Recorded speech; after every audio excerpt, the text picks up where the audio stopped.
All right, sorry guys, I'm late. Give people a few minutes to get in here. Rolling on in.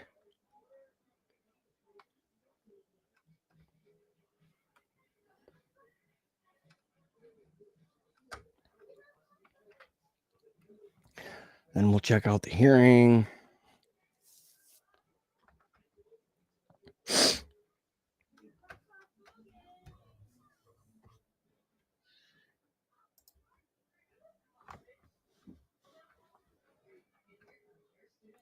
All right. Today we're checking out the Holly Bobo possible murder retrial. He's got hearings based on it yesterday and today. We're going to be starting with yesterday's hearing, starting yesterday. I believe it's a 2-day hearing only, but we shall see. So he's trying to get a new trial. I'm not sure based on what. I haven't done much research on it, but I just wanted to do the hearing and get into it. All right, let's go.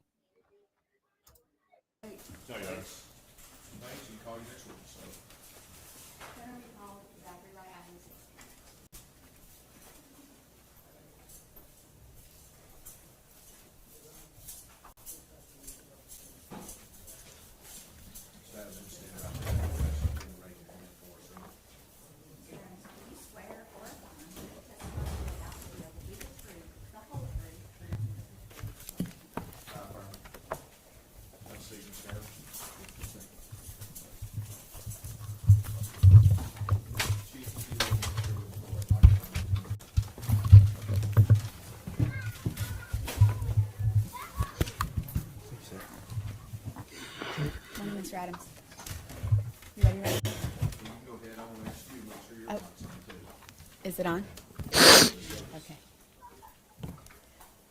Will you just please state your full name for the record? Zachary Adams. And Mr. Adams, where did you grow up? Around the Holiday area. Okay. And where did you go to school and work around at the time of April the 13th, 2011? Where did I do what now? Where did you go to? Where were you working and living at the time of April 13th of 2011? In 2011, I didn't have a normal job. I lived in the Holiday, like I said, at 235 Adams Lane. I helped my granddaddy. He worked with the water department. I helped him with odd jobs, stuff like that. That's what I did. Okay. I tended to, we have a lot of land and stuff, so like during the summer I would mow and bush hog and stuff. I want to first, before we just handle an administrative matter really quick, do you recall reading and signing? I'd like to hand the witness doc. This is just the Thanks for joining in. We're checking out the Holly Bobo Holly Bobo murder trial, possible retrial. It's a hearing on that. He's trying to get a new trial. This is Zachary Adams on the stand. He was convicted of murdering Holly Bobo about 8 years ago, I believe. The verified copy is not in the record, and I would just like to... Thank you.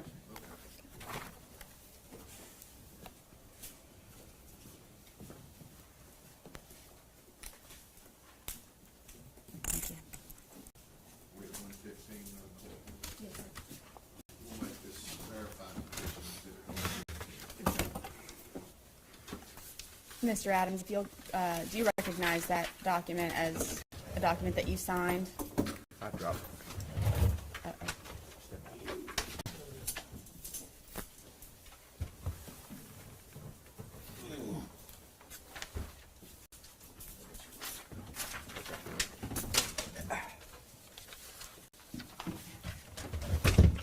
I mean, the dude can't even be out of restraints to testify in court. I mean, really? Yes, we got all these cops in here, and the guy can't even that's be released from his handcuff restraints to pick up a piece of paper off the fucking ground. He has to have somebody else do it. Okay? Now tell me how this isn't treating one like an animal. All right? Tell me how this isn't cruel and unusual punishment to do this to someone, let alone on national television, you know, a national media network. I mean, this is insane. Okay, but this is what people go through on a daily basis. This is what people deal with. When you're in the system, you're not in control. You have no choice of what you do. Did you know Holly Bobo? No, ma'am. Did you have any knowledge of the Bobo family? Miss Karen Bobo was my 4th grade teacher at Parsons Junior High School. in middle school. Did you kidnap Holly Bobo? No, ma'am. Did you rape Holly Bobo? No, ma'am. Did you murder Holly Bobo? No, ma'am. Did you have anything to do with the disposal of Holly Bobo's remains? No, ma'am. Okay. So I want to take you back to April the 13th of 2011. Okay. And I just want to ask you some questions about what you specifically remember. Okay? So where you just said you were living on Adams Lane, right? Yes, ma'am. Okay. Right beside my granddaddy. And who were you living with at that time? So at this time, I was living in my dad's old house, and Rebecca Earp was living with me. She was my girlfriend. Okay. How long had you been dating Rebecca? We had been dating at that time about 9 months to a year, I would say. All right. And who were you hanging out with during that time? I hung around Jason Autry, Shane Austin, my brother. He lived right next door. He hung out with us a lot. That's mainly about it. My girlfriend's sister and stuff would come over on the weekends. She had a boyfriend named Michael Petty. They would come on the weekends and hang out. Okay. And I just want to verify some facts about your relationship. So just Shane Austin, can you just real quick tell the court about what your relationship is with Shane Austin? Shane, I grew up with Shane. We grew up in church together. We went to church together since we was very little. We went to school together. He was a year younger than me. We competed in sports together. We grew up. He lived about a mile away from me. So we lived real far away from the high school. We probably lived Welcome in. We're checking out the Holly Bobo murder trial hearing. This guy was convicted, I think 8 years ago or so, of murdering Holly Bobo, kidnapping her, and raping her. He claims he didn't do it. He's innocent, and he's now on the stand in a hearing with the court, and they are pretty close to getting a new trial, I believe. He was somebody I guess you could say I looked up to. We did a lot of drugs and stuff together. That was our main. That was going to take me to my next question. At this time, were you a drug user? Very much. And daily. How often would you use drugs? Daily, I would say. And what types of drugs were you using at this time? Marijuana, morphine, methamphetamine, Xanax, Valium. All right, so I just want you to quickly recall what I want to clarify something. There's going to be things that you specifically remember, and I'm sure that there are things that you recall because of documents that you've been provided during this case, right? That's right. Okay. So just real quickly take us through April the 13th of 2011. What are the things that you remember about that day? So that day I specifically remember Shane called, and I remember he called and he said, "Hey, Zach," he said, Your Honor, hearsay. Objections, hearsay. Your Honor, we're not offering it for the truth of the matter asserted. He's just taking us technically through the day as to what he did that day. Allow the question. Objections overruled. Shane asked if I wanted, when I answered the phone, he said, "Hey, you want to see if we can't overdose some Xanaxes today?" And I said, "Shane, don't be messing around," because me and Rebecca had been arguing the night before. He said, "Yeah." He said, "I've got some Xanaxes lined up. I need a ride." He had just previously wrecked his truck, so he didn't have a vehicle, and so he needed a ride. I said, "Well, Shane, I don't have a vehicle. I have to get Dylan to give us a ride." I said, "I have to go out and get him up and stuff." And so I went out to my granddaddy's, told Dylan the plan. He was getting ready.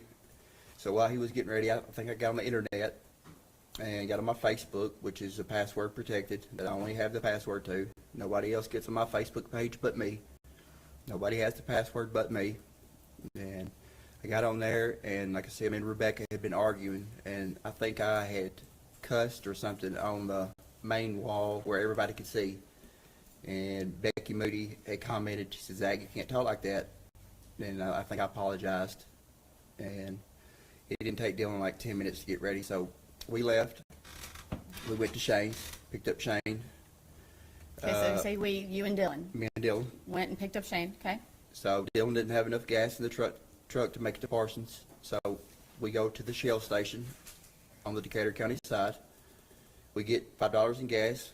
because the gas is more expensive at the interstate. It's cheaper in Parsons, so we was going to get more gas in Parsons. That was the plan. So I'm pumping the gas. Shane and Dylan are in the vehicle. I pump $5 in gas, and while I'm pumping, I see 4 or 5 SUVs, and I'm not for sure if they had their blue lights on. I know there was no sirens, but I could tell there was cop cars. I could tell there was police SUVs. So my antennas kind of went up because we're going to pick up drugs, and they're cops. So I go in, pay for gas. When I come out, I asked Shane and Dylan, I said, "Did y'all see the cops get off the interstate?" And they was like, "What are you talking about?" So it kind of irritated me that they wasn't paying attention to what was going on, So I get on 641, and I kind of fall in behind them to see how fast they're going, and I get Dylan's truck up to 100, and it shuts off, and they run out of my life. So I don't go 100 all the way to the Parsons. I go 60 or 70 because I know there's something going on. I don't know what's going on, but I know something's going on. I know there's whatever's going on. There's no cops coming our way. So we get into town. What I remember, we stopped by. I think we went behind Ramey's barbecue, and we went to the drug dealer's house. I'm not sure who it was to this day. I still don't know who it is. We get out, and I thought we was going to go in, me and my brother and Shane. But when we get ready to get out and go in, Shane said, "Y'all can't come in." So we sit out in the driveway, and whoever's house it was, they had a bass boat, and it was a nice Triton bass boat. The reason I know this is I love bass fishing, and so me and Dylan were looking at the bass boat, and we're talking about how nice it would be to have one. And I'm not really sure how long it took Shane, 10 or 15 minutes. He comes back out, and we go from there. We go up 1 block to the Delta gas station, which is right up from behind Ramey's. It's right 1 block up, right beside the hospital. So when we pull in there, there's a local deputy, Tony Weber. And Tony Weber has been known to harass me. He knows I was a drug dealer and drug user. So when we get there, I told Shane, I said, "Shane, you go in and pay for gas. I'm not going in." And so Shane pumps the gas, and he goes in. When he goes in, he pays, and when he comes out, he said, "Look," he said, "when I was in there, the deputy was talking about what happened." He said, "You're right, something did happen. Somebody got abducted." And my antennas kind of went up. I said, "Well, I knew I was right. I didn't know what happened, but I knew something. Like I said, I knew something had happened." And so I knew that we needed to buckle up. We got these Xanax. Jane had all these Xanaxes on him, so I knew we needed to, kind of be safer. Okay.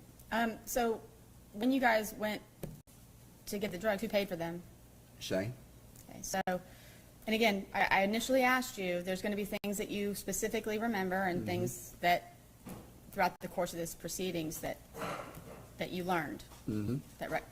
Has there anything that you have learned based on the documents that you've received or things throughout the course of your trial that you didn't specifically remember at the time? Your Honor, I'm going to object to that. I don't know how he can share with the court things that he has learned through other sources. That's the epitome of hearsay. That's the epitome of not firsthand knowledge. Well, He's a witness to a hearing. He can't come in here and regurgitate to court. There's 4 terabytes of data that was provided to the defense in discovery. Yes, sir. Certainly, if he's going to distinguish what he learned from that discovery versus his own memory, I'm going to allow it. Yes, sir. I'm going to allow it. There was things that jogged my memory about that day. I don't specifically remember going to the ATM until later on. There was a moment later on when I realized Shane had a lot of money that day, and I didn't specifically remember. I remember I was irritated with Shane. Shane liked to joke a lot, and he liked to make people laugh and stuff. And I wasn't having it that day because me and Rebecca I'd been up with Rebecca arguing all night, and I was kind of irritated. And I wasn't in no mood. And I can remember, when we pulled up the ATM, I remember I specifically pulled in backwards. And how I know that is because I didn't want Shane to accuse me of stealing his pen, or I didn't want him to lean over, But in my statements to police, I don't believe I I gave that. But it wasn't because it's just I didn't remember, you know. All right, so you spoke with police several times throughout the course of this investigation? Every time they came to my house, every time they asked me, anytime and every time, I gave a statement. Not once did I ever, I left my job when they come to the jail, anytime they asked. Okay, so real quick, I want to back up to something that you said. You said that you weren't in the mood because you had been fighting with Rebecca all night. Just, Okay, so did Rebecca stay with you that night of the 12th? she did not. All right, and do you recall telling police that maybe she did, or were you confused? See, that's another thing that I didn't learn till we had the cell phone records. And she normally stayed there all the time, but her cell phone records put her at her mama's house up to 4 a.m. I think we was texting.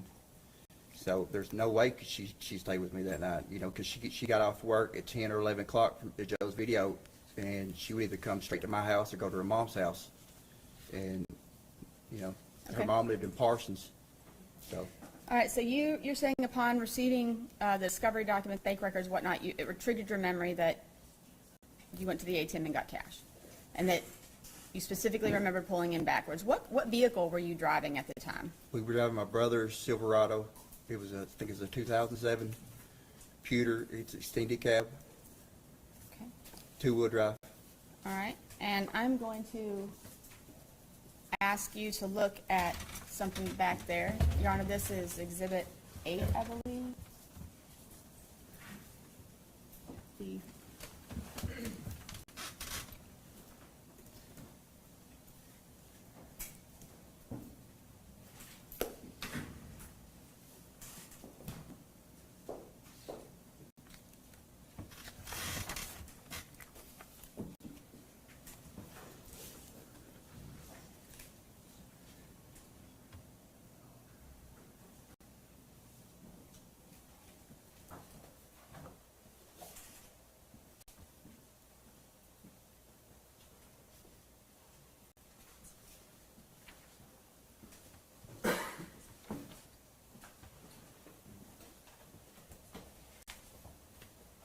Your Honor, I apologize for having some technical difficulties here.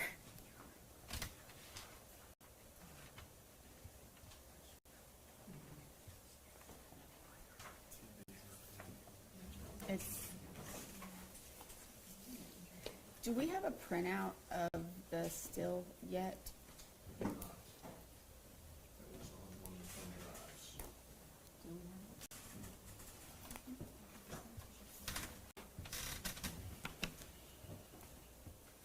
Apparently, we can't connect to the internet, so I'm gonna try to get this to him a different way, maybe show him the still. Certainly all right. Okay. You got it up, Mr. Boyan. I can't. You got it up, you got it down, Ms. Easy. I have it on the computer if I can approach. State agreed that's Exhibit 8. Yes, sir. Is that the right number? I believe it's 8. Where's the? Is it running? I have the ATM video as Exhibit 8. The still shot. You can Oh, the show still shot. the whole video. I don't know what she's showing. The still shot's 101. Yeah, that's the video, right? Okay. 8 is the video, 101 is the still. Yes. I don't know what That looks like the video. they're showing, but.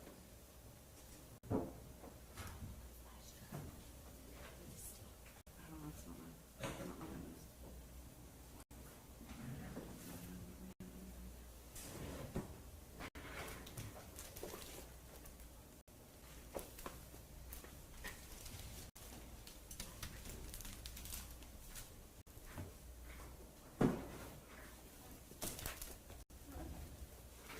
She's got one of them. Yeah, Is that that's okay? fine. Yeah, that's fine. May I approach, Your Honor? You may. Now, let's clarify, are you showing the whole video or just the still shot? I'm just gonna show the still shot, Okay, Your Honor. which is Exhibit 101. Yes. Mr. Adams, do you recognize that vehicle? Yes, that's my brother's truck. Okay, and you're familiar with the ATM that you stopped at. Mm-hmm. So Who was in the vehicle with you? I'm driving, Shane's in the passenger seat, my brother's in the back. The timestamp on this is approximately 11:11 in the morning. Mm-hmm. Does that sound about the time that you guys would have gone to the ATM that day? It would.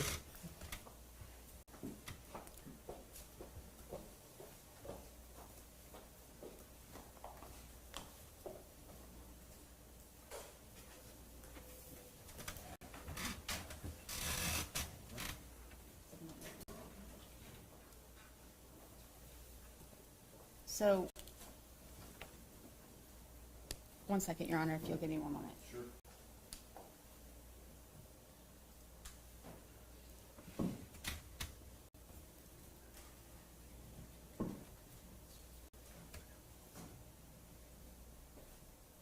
Your Honor, I'm gonna approach him one more time because I realize I need to show how the vehicle went in so that, because it correlates with my client's testimony.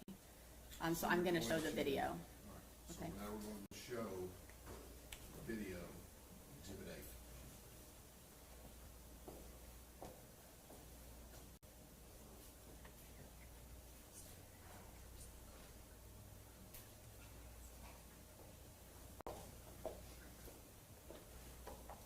You're still unable to connect? The TV is not connecting to the, Okay. You going to show any videos this morning? no, Your Honor, this is the only exhibit I'll be offering today.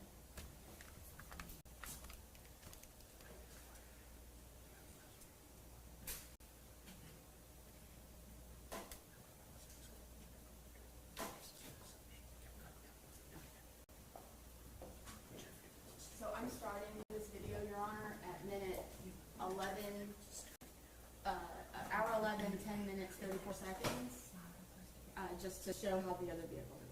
All right. All right, so Mr. Adams, let me play that for you. So do you see that vehicle coming Yes. the opposite direction? And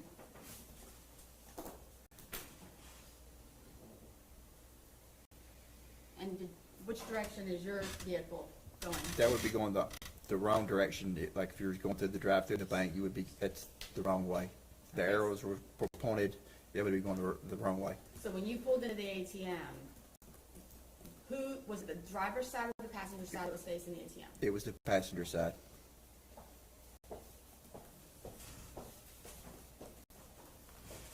Thank you for your indulgence, Your Honor. Okay. Now, you were driving Dylan's vehicle. Why is that? See, at this time, I didn't have a vehicle. My Silverado, I had wrecked. The whole front end was tore off of it. And the Nissan, the white Nissan, I didn't have access to at the time. My granddaddy had it hid somewhere that I didn't know where it was at. Okay.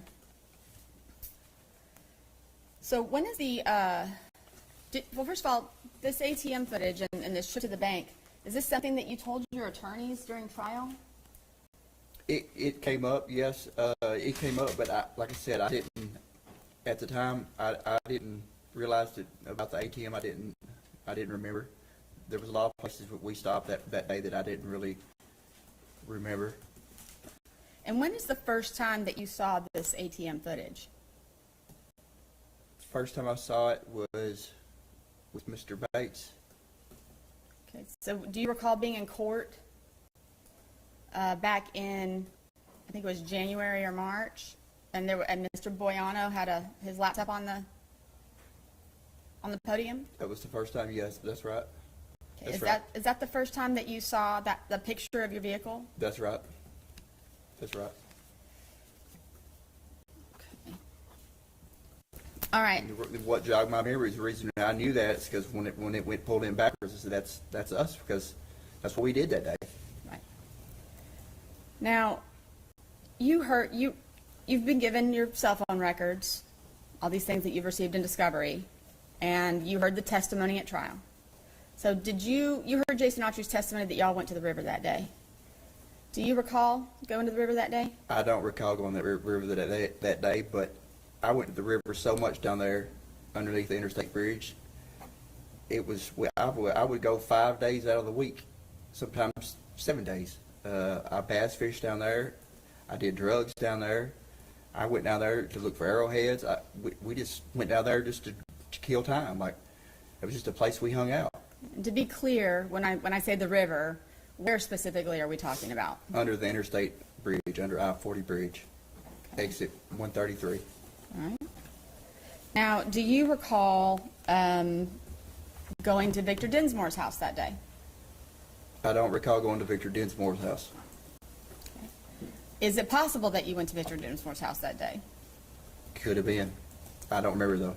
Okay. Do you recall getting in a fight with Shane Austin that day? I did. Okay. And where did that take place? That was at Doug and Dottie Cooley's house. Okay. And so did you see Mr. Dinsmore there? I did. Okay. And who was with you at the time? Jason Autry, Shane and my brother was in the back, and I was driving. We was in Dylan's pickup. Okay. And what was the purpose of you guys going to see Mr. Dinsmore?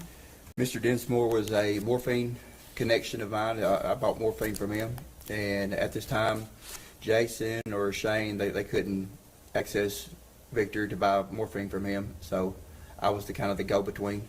I would buy morphine and distribute to All Jason. right. So then you guys were doing Xanax, the pills that Shane Austin purchased, Mm-hmm. and then what time do you think you guys went over to Miss Dottie's? It was after we picked up the Xanaxes. It was after that. I would say, I'm not going to speculate. Okay. If you don't know Yeah, for sure. I don't know for sure. Okay. So this particular conviction is not your first run-in with the law, is it?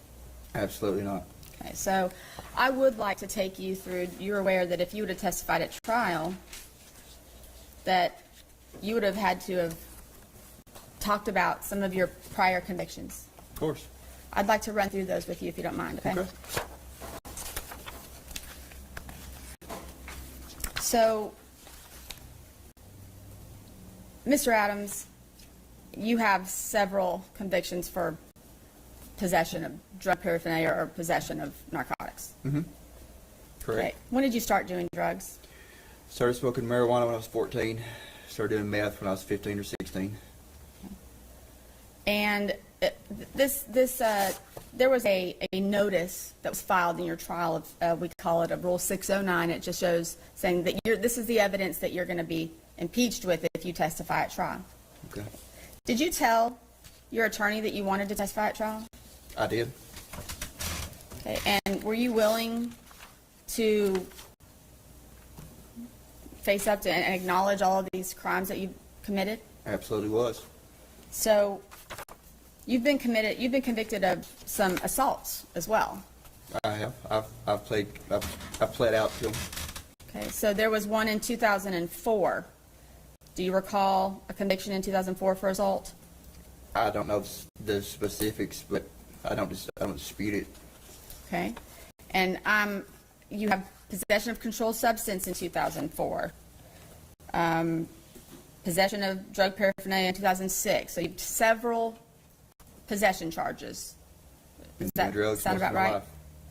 That's correct. Okay. You have some theft convictions as well. I do. You have 2 of those. All right. And in 2007, you have 2 assault convictions. Do you recall the circumstances surrounding that? 2007, I don't recall. If you had more details about the incident or something.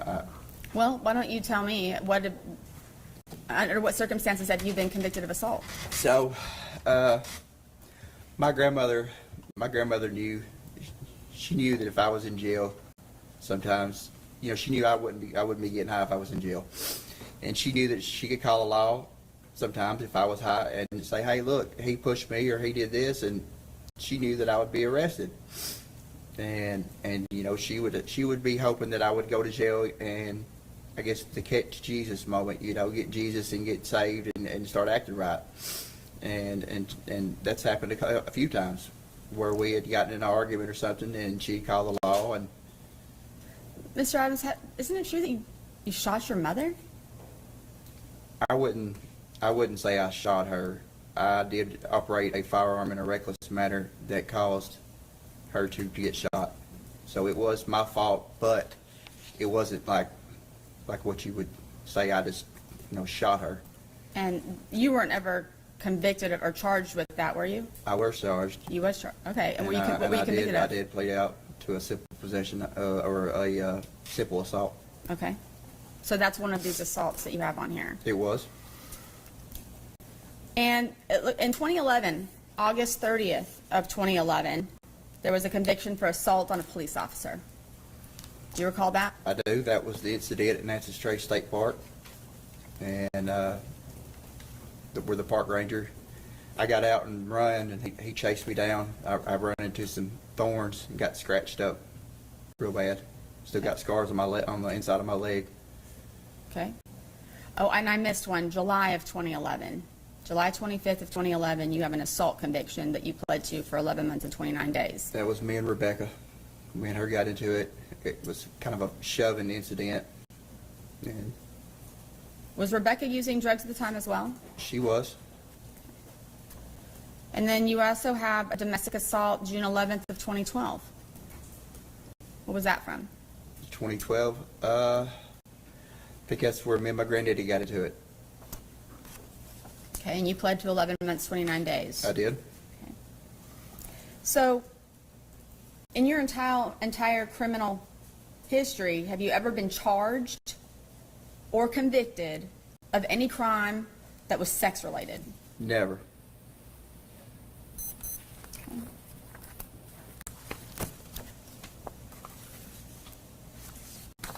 All right. Give me 1 second. So, do you recall sitting here in 2017 in this courtroom and watching witnesses give testimony and putting words into your mouth? I do.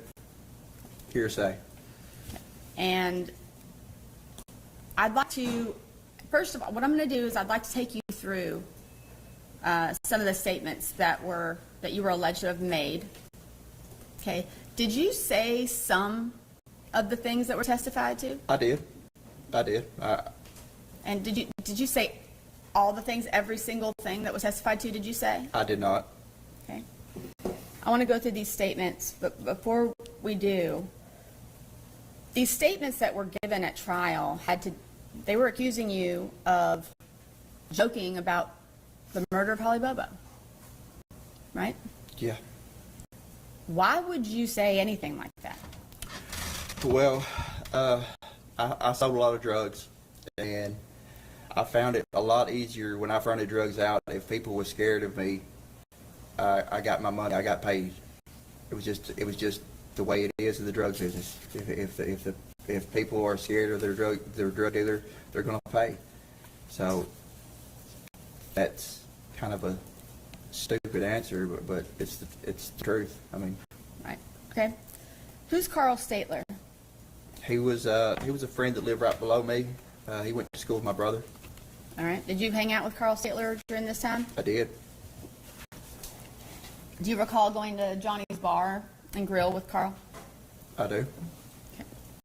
And I'm sure you heard his testimony. Did you tell, who's Misty Tubbs?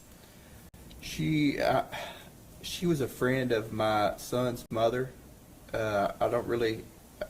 Never really hung around her that much. I think I've been at her house one time with Amy, my son's mom. Okay.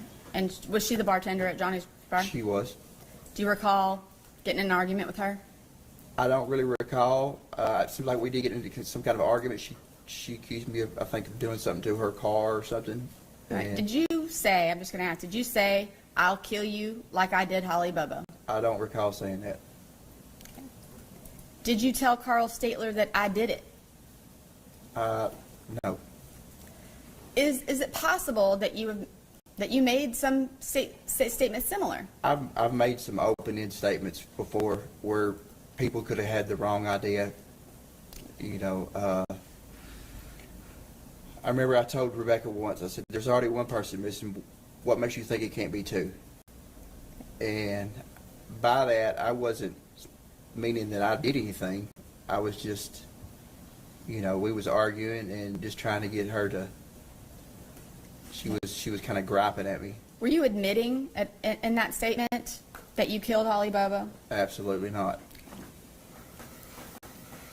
All right. And do you recall Rebecca Earp's testimony? I do. On the day after, so on April 14th of 2011, she testified that you guys were watching the news and that you said they'll never be able to find her. Did you say that? I believe I did say that. And now there's reasons why. There, in Decatur County, there's a history of women that goes missing and hadn't been found. There's still a Bogus girl that has never been found. Nobody knows what happened to her. And this happened when I was in high school, and nobody knows anything about it. So, yeah, I made that comment. Okay. Did you make that comment because you had knowledge of where Holly Bobo's remains were? I did not. I only made that comment because of the time period of the news interview, and it's just statistics. If the police doesn't find the person that goes missing, it's just statistics, and that's all I was stating. I guess I watched too many crime. You heard Rebecca Earp testify that you said that you would tie her up just like you did Holly Bobo, and no one would ever see her again. Did you say that? I don't recall making that statement. How about she better not go to the law, and she better not make any statements, otherwise you would hurt her or her family. Did you say that? I may have said that. Okay. Was that you admitting to having anything to do with Holly Bobo? No. Was that you claiming to have any knowledge of the murder of Holly Bobo? No. Okay. How about around July of 2011, when you and Rebecca were at John Mitchell's house? She testified to that. Do you recall that? I do recall that. Okay. She said everything was ready to go in the back of the truck to be put under the Birdsong Bridge. That you said, or I should say, you or John Mitchell said, they said that it was Holly's remains in these Tupperware tubs that were in the back of the truck. The only thing is that date. The date was, we wasn't dating at this time. This was after me and her broke up, and this was after me and her broke up, and I think she was seeing John. And I do recall that, and it had nothing to do with no remains. It was meth making material. We was just kind of, the way we was discussing it, we just didn't want to put our business out there. Okay. But with the way she took it, I guess she took it that way. But you never told her that it was Holly Bobo's remains in those tubs? I never told her it was Holly Bobo's remains. I never told her it was a meth lab. All right. Do you recall Victor Dinsmore testifying? I do. Right. So you testified earlier that you do remember getting into a fight with Shane at Miss Dottie's that day. I do. Okay, so Victor Dinsmore testified that you and Shane were arguing about who was going to hit it first. Yes. And So can I elaborate with that? please. And when I jumped out, Shane was like, "You ain't gonna hit me," and I said, "Well, I'll hit you first."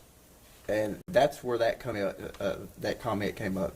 And I did. I hit him first, and the argument was something stupid. To this day, I still don't know. It was just like, well, that wall's white. No, it's not. And we just jumped out. He said, "You ain't gonna hit me." I said, "Okay." When you made that statement, were you in any way claiming that, telling Shane that you were going to rape Holly Bobo first? No. Anthony Phoenix, who is he? He was a friend of mine, a drug friend of mine. All right.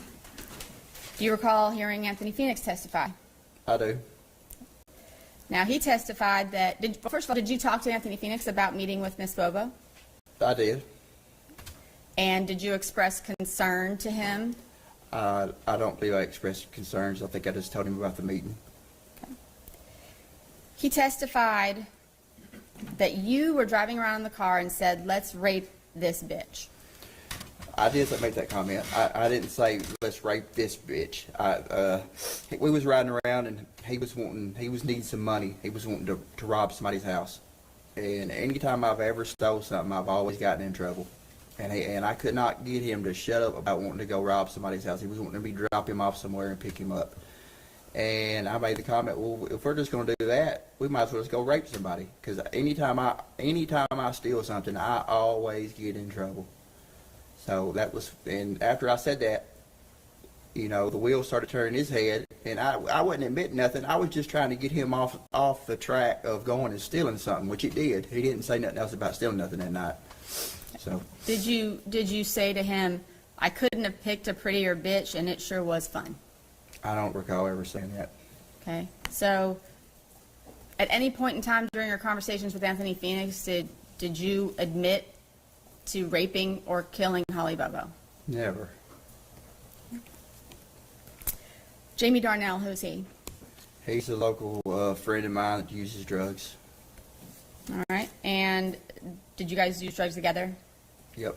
Okay. You heard him testify at trial. Yes. So he testified that you said about a knife that you were carrying. If you knew, if he knew, sorry, if you knew what that knife had done, that you would probably be afraid of holding the knife. Did you say that to him? I did. That's another situation where he kept bothering me. He was wanting to buy. I've got a knife collection of my dad's, and my dad had this guy named Perry Wingo to make these knives. He would make them, and I probably got about 25 or 30 of them. And I had one of these knives with me at the time, and he wanted to buy it. He kept bothering me to buy it. He was getting high and kept asking me, and I just finally, that's what I said. If you knew what this knife done, you wouldn't want it. And after I said that, he didn't ask me no more to buy that knife. But the whole goal of that was just to get him to, he didn't, when I told him no the first time, it's like he wouldn't listen, you know. So I told him that just to get him to quit asking about it. Were you in any way implying that that knife had been used on Holly Bobo? No. How about his testimony that you pulled a pistol out and shot it over the top of his girlfriend's head out the front door? No. Did you do that? No. Okay. He also testified that that same night he had pushed you out the door and you broke down crying and started apologizing. Do you recall doing that? I do. And we was in his bathroom getting high, and I was at this time I was an intravenous user. I used a needle, and I tried to get him to shoot up that day, and he didn't want to. And after that, you know, I felt real bad because I tried to push that on him, and I apologized for that, you know, and that's what I. Okay, so you were not apologizing for something you did to Holly Bobo. No. And he also testified that you needed to clear your name, that he couldn't be coming back around his house. You needed to clear your name. And he said that you said that you couldn't do that because you were too far involved into it and there was no way that you could do that. I did, and there's reasons. I thought he was talking about you need to clear your name as far as like being the local drug dealer, being the local drug user. And I told him I was too far in. I can't do that. Like, I was selling dope every day at this time. And yeah, I absolutely said that. But that was a mischaracterization. All right. So when you said that was there any implication from you that you had anything to do, that you were too far deep into Holly Bobo's murder? No, absolutely not. Corey Rivers. Do you know who that is? I do know who that is. Okay. And you saw him testify. I did. So who is Corey Rivers? He was just somebody that was at Williamson County Jail in the pod that I was with. Okay. And does it sound about right that it was around sometime between April and June of 2016? That sounds about right. He testified that you said that you went to him and asked him if God would ever forgive you. Did you do that? Never.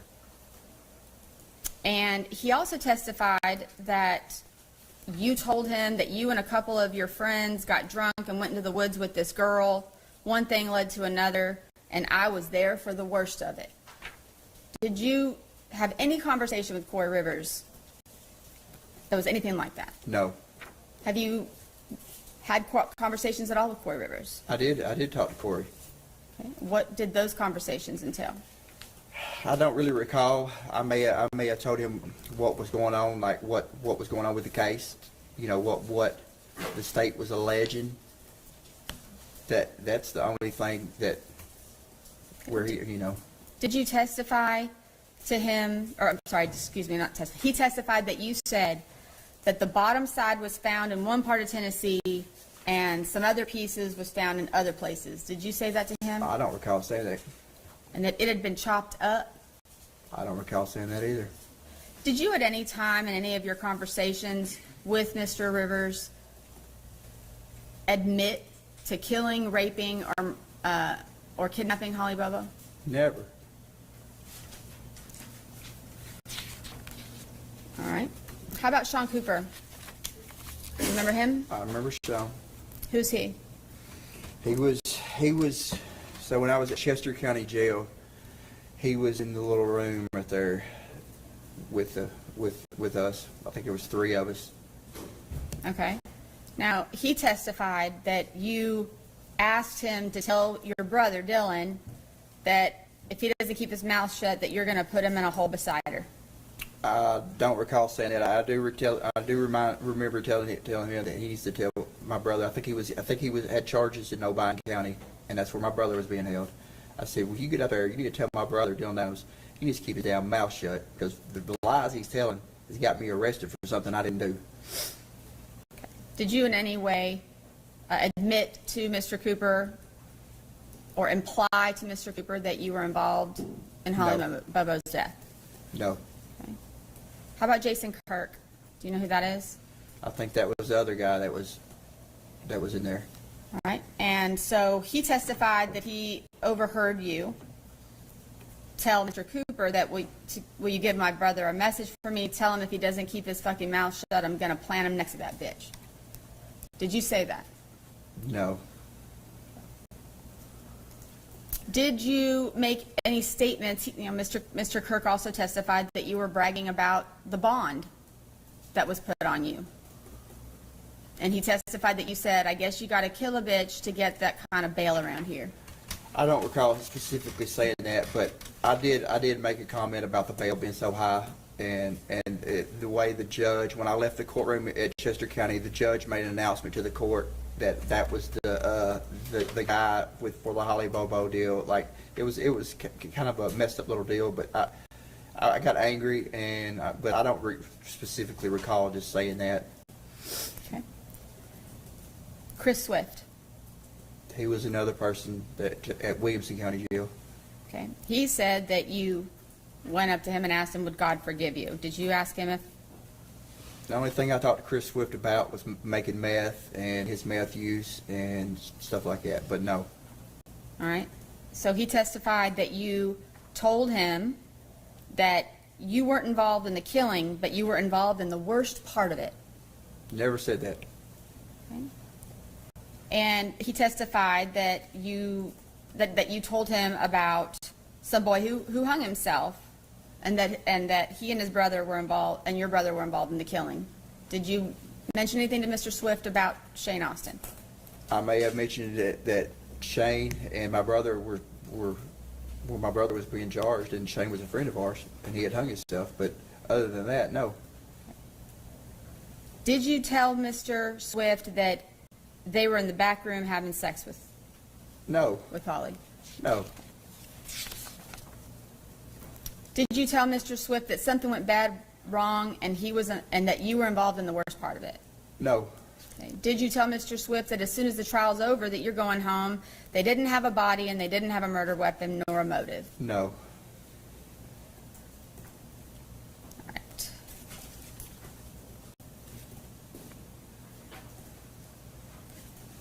Did you have any, did you call Mr. Swift from another inmate's? He gave me his phone number, and I believe I did call him.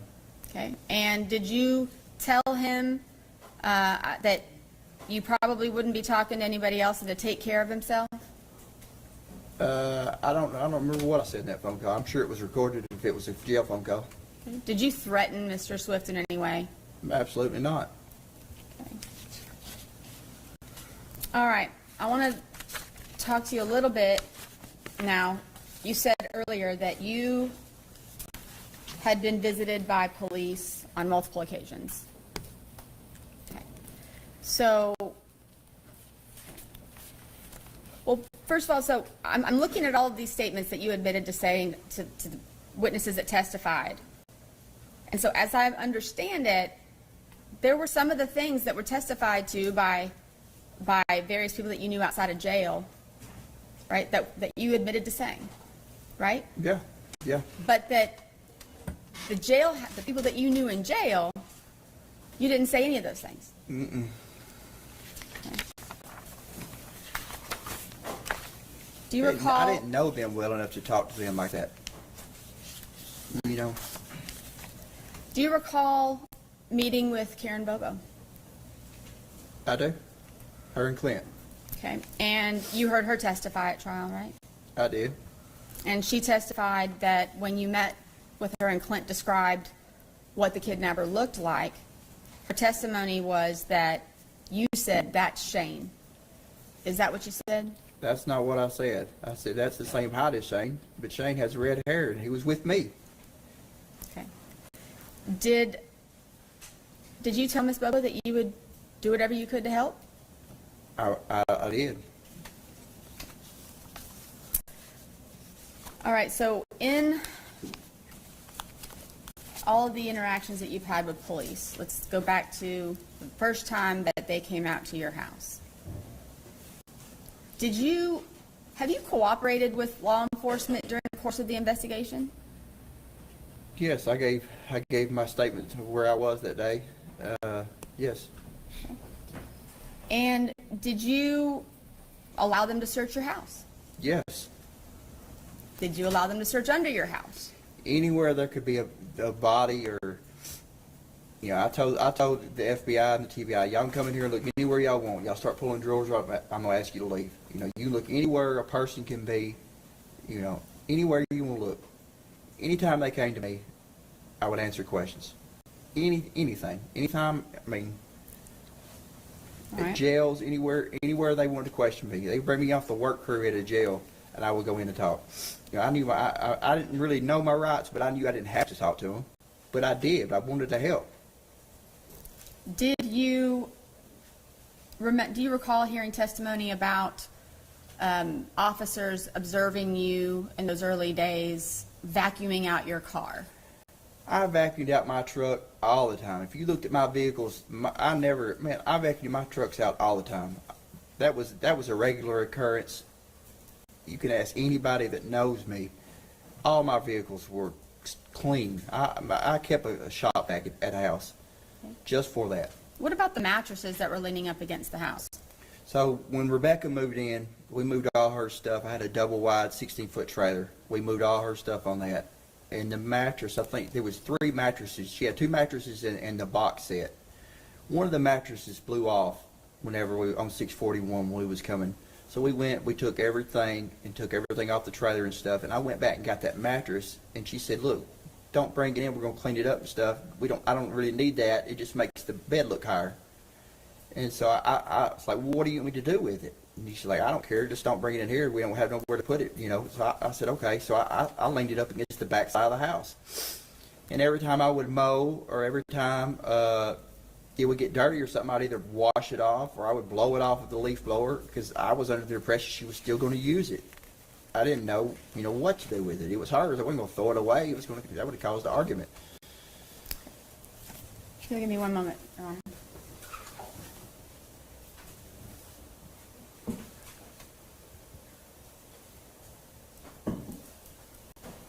All right. So, have you had a chance to review some of the, first of all, do you know what an IR is? I do now. It's the investigative report. Okay. So, have you had a chance to review the IRs that were related to statements that you made to law enforcement? I have. Do you recall right around April 23rd of 2011 with them coming out to law enforcement coming out to your house? What was the date again? April the 23rd of 2011. Okay. Who was the law enforcement officer? FBI Special Agent Matt Ross. Oh, that's when he took the pictures? Yes. Yeah, that's when I was all scratched up from running from the police in Nancy Strace.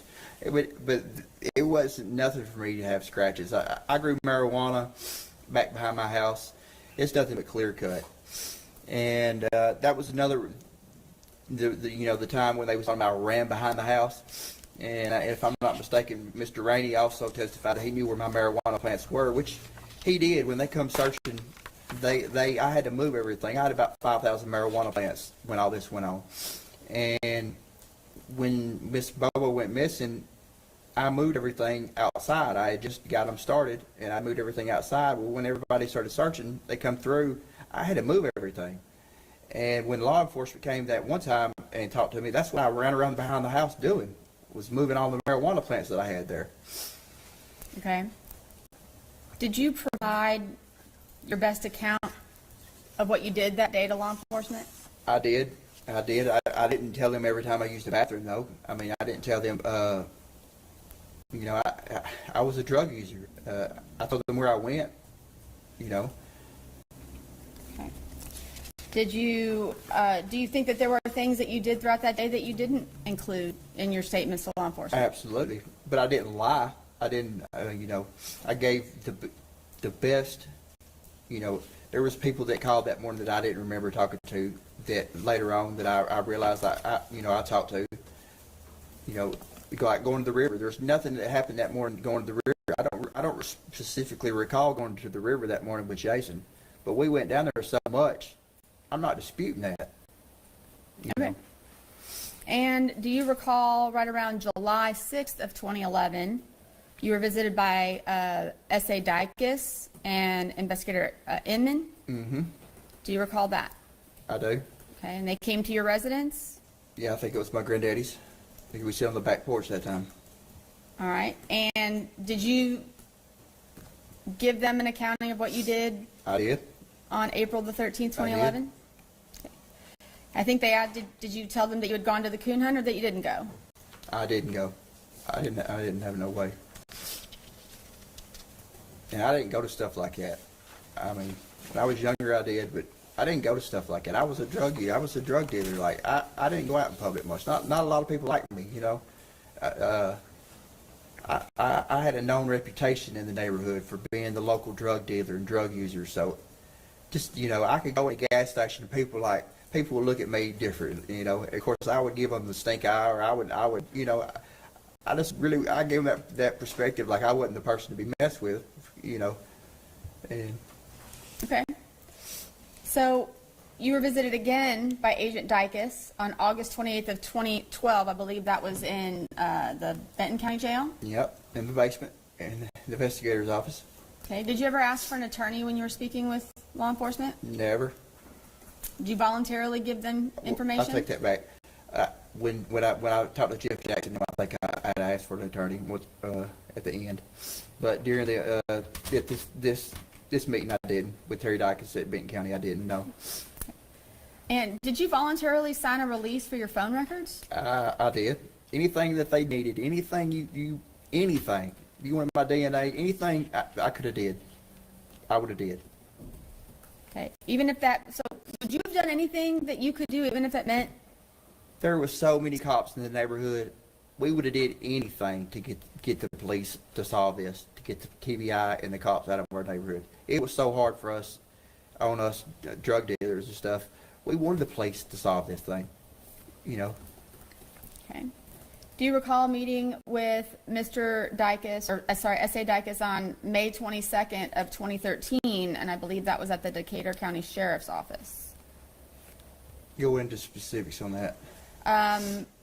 There was an investigator Cunningham and investigator Meeks. About the leather coat? Yes. Yes. So you gave a voluntary statement to law enforcement at that time? I did. There was a leather coat that I didn't know the specifics of what had happened or whatever, but there was a leather coat in my brother's truck.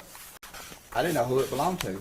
I know my brother did at this time. I don't think he had a girlfriend, and I was willing to do anything I could to help. And I called them in. I said, "Hey, look, did Miss Bobo have a leather coat on?" And they said, "No, this this didn't. I Okay. was willing to do anything,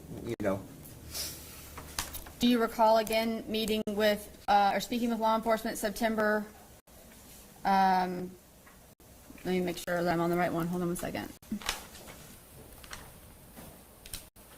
September 9th of 2013 with Agent Joe Walker. Did you meet with him? I did at the Benton County Jail. He brought me in from work release. Yeah, I remember that. And did you give him a statement about your whereabouts on April the 13th, 2011? Just told him where I was.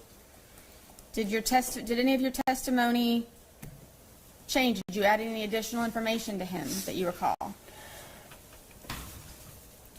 Not that I specifically recall. Not that I recall. Okay. Do you recall Mr. Walker saying, your name keeps coming up? Yeah, I remember that. Okay. So did you address that with Mr. Walker at all? Yeah, I think I told him I'd made some jokes, made some statements. Okay. All right. And what I think about yeah. on February the 28th, 2014, when you, that's when you The day I spoke got with arrested? Jeff, that's the day you got arrested, Jeff Jackson and Agent Lewis and Carter. Yes, ma'am. Tell me about that interaction. So, February 28th, I was with a girl named Trish Evans. She had a house in Camden. So, I had stayed the night with her. And that morning I was getting up, I was going to help a guy that owned a local plumbing shop up there. He's not sure his name. I think his last name was Farmer. I was going to help him that morning, and Richard Cottom went by my house and seen there was police everywhere. And I think it was Linda Kimball was the one that called and said, "Hey, there's cops all at your house. What's going on?" So I thought it was the local cops. I thought they had done sold to us a confidential informant, sold some drugs or something. I didn't really know what was going on. So I called the Decatur County Sheriff's Department. And I said, "Hey, look, what's going on? Why is the police at my house? What are y'all doing?" They said, "Zach, we don't know what's going on. It ain't us." So I called. I said, "Well, y'all go back by there and see what kind of cops he is." So they went back by and they said, "Well, it's got to be TBI." So I went on the internet looking for the number for the TBI. They don't really have a number, so I just called 1-800-TBI-FIND. And I asked them, I said, "What are y'all doing at my house?" And they asked, "Well, where are you at?" They wouldn't answer my question. I lied. I said, I'm in Lexington. "What are y'all doing at my house?" They said, "Well, we need to talk to you." And I said, "Well, I'm working right now. You need to get here." And I said, "Well, I don't have a driver's license." So I hung up, took my phone apart, and I called my girlfriend. I said, "TBI's at my house." And I said, "I really don't know what this is about." And she said, "Well, what do you want to do?" And I said, well, I need to go see what this is about. This is, there's lots of law there. So I said, "I'm just going to have them come pick me up. There's no need in you driving." She didn't have no license. And so I called TBI back. I said, "Well, y'all come pick me up at the McDonald's in Camden. I'm leery of police anyway. So I wanted to meet at the public spot." So they came, and I called them back and I asked, I said, how many TBI agents are there? And I think they said 3 or 4. I bought everybody. I went in McDonald's, I bought everybody Sprites and drinks and sausage and biscuits and just I bought everything and got in the vehicle at the McDonald's with Jeff Jackson, and I don't know the other agent's name. I know Jeff Jackson was in the back. We leave McDonald's and they pull right in the Camden Bank parking lot. Tell me to get out, and then the whole time Jeff Jackson's got his hand on his gun. And I'm thinking, when I get in that vehicle, I thought I was going to get shot. I didn't know what was going on. He never took his hand off his gun. They pull me out. They search me. Take my pocket knife. And we ride to my house. And I'm asking, like, what's this about? What's this about? And they make statements that my brother has made statements. I says, "Dylan, he's in federal holding. What's he made statements about?" We get to my house, and it's a circus. Like, they had the driveway blocked off.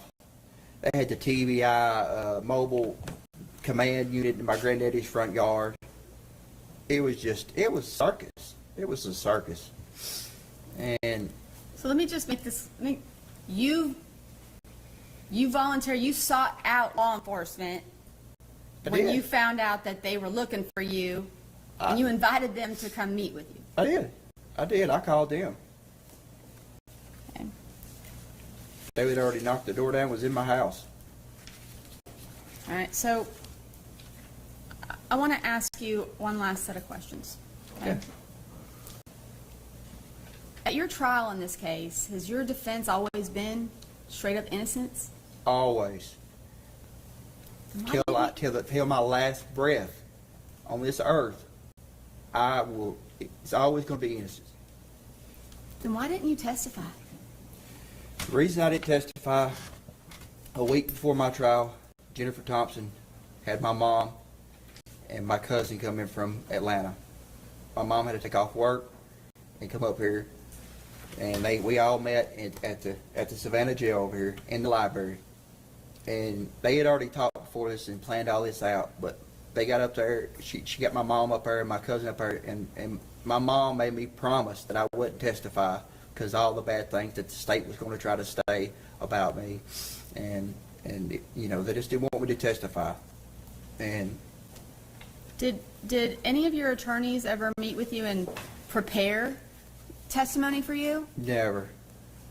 Did you discuss taking a stand with Ms. Thompson? I did multiple times, and she the way I guess that she practiced, she tried to say that, you know, she didn't want me to. She didn't want me to at all. I was advised not to. I wanted to bad. How about with Mr. Simmons? Did you have that conversation with him? I didn't, not that I recall. Okay.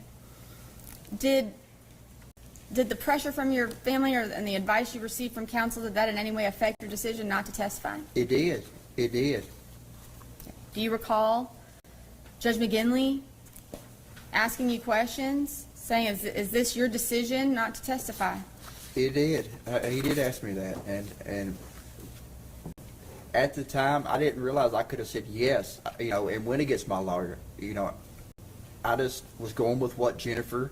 And we paid her a lot of money. She was a paid attorney. We paid her a lot of money, and I was told to listen to her, and that's what I did. Did Ms. Thompson ever sit down and discuss any kind of defense strategy with you? We met a lot, but like the discovery. I never got to see all of the discovery. Like, she tried to fix it up at the Williamson County Jail where I could get a computer and get the hard drives. Like, and the sheriff, they wasn't trying to make anything extra, like, special for me. He said, no, you can get it mailed in. What the sheriff didn't realize is it would have filled 4 or 5 cells up. And I never got to see all the discovery. I never, you know, we met a lot, but a lot of it was just, you know, she just asking where I was, and just, you know,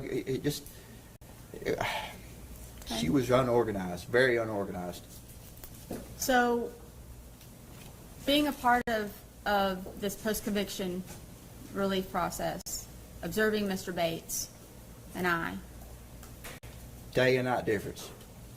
so knowing now, if you had known then what you know now, would you have testified? Absolutely. And I just have to ask these questions one more time. Did you kidnap Holly Bobo? No. Did you rape Holly Bobo? No. Did you murder Holly Bobo? No. Did you have anything to do with the disposal of her remains? No. And if I would have knew anything about this, it could have helped in any way possible, I would have. And is everything that you testified today the truth? Absolutely. That's all I have, Your Honor. Thank you, Your Honor. At 8:19 in the morning on April 13th of 2011, you texted Jason Autry. Okay. Never mentioned that to the police. I didn't mention every text I made. I didn't tell them every time I used the bathroom. 8:30, you called Jason Autry. on the morning of April 13th, 2011? Ms. Weiler, there was a lot of phone calls I made that morning. There was a lot of people I talked to that morning that I don't recall talking to. 8:35 on the morning of April 13th, 2011, you called your grandfather, Dick Adams. 8:37 in the morning of April 13th, 2011, you're calling Jason Autry again. Let me guess, you don't remember that, right? If I would have, You would have what? If I would have remembered, I would tell you. I'm not Okay. going to sit here. Okay. 8:38, Jason Autry calls you back. Again, I'm talking about the morning of April 13th, 2011. The morning that has been your whole life since it happened. Since April 13th, 2011, that day has consumed your life. And nobody until this moment has heard that information. You didn't tell one officer. I did not. Wait, I had nothing to do with Holly Bobo's disappearance. I was on the phone with my grandfather. I was texting with my buddy Jason Autry. Never mentioned it, did you? There's a lot of things I did that day that I didn't mention. Right. And it wasn't because I was lying or trying to be. It's because I just didn't remember. I was a drug user. I didn't remember everything I did that day, but I didn't lie about where I was at. You like to Absolutely leave did not. things out, like you told. You like to leave things out sometimes when the police talk to you. No. Okay. No. 8:38, you're calling Jason Autry. 8:53, you're calling Jason Autry. What was the urgency of getting hold of Jason Autry that morning? We talk all the time. Okay. We probably talked every day. Pull the phone records before that day, April 12th, April 11th. How many times did we talk to Jason Autry? I talked to Jason Autry weekly. I mean, every day I've talked to Jason. There You probably wasn't a also- day that went by during that time period that we didn't talk. We used drugs every day. Of course we talked. Y'all were Absolutely, close. we talked every day. Y'all were close. I looked up to him. Right.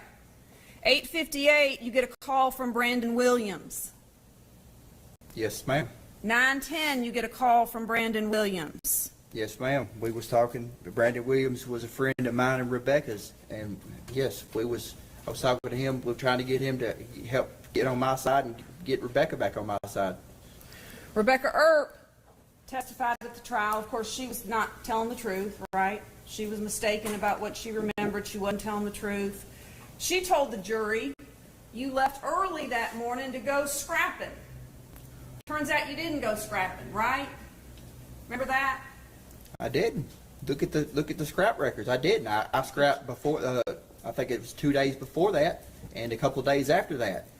She told And her then that's how was where she you at my house? If she was, if she testified that she was at my house, how is she at my house if her cell phone is pinging at 4 a.m. at her mama's house? How is she at my house? I don't know. At Somebody's lying. between 9:50 and 10:32 in the morning, you're wearing your phone out. Do you remember that? 9:50 and 10:32 from the Bird Song Tower, which is the closest to the interstate, which is the closest to the underpass, which is the closest to where you put a bullet through the head of Holly Bobo. You are wearing your phone out. Do you remember who all you texted and called? You called Joe's Video. Shane Austin is calling you. You're calling Michael Hughley. Is he one of your drug buddies too? He is. Okay. You're calling Joe's Video again. Who works at Joe's Video? Rebecca Earp. You called Joe's Video again at 10:15. At 10:15, you're calling your grandfather again, trying to find him. At 10:16, you're calling your grandfather. 10:18, you get a text. 10:18, you send a text. 10:19, Shane Austin is calling saying, where are you, man? Right? Where are you, man? This plan is about to fall apart and blow up. Where are you, man? 10:19, you called Joe's Video again, trying to get a hold of Rebecca because y'all were having a fight, right? 10:35, you call Dick Adams, your grandfather, again. 10:38, you call Rebecca.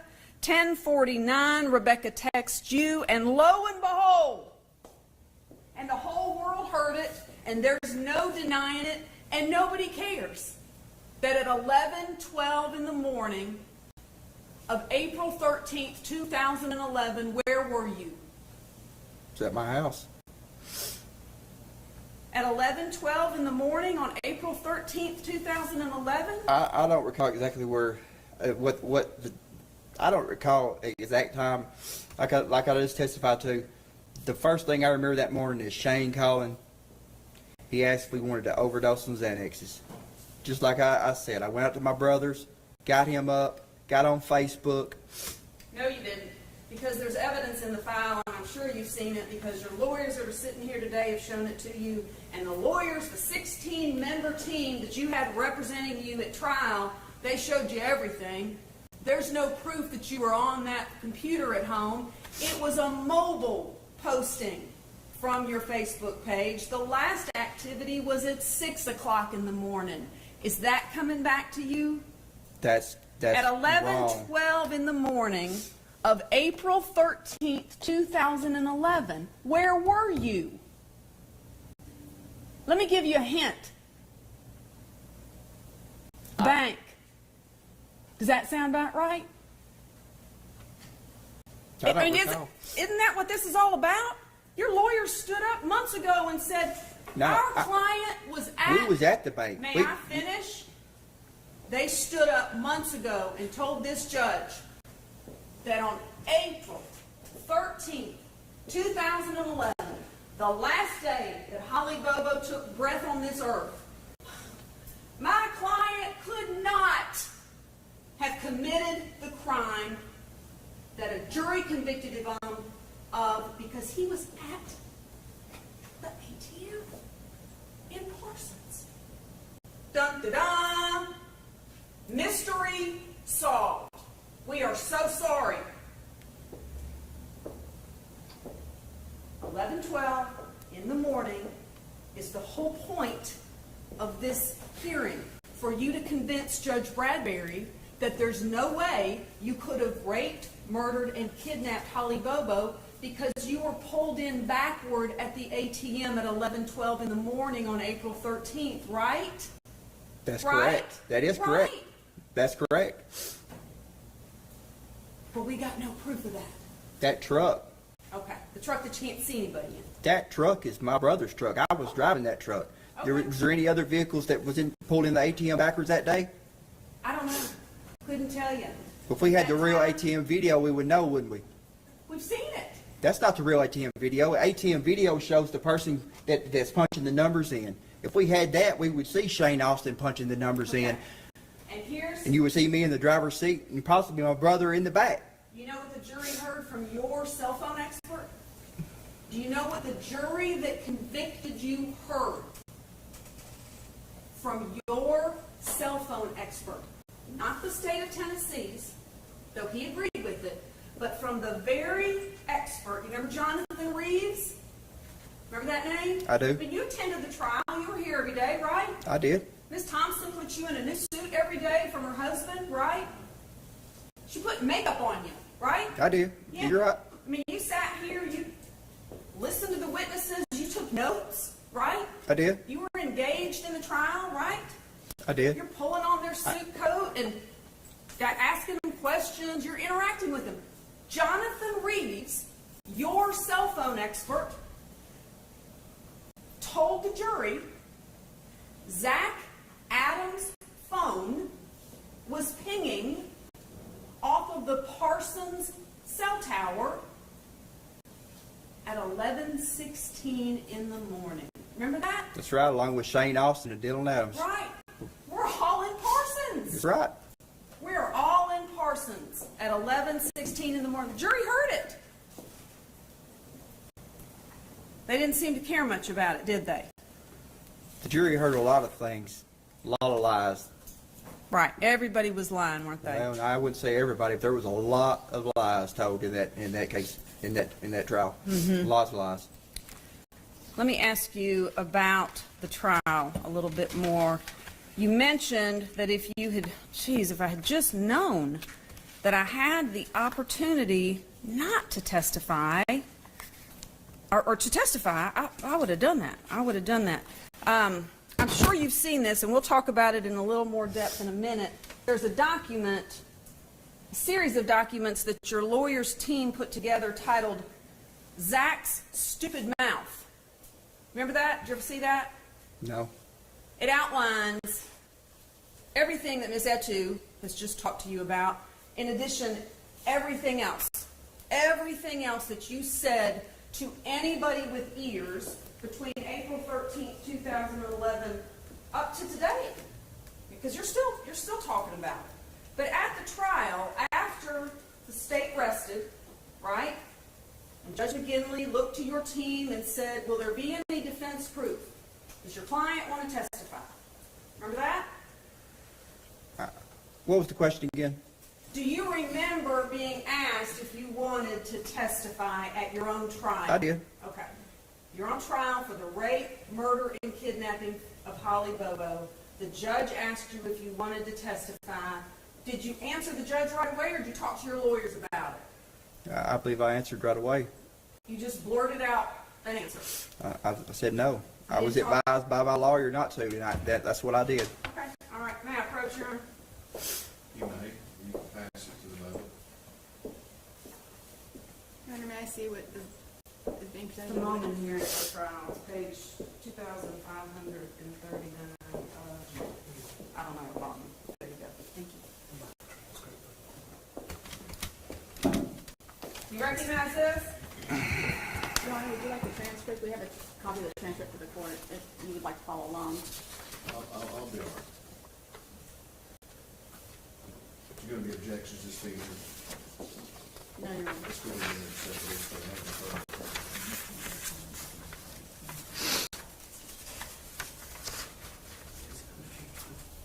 Exhibit 116. Do you recognize Mr. Judge McGinley talking to you? Yes, ma'am. You sat in that stand, didn't you? You remember? I don't recall sitting in the stand. Okay. I think I stood up over there at the table. Swear you in? I don't believe I was sworn in. Yes, you were. Read it. You were sworn in, and you were sworn to tell the truth, the whole truth, and nothing Okay, yeah, I but see that right.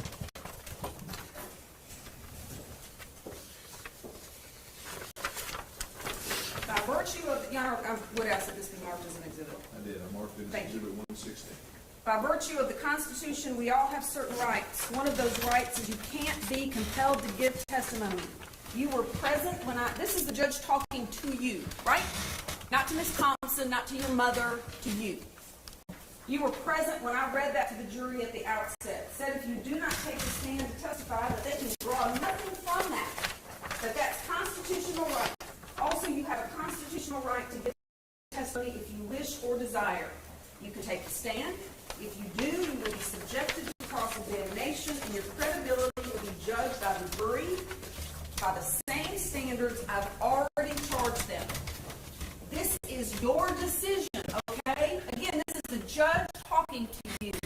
Your big moment. Miss Wyrick, It having consulted with your attorneys. Again, this is the judge talking to you after you've been sworn to tell the truth. I would expect you to consult with your attorneys, but this is not their decision. This is your decision. You're standing there between two of your attorneys. Mr. Gonzalez came on the case late, but you've had ample opportunity to discuss this with Mr. Simmons and Ms. Thompson. Is that correct? That's the judge asking you. Is that correct? You know what you said? Yes, sir. Having said all of that, is it your election not to give testimony? Again, this is the judge asking you. Yes, sir, that's right. Correct. The judge goes on, because a judge wants to make sure this very important decision is being made freely and voluntarily, without any pressure, without a lawyer saying, oh, no, you ain't getting on that stand. So the judge says to you, are you doing this freely and voluntarily? You said, yes, sir. You don't feel you've been pressured either way? This is the judge asking you again. No, sir. The judge goes on, because it's that important. To give or to not give, you cut him off. You were so ready. No, sir. No pressure. No, sir. This is your decision. The judge is asking you again. This is your decision. Yes, sir. All right. Want to address anything further? Here's your open mic moment. Do you want to address anything further? Absolutely. No, sir, I do not. And that was the end of it. And then your team began putting on your proof in the trial. What was the defense in your trial? Do you remember? I was innocent. Right. What was the defense? What was the strategy? Who committed the crime? Mr. Britt. There you go. Terry Britt was the strategy. And the defense was built around that, correct?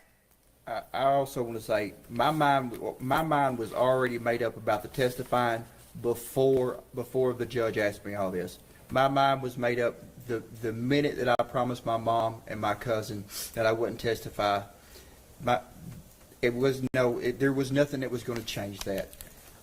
So you're either lied to Judge McGinley when you were under oath. You didn't tell Judge McGinley anything about your mom and your grandmother pressuring you. So you either lied to Judge McGinley on that day, or you're lying to this judge today about it. Because that never came out of your mouth, did it? That didn't come out of my mouth, but my mind was already made up. Okay. My mind was already made up. You never told the judge that, though, did you? No, I didn't. Okay. All right. I didn't. There was a lot of things that I didn't realize at my trial, things that I know now. There was a lot of things. I was totally unprepared. I had no way to access law books or anything. There's a lot of things I didn't know that I would have did different. There's lots of things. That you would have done differently. Yes. Right. Yes. All right. Absolutely. There was. I would have demanded to go through all the discovery. I would have demanded it. That's one of the key things. What if there's something in there? My lawyer don't know if there's something in there. I mean, that's. Well, let me ask you this. How many times did Ms. Thompson come to meet with you? I don't recall Miss Wyrick. She came a lot. She did. She worked hard on this case. Almost 4,000 hours. Do you know that? Almost 4,000 hours of time that she billed the state of Tennessee for, which is probably an underestimate of the time. I would imagine she probably put time into this case that she didn't bill the state for. In addition to that, your family paid her $50,000, right? I believe it was 55. All right. She put a lot of work into this. How many times did she come see you? 10, 20, 30, 40? She came a lot. Give us an idea. 50. 50 times. I would say yes. They're trying to do speculation. I don't recall. Like I said, I don't recall how many times. I didn't count. I didn't mark it. He's giving us an estimate. It's a lot. We know it's a lot. Ms. Wyrick. But every time she came, she wouldn't. A lot of times we would just be going through the discovery, going through stuff. Well, I thought you just said you never saw this. I didn't see all of it. Did she ever There's call 4 you? terabytes worth. I didn't see all of it. I'm not sure she looked at all of it. Did she ever call you on the phone? Did you ever call her on the phone? We did. Okay, so you had in-person meetings, you talked over the phone. Every time you had a court setting, you were with her, correct? We did, and Okay. when she did call, when we did talk, we didn't talk. She advised me not to talk about the case on the phone. She was very leery. When I was at Chester County Jail, I remember they would let me call her, but they would carry me to there's a little room in there, the same room when she would come to meet with me. It's the same room they would put me in. And when I told her about that, she said, "Well, from here on out, don't talk about nothing on the phone. We think this room may be wired or something." Sure. So she didn't want you talking there. Right. So she came to see you many times. She also sent people to come see you, correct? She did. Mitigation experts that came to see you, right? Remember Lee Norton? Who was Lee Yep. Norton? The one that did the IQ test and all that. Okay. Jim Simmons, did he come see you? He did. All right. Did Jerry Gonzalez ever come see you? I don't specifically recall. I Okay. think he might have came once. I don't really recall. How many times did the mitigation specialist come see you? I think we met once with Jim Simmons, and then she came back another time and gave me the IQ test. And there was a team of investigators working on I the remember case, two right? investigators. I remember Eight? two. I think there was two. Jim Simmons had a investigative team, and Jennifer had one, but it was like two investigators. Did they ever come see you? They did. They came with Jennifer and Jim. And so I'm certain, correct, that in these conversations and these meetings, when you met with Ms. Thompson, did she take notes? Was she writing anything down? Was she just on her cell phone? She took some notes. Okay. So in the course of these interactions, did the investigators take down notes? I don't recall. I believe so. Okay. What about Lee Norton? Lee Norton take notes? I don't remember much. I can't really recall Lee Norton. I know we did the IQ thing. That was with the blocks and all that stuff. I thought that was kind of. But it's your testimony today that you told all of these people, I couldn't have done this because I was with Shane ODing on Xanax, right? That's the truth. Okay. So, and you told all of those people, I couldn't have done this. I was with Shane ODing on Xanax when Holly Bobo was abducted, raped, and murdered, right? That's what you told them. Shane and Dylan was with me. Okay. They was with me. Right. So When? we was At what time? well, like you just said, 11 o'clock we was at the ATM. So that truck that you just showed, that's us pulling the ATM backwards. Right. Okay. But you told all that to Ms. Thompson and to Ms. Norton and to Jim Simmons and to the team of investigators. No, They all no. knew there was No, no there was, way. like I just testified to, there was things that I don't remember about that morning. I don't specifically recall going to that ATM until some later on. Okay. Do you remember telling, well, let me ask you this. Do you remember reading or seeing from Ms. Thompson a report from one of the mitigation experts?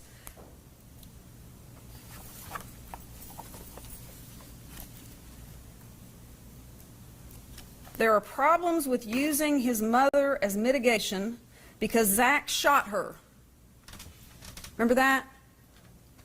I know a minute ago I wrote it down because it was such a creative description of a shooting that somehow your mother's leg accidentally got in the path of a bullet that you accidentally had in your possession. I think I'm not getting it accurate, but you shot your mother. I did not shoot my mother like you're sitting here saying. I operated a firearm in a reckless manner. Rule number 1 of hunter safety: you're supposed to always, any weapon, you're supposed to treat it like it was loaded. I treated that firearm, a pistol, as it was unloaded, and it went off and it struck my mother in the knee. I did not voluntarily shoot my mother like you're sitting here, like you're trying to explain to everybody. That did not happen. Trying to explain anything, That's Mr. what Adams. You're trying to make it like. No. What I'm trying to do is get to the truth for That the is the judge truth. and for this court. And you're well versed in the use of guns, aren't you? I am. You've been handling guns since you were about 8 years old, right? When your I am. grandfather taught you how to handle a gun and how Probably to before shoot that. deer. Probably before that. Okay. All right. So you know about all that. Yeah. You told the mitigation or the investigative team that came to see you that you've known Jason Autry for a long time, right? I believe I just testified to that. Right. You never told the police that, though. Yeah, I never told the police that. I was scared of Jason. Okay. Jason's not a Thought he was person that you're just going to tell the police on. I'm not asking you, why didn't you tell the police that Jason Autry was with you at the river when you murdered Holly Bobo? Why didn't you tell the police, Jason Autry is my best friend and we text and talk to each other on the phone every day. You never said that to the police, did you? I never tell the police a lot of things. Okay. In fact, you told Eva Pilgrim with 2020, I wasn't with Jason that day. I don't recall being with Jason that day. You just testified that you were with Jason that day. I was, but I don't, there was no specific, I was with Jason so much. There was nothing that we did that morning like, we didn't catch a big bass. There was nothing specific about that morning to make me remember. Like those phone calls you just went through, I'm sure they happened, but I couldn't tell you what we talked about. There was nothing specific that happened that morning that stood out. I'm sure I made every one of those phone calls. I'm sure I made every one of those texts, but I can't tell you what we was talking about. I'm sure it was about drugs or something I guarantee it was about drugs. It's the only thing it could have been.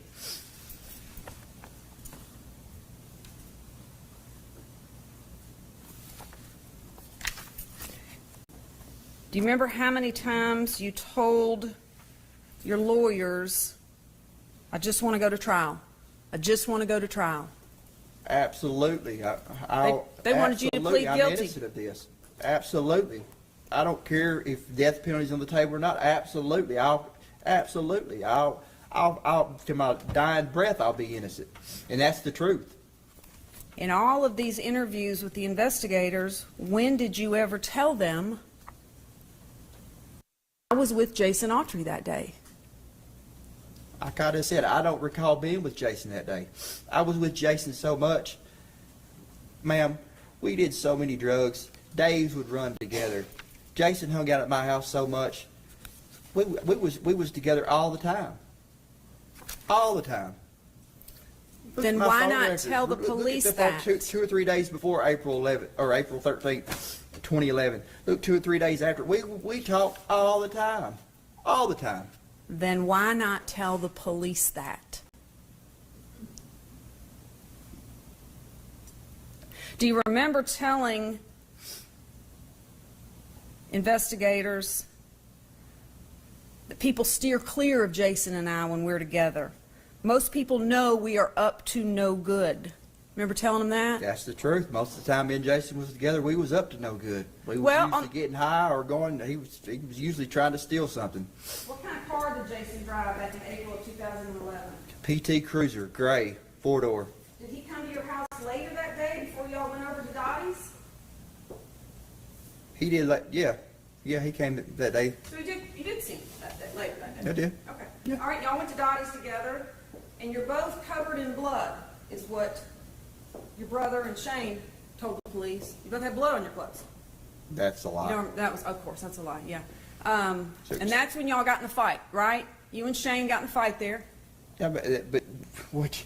So he just pulls up my house. He got blood all over him. We're just gonna go about our daily business with just blood all over. That makes no sense whatsoever. There's a lot about this that doesn't make much sense. You're right. Like I'm you're absolutely right. Like those ATM videos. We had those ATM videos of that day. You would see Shane Austin. You would see me in the driver's seat. And you see my brother in the back seat. But where are they at? Right. Right. If we could get those, if the TBI would have did their job and got that, we wouldn't be here today. Promise you we wouldn't be here today. Jury heard that you were in Parsons at 11:16 in the morning. The jury heard that from your own expert. Miss and Wire, they did of course not they heard that. care. Do you know what time Holly Bobo was abducted? I don't. 7:50 in the morning on April 13th, 2011. So your defense team, you filed a notice of alibi, didn't you? You and your lawyers? Remember who your alibi witnesses were? Do you remember who you told the court your alibi witnesses were going to be in a written motion? I think it was what? No, I don't recall. Dick Adams, Dylan Adams, Shane Austin, Right. and Rebecca Earp.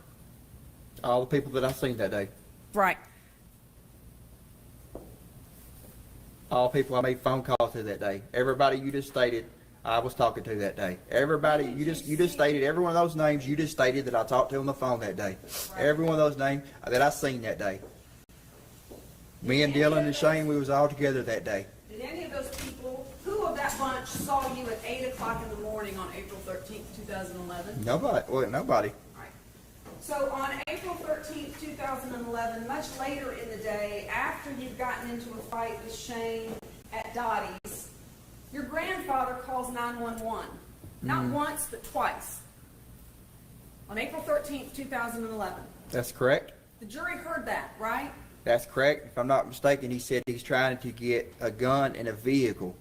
Well, why was I needing a vehicle if I had the white pickup like you said?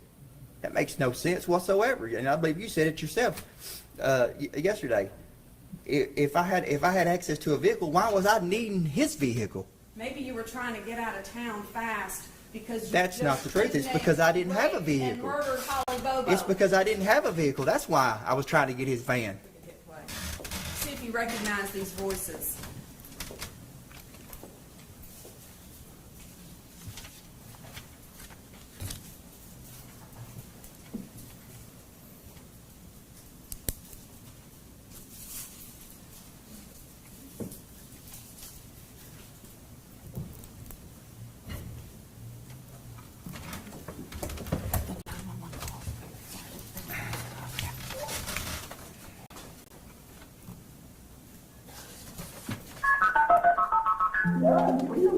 You're too raising hell with me.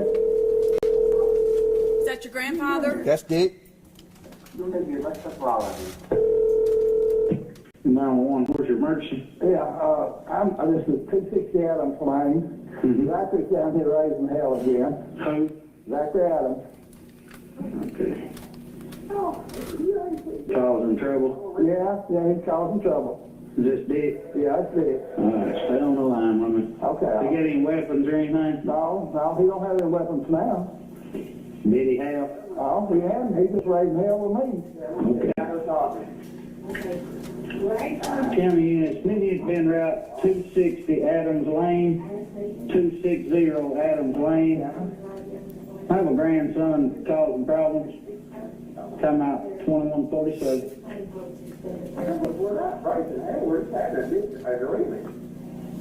It's just you and him there? Well, his brother's here too. That he's the only one causing problems. Yeah, he's raising hell wanting another am. I'm gonna let him have it. I'm talking to them 911, so I'm they'll be down here with me. You raising hell with me, I tried to get you to leave. You got me out of bed. How are you? Well, he said he's leaving now. Was he leaving in? Well, he ain't got no vehicle. There's nowhere to go. He's on drugs or something. I don't know what the hell it is. I can't put up with this, though. I'll wait and I will bother you, okay? Okay. Well, he said he'd leave me when bother. It's just totally up to you. You call me. Well, I mean, if you want him to come and take care of it, okay. I'll let him leave. all right. If you need us, I'll be back. Okay, I'll call you back. All ready. All right, bye. He ain't got no vehicle. That's what There's Dick another just phone said. call. There's another phone call. Okay, but he just said he ain't got no vehicle. See, I didn't have no vehicle.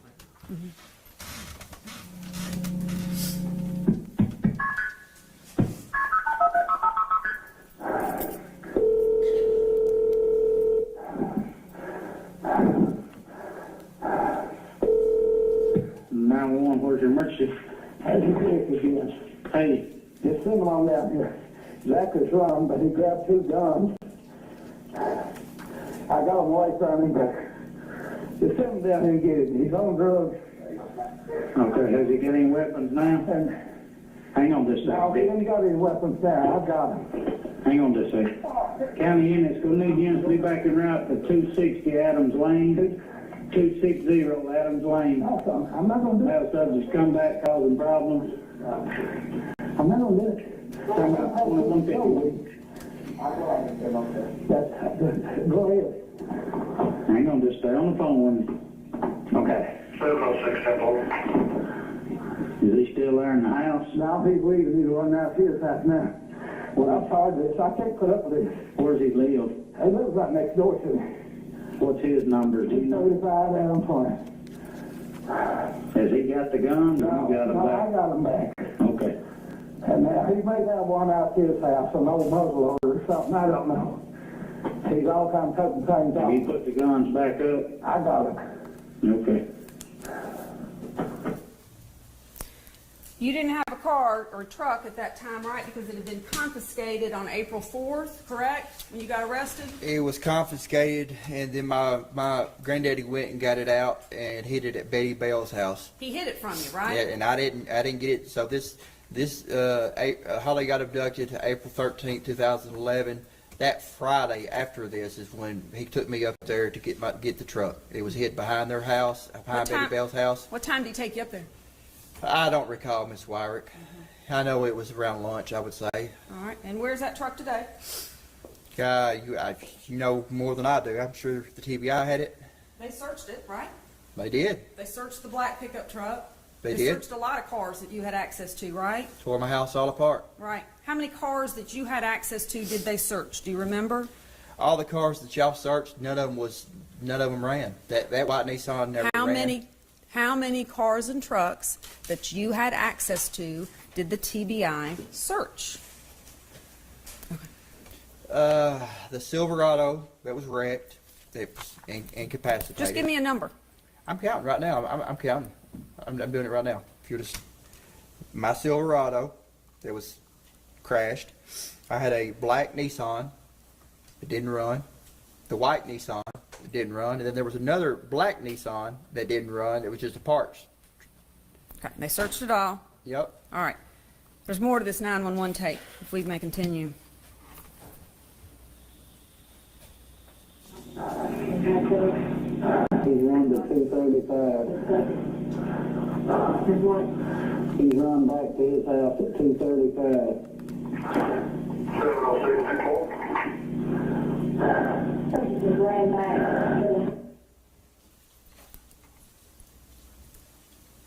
Calm down, Dick. We're gonna get you some help out there. They just come in and woke you up? Yeah. He's been well asleep all day, and I can tell he's messed up on drugs. I called him Sarah too. And You just tell him if he comes back over, okay? okay.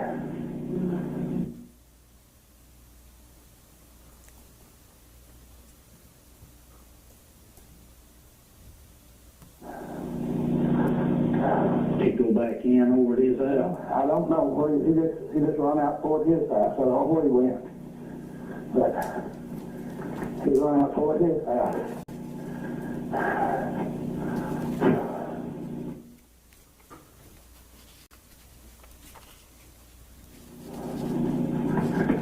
He want you to give him your vehicle. Is that what you said? He's wanting you to give him the vehicle? Yeah, he want my vehicle. So I just had to go to Lexington and get they called him up there with a bunch of drugs next to Trace Park. And I had to go get my vehicle out where the record store it in. Yeah. He messed up. I know it. He said the location. On Pittsburgh.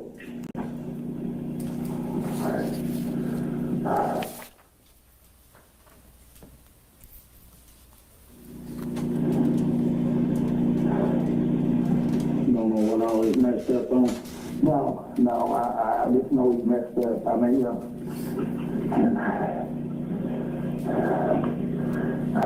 You haven't seen him since he took off, have you? No, he grabbed that couple of guns and I got him away from him. And he run. So he come to my house again, I tell him I'll shoot him. Hang on.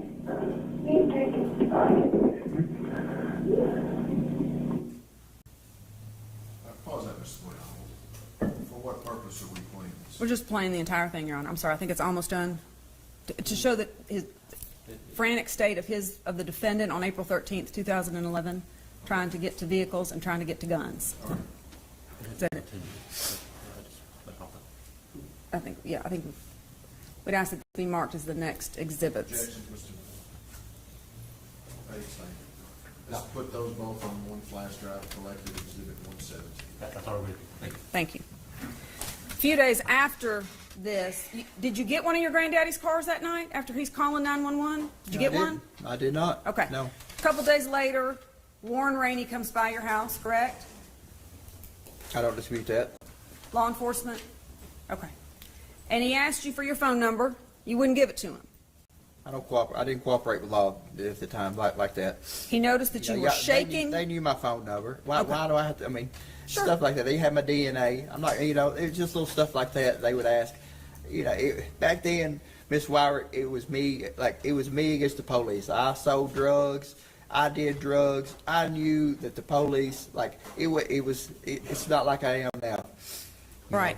So if they knew all about it all, why were you shaking so bad that day when he came? I had about 5,000 marijuana plants right behind the house there.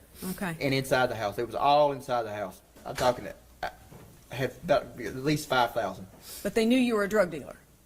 Yeah. Okay. So he comes by, wants to talk to you, check some things out. You won't give him your phone number. That's when they watch you for hours. That's when you're vacuuming out the truck. That's when you're running back and forth between your granddaddy's house and washing off this mattress. You never once mentioned, wait a minute, I was at the bank on April 13th, 2011. I was at the ATM at 11:16 in the morning. I was with Shane and I was with Dylan. You never mentioned it. No, I never mentioned that. But if we'd had that video, if we had that ATM footage, like I said, it would show Shane at the ATM getting. And like I said, I don't know where the video's at.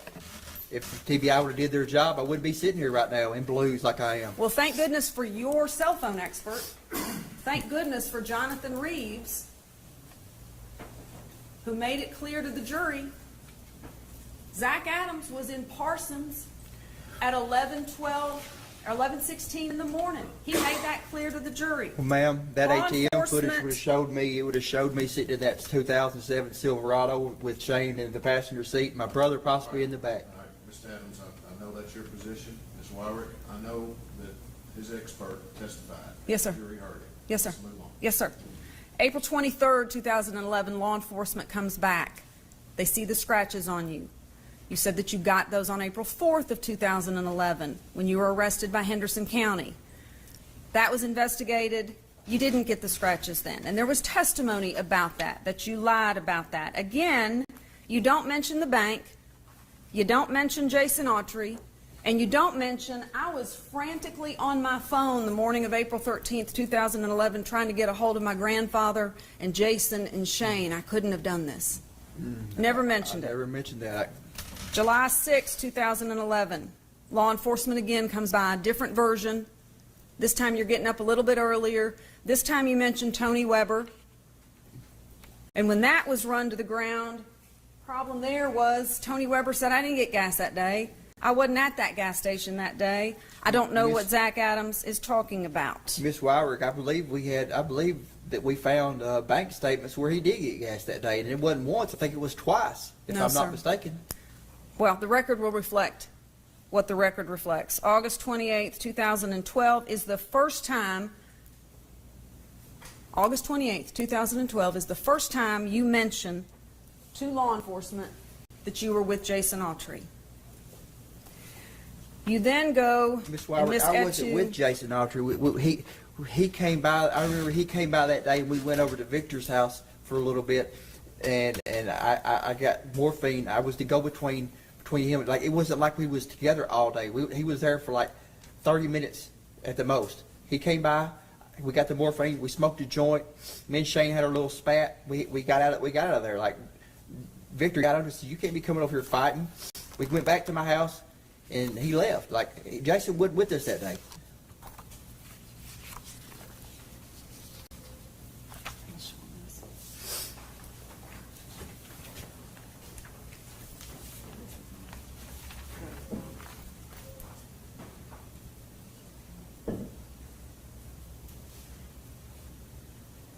May I approach, Your Honor? You may. Thank you. Mr. Sergeant Mark. No, sir. We Here's this one. Set of documents.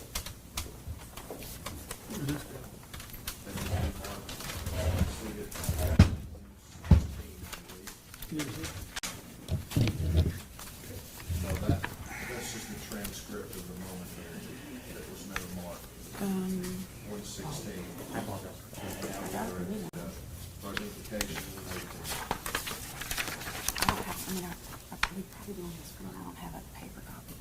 What does it say at the top of that? Original list regarding Zach's stupid mouth, Brian Smith. How many pages is that document? 1, 2, 3, 4. You know, I'd asked if that 4 page, but Mark Exhibit 180. You sit.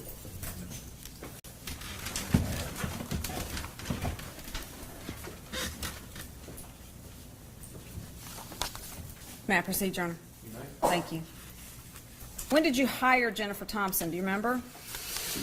I was arrested February 28th, 2014. It was, I think it was later on that week she came. Her and Jim came. I wouldn't say I hired her right then, but she came on, and it was right before the preliminary hearing at the Decatur County for the trumped up charges that was later dismissed with Amber Bray and that. The charges where you held Amber Bray hostage? That No. that was the accusation, correct? Until she gave you money? Until what? Till they gave you money? That's false. Okay. That was trumped up. Well, how come y'all didn't prosecute that then? That's what I'm asking you. Is that the case you're talking about? Yes, ma'am. Okay. You were also indicted at some point for threatening to kill your brother Dylan Adams, correct? I don't recall that. You don't recall being indicted for that? Miss Wyrick, from February 28, 2014, you know how many times the TBIs came, they've dropped the charges, recharged me. I've been charged with so many things. I couldn't even tell you how many times y'all have dropped charges, recharged me, charged me with stuff, tampering with evidence, all kinds of stuff that never went to court over. So if you was to tell me that, I wouldn't. I don't recall, but I wouldn't doubt it. The jury heard testimony that you tried to get Jason Autry to kill Dylan Adams, your brother. Absolutely not. That's a total lie. But I Jason, love my brother with all my heart. the jury also heard testimony that you got word to Dylan Adams that he better keep his mouth shut. Was that a lie too? No, I did say that. I did say that I was upset, and that's the reason that all this happened is the lies that he told.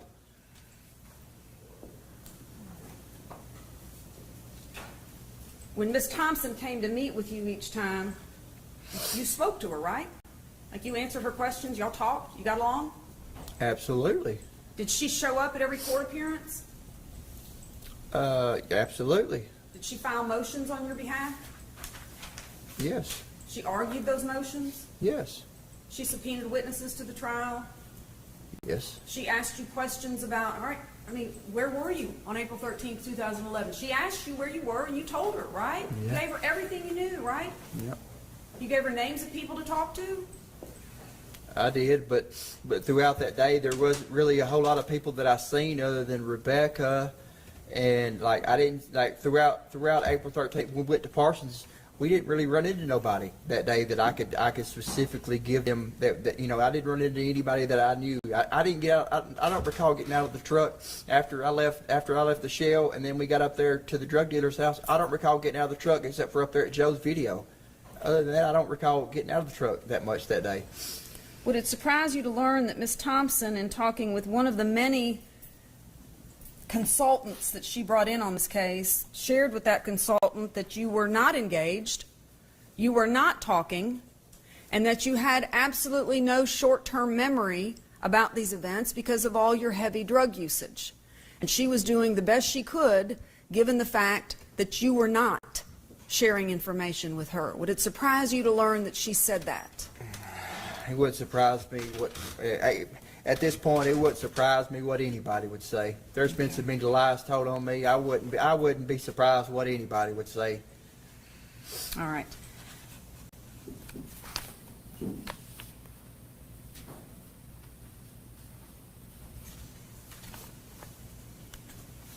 You were convicted by the jury. How long did they deliberate? You remember? I don't recall. It was a couple days. A couple days, wasn't it? They were out a while. It took a while to come back and convict you, didn't they? I don't recall the amount. I know it was a couple. Okay. When you made the statement, no body, no gun, to Mr. Cooper and Kirk, you were just talking? I don't recall making that statement, ma'am.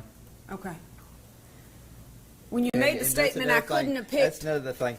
Y'all had those two inmates, but there was a corrections officer that was right there too. How come y'all didn't get her to come up here and testify that I made those statements? She was right there. She was right there beside me. I was in protective custody. They had me up there in a cell. I wasn't in general population. I was up there in the front in a cell all by myself. They had me right there beside the guard. How come y'all didn't get her to come say that? How come y'all had to get two inmates? Oh, let me guess. Y'all couldn't give her a deal. Okay. You'll have an opportunity to explain. Okay. You finished? Yeah. Okay. You were convicted by the jury, and then conversations started about the next phase, right? About the death penalty. Which if I'd had to do over, I'd have went on and let them get the death penalty. It'd have been, I'd have got better appeals. I would have went on. If I'd hindsight been 50-50, I'd have went on. I would have took this deal. Well, you could have taken a deal, Mr. Adams. I shouldn't have, though. I should have went on and let them give me the death penalty, and then let these death penalty activists fought this, and then the truth would have came out, and all the shady stuff that has went on, like the ATM video, and all the stuff that's been hidden and covered up, would have came out. Well, then why didn't you tell your lawyers to sign me up for the death penalty? I should have. They came to you and tried to get you to plead to something lesser than life without parole, right? I would, and I ain't going to. I never will. I won't ever plead to nothing. I'm innocent. Why would I plead to something I didn't do? Okay. That'd be stupid. After you were convicted, you began having conversations with your lawyers, right, about the next phase, or did they not talk to you about it? Did y'all talk about it? We talked. Okay. And they said the state is willing to take death off the table and give you life without the possibility of parole, right? Did they say that to you? They did. They did, and they come back and they said the first time, I believe it was they didn't want me to have no appeals. I said no, absolutely not. So you took And life. I do remember that at this point there was some animosity between Mr. Jim Simmons and and Jennifer, because Jim came to me trying to get me to plea out behind Jennifer's back. And then after I said, no, I'm not pleading out to something I didn't do, he made me sign a motion. He wanted me to write a motion to the judge because he wanted to recuse himself. In which I did. You accepted life without parole, right? I did. Okay. What year was that? 2017, September. You remember writing a letter to Ms. Thompson in 2018? Do you remember writing a letter to Ms. Jennifer Thompson in 2018? I don't recall. If you have the letter? I do. Jennifer, hear me out. I can take care of myself. Please get me off of Max. Let him authenticate this. I'm sorry, I was trying to see if you remembered the language of it. Well, Is this your handwriting? I can't see that far. No, I am. Is this your handwriting? I can't see that far. All right. I have to pass the witness, Your Honor. All right, speed into the document. Is that your writing?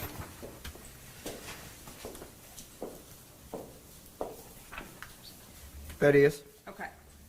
And I'd ask that be marked as the next numbered exhibit. Mark it as exhibit 119.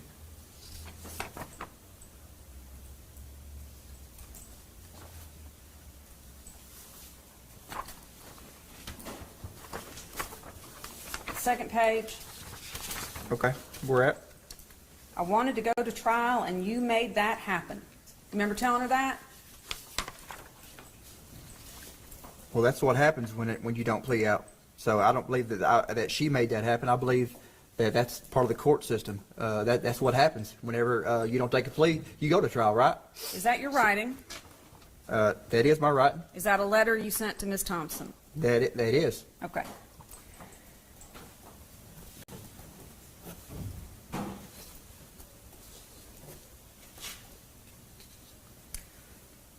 May 22nd of 2024. Anything else with this letter? No, Just pass no, it sir. down, please. Sorry, thank you.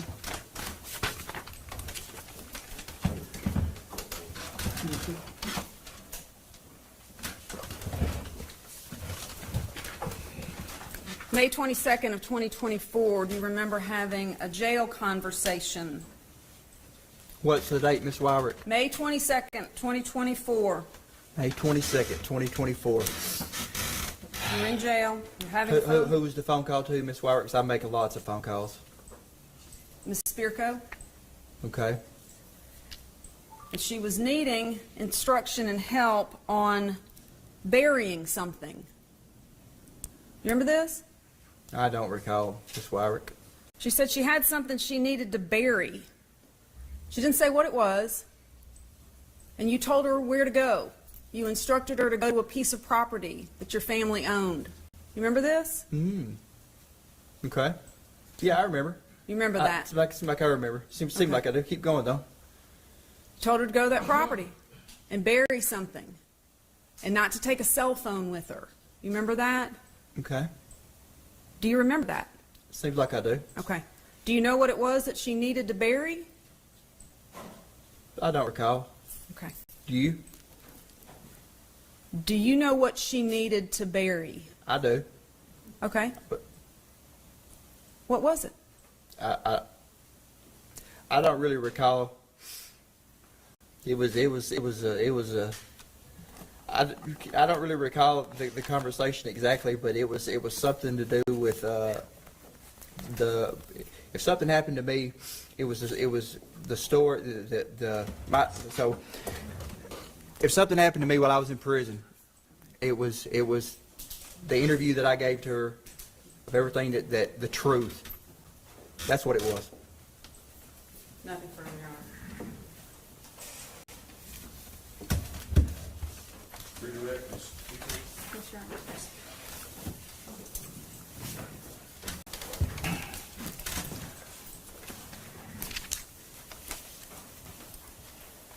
Okay. Mr. Adams, Yes, ma'am. Ms. Wyrick asked you a bunch of questions about how hard Ms. Thompson worked in preparing for your defense. Do you recall that line of questioning? Yes, I do. Okay.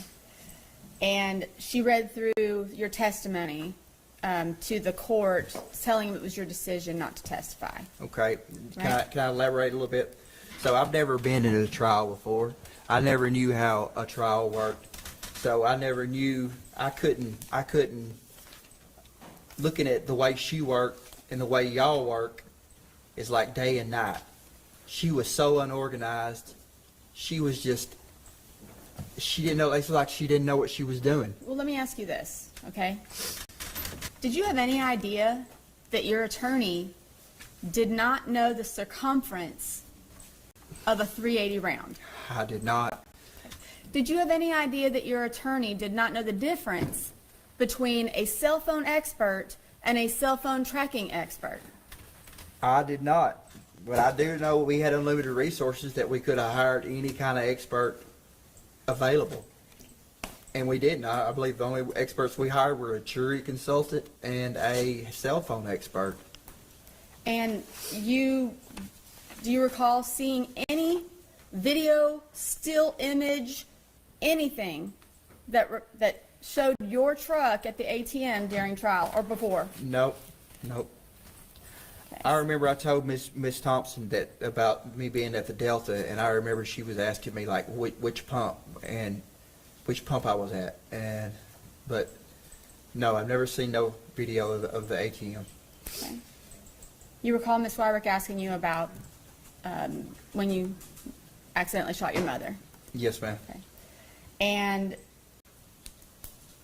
she read off a report from a mitigation expert that said that using your mother, that it would be a problem using your mother as a mitigation because you shot her, right? So during that incident, when you were mishandling a weapon, were you on drugs? I was. So were you high at the moment that that happened? I was. And do you typically remember 10 days after a regular day of your activity, everything that you've done? 10 days ago, I couldn't tell you how many times I used the bathroom or how many phone calls I made or exactly who I talked to. But I could tell you that I probably talked to my mom. I probably talked to my granddaddy. There's 2 or 3 people that I always talk to. But other than that, I couldn't tell you what we talked about, the substance of the conversation, what I ate, or a lot of things. No.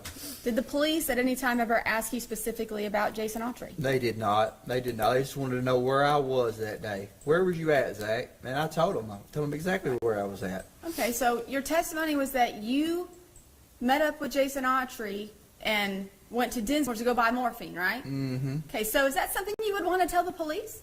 Absolutely not. And you also mentioned that, Mr. Autry's a commanding figure. Would you agree? 6'6", he's a big dude. And you said that you didn't want to get on his bad side, right? Absolutely not. So we heard the 911 calls from your grandpa. Yes, ma'am. Was that the first instance that you ever had your grandparents have to call 911 or had problems with them? No, ma'am. Because you were using drugs, right? That's right. And you would get in fights with your grandparents. That happened a lot. They would say I was high, and we would have an argument, and that was the easiest way for them to get me in jail and get me cleaned up. It happened all the time. I would go to jail, and I would take a plea, and I would plea out. It happened all the time. Happened all the time. And I just want to be clear, Ms. Wyrick characterized she read off all the text exchanges that you had the morning of April the 13th, 2011. Do you recall that? She said you were frantically texting. Mm-hmm. Were you frantic that morning? I was not frantic. I had been up arguing with Rebecca, and I was asleep. Like I said, I don't recall going to the river with Jason that morning. It's because nothing stood out that morning. We didn't catch no big bass. He didn't have a large amount of drugs. There was nothing that morning that was out of the ordinary. And the only reason I remember Shane calling is Shane never called like that. He never asked me that. I was like, Shane, why would you call and ask me if I wanted to overdose on Xanaxes? But it's just the way Shane was. He was just kind of he was trying to be funny about things. So that's something that stood out to you about that day? It is. And isn't it the reason that you're testifying about, you testified earlier that you don't have a specific memory of going to the river with Jason Autry that day. I don't. So is it because the phone records that you've reviewed? I'm not disputing the phone records, but I don't remember it. But that's the whole thing. I went to that river so much with Jason. He would come by. He would come by, and he said, "Let's ride the river." We would go down and we would fish for 10 or 15 minutes.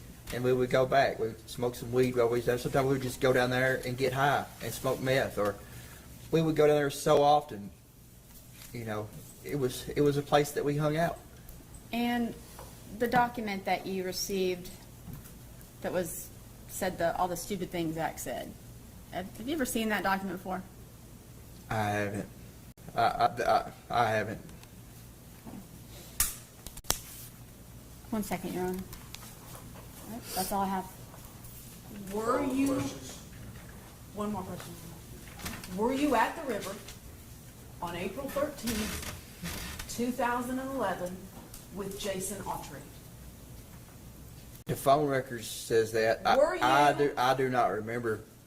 Were you at the river? The phone I'm records. going to object. He's answered that. He says he didn't remember. All right, we have an objection. It's asked and answered. Are you asking a different question? I am, because I recall 2 different answers now. All right. On April 13th, 2011, were you at the Tennessee River with Jason Autry? The phone records reflect that. Like I said earlier, I'm not disputing the phone records, but there's nothing about that morning that stood out. So I'm not disputing being at the river with Jason. I went to the river so much with Jason, I'm not disputing that, but there's nothing about that morning that stood out. And no reason to dispute the phone records, right? That's right. Nothing further. Vice James. Thank you, sir.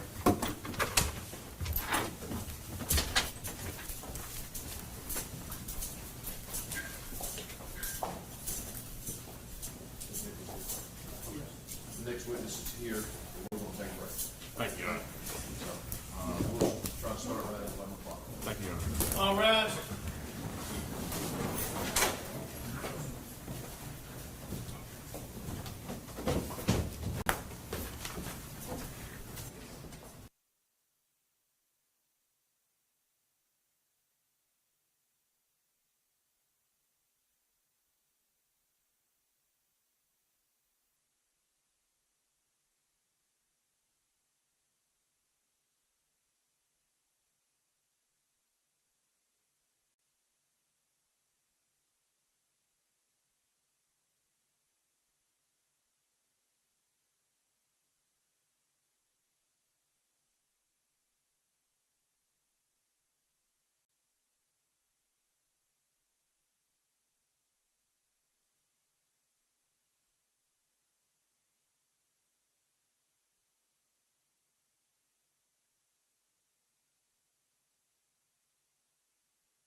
See, go up to the microphone. State your name, please. Spell your last. Jennifer Nichols, Nichols. Ms. Nichols, how many years have you prosecuted?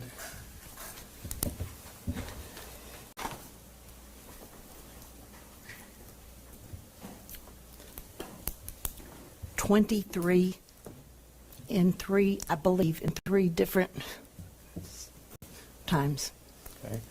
And you have been a circuit judge in Shelby and now in Sumner County. Correct? No, I was not a circuit, I was a criminal court judge in Shelby Hill. You were the lead prosecutor through the trial prosecuting Zach Adams, correct? I was. And Fair to say this was one of your bigger cases in your career? I don't know that I would agree. You put it on your judicial application, Of correct? course, of course. How many cases did you put on your judicial application? A lot. How many? I don't remember. All right. You would not want this conviction to stand if your state's witnesses knowingly lied to the jury, correct? I would not want, The conviction to stand. You'd want the verdict to be overturned if your witnesses lied about important things to the jury. what do you mean by important things? Well, you get to define it. If it's an important thing and they lied to the jury, do you want the conviction to stand? It depends on what you think is important. Well, if what you think is important was false. It was all important to me. They were all? I said a lot, it was all important to me. Okay, good. So that distinction's irrelevant, correct? No, it's very relevant. Okay. I'll give you an example, Mr. Bates. If a witness Could the court lied, instruct the witness to answer the original question? She is. She's answered the question, and she's going to give an Fair. explanation.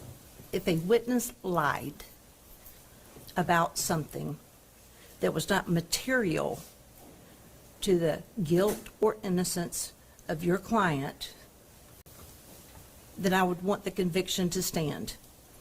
If a witness lied about something that was material to the conviction of your client, then I would not. How much evidence did you present to the jury that was not material to the issue of guilt or innocence? I don't know, because I was not on the jury. You never know what they consider to be important.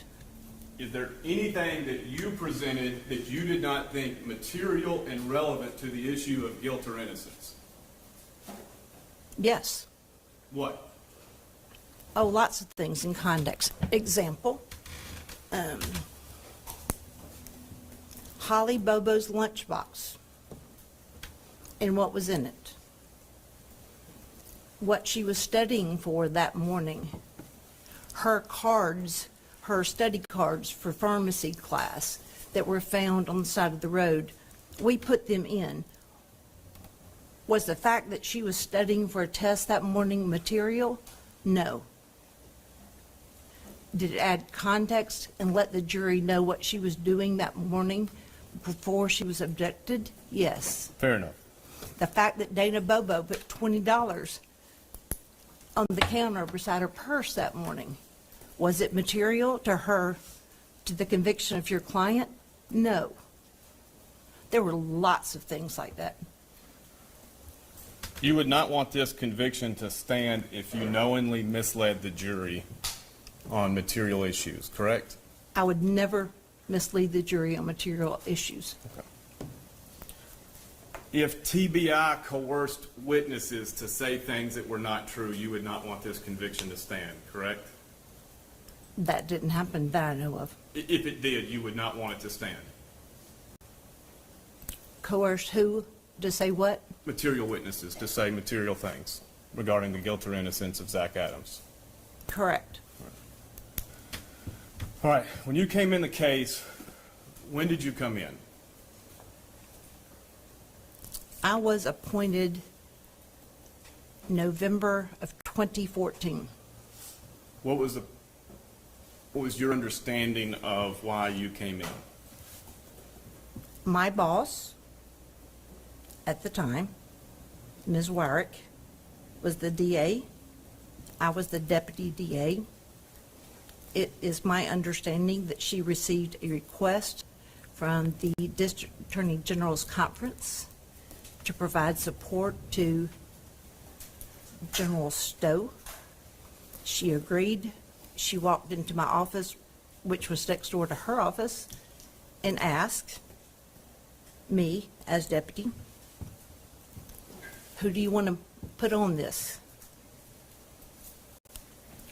At the time, and you accepted the appointment. I said, I'll do it. At the time, who was Jason Autry's lawyers? I don't remember. Whether it's Herbison, Long, Herbison. I'm sorry. John Herbison, Fletcher Long, I think they were on it then. all right? And both of them were disbarred. Were they? You remember them coming off the case? I don't remember them coming off the case because they were disbarred. I honestly don't. Okay. I know they came off the case. And did you have any communications with anyone assisting the appointment of Jason Autry, an attorney? Did I have any conversations with anyone Correct. about? The appointment of attorneys. Oh, for- of course. My whole team was always interested in who was going to represent any of them. Did any court staff or liaisons ask you for recommendations? Not that I remember. Okay. You came in November 2014. Had the death penalty been requested yet?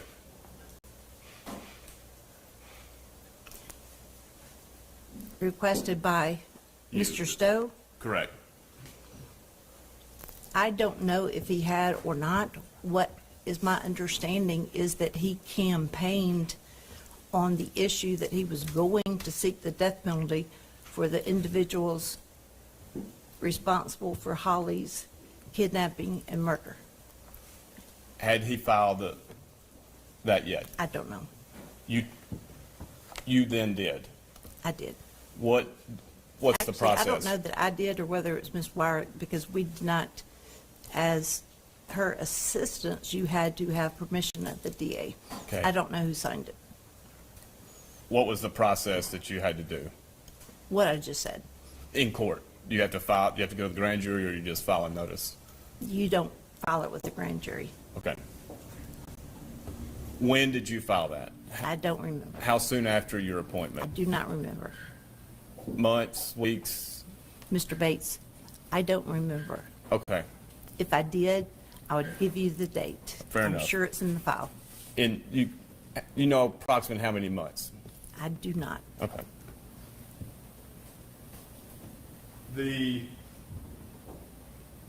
What analysis did you do in determining your intent to kill Dylan, Jason, and Zach by operation of the death penalty?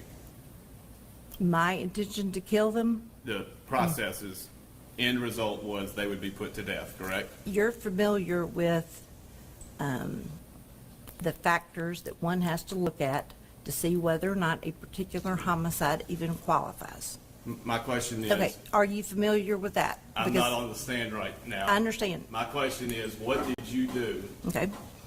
Don't tell me, I know the law. Okay, that's all I asked. But- So that's what I did.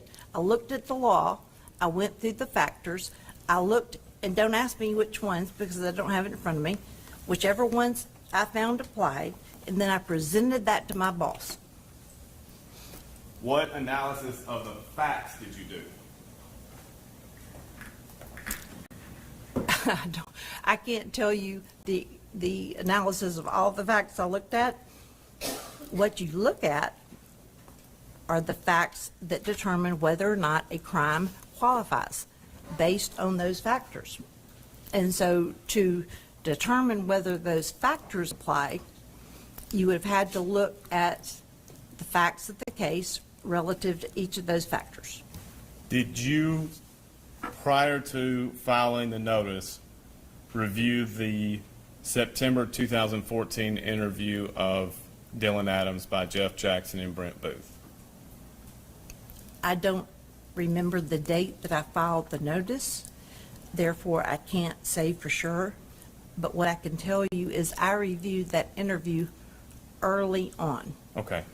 What were your impressions of that video? My impressions, Yes, ma'am. I didn't believe him. When did you stop believing, or did you ever believe it? I don't remember. I don't remember what information I had at the time I reviewed his video. I don't remember what I had or what point in time I got that information. What all led you to not believe the video?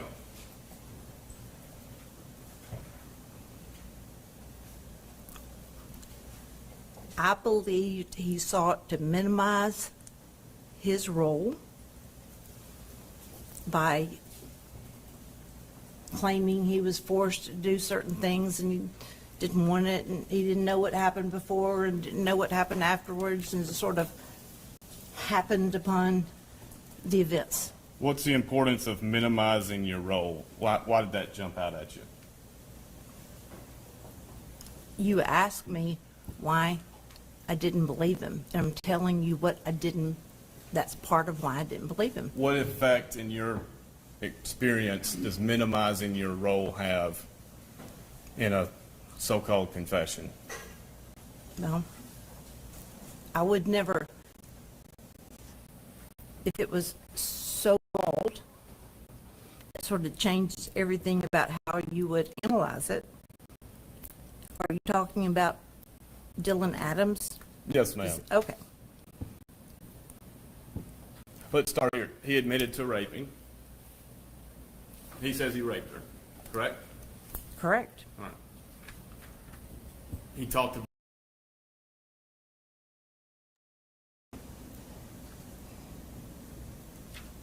I believe so. Mr. Bates, it's been 8 or 10 years since I've looked at that. Okay. It's been a long time.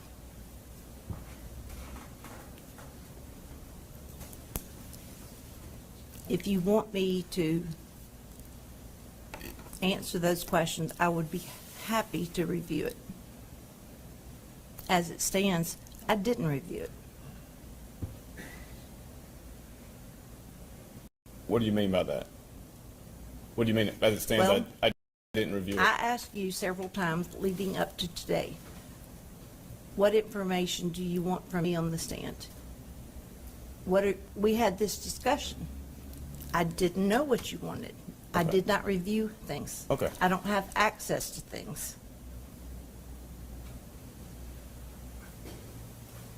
Did you ever believe Dylan Adams' video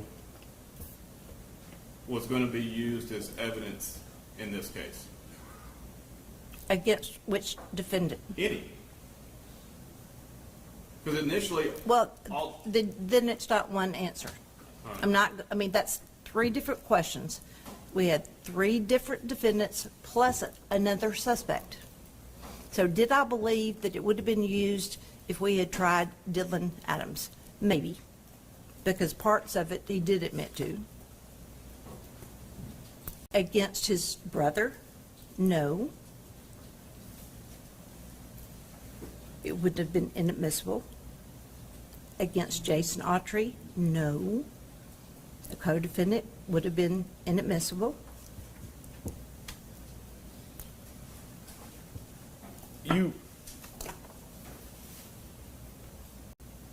when you don't know when you filed the notice of death penalty if you believed or disbelieved the truthfulness of Dylan's statement.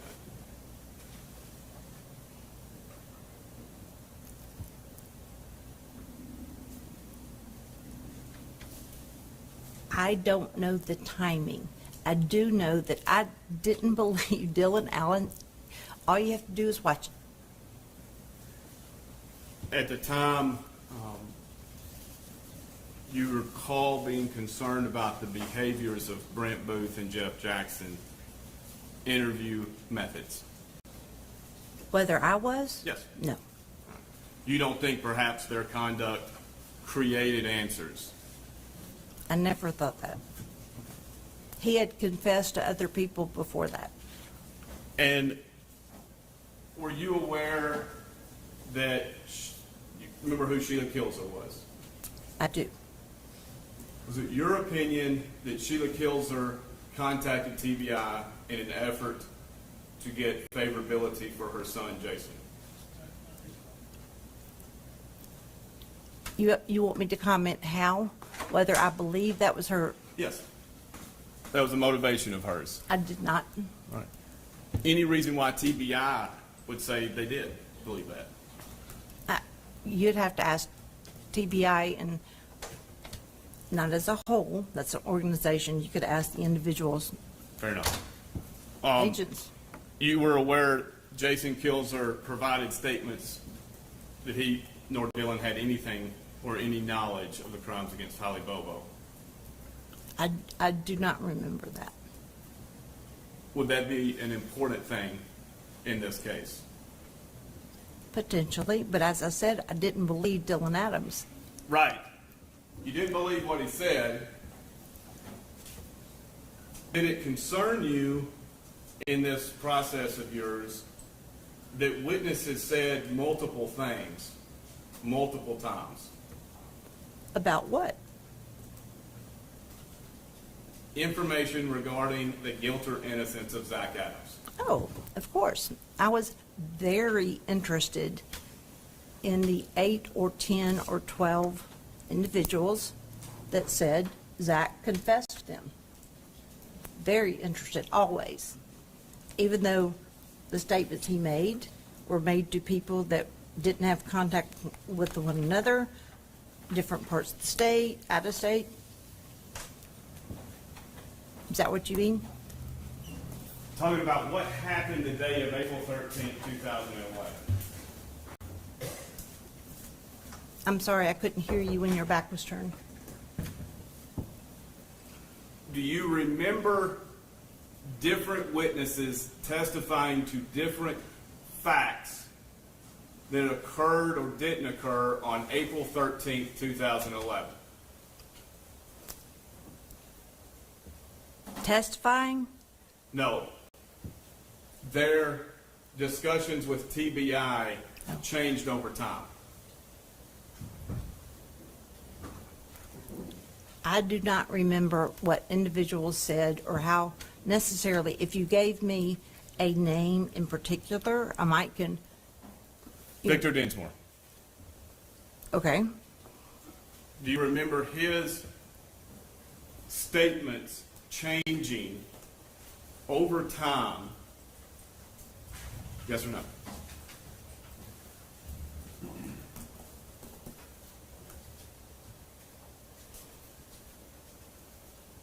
I don't remember them changing. What I remember during my involvement in the case, because remember, it had been going on for over 3.5 years when I got on it. I remember Mr. Dinsmore adding or recalling a different, additional information. So not necessarily changing not necessarily changing what he had said, but recalling more or being willing to tell us more. Do you remember listening to Victor Dinsmore and Dennis Benjamin talk about a gun purchased from Shane Austin? No. Okay. Are you aware the first gun Victor Dinsmore said, and the only gun he says he purchased from Shane Austin, was a .22 long rifle? I'm not aware of that being the only gun that, well, could have been the only one he purchased. Maybe the second one he got from Shane and he traded it maybe for some drugs, if I remember correctly. Do you remember the first gun discussed, Victor No. Dinsmore had any connection with Shane Austin? No. You don't remember it was a .22 long rifle? No. Did you listen to Victor Dinsmore's recorded conversations with Dennis Benjamin? Not that I recall Okay. today. I'm not saying I didn't. I don't remember. Do you remember in the IRs where it was discussed that the possible murder weapon could have been a .22? A rifle? Yes, ma'am. Mr. Bates, I don't remember. Okay. Are you talking before or after? I'm trying to, before or after Holly's remains were found with a bullet hole through the back of her skull? Because at that point in time, we had information about what would have caused that type of defect. Which is important if somebody's sharing this information with witnesses, isn't it? What information? The size of the defect. Important if you are sharing it with an expert? No, with a potential testifying witness. I guess it depends on who the witness would be. I mean, is somebody that's going to be asked to comment on that? Did you listen to Brent Booth interview Victor Dinsmore in May of 2017? Yes. What weapon did Victor Dinsmore say he got from Shane Austin then? I don't remember. Okay. But I know that I heard that interview. Now, at this time, in May of 2017, you were present when Jason Autry provided a proffer statement that says the vehicle used was a white Nissan, correct? You're referring to a whiteboard behind you. I can't see that if I'm supposed to. So, Witness be Mass Exhibit 15. I don't have my readers. We need to take a break for you to get your readers. Is my purse back there? If somebody will retrieve some readers. Please pass over. Let's give it a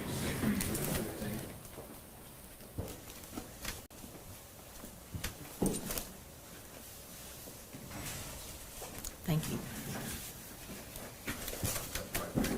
It's,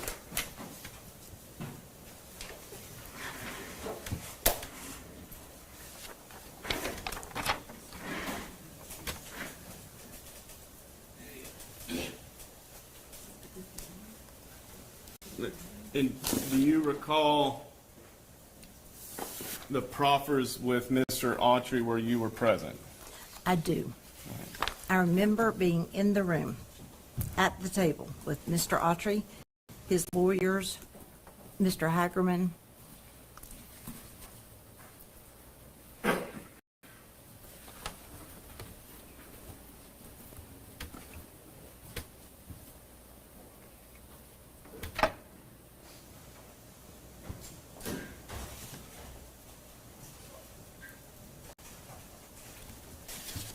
Do you recall Mr. Autry saying that the Mr. Adams transported Miss Bobo in a white Nissan and then hid it at Dinsmore's property?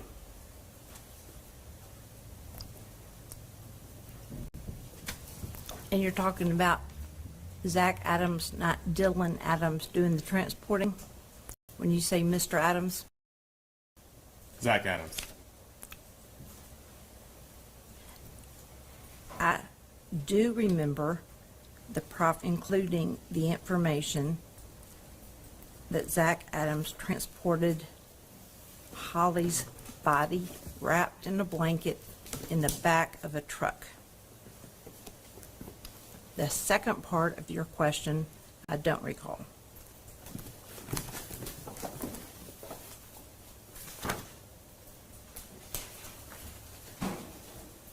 Do you recall that being the topic of conversation between Brent Booth and Victor Dinsmore in May of 2017? I don't. Okay. But as I said, Mr. Bates, I listened to that interview. You just don't recall it. That's Fine. right. We'll have a fellowship of listening. May I have some water? Yes. Thank you.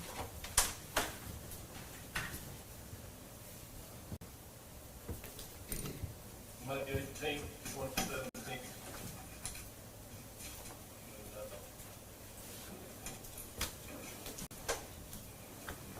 Which exhibit is this?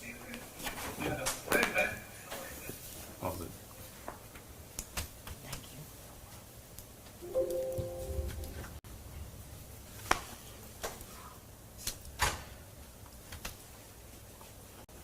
Exhibit 62, Your Honor. I'm good. You ain't. What in the world happened to you? Good. Gosh, they're separated. Why? Was you coming up here to take advantage of the sale? No. There's two people. One across the penis, and my daughter's in a class up here. For what? Nursing. Oh, really? Yeah. What school? She's down the road here at a nursing school, getting her training. So it's kind of a twofold trip. The study is good for the medical. Oh, much as it is.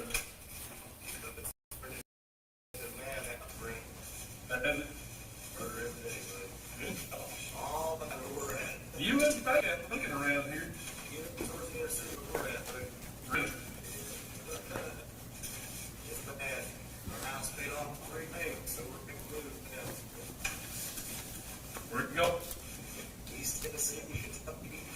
I'm sure there's my say here on the boat you got the 21st century scholarship. Yep. For her to go to school, she has to stay in Indiana.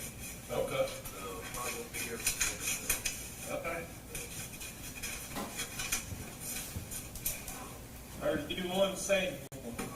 When's it going to be, bud? The 10th of July. Let me tell you, I've got your phone number, and we'll call Yeah. you when I'll call you before and let you know exactly when to come. Okay.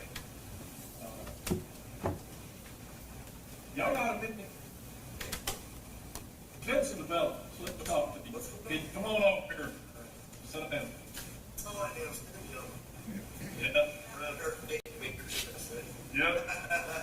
Come on over and sit down. Let me tell you.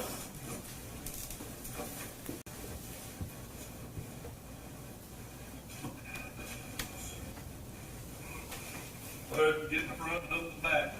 Here.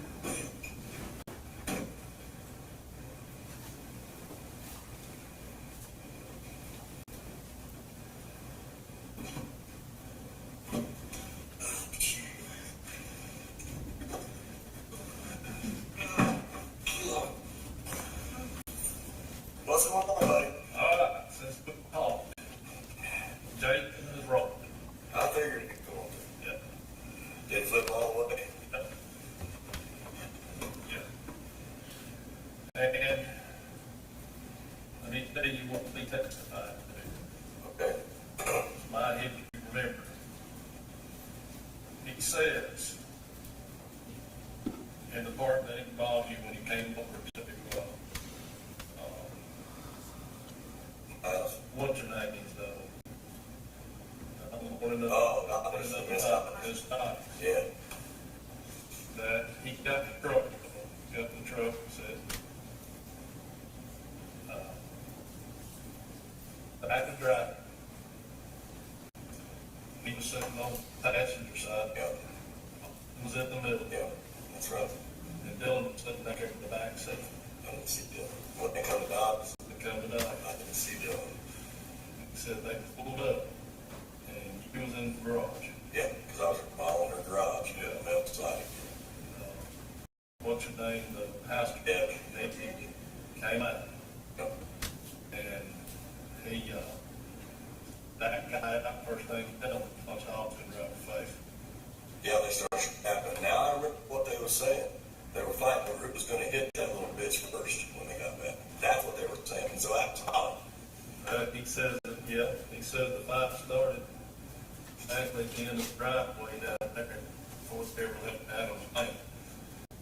almost minutes into it by they got there. They was already into it. Oh, yeah, it was already, That over her. yeah, it was over that, over what had happened, what was, And then they take her because drugs. Did it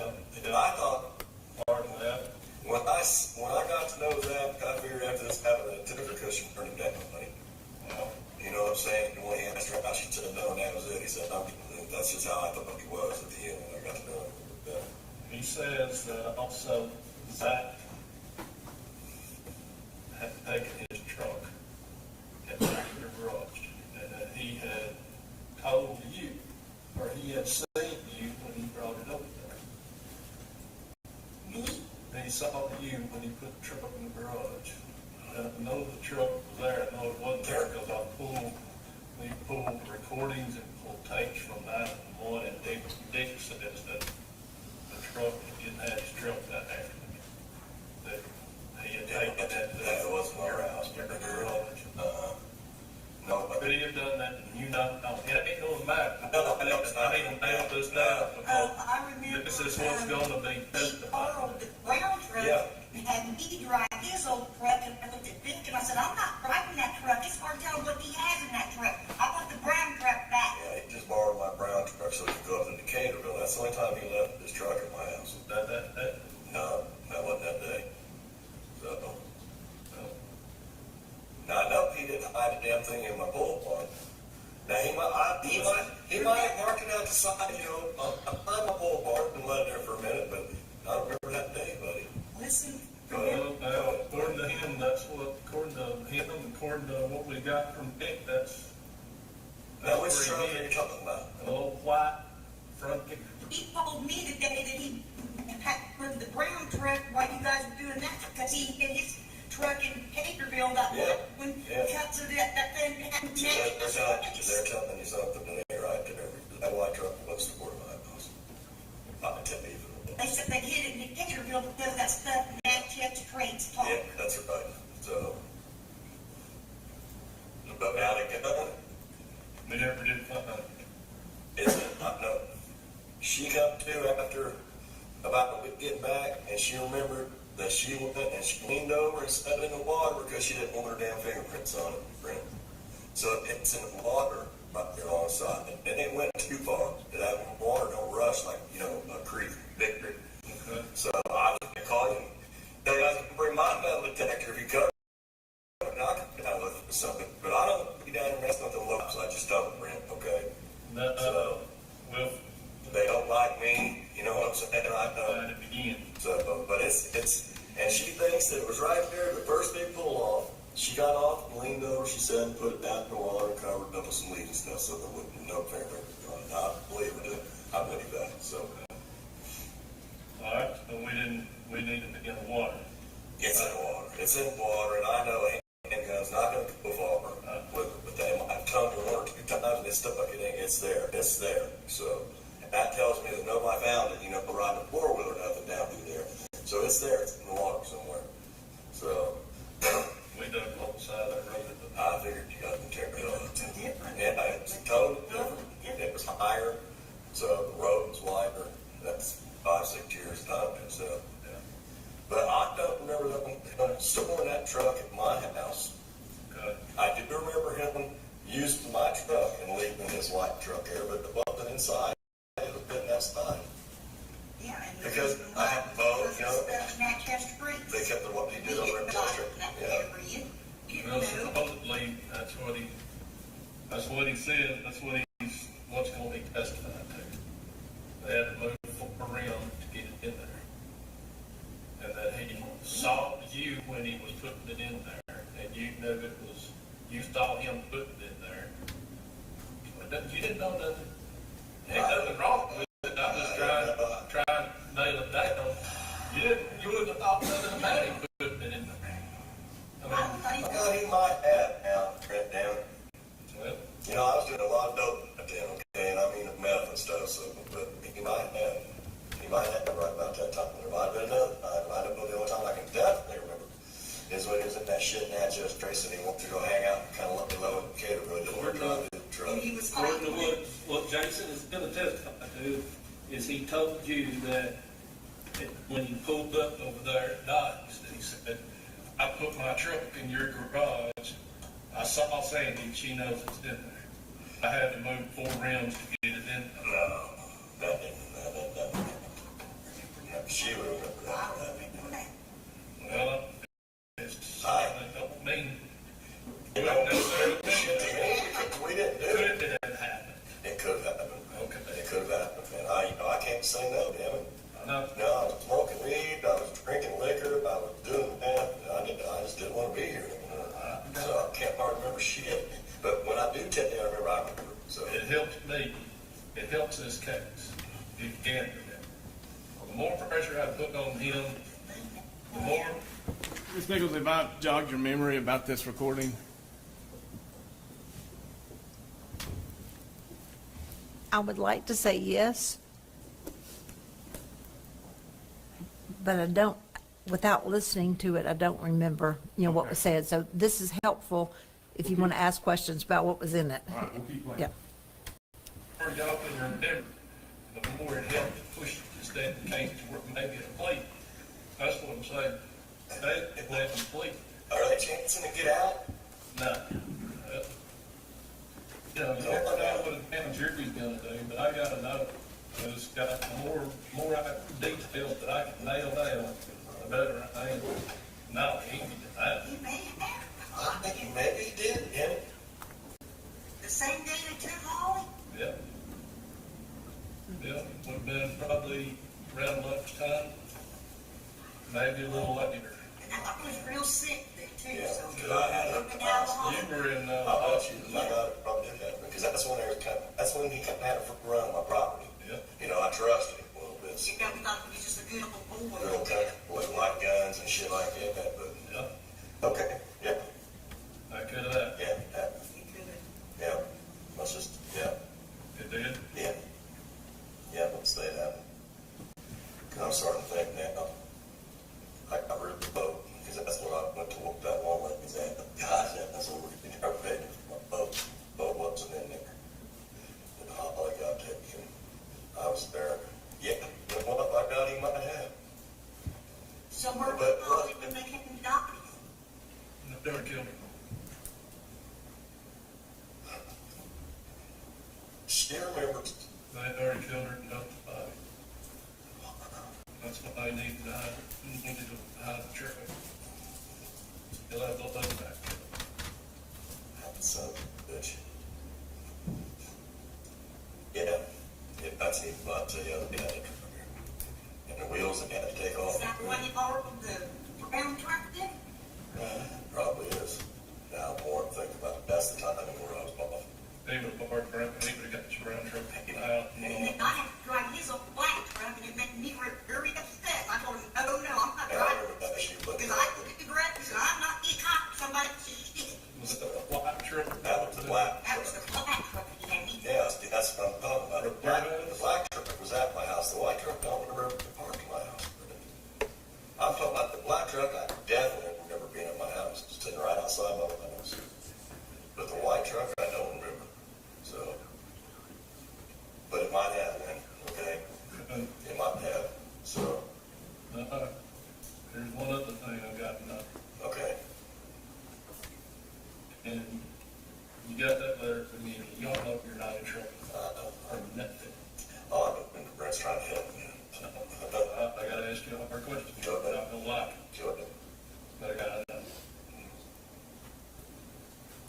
Were they getting morphine from you? At first, yeah, they were getting some pills. That's what I need to know. Yeah. Did they get some that morning from Docs when they came over there? No. Sure. That's what's gonna be testified to. But that's fine. Autry says that he didn't get them from you because you didn't trust him. But he gave his money to Zach, and Zach bought morphine from you that afternoon. He might have. He might have. I had a buddy down there, like a buddy, that had morphine. Okay. And I would get them off him for cheap price. None of them would make me a little bit of money, you know what I'm saying? Yep. They might have cut some. I know they want smoking joints. He was still in the green, he's running. Yeah. He had bottles. Well, I never run that up.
second officer came down and told me, because we have the gate, We have locked gate and he told me, quit locking your gate. at night. They were coming trying to get our buddy got in that truck wreck. He got that, he was the one that came over her bike lane. That's when we knew we had to keep for him. Okay, I wasn't scared, none of it. I was taking right there, jock on it if I had to. But when they come try to take my kid, I knew I had to go. My 12-year-old kid, that wasn't happening. Maybe they tried to do that. Oh, they sent, what's his name, Sandy? That Margaret gets here, she wants to. Margaret, there's one boy, because we come our driveway, and our little girl's out playing in the yard.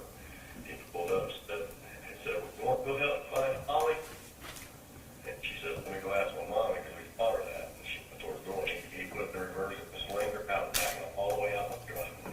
I wasn't there, I was working at Nashville at that time, so, yeah, so, needless to say, I was glad when I found out that bog truck cut off that road, because that's me putting the old broadhead in.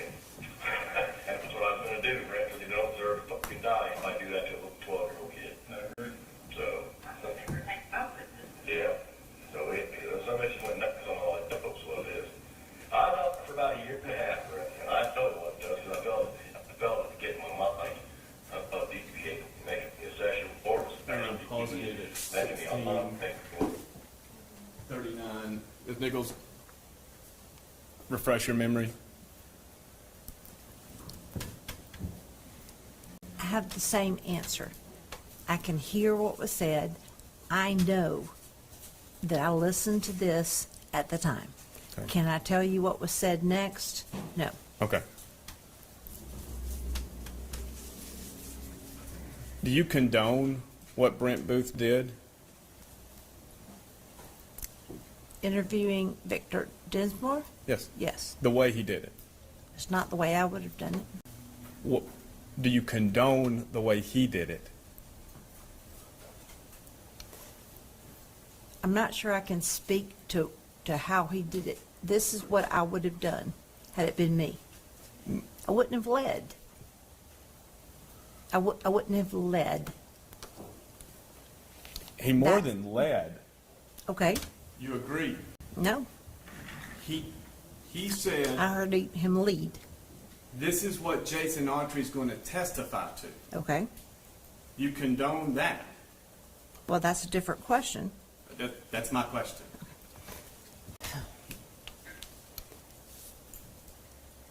I don't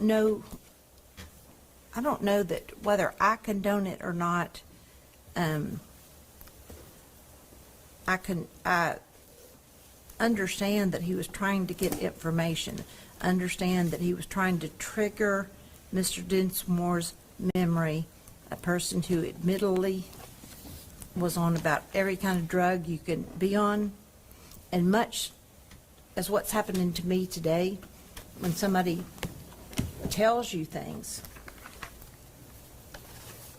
like you're telling me certain things, trying to trigger my memory. That's kind of the way I look at the way Mr. Booth was. But remember this, I had already interviewed Mr. Dinsmore. So I flew up there and interviewed him. Before this? I believe it was before this. So I already had met him. With a TBI officer? Yeah. Was an IR generated on your visit? I didn't generate ours. Okay, but if he said anything different than what was recorded, it would have been Brady material, correct? Anything different? Yes. You mean 'Cause like, on May 18th, he's saying didn't happen, truck wasn't there. When he realizes how important it is to Brent Booth in the case, he says, put it there, yeah, let's do it, go with it. So my question is, if he said something different when you were there, it would have been, had to be disclosed to defense under a Brady, right?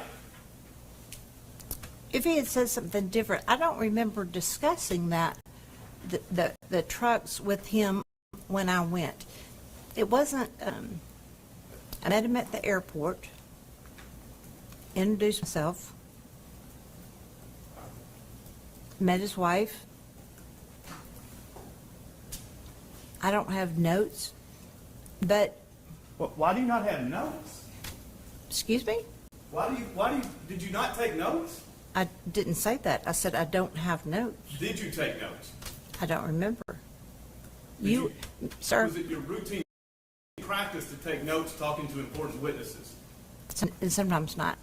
But Mr. Bates, I invited you to my office. I set up every single item we had in the file. You and I had scheduled a 3-day event. I told you would have a conference room. I would give you a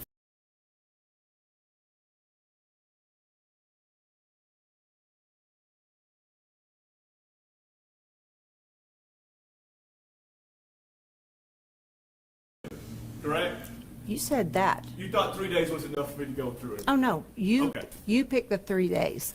I thought you'd need to be there for a while, but the difference is you would have had access to anything in the file, including my notes, if they existed, as to interviews, because I don't remove things from files. Okay. Do you still have your notes? Of course not. Okay. I don't have the file, sir. Okay. So, do you remember trial testimony on this issue of the truck in the Dinsmore garage?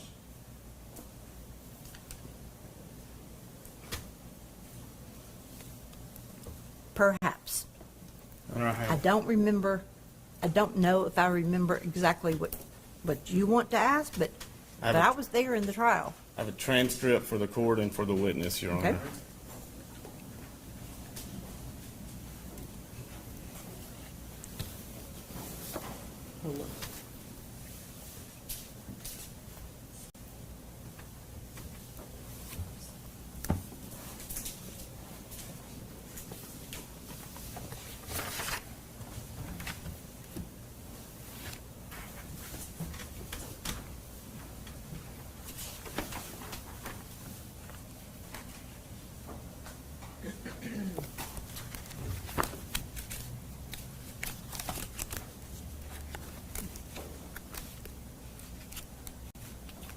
Can you go to page 1505?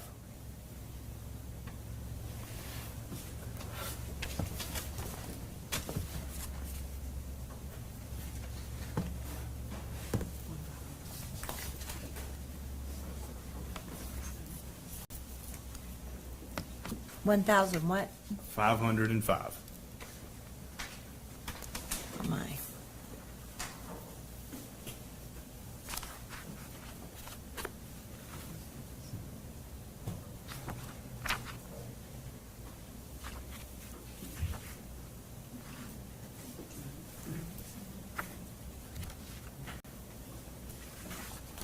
And you see, No, I'm not there yet. I'm having a Apologize. real hard time with these tiny little numbers, so give me a minute.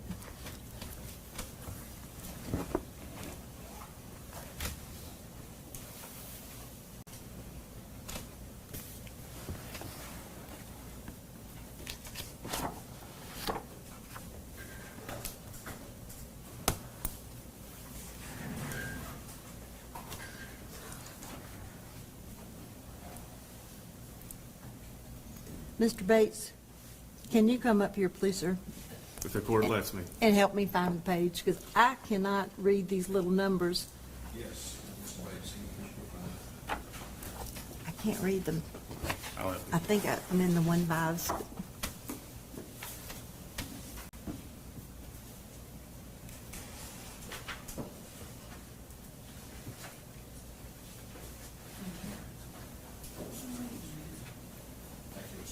Thank you. Sir? All right, 1505, and you see, Okay, you are tell me, sir, which square on these two pages? Bottom. Left page, right page? the bottom left.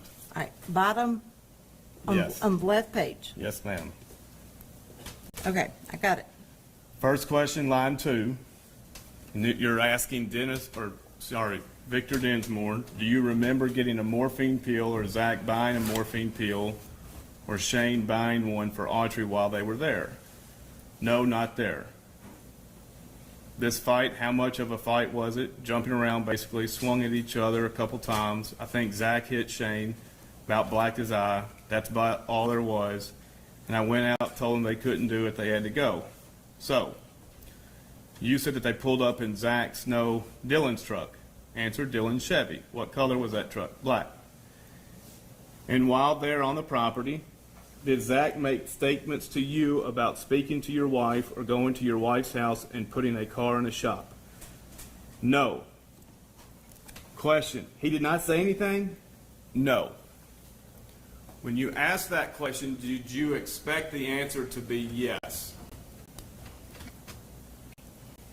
I have no idea what I expected the answer to be. You had Jason Autry's proffer that said the truck was hid there, right? Well, I do not recall everything about the proffer. I can tell you the things that stood out from the proffer. It's not my habit, never has been, to take notes during a proffer. What you just said earlier, that sometimes you do take notes, sometimes you don't. Right. Which is it? You take notes and you don't? Or is it just in your proffer? What I said was it is not my habit to take notes in a proffer. Okay. Which is not, that's different than a witness interview. Well, Victor Dinsmore had an immunity agreement, correct? He did. Jason Autry had an immunity agreement. He did. Both of them gave you what they were, all the purpose of the statements were to go over what their testimony would be. No. The purpose of the statements was to tell us the truth. Oh. And whether or not it became testimony or not wasn't decided at that point. Okay.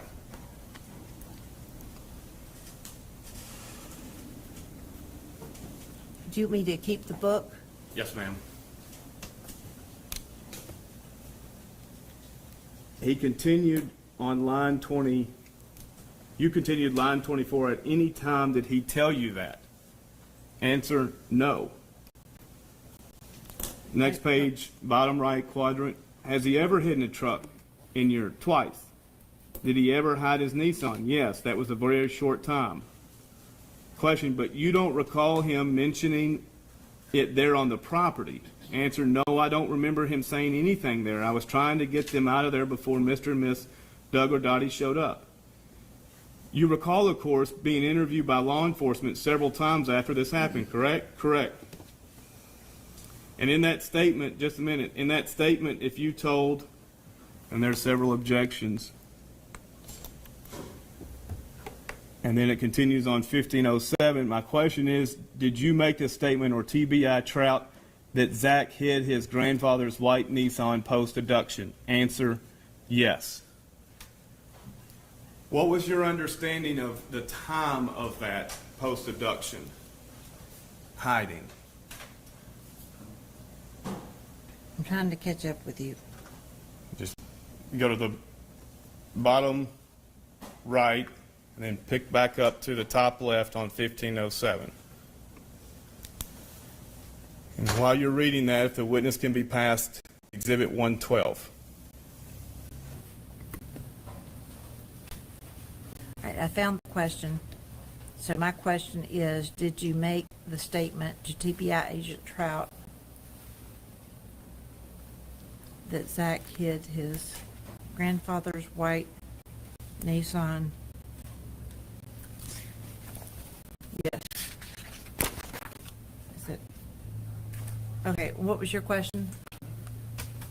You remembered, in your opinion, that Mr. Dinsmore told Agent Trout the white truck was hidden at Mr. Dinsmore's property. Is that your understanding? I do not remember the interview. I'm reading what the testimony, I have no reason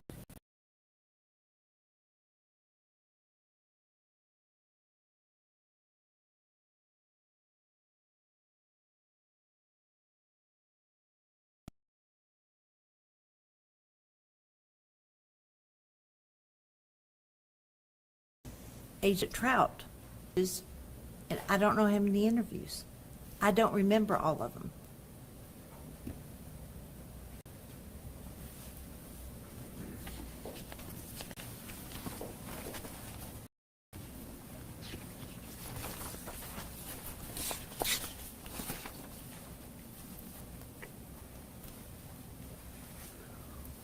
Do you remember when Ms. Thompson was trying to bring up this recording of Mr. Booth that you... Do you want me to look at what was just passed or the Well, I'll book? tell you what, before I get to that, can you look at IR 112? I'm sorry, Exhibit 112. It was just passed to you by, sir.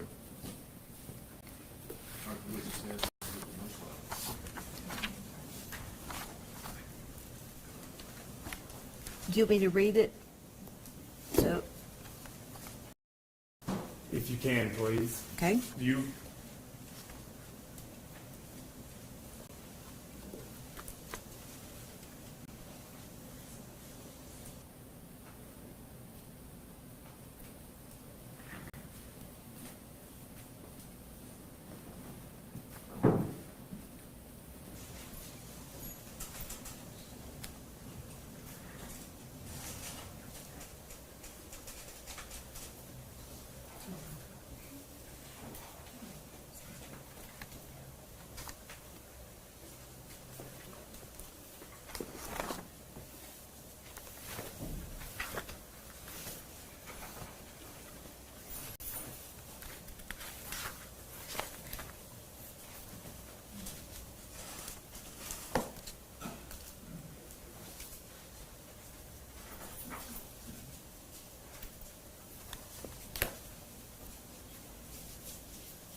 If you can turn your attention to the last paragraph, the bottom of page 2.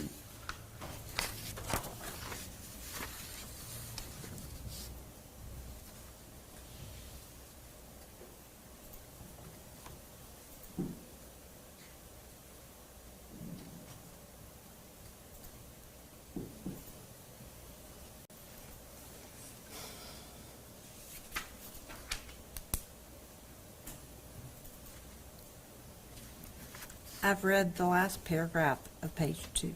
And nowhere in this statement does it say that Victor hid the truck, I'm sorry, that Zach hid any truck at Victor Densmore's house or property.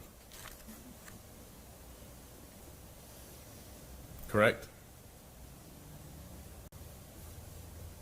That's correct.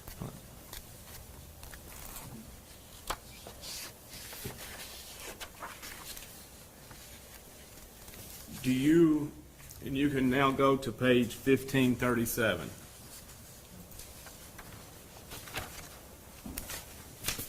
You want me to come up and help? 1537 of the transcript. Yes, Your Honor. First time my eyesight's been called in to help. Is it? I could read the language, but I can't say the numbers.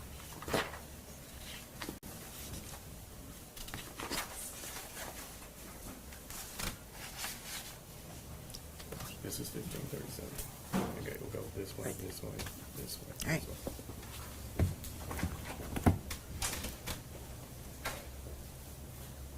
way. At the trial, did you think the recorded conversation with Brent Booth and Victor Densmore was damaging to the prosecution?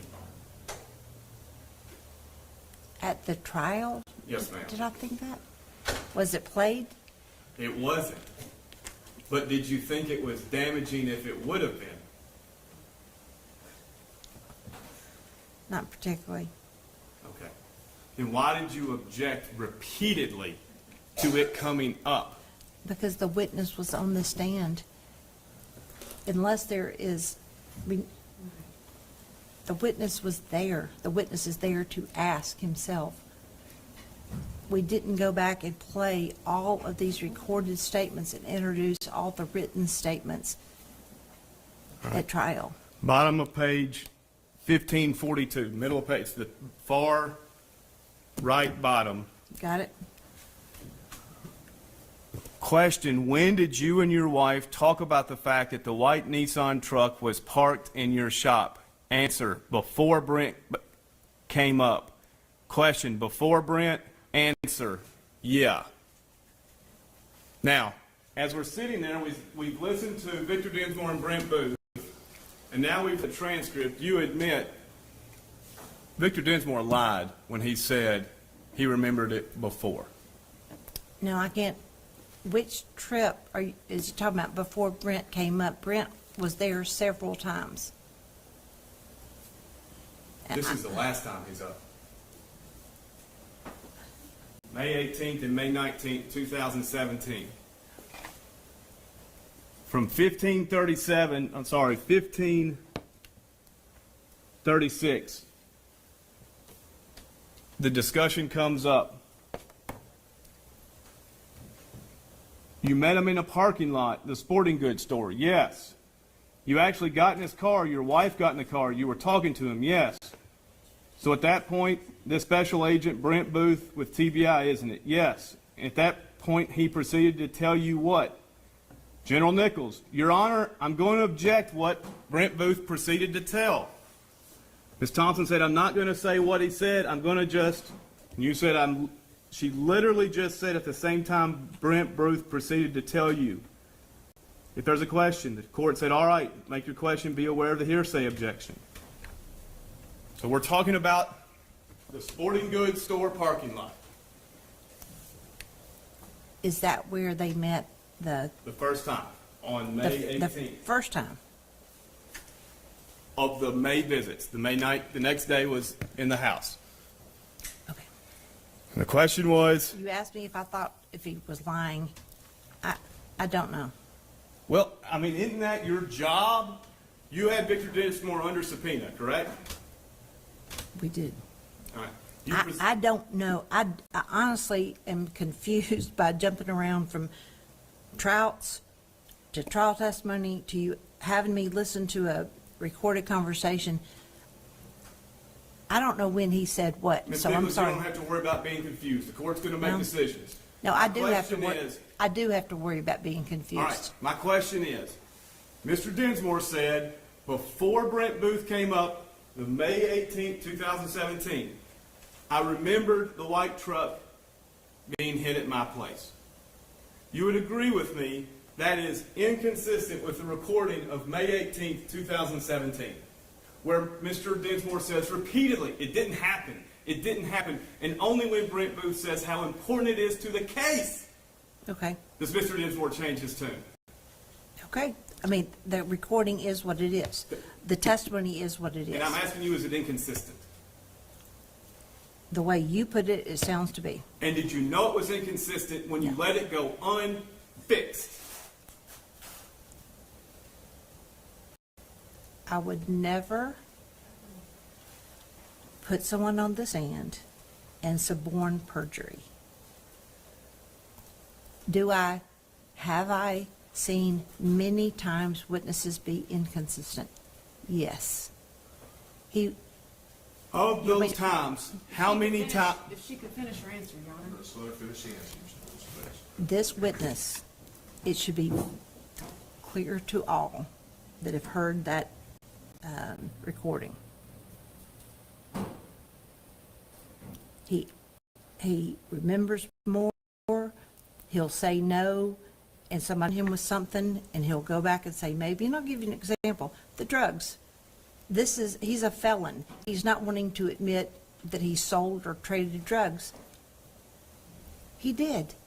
And when confronted, he's like, okay, maybe. I mean, this is his lifestyle of drugs and running with people like Zach Adams. I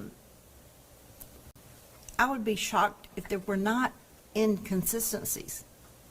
Untruths. You're familiar with the jury instruction that says just because there are inconsistencies, it doesn't necessarily mean somebody's lying. Of the inconsistencies you've presented in your past, how many times are they a reflection of the TBI officer saying, it helped me and it helped this case if we can get this little detail tied down? Or was this the first ever? Well, I didn't hear Mr. Booth say that, if we can just get this little detail tied in. I don't remember another case that I had with TBI where, Let me pause you so we can make sure I'm not misleading. Let's go to minute 10 of this recording with Mr. Booth and turn the volume up, please.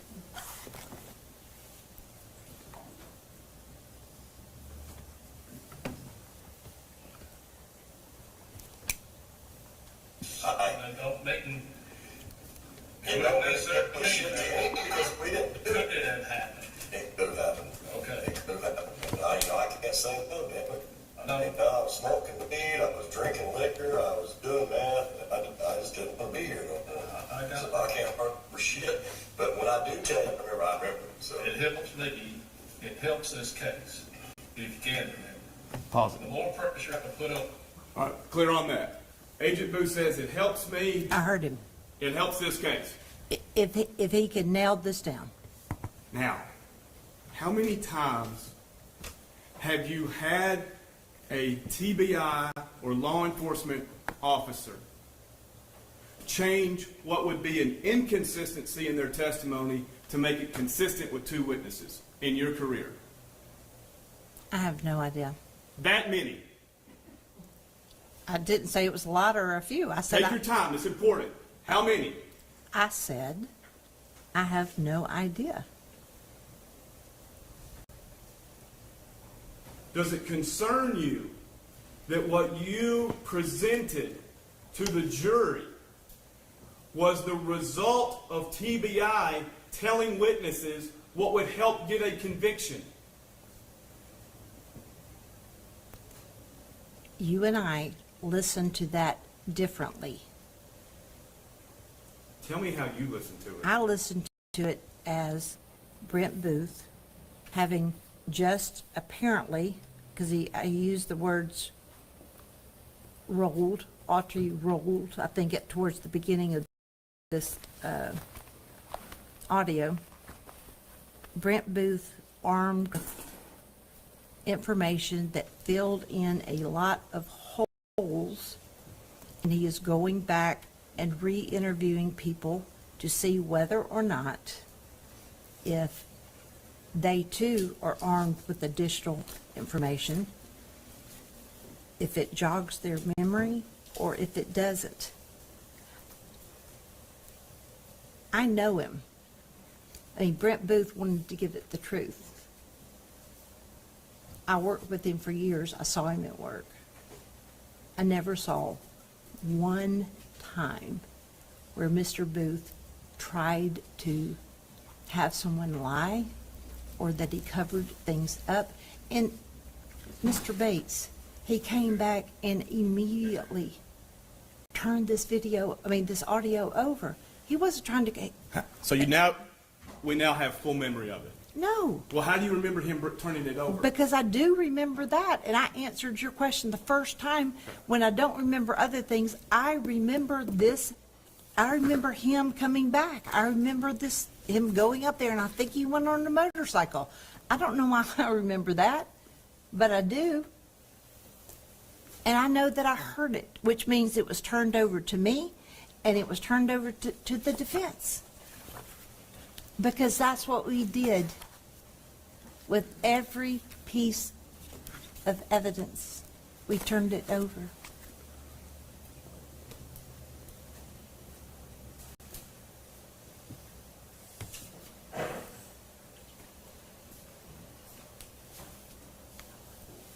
You admit getting this white truck hidden was a central part of the case. Do you want me to look at this? You're pointing at the whiteboard. Am I supposed to look at this? I'm pointing at the whiteboard because it helps me. You can if you want. Oh. And you can, I'll orient you to it. The cell towers are in various colors.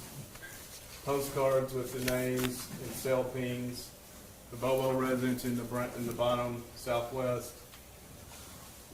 Highway 641. Referring to Exhibit 15. Go ahead.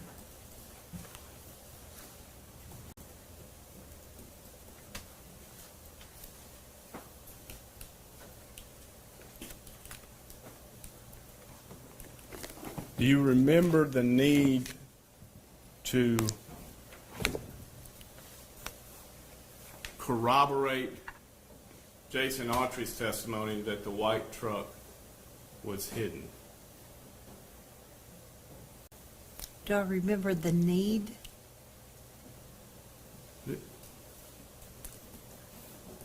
That characterization doesn't, isn't in play with Okay. what I felt like in trying to build this case. Then why send Brent Booth up to Indianapolis if it wasn't important? I didn't send him up there. Who did? I don't know. Ask him. I didn't send him up there.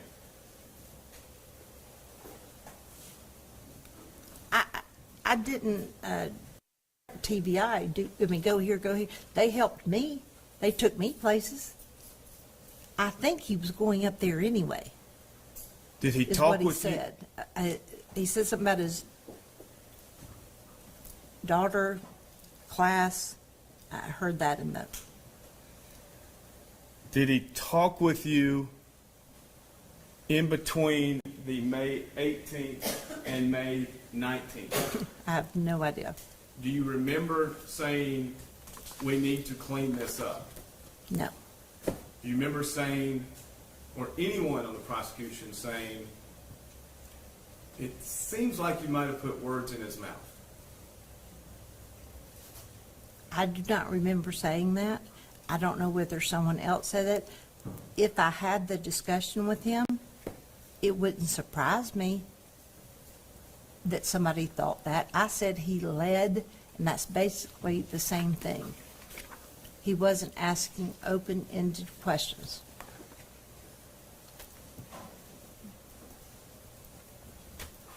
As you reflect back on this case, do you acknowledge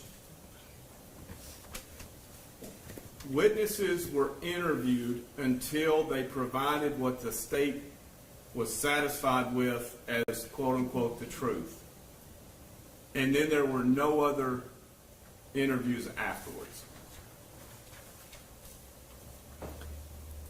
Do I acknowledge they were interviewed by me or by TBI? Are you talking about during the course of the investigation or when I got on it, I was doing trial prep? Let me ask this. It's very different.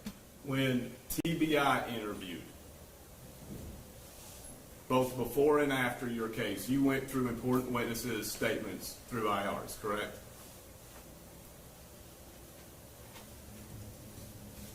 I did my best to read as many IRs as I could.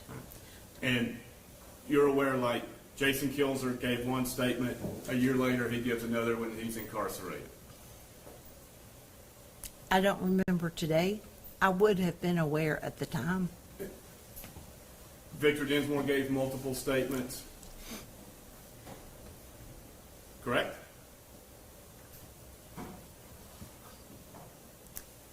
I know. I talked to him. It wasn't giving a statement. I was just interviewing. I know that what we played today is one. I believe they had been up to interview him another time. Whatever is in the IRs, then that's how many statements he gave. I'm sorry, I don't remember, but I know there were, that's 3 right there. Well, two official statements, the recorded one and then the earlier one. So yes, that's multiple. Does it create alarm flags in you on a case largely built on what people say, what people said? Okay. That pressure was put by law enforcement, and after pressure was applied, statements became exactly what law enforcement wanted. That's not my experience here. In this case, it's not your experience. No. This Brent Booth is just a one-off. Or you say it's not even a... Victor Dinsmore, in your opinion, didn't change his testimony because of any pressure Brent Booth applied. Yeah, I didn't consider it pressure. What do you consider it? I considered it him trying to jog his memory. And had I been doing the interview, after hearing the proffer, I would not have led. We're at a decent stopping point, if I can keep going. Let's go into the break. You're not done. I'm not done, no, you know. All right. There's Nicholas. Unfortunately, we don't have to eat lunch alone. After what? Okay, we don't have to eat lunch alone. Can I eat We'll with, have to discuss, can I eat with my daughter? if you don't talk about the cash, you need to get. Sure. Certainly not in your life at this thing, so. All right. Got it. We're gonna take a recess. Let's take a full hour, well, almost an hour. We'll come back at 1:15. Let's say 1:20. All right. You can leave us with it. Thank you.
I was with a Argument, the second part of the closing argument in the Zach Adams case. yes. And you agree with me, closing arguments are important to connect the evidence that the prosecution thinks it's proven.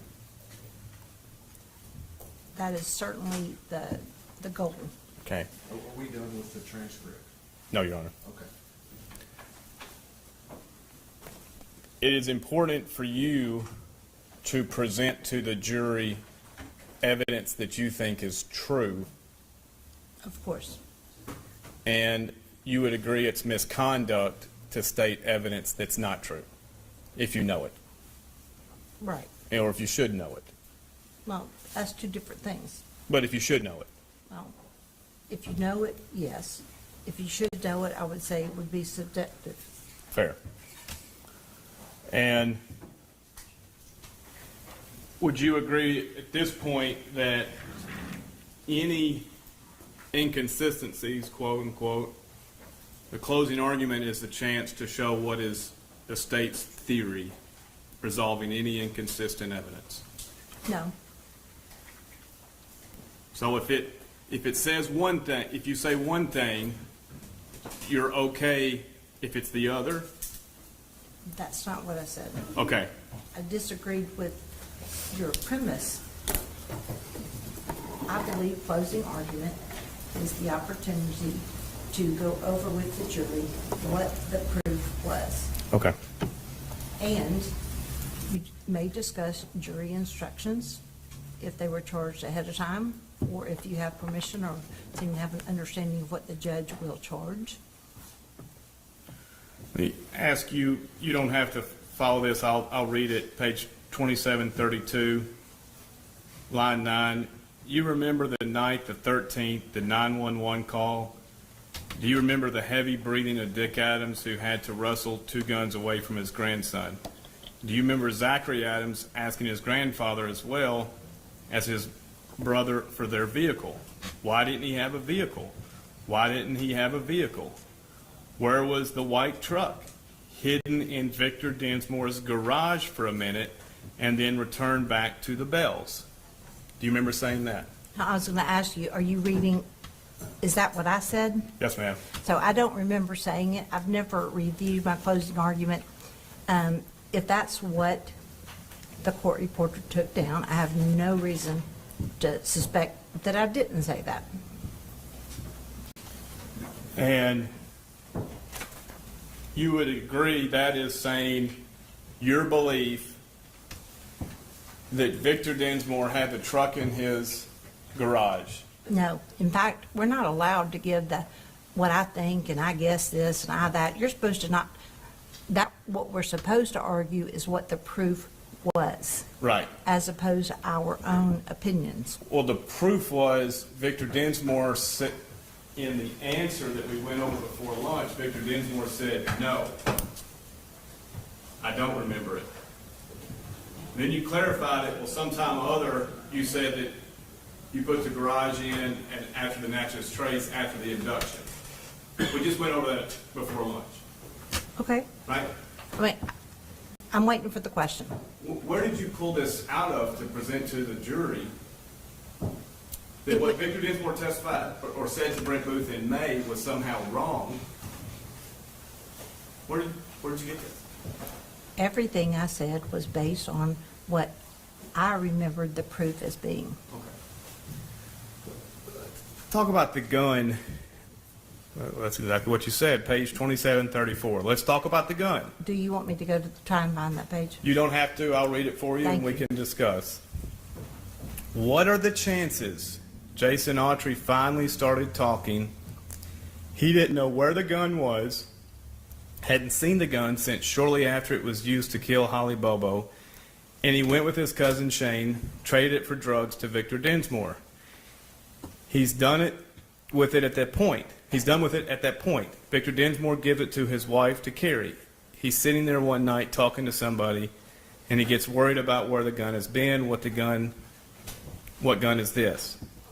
I better get rid of the gun. He tells her, get rid of it. She does. He's done with the gun.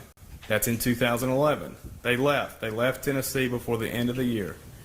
And when TBI agents go to talk to Victor Dinsmore and his wife, they tell us where the gun is. They dig, they use the backhoe, they bring him down, can't find it, road's been regraded, it looks different. They go back, they talk to them some more.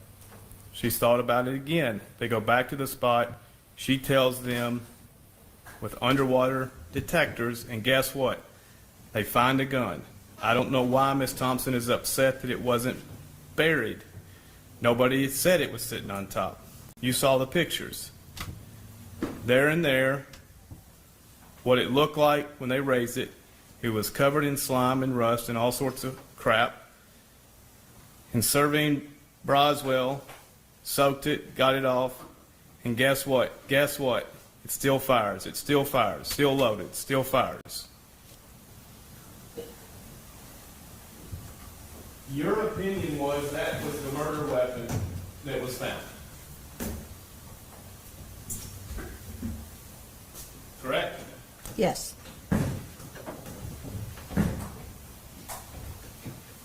Do you remember the various statements regarding various weapons that were used, possibly used?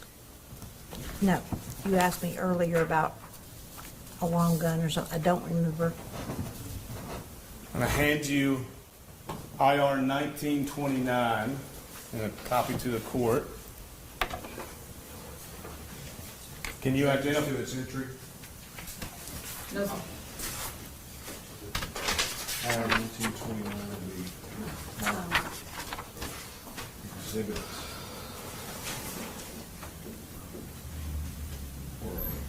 $120. 120.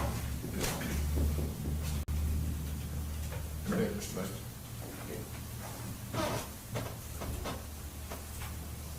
Familiar with this? No. Well, I mean, being familiar, meaning, as I sit here today, no. If it's an IR, then perhaps there was at one time. All right, just read it. I'm sorry, what? Please just read it.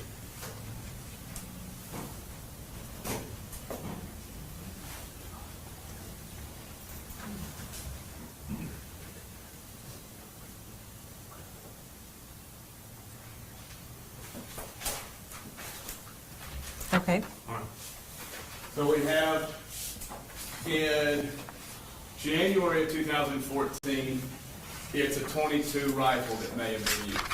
You see that?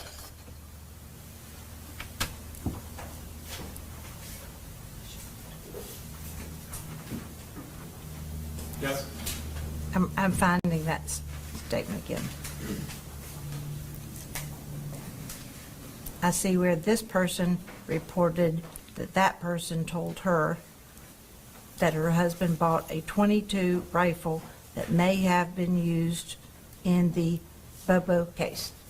And are you familiar with the Victor Dinsmore, Dennis Benjamin conversation in February of 2014? Victor Dinsmore says the only two guns related to Shane Austin are a .22 rifle and a .22 pistol. No. Okay. Do you ever remember listening to that conversation?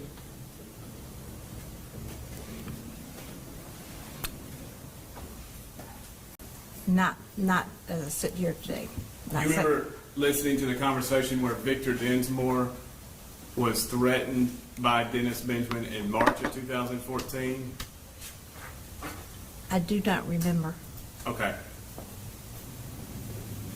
If Dennis Benjamin was threatening the death penalty on Victor Dinsmore, would that be important as a prosecutor relying on these witnesses? If a non-prosecutor was threatening someone else with the death penalty? Yes, ma'am. That's what your investigator did to one of the witnesses, threatened arrest and prosecution. I didn't, those people have no ability to make those decisions, so I'm not sure. I don't know the context. I don't remember what was said, so I don't remember being particularly struck by it. You don't remember if Dennis Benjamin, the man who got Dylan Adams' statement that you say I don't believe, told Victor Dinsmore, I've talked to the TBI, the FBI, the Bobo family, if you don't give us the body, you're blanked. I do not remember. But remember, Mr. Bates, we didn't prepare a trial against Dylan Adams. Now, you remember you didn't take notes during Mr. Autry's proffer, correct? Correct. Do you remember what firearm Mr. Autry said he remembered seeing on Mr. Austin's holster?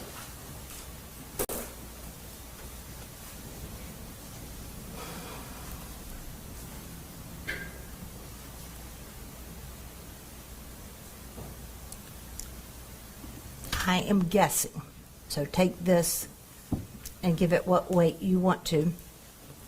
I think he thought it was a 38. I don't know the most about guns. I think he thought it was a 38, but I don't. If the witness can be passed Exhibit 61. I'm sorry, what? You'll be passed Exhibit 61 and look on page 2, top third of the page.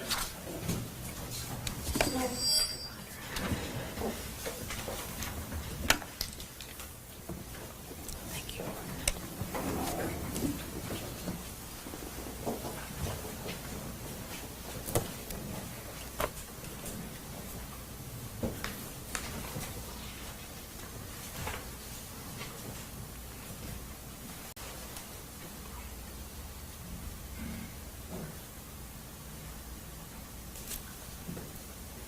What am I looking for? What caliber gun? You said focus on the top third. Of page 2. It's on page 1, so.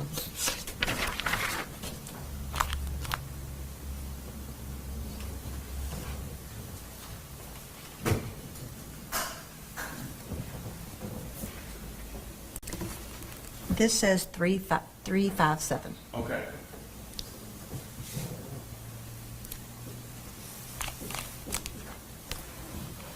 Then, do you Do you want me to remember keep- do you in want me to- May of 2007? Do you want me to keep holding this? You can if you would like. Well, no. Okay, Do you can- you want me to hold this? No, ma'am, sorry. Okay. You can give it back to the court officer. Stack it up. Do you remember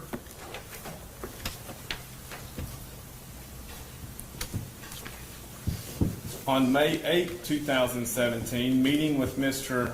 Autry and his attorney to further the narrative about this gun and its relation to Victor Dinsmore? I do not. I know that I met with Mr. Autry a handful of times. I'm never going to remember a date or most likely what was discussed. Which is sometimes why notes are helpful. Would you not agree? Well, it's certainly why these IRs are helpful. All right. Do you recognize IR 3142? I do not recognize it. Okay. Do you want me to read it? Yes, ma'am. While she's reading, will there be objections to this IR? We'll move it into evidence as Exhibit 121.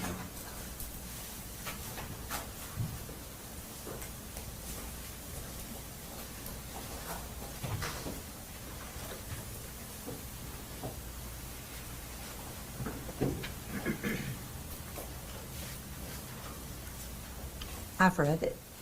Now, would you agree that the activity date was May 8th, 2017, but the report was generated on June 12th, 2017?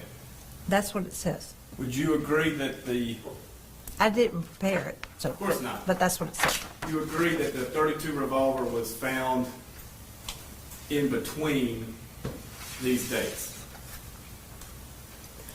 I don't remember when it was found. I know that finding the gun was the basis for a trial continuance, and I can't remember the dates of those. I know that the date it was found is certainly recorded somewhere. Okay.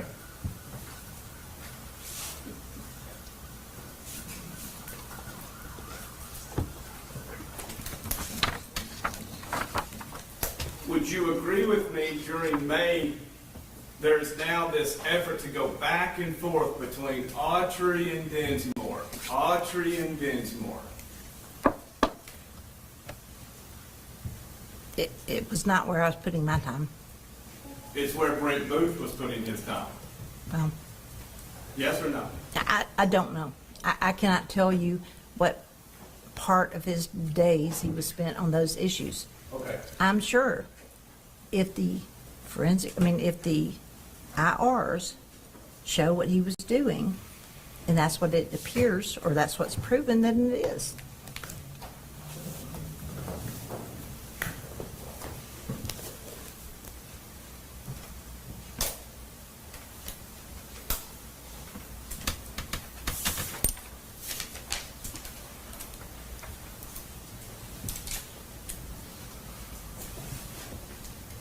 We're now going to play Exhibit 63.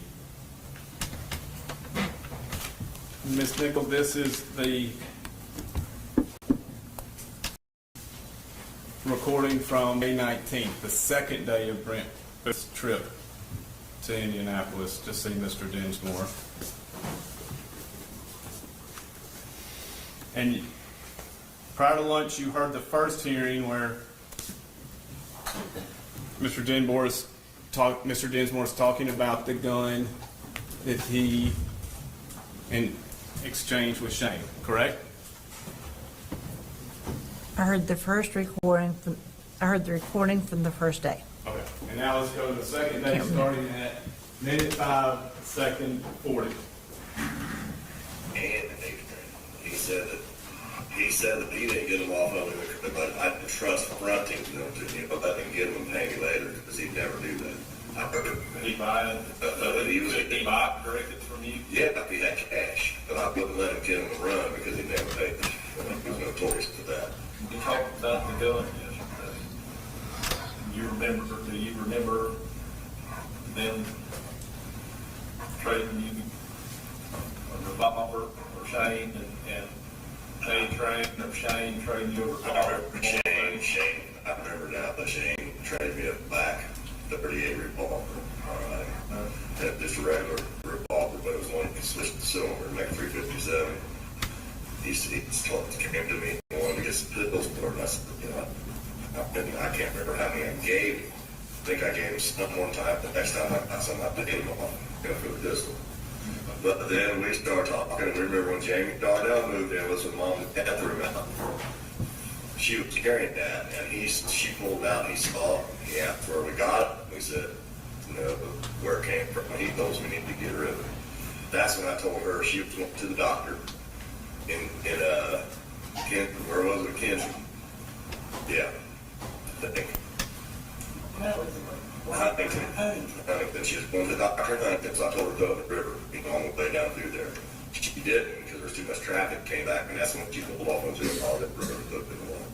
So it's just going to keep it and hide it somewhere at home, and I thought, no, I have not to do that. She was going to take it out of that boat that had me in my property to put the dirt, put the bank on it, and she was going to dig a little and put it in there. I kind of wish she would have. It'd be definitely sitting right there still.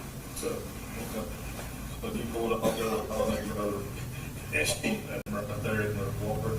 and she laid it down. I know what she did. She laid it down. She didn't want her prints on. And I heard by talk, she laid it down in the water, and she took this brush and stuff over the top of it, so she's done. Why did Zachary Adams tell you you need to get rid of it? There might be a lot. We don't know that. And you never loved that? That guarantee may have a body on it, it came from Autry. Because that train has hands on it. And I remember when I told you guys about the other gun was just a junky little piece of shit 32, and I took it myself and threw that in my cousin's mom. Okay, because I was afraid he'd fire. It was falling apart. And I didn't want to keep the pills away.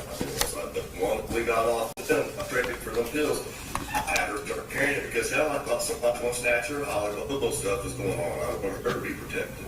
And come to find out, the son of bitches that was doing that did it was hanging out in the morning. So, Well, I don't forget.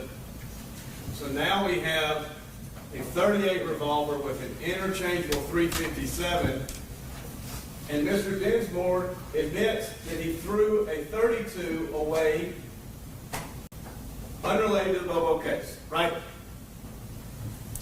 I was having trouble hearing some. I heard him talk about a 32, and I couldn't hear what he did with it. Okay, we'll play it again.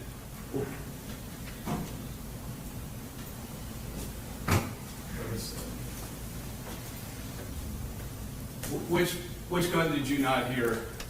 I heard him say something about a 32 at the end of the interview, but I couldn't hear what he said he did with it or what happened to it. No problem.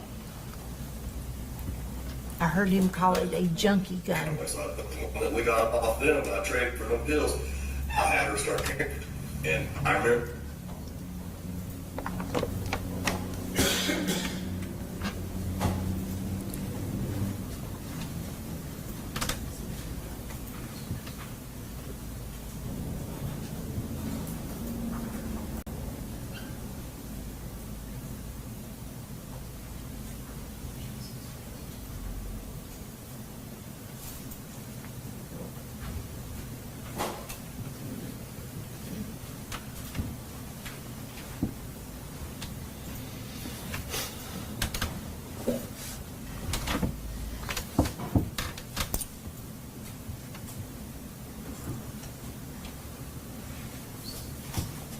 Starting at 7:51.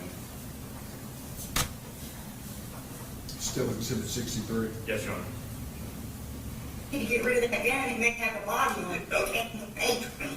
It could, because they trained had his hands on. And I remember when I told guys about the other gun was a junky little piece of shit 32. I took it myself and threw that in my cousin's car. Okay, because I was afraid he'd fire. Junky piece of blank 32. I took it and I threw it in my cousin's pond. Okay? You heard that?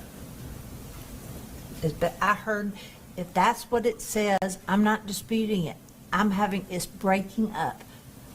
I heard he threw it. This time I caught that. So I want to just trust you, Mr. Bates. That's what it says. And you know who the cousin was? No. Were you not aware that I don't know who the cousin was. the Bowens? I don't know who the cousin was. Fair. Okay, so now I've given you the life cycle of this gun. The 22 rifle, IR 1929, the Dennis Benjamin's 22, to a 357, to a 38 interchangeable barrel with a 357, Why did you refer to it as the murder weapon of a .32 revolver? When Mr. Dinsmore told you I had a junky piece of blank .32 that I threw in the water. It's in a pond. Did it ever dawn on you, I think that's the .32 he's talking about? No, Why not? because it's not what the proof was. What was the proof?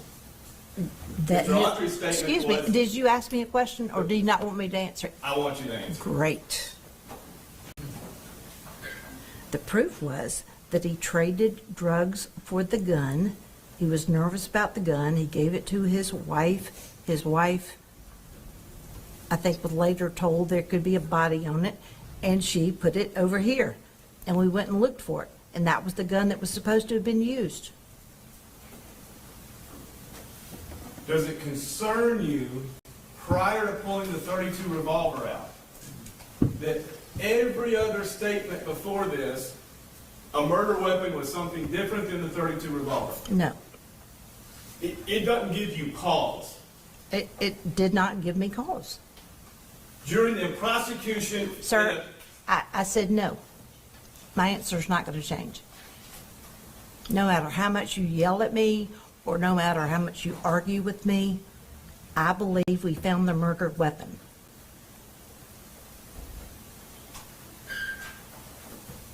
And that's the manner in which you prosecuted this case, right? I don't even understand that question. That's the manner that I prosecuted this case. So I guess I would say yes. I believe that Zach Adams kidnapped, raped, and murdered Holly Bobo. He was prosecuted for it. A jury heard days and days and days of proof, and they found him guilty. Not me.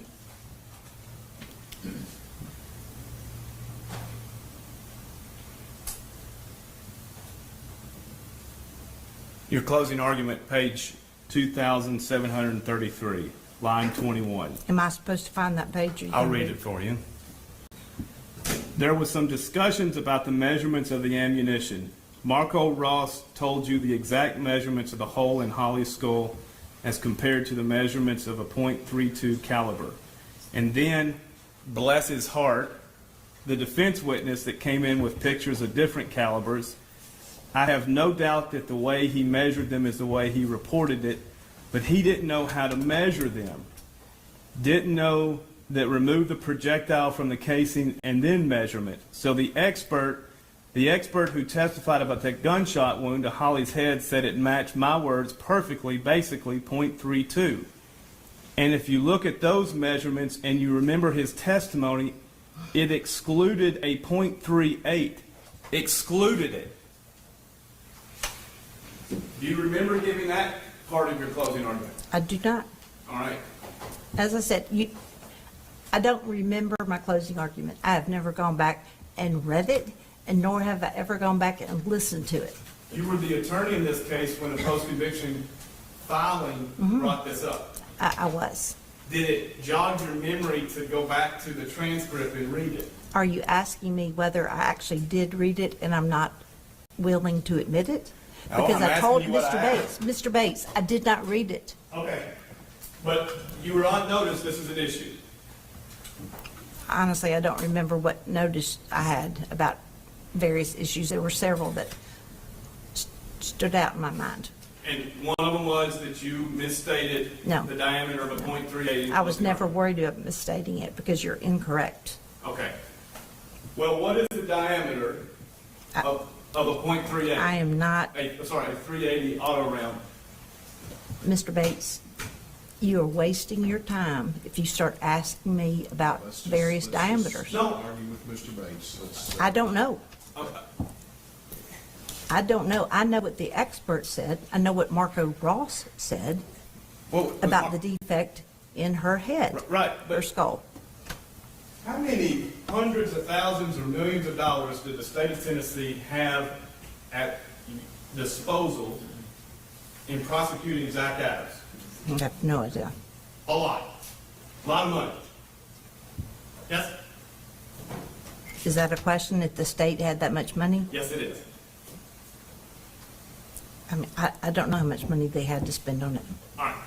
Did anybody say, hey, how about we buy a micrometer and measure what a 380 auto round is, like the one found next to Holly's remains? I don't know if anybody said that or not. Did anybody, including you, go to www.google and see what various sites said? I don't know what anybody did. Well, then how did you say .38, which is the exact caliber of the bullet found by Miss Holly's remains, was excluded? Okay.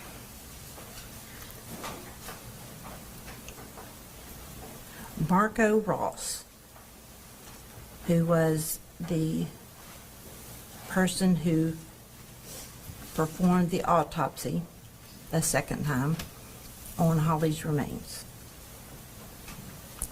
Unlike me, he measured. He knew and testified to the measurements of the defect. And he said, any caliber of gun, this level could have made the defect. Any caliber of gun larger than that could not have. Are you familiar that a .380 round is not in size .38? No, I'm not. I said a minute ago, I am not a ballistics expert.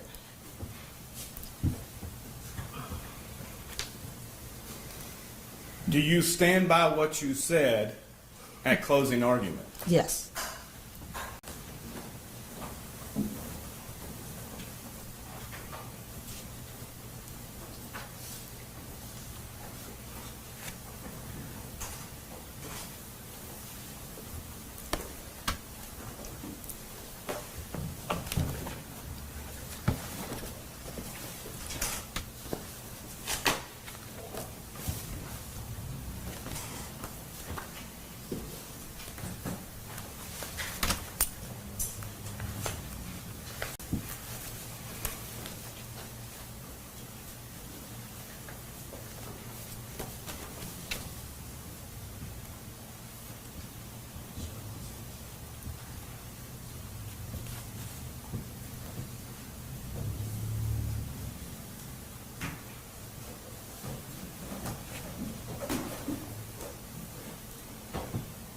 Were you in charge of the reward money getting to various witnesses? No.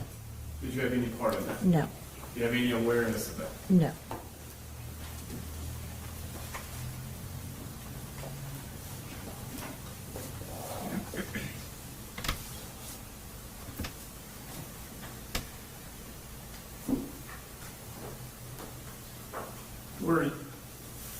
Were you prepared to prosecute Jason Autry for the death penalty?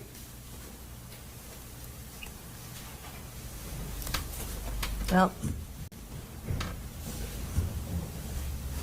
you mean instead of Zach? Or like that day, or like how At that? any time were you prepared to prosecute Jason We were Autry prepared to go forward. and prosecute him for the death? We were. Not, you don't prosecute someone for the death penalty. You prosecute someone for murder in the first degree. The jury has three choices: death penalty, life without parole, and life. And you filed aggravating statements, correct? Do you mean- Aggravating circumstances to justify. Is that aggravating factors? Yes, sir. Just like I don't remember, of course we filed one. I don't remember filing it or what date it was filed on.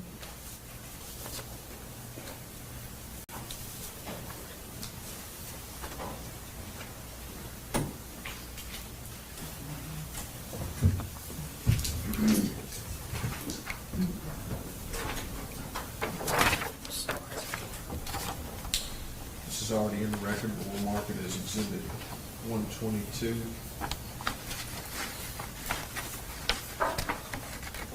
You recognize that file? I certainly recognize my signature at the end of the filing. I haven't read the filing. It says June the 3rd, 2015, which makes sense. So if you could just take a moment and read it, please. While she's doing that, let me correct that. This is not in this record. This is the notice of aggravated circumstances in State versus Jason Autry's case. So it's Exhibit 122 to this matter.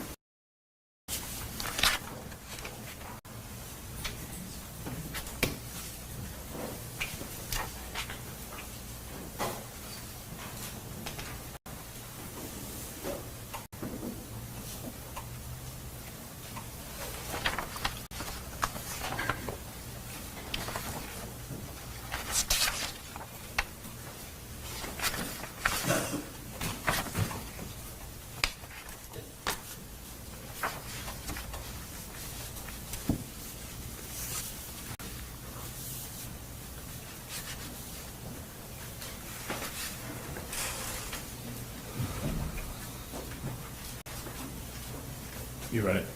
I have. What evidence did you have to justify these of Jason Autry? And I'm objecting to the relevance of the aggravated circumstances notice filed against a co-defendant. All right, the objection is relevance, Mr. Bates. Yes, Your Honor. I believe this is relevant and effective assist counsel to have brought out to show Mr. Autry's bias, as well as whether the state on the Brady violations part of the petition and other parts of the evidence in I this. think it fits under the IAC claim, so I'll let you present this. Mr. Bates. So what was your question? What evidence did you have that Mr. Autry, Okay, For so instance- number 2, Mr. Autry had one or more felonies. And I don't have it with me. I assume you have his record. We had his record. Number 5, the murder was especially heinous, atrocious, or cruel, and that involved torture or serious physical abuse beyond that necessary to produce death. let's stop there. What evidence did you have that Mr. Autry committed this crime? You're familiar with, the premise that if you, criminal responsibility, you know that, correct? Just answer the question. Well, I am. criminal responsibility for one thing, but if he didn't do it himself, we had, Take out criminal responsibility. I know, because you asked me what I had. That's what I had. I'm not going to take it out. So what evidence did you have that Mr. Autry was criminally responsible for somebody else's actions? Because they were together. Everybody said they were together. Their names were mentioned immediately. Their names were mentioned with all due respect to TBI. Because I have a great deal of respect for the officers who, in the end, worked this case. But they went in a direction and ignored what was right in front of their face. And if you go back and you had, you're asking me about Autry. The person I tried was Zach Adams. We had Zach Adams confessing in detail to several people, making short confessions to half a dozen others. We had a lot of proof. Jason Autry. You had statements that later. And I began this with they were together. Okay. Okay? Whoever ended up doing one thing or the other, they were criminally responsible for each other's actions. That's what the law says. That's not Jennifer Nichols. So fair to say you had no evidence, in your opinion, when you filed this, that Jason Autry is the one. I'm going to object. That's not what she's saying. I'll let him ask the question. She can clarify this. You have no evidence when you filed this in June 3rd, 2015, that Jason Autry was the one who raped Ms. Bobo, who murdered Ms. Bobo. No, I'm not ever going to agree with that. Okay, then tell me what evidence it was. You know what? We have a fundamental problem because there are 250,000 pages. I can assure you that when you asked me earlier about the process we followed, we had to present to the DA what we had for every single aggravator that we were using. We just did. You didn't just go in there and check one, okay? I don't remember the dates that we found out everything, but, excuse me. Go ahead. Thank you. But we knew Holly had been kidnapped, hit right outside her back door. Her blood was spattered. We knew they got her out of there. We knew that they traveled up and down. We knew where they went. She was killed. Her remains have been found. She has unfortunately, a bullet to the back of her head. Even though we didn't believe everything that Dylan said, we had Dylan admitting that they raped her. And we did believe that. We thought he minimized his responsibility, that nobody can make you rape somebody. But I mean, we had a lot of proof. I will say this, Autry's case was probably the weakest of the three because he didn't talk. You know, at the time, he wasn't telling people different things. So you did believe Dylan's video until you didn't? Not what it said. Well, you said Dylan's statement said this, but we didn't believe it. Right. So You didn't ask me what parts. So you think part of Dylan's statement was true? Yes. Well, earlier this morning, you didn't say part of, you said I didn't believe it. No, you didn't ask me to clarify. Nope. I asked you the video, did you watch the video? Yes, and I didn't believe it. Do you acknowledge that was your testimony this morning? Yeah. Okay. You didn't say there were some things I didn't believe. You said I didn't believe the entire, you didn't believe the video. I'm not going to play semantics. I said what I said. You think I'm playing semantics? I do. Okay. I do.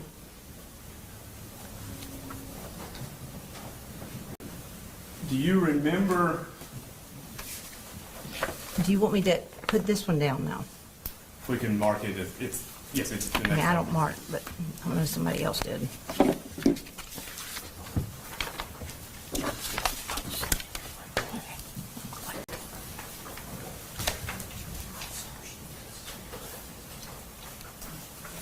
File 3142, exhibit 121.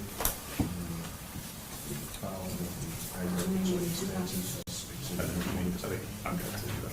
Thank you. Fair enough.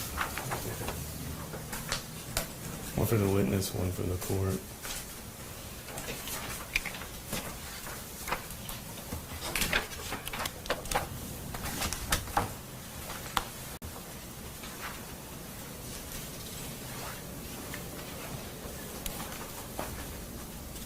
You recognize this document? No. Okay. You can review it. While she's reviewing, this should be in this record. This is a statement of response to Zachary Adams, motion number 42. We'll be marking this into 123.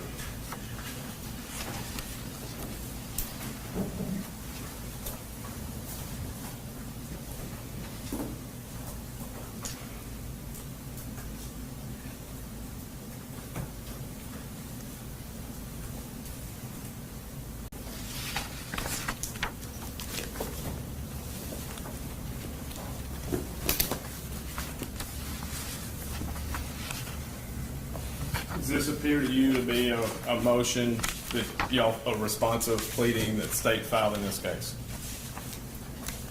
It appears to be a motion that Steve Ragland, whose one of his main functions was to respond to motions. And paragraph 5 states, And that is his signature. paragraph 5, the state is now unaware of any evidence which tends to exculpate Zachary Adams of the crimes charged against him. That was the state's position as of November 8th, 2016. Is that correct? And that's what's filed. Well, is that your memory as well? That in no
Was it before or after Mr. Autry provided his proffer? Before. How soon after that? I don't remember. It probably was a good while because and the discussions did not go very far. With Dylan's attorneys? Correct? Then you had discussions with Mr. Autry's attorney. I did not have discussions with them. We put it out to all that we would talk to any of the three of them that were interested. Two were interested, two defendants. Mr. Zach Adams' attorney was never interested. Again, it's difficult to guess, but if, and you're not supposed to guess, Dylan Adams was not ever going to come off of the statement that he gave. It did not appear that way to us.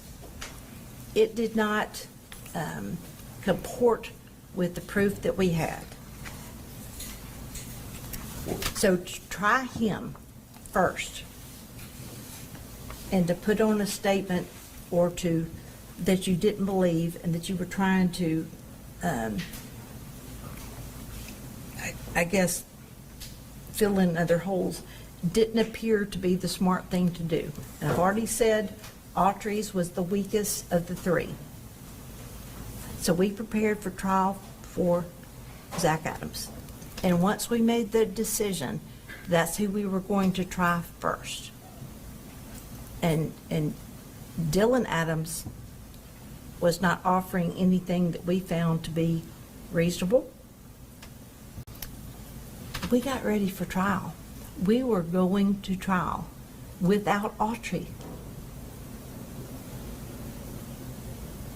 When do you remember discussions with Mr. Autry's attorneys regarding? I didn't have a discussion. We put it out there that we would listen to anything. I'll tell you this, I remember, not the day, but I got a phone call from Michael Scholl. I was walking around the lake at Shelby Farms. I remember who I was with, and the phone rang. It was Mr. Scholl. I answered the phone, and he said what he said. You want me to repeat it? You can. Okay. It's hearsay, but I mean, that's what I'm saying. You want me to say what he said? Sure. Okay.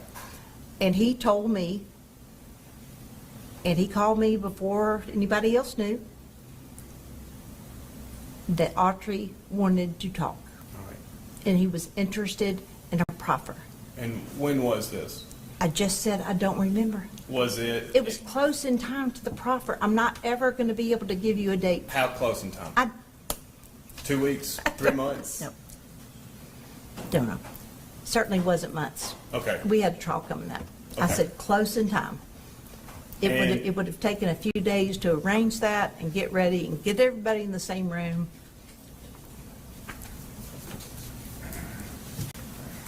And do you remember Mr. Autry's motion to continue that he filed and was set for hearing?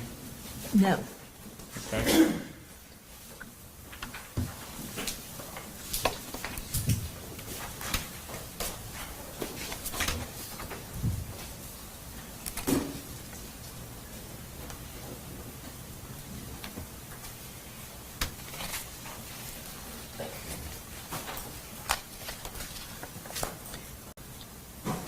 There are markings on here.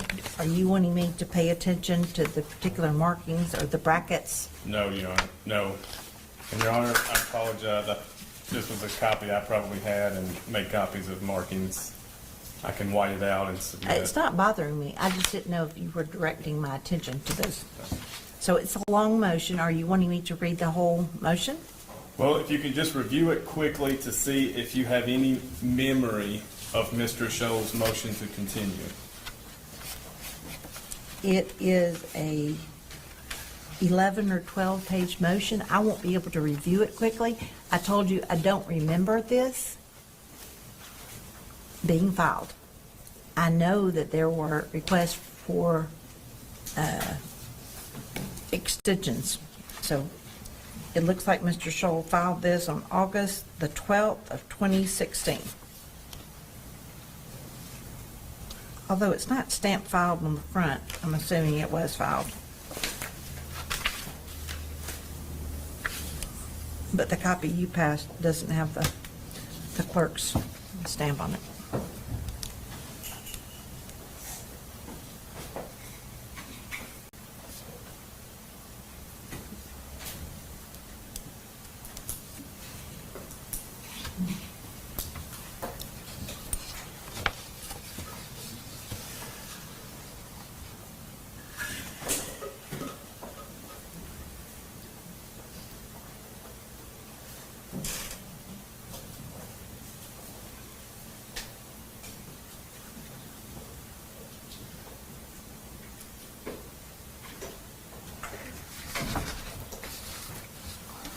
You're familiar with Mr. Scholl? Yes, He's very. You consider him a friend? I've never socialized with him, never gone to dinner with him, never been to his house. He's never been to mine. Would you consider him a friend? That's a stretch. I consider him to be somebody I respect as an attorney. He was known for being a very good attorney. He's beat me before. I'd beat him before. He was known to be ethical. Judges frequently ask him to accept difficult cases in both federal and state court. So when he writes on page 3,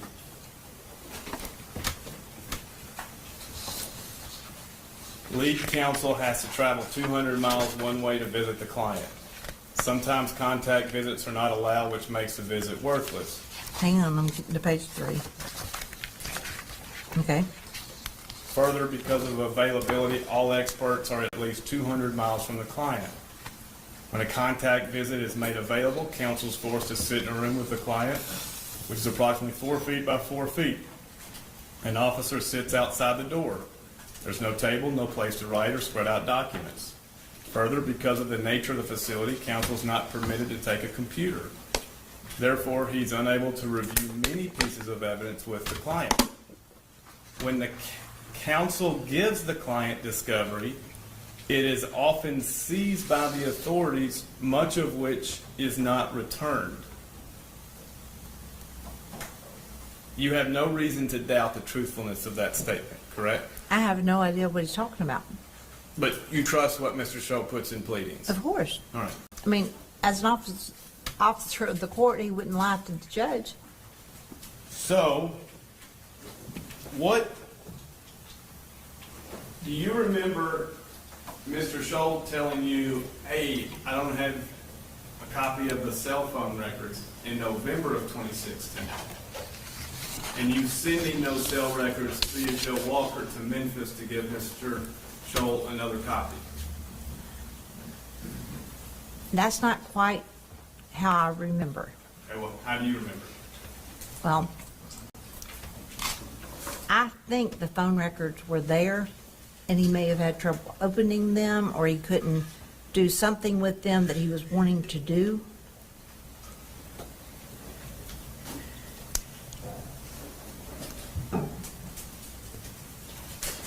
I do remember there being phone records delivered. I couldn't tell you when. I certainly didn't remember that it was, or who delivered them.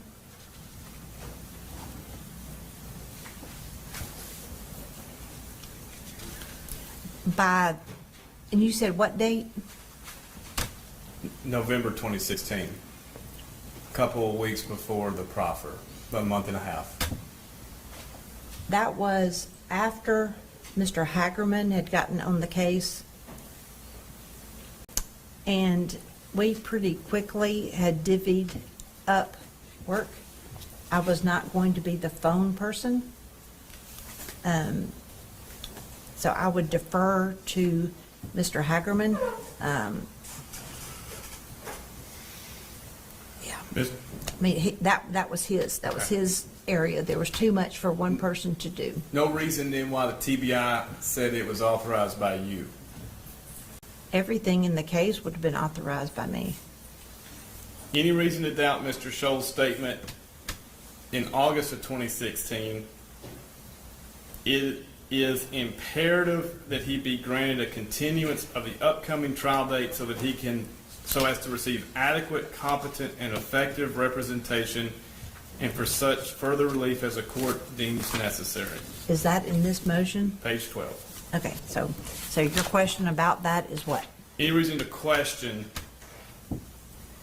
Mr. Scholl's truthfulness in presenting that to the court? It says, hey, by April 3rd, 2017, I can't be prepared on this case.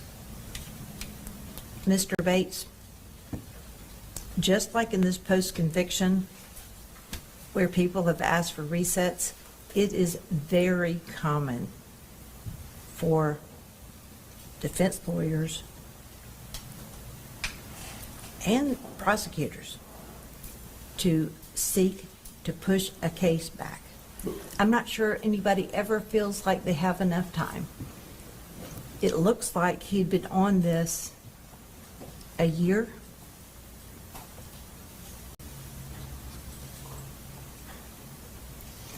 Whereas for the Karen and Clint and Dana Bobo, this case had been pending for years. It's the center, but for somebody like Mr. Scholl, a year is not that long for him to get up to speed. Any reason to doubt it? First paragraph, the necessary investigation, motion filing, discovery, and defense scientific testing analysis cannot be accomplished without additional time. Counsel cannot provide competent and effective representation by April 3rd, 2017. But you are repeatedly asking me if I believe Mr. Scholl. Ask Mr. Scholl if he was telling the truth. This motion, he wasn't asking me for a reset. I would have said no. We wanted to try the case. Okay.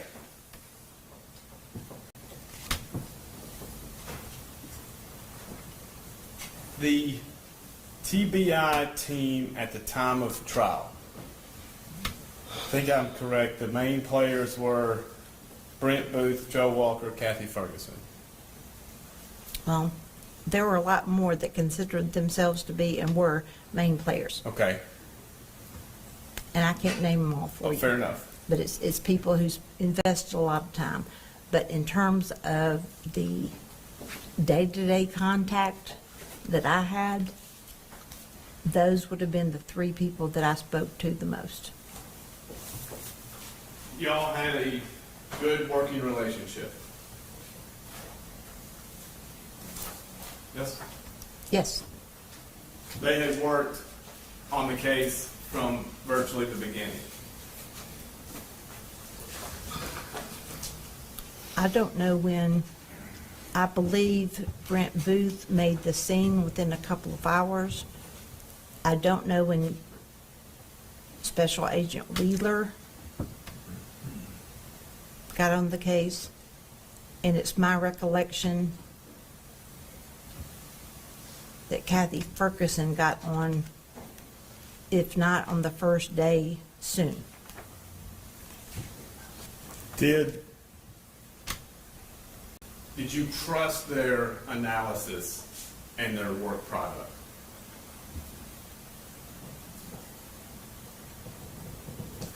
I don't really remember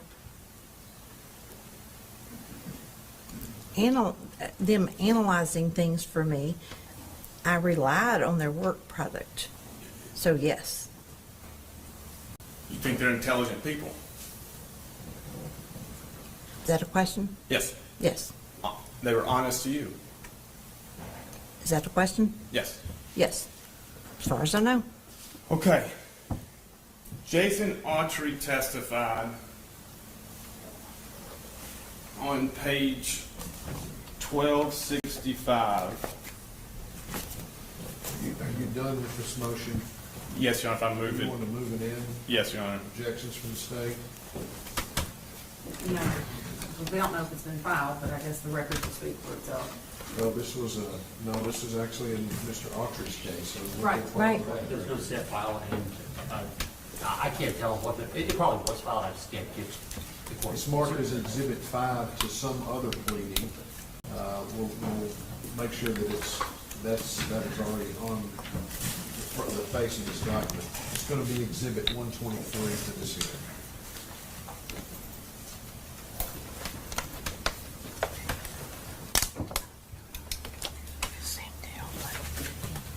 And it is the motion to continue the trial set April the 3rd, 2017, in the state of Tennessee versus Jason William Autry. Go ahead, Mr. Bates. Page. I'll start at 1264. Read slow if you're going to read to me. I'll read it to you. Okay. And Mr. Autry's on the stand. Okay. Line 15, page 1264. You made a statement, looks like we got away with this shit. Answer, that's correct. May I ask you, is this my questions or is it Ms. Thompson's questions? Just so I can, Your questions. okay. And yes. You asked, what did he say? The court, I believe this was the end of the offer of proof. The court said, all right, ladies and gentlemen, as I told you the other day, this is not being offered for the truth, what he said. It's offered as follow-up response. So you shall not consider what he said for the truth of it, okay? All right. Page 1265. What did Zach, or how did Zach respond? Answer, he said the real reason that we were there was to show Clint how to manufacture meth. He said we got there early, she came outside screaming and raising hell, and we took her. Did you believe Jason Autry was testifying truthfully? About what part? That Zach was there to make meth with Clint? No, Why did you present it to the jury? because it was part of what was said. And had I not let it all go out there, as that's what it said, you'd be asking me, did you parse the statement to hide something from the jury? The jury could decide. You asked me if I thought that Clint Bobo would have taken and cooked meth at Karen Bobo and Dana Bobo's house. The answer was no. I did not think Clint was going to cook meth in his backyard at the Bobo's house.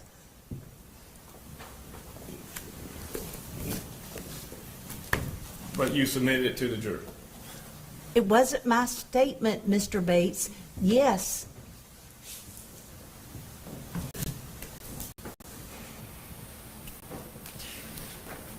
"11 days ago,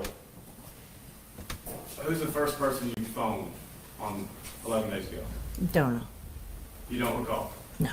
How many people did you call 11 Don't days know. ago? How many people did you text 11 days ago? Don't know. Can you start from when you woke up to when you went to sleep and remember exactly where you were every part of every minute of every day on 11 days ago? No. When's the last time you went to an ATM machine?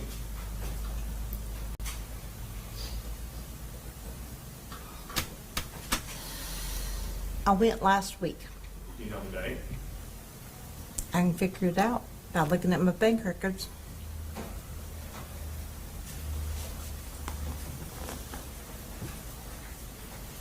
You're aware at 8:52, Zach and Jason had a phone call, correct? without looking at the records, I would not be able to tell you the times. What I remember is that Zach Adams was calling a lot of people, including them, Jane. Do you have an answer to the question of where on April 13, 2011, Holly's cell phone was separated from her body? Of course not. I have a theory. What's your theory? My theory is it was separated from her body before they headed to the river. Okay. You told the My jury. that's based on where the phone was found and where the SIM card was found, and the fact that they stopped, they being the gurus that track phones, quit picking up anything. Okay. Y'all, the state really didn't dispute the analysis of Mr. Reeves, correct? Who's Mr. Reeves? The defense expert at trial for the cell phones. Wasn't my witness. What I remember about that is that Mr. Reeves did not dispute Mike Frizzell and the TBI. So I kind of look at it reverse of that. In fact, Mr. Reeves agreed with TBI's findings. I would say he was, he may have, I don't even want to use the word tweak because that makes it sound like he changed, and he didn't. But he did not agree with the main points that Mr. Hagerman was trying to make with the phone records. And if the witness can be passed Exhibit 25.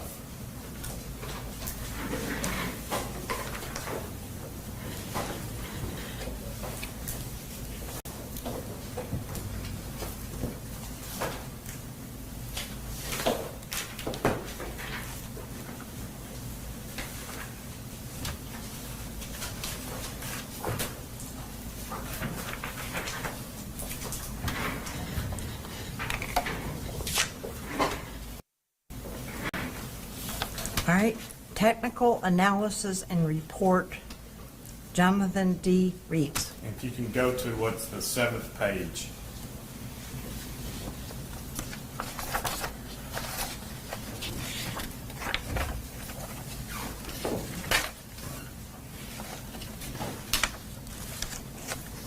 With a lot of red and blue writing. Is that what you're looking at? I don't see them numbered. I just want to make sure. I don't think. This page? I may approach you on it. You may, let's clarify which page you're looking at. I tried to count.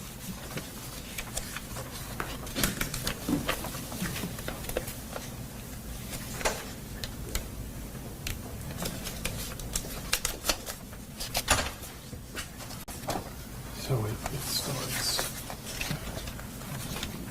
Keep coming. One more. Further, like Well, this.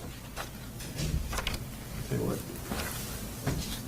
You just hand them to me. I'll get it to you. It's not the 7th.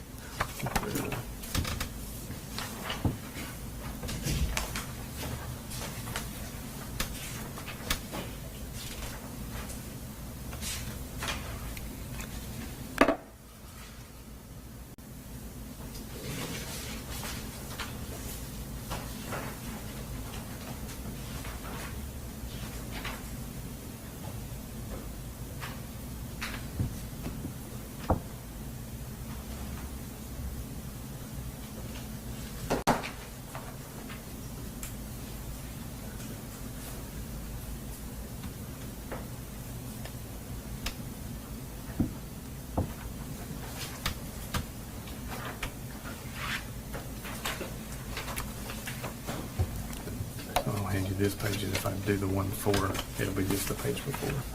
Mr. Bates, while you're there, it appears that they're not in the same order as what we have, so let's either hand her an ink pen to initial this page, this is what she's testifying about. Oh, yeah.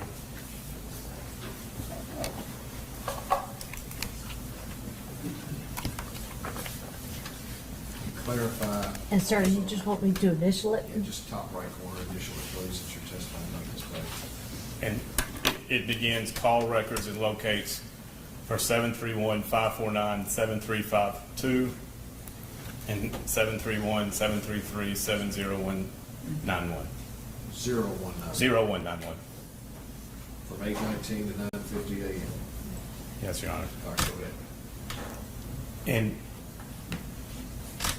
do you see at 8:53, there are two phone calls, Zach Adams, and one is from 731-733-2073. And another one is a 901 number. I see Zach Adams on the left, 853, voice from, and two different numbers. Or that's, yeah, those. I don't know whose numbers they are. Okay. I see this, but you said, I think it's saying Zach Adams' name being on the left means it's from him, but I do not Right. remember the report. I see the two calls you're talking about. Okay. And the next page to put a B on is Jason Autry's phone records.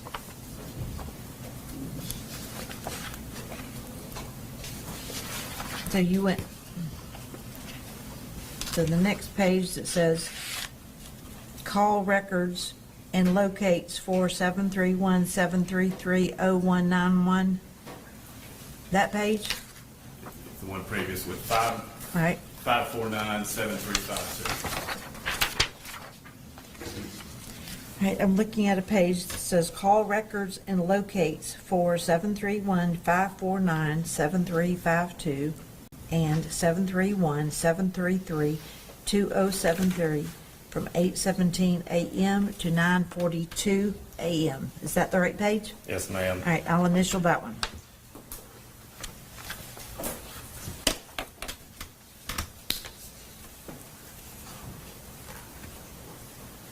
And you see at 8:53, Jason Autry voice from 733-0191. J. Autry, 853 a.m. voice from 1731173-30191. Correct. I see that. All right. So you agree it shows the 8:52, 8:53 phone call between these two people? Well, I didn't go back and compare. Okay, you can if you Yeah, want. no, it's okay. I mean, the record is what it is. Now, Do you want me to, am I going to look at something else on here? you can put it back in the binder, or you can keep it just in case. Okay. That's okay. And you agree that Zach Adams is at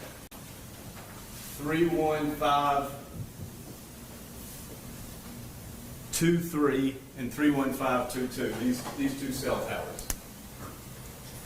I cannot agree with you because I don't know. Okay. You agree the proof showed they were pinging off these two towers?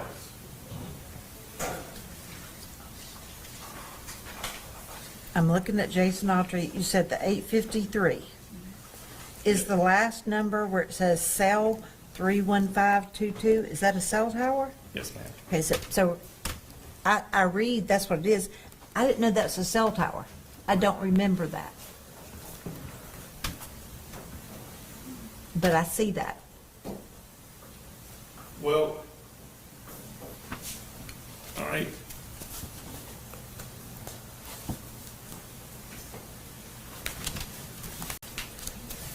Do you remember the transcript that Autry talks with Zach and then comes to Shane's house? And that's where he sees everyone. Do I remember the transcript that says that? Remember the trial? Are you talking about when he went to Shane's house and the burn barrel was there and Shane was wearing a gun and Holly was wrapped up in a blanket and That was the his truck? that was his testimony. I remember that. All right.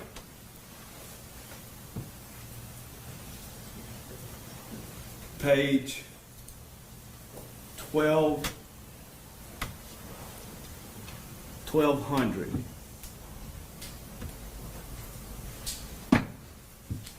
And this, did it strike you when Mr. Autry was telling with pretty good detail the times he made a phone call 6 hours, 6 years beforehand? How odd that was? No. Sort of like I remember some things 8 years ago, like that, not having read the transcript or reviewed any of the testimony, but I remember bits and pieces. And I remember phone calls in my life that were really important from a long time ago.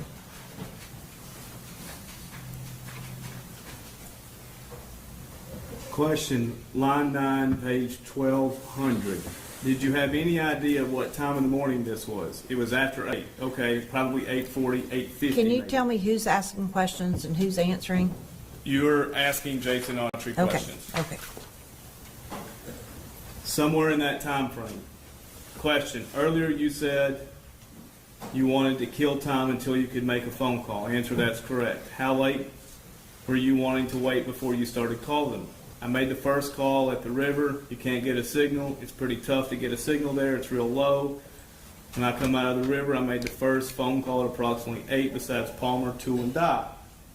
So from 8 until you actually made contact, sometime within the hour you had called both of them more than once, correct? Hadn't got a response, and then he finally called you back. That's correct. So what you did after he told you, when I get to the, I'm busy, when I get to the location, we'll contact you. I went that general way. I knew that I headed in that direction. Question, okay, I'm sorry. Nobody here but you knows in what direction you're talking about. I went in that direction. Well, I left Benton County, headed towards Decatur County down Birdsong Road. And why the Birdsong Road area? It was the easiest access from where I was to get there. Plus, it would be a delay. I mean, it was just the easiest access to get there from where I was, other than going down the main road. Did you talk to him again? I did. Who? Mr. Adams. He called you, or did you call him? I believe he called me. What did he say? He said, we're at Cuz's. What did that mean? That means that we're at 30 Yellow Springs Road, Shane Austin's house. Your cousin, he called him Cuz too. But that's your cousin? Correct. So did you get there? I did. How far away were you? How long did it take you to get there? Probably 20 to 30 minutes.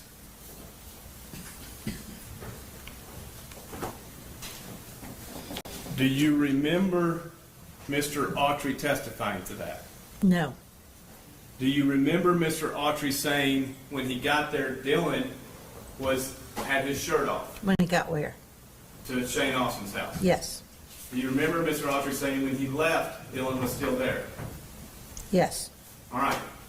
So if it's at 8:52, if you add 20 to 30 minutes, that would be, the earliest would be 9:12. The latest, 8:52 plus what? 20 to 30 minutes. 8:52 is the phone call. 20 minutes to get there, 20 minutes to get where? to Shane Austin's house. Okay. I mean, I'm going with you, but I'm not doing the math. Okay. So Did you ever do the math? I'm sure I did. Okay. Then Not if it recall. is at 9:12 to 9:22 and everybody's at Shane's house, can you explain why Holly Bobo's cell phone was still traveling south to its final ping at 9:25 by Gooch Creek? No. You just can't explain it. No. You have to give those times that they gave and explanations and how long it, I mean, you have to credit memories and about what time different things were happening. I don't. You have no answer for why you told the jury Dylan was dispatched to get rid of a cell phone if it's inconsistent with Jason Autry's testimony. You have no answer right now. Correct? I always got an answer. Well, what is it? What's the question? How did you tell the jury Dylan was driving to get rid of Holly's cell phone if the proof shows Dylan's at Shane Austin's house? Because I don't believe what you just said. And I'm sure that's not what my theory was. I just read to you what your witness You said. read to me a lot of things. And I gotta tell you, after about 2 lines, you lost me. You read and read. Jason Autry says it took 20 to 30 minutes to get where he was from the last phone call with Zach. Okay. To get Now, to is this the Jason Autry that you believe or you don't believe? You tell me. No. You put him onto the jury. Yeah. How many? Did you believe Jason Autry told you the truth? Told I the jury did. the truth? But I didn't ever think that Jason Autry was Big Ben and that his times were something that should be recorded in history. Any more than when you went through your colloquy with me asking if I remembered times 11 days ago.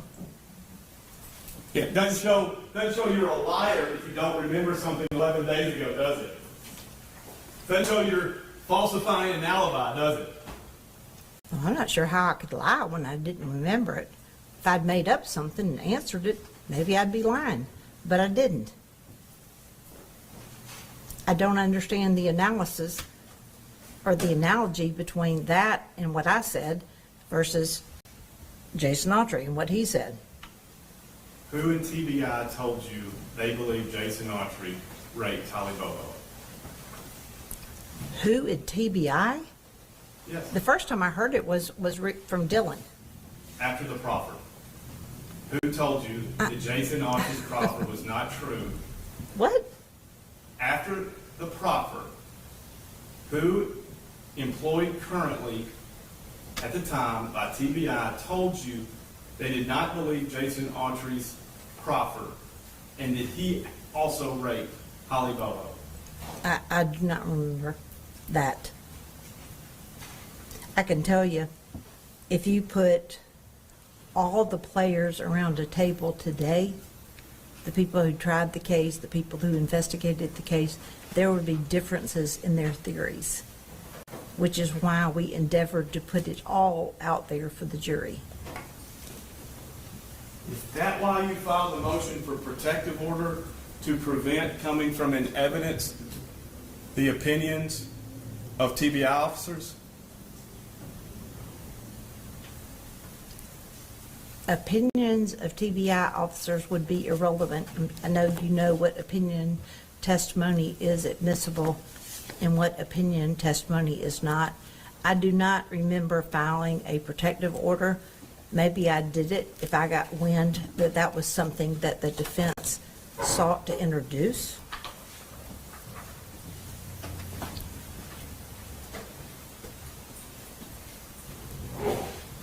But I know you know the rules of evidence.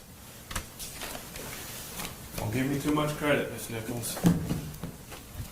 Well, I mean, assuming you know the rule about what's admissible with opinion testimony.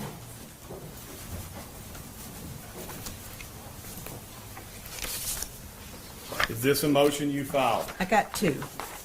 Are they the same? Is it two copies of the? Hopefully we're the same.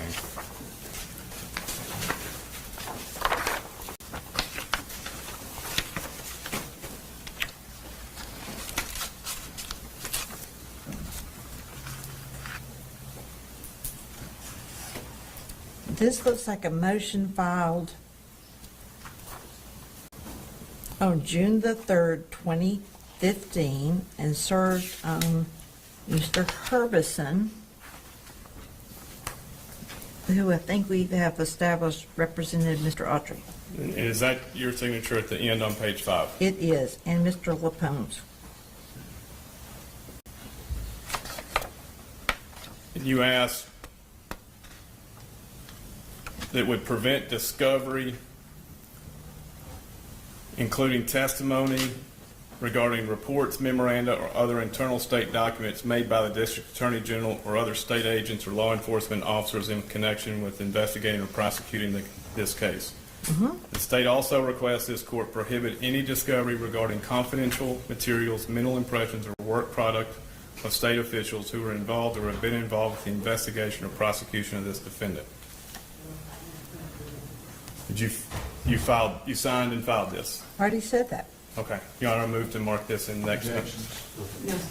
Mark it as an exhibit. Hey, I got two of them, so I'll give you two. Now, 124. This is the state's motion for protection. This is also in the Jason Autry case. Any reason why you didn't file it also in the Zach Adams case? Maybe I didn't think it was necessary. Okay. I mean, Given the attorneys. Okay. I don't remember what led me to believe that. But I would say it probably speaks well of Mr. Adams' attorney if I didn't file it. after Mr. Autry's plea, did a TBI officer come to you and say, I do not believe Jason Autry's proffer? After the proffer in January. And you said after the plea, and I was I'm like, sorry. I was gone. Yes. And I've already answered that question. I said, I do not remember that happening. Is that something you would have remembered? I would think so. Why would you have remembered that? Why do you remember anything?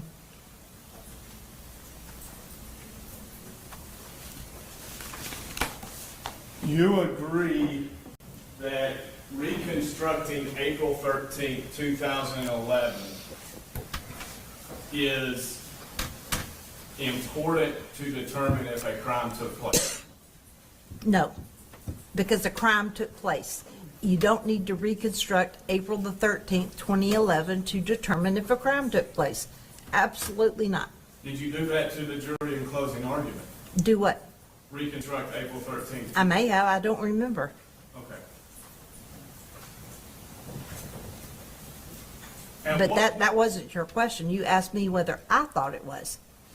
As your role of lead prosecutor against Zach Adams, Okay. do you think it's important to reconstruct what happened, how it happened, and where cell phone information puts various people that day? To accomplish what? To determine what happened to Holly. Okay, that's a different question than you asked a minute ago. So if we start with a crime was committed against Holly, Yes. if we're able to agree there, then of course it's important to try and recreate what happened to Holly. Do you acknowledge the proof or the evidence and discovery put the defendants in different cell towers between 8:26 and 8:56 a.m. April 13, 2011? I cannot agree with you because I do not remember. Okay.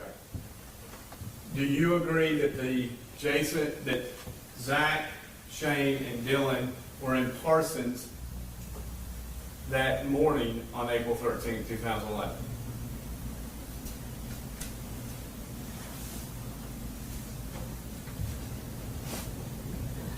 Together? Are you ask, Yes, you ma'am. put three people in one question.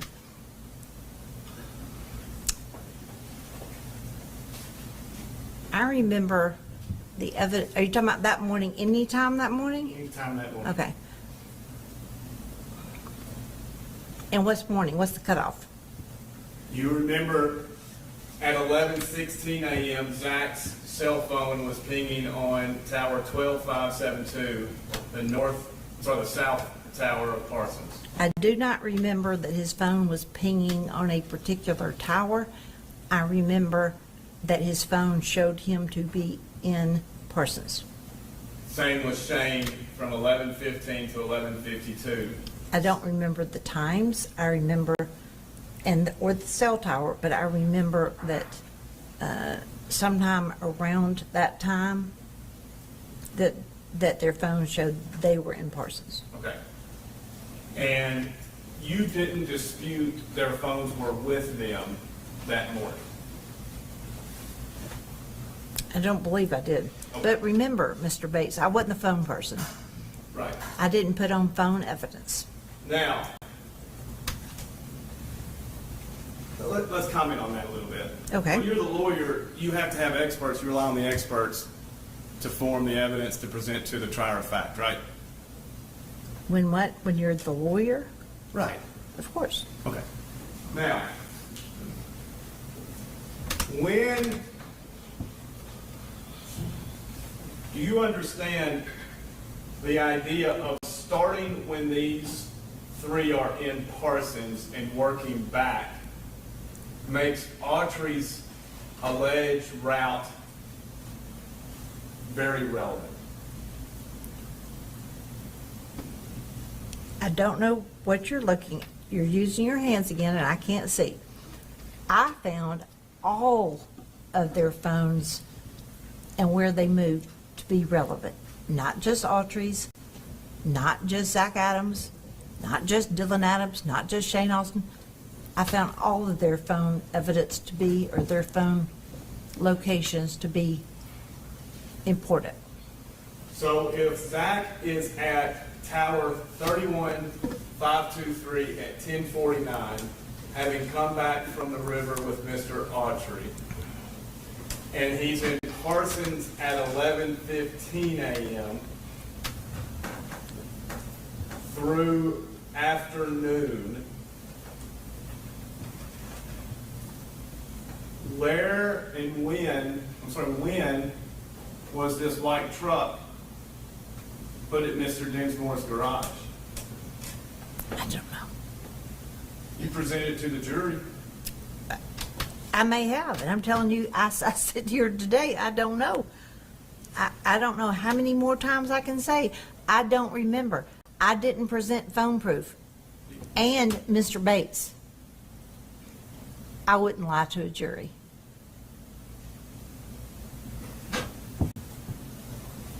You agree that the clockwise travel of Holly and her phone showed no personal effects, no notes, no lunch boxes, no student records, no nothing, up until where her cell phone was stagnant for 30 minutes.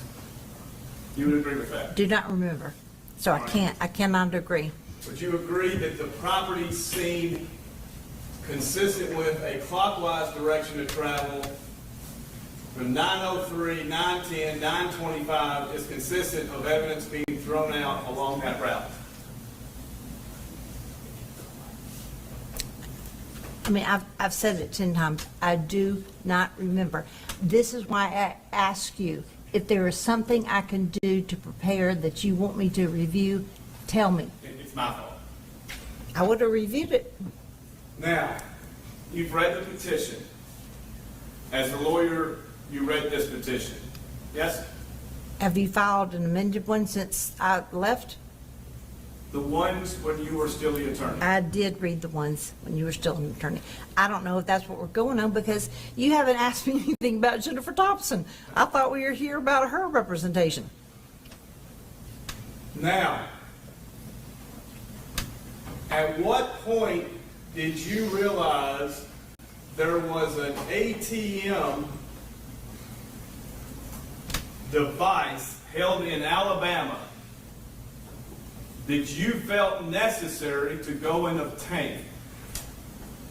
Okay. At what point? Yes, ma'am.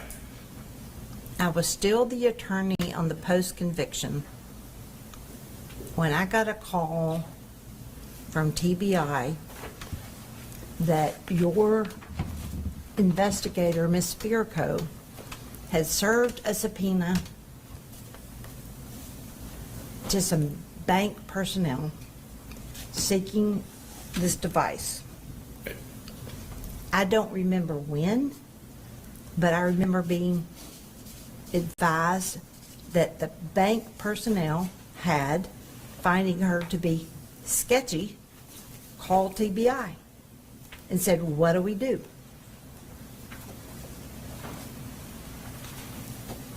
Did I discuss with you prior to issuing the subpoena, whether you had any objection to issuing the subpoena for a DVD from that very bank. I don't remember. If you say we did, we did. Okay.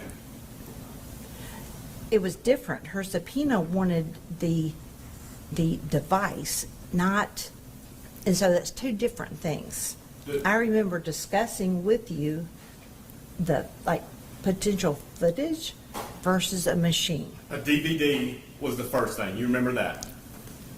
I don't know if we discussed a DVD in particular. I remember you wanting to get, like, the camera footage. That's what I remember. I don't remember a DVD. And you would agree, well, first of all, at that time, well, now let's hit a pause. It's May 2024. Well, I hadn't confirmed that. I don't remember the date. Okay. Or the time.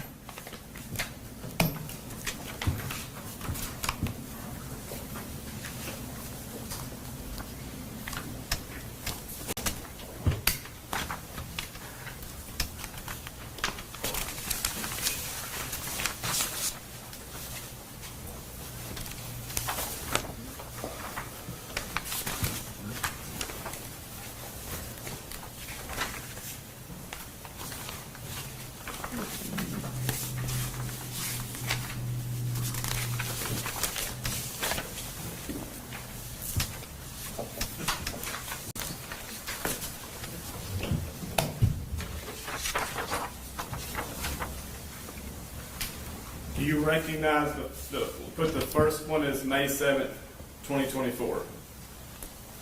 I'm sorry, to recognize, I've never seen this as far as I know, but, so what do you want me to look at? It says Decatur County CB&S Bank Director, Security Mike Mayfield, ASAP, that one? It's the one DVD labeled 4/13/2011.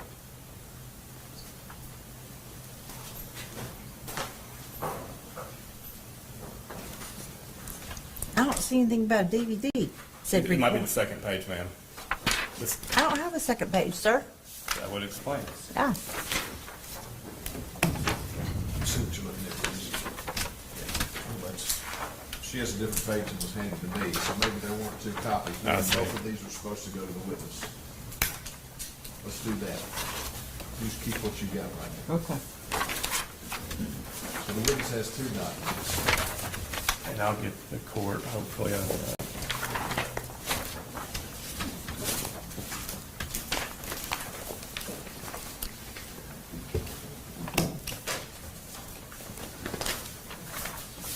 First one labeled May 7th, second one labeled May 13th.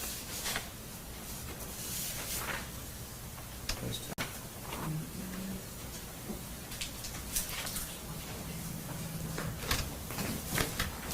These are both TBI subpoenas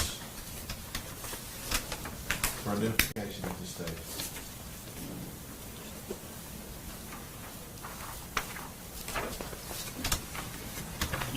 Is it your opinion you've never seen these?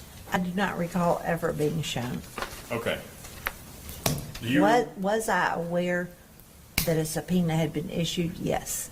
But I've never, as far as I know, ever seen this document. There'd be no reason for me to see this. And this was a subpoena, the first subpoena was from Mr. Adams in the court file, the clerk issued to Mr. Mayfield for the DVD that you received a copy of, and prior to agreed, you had no objection to it. I'm sorry, that's I didn't understand. I didn't understand anything you said. I understand. You don't understand what took place between us last May regarding evidence. You and I? Yes. Okay, what's this? I thought you were asking me about the subpoena. Right. Do you remember when Mr. Adams filed a subpoena contacting you, I contacted you and said, do you have any objection to this subpoena? You know, I'm going to object to Mr. Bates testifying. It's There's just been a a whole question. series of questions involving his actions and what he said. If she denies it, I can't Well, this testify. is a unique situation, Ms. Wyrick. Now Judge Nichols started in the capacity that you're seated in right Yes, sir. now when this case started, so I'm going to allow the questions. Yes, sir. Do you remember that? When I contacted you and showed you a draft of the subpoena? Mr. Bates, if you say you did, Then I bet you did. I can't testify. But I don't remember it. I remember talking to you. I remember calling you and getting Mr. Boyano on the phone and having a three-way call with you after hours. I remember I was sitting in my house to tell you that TBI was going to get this, had issued a subpoena. Let me finish. This is what I remember about it. And you were dismayed. And I said, look, you can have it. We want to preserve it. We'll keep chain of custody. We're going to look at it. You can have it. And that's what happened. You don't remember it was me who reached out to you and said, were you ever going to tell me that you issued a subpoena to the very ATM machine to obtain it directly without my knowledge? You can get as loud as you want. Who called each other first? I don't remember. I thought I called. If you say you called, I really don't care. I just know that what I told you, and we followed through with it. And I know why I was concerned that a piece of like physical evidence could be turned over to the person that you sent to pick it up. There had been no subpoena for the machine yet. Okay. And your subpoena told Mr. Mayfield, don't say anything about it. I didn't have a subpoena. I didn't issue a subpoena. Did you tell Miss Ferguson to? I don't tell Miss Ferguson to do anything. Did you instruct her? I don't instruct Miss Ferguson to do anything. We'd had a discussion about how to handle this. Would you agree it's potentially exculpatory evidence? No. At this time... Are you talking about the evidence that they already had? Are you talking about the footage that was in the discovery? Did you know it existed? Yes. When did you know it existed? I don't know. It would not, we knew they were in, the fact that they were in Parsons, anywhere. I'm sorry, I'm still talking, Mr. Bates. You asked me a question. You said, we knew, and then you stopped. No, you interrupted me, so I stopped. We knew they were in Parsons, correct? Is it my time? Yes, ma'am. Yes. You knew Shane Austin's bank records showed an ATM withdrawal. Don't remember that. Do you recall an IR for his judicially subpoenaed bank records? No. Do you recall an IR where Joe William Walker said, this transaction's not covered by our videos? No. All right. Then what made you look at this video? You talking about when I was putting the case together for trial? Yes. I looked at a bunch of videos. Did you look through this one? I'm still talking. I apologize. I looked at a lot of videos. There were a lot. I know that this particular video, I mean, they went there because, you know, there were cameras trying to see what it caught. It didn't show a person. It didn't show, I don't think you could make any distinction about the truck. We knew they were in Parsons, so the fact, if it was them at the bank in Parsons, I wouldn't have been surprised. So do you, prior to trial in 2017, do you remember seeing the video of the Silverado on the ATM at 1112? I don't remember if it was the video or if there was a still shot somewhere. And I think there was a still shot, but because that's what's kind of coming to mind. Prior to the But let me finish. I could no more have told you if it was a Silverado or anything else. I remember, I think there was a truck at the ATM machine. And you saw it in 2007, prior to the trial in September 2017? Or was it after?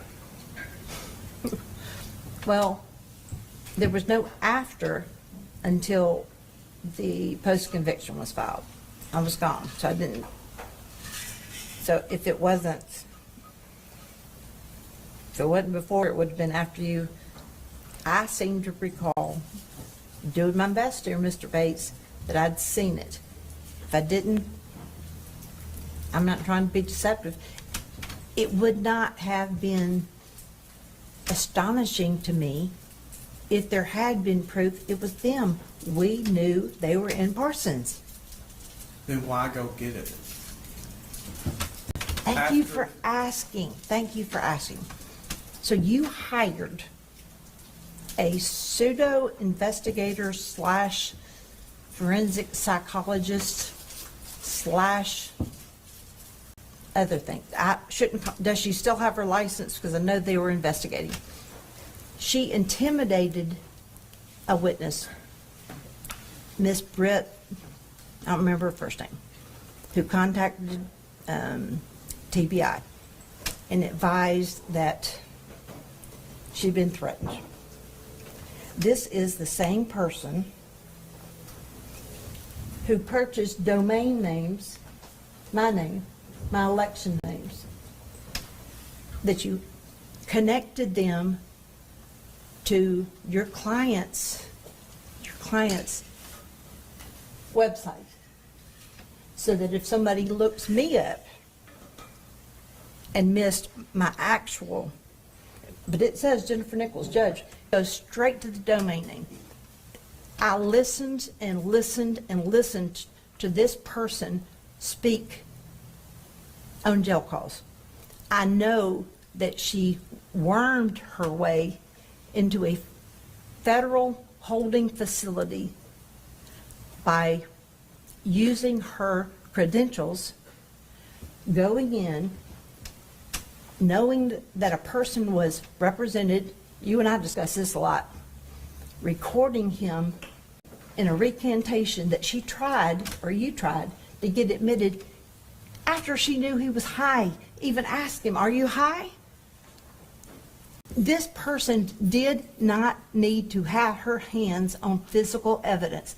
If it was something that you were going to want, there would, if it confirmed everything that you think, what was she going to do with it?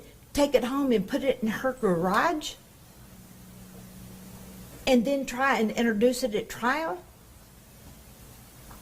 The plan was, if somebody wanted it, preserve it. Just like they did 2,000 other pieces of evidence. Preserve it so that whoever wants it can have it. But Katie Spirko did not need to be driving around with evidence. She's not law enforcement.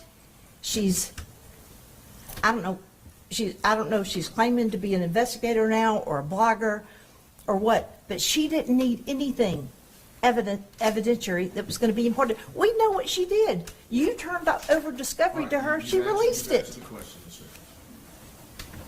You acknowledge now it is relevant for Zach Adams where he was in Parsons that morning. That was about 5 questions ago. Do I acknowledge that that machinery picked up from the bank is somehow important to this? No.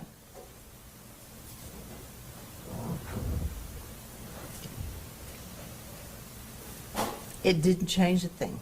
Do you remember who you watched the video from the ATM with? No. Do you know how to get there, like from the file path? No. Do you remember where you were when you watched it? No.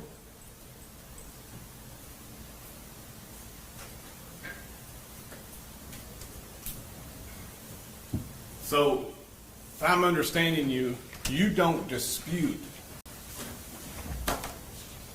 that it's consistent with the evidence as you understand it, that Zach was in that vehicle at the ATM at this time. Oh, I do dispute it because I don't know that to be true.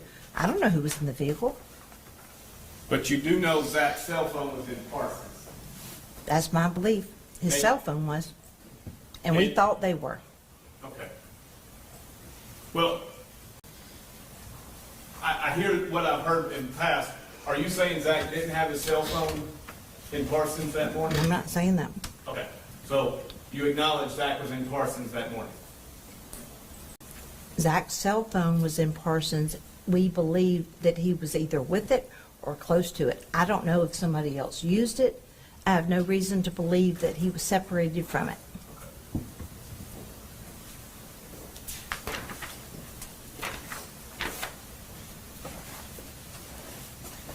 Mr. Bates, I'm done. witness has two documents that she had never seen before. These are the TBI subpoenas. Yes, Your Honor. They were part of the motion for sanctions at the beginning of the case. Objections to them being entered? Yes, you can identify. Okay. Then they're part of the record already, if they didn't do reference in some other fashion. So we'll pass those back to Mr. Bates, please.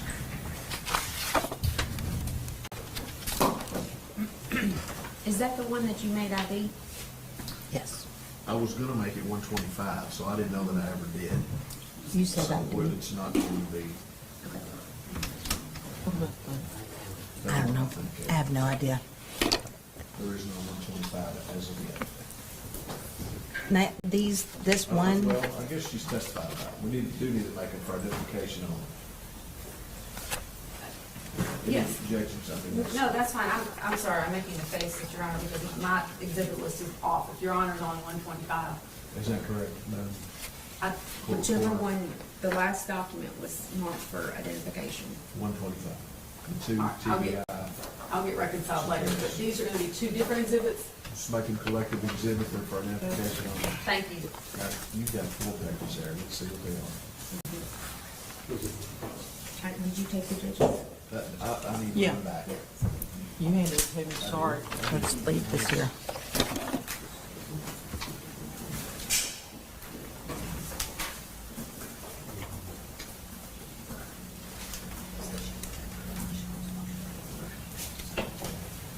That's my direction. All right, let's take a break. We'll cross. All rise. Go ahead, folks. I've got some questions for you. Do you need your restroom or anything? Mm-hmm. Come on. I'll let her go first.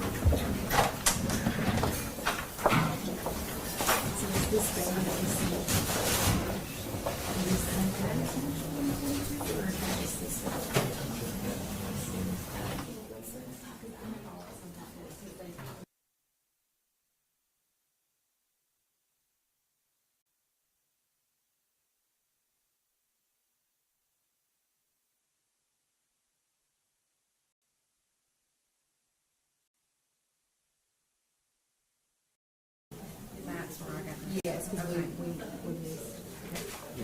Back on track, thank you. Yes. State special privilege. 25, which is for ID.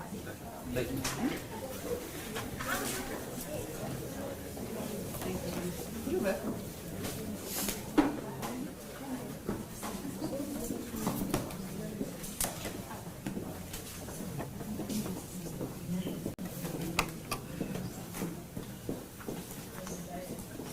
All rise, please.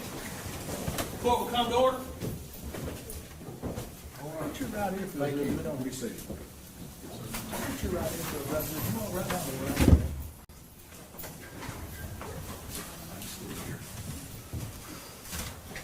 Right. You still have the transcript from, pass that back. Let me pass this back. Mr. Bates, and let's, you want to refer to the transcript? No, sir.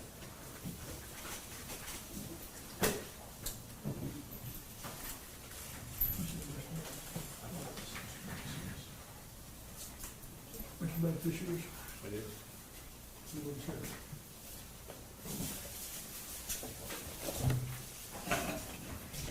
Yes, sir. Cross-examination. Thank you. Judge Nichols, when did you start in the district attorney's office in Shelby County? 1991. And in your course of years there, you presided over several units within the district attorney's office. You headed the gang unit, correct? I did. You headed the special victims unit, correct? I did. In your time in Shelby County, how many jury trials did you handle? Well, I also headed the original child abuse and child homicide unit. Yes, I'm sorry, and As in the my first mind, I special unit. lumped that in under SVU, but for a time, it was two different things. Not to mention run-of-the-mill misdemeanors and felonies and everything in between, correct? Yes. You worked for many years in the Major Violators Unit. I did. In the course of your prosecution career in Shelby County, did you make charging decisions Yes, daily? yes, How many trials did you handle? about 200. And again, everything from Well, run of the... jury trials. I Yes. didn't count bench trials. No, but jury trials, 200, anything from run-of-the-mill misdemeanor on up to death penalty cases, Very few misdemeanors, but yes, and everything in between. yes. When you were assigned and asked to handle the Bobo case, had you handled death penalty cases before? Yes. Do you have any idea how many? I don't know how many I handled. I know how many death penalty verdicts I got. All right. And how many is that? 8 men, 11 murders. All right. Because one of them killed 3 people and one of them killed 2 people. All right. What was different about the Bobo case? Well, every one of them was different. The difference in each of those cases, I was on it from the beginning, from the time someone was murdered until the trial was complete. When you assigned me this case, we were 4 years down the road. We were on our second elected district attorney. The case at that time was being handled by General Stowe, who had never had a trial, much less a murder trial. All right. Very intelligent person, but had never had a trial.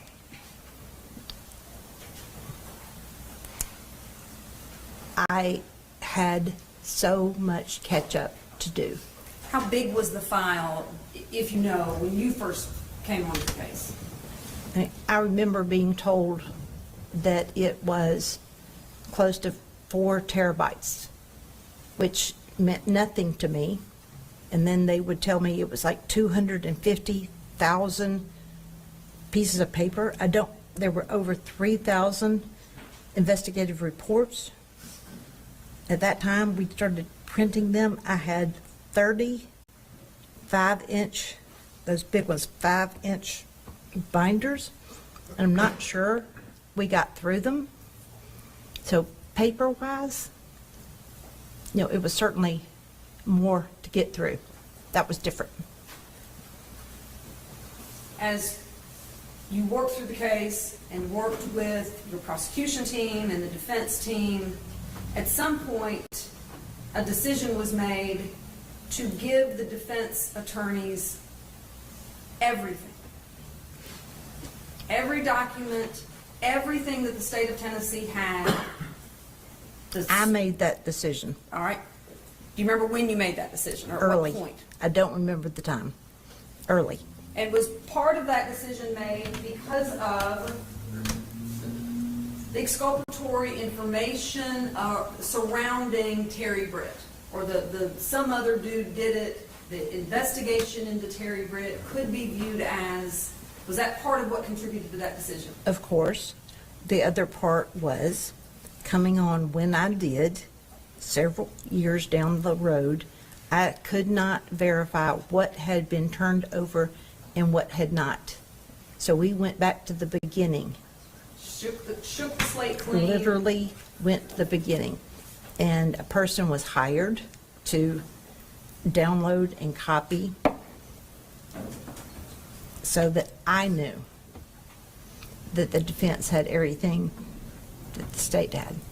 And in this case, was it unusual that they had a mirror image of what you had? In other words, you didn't change the formats or change what anything looked like.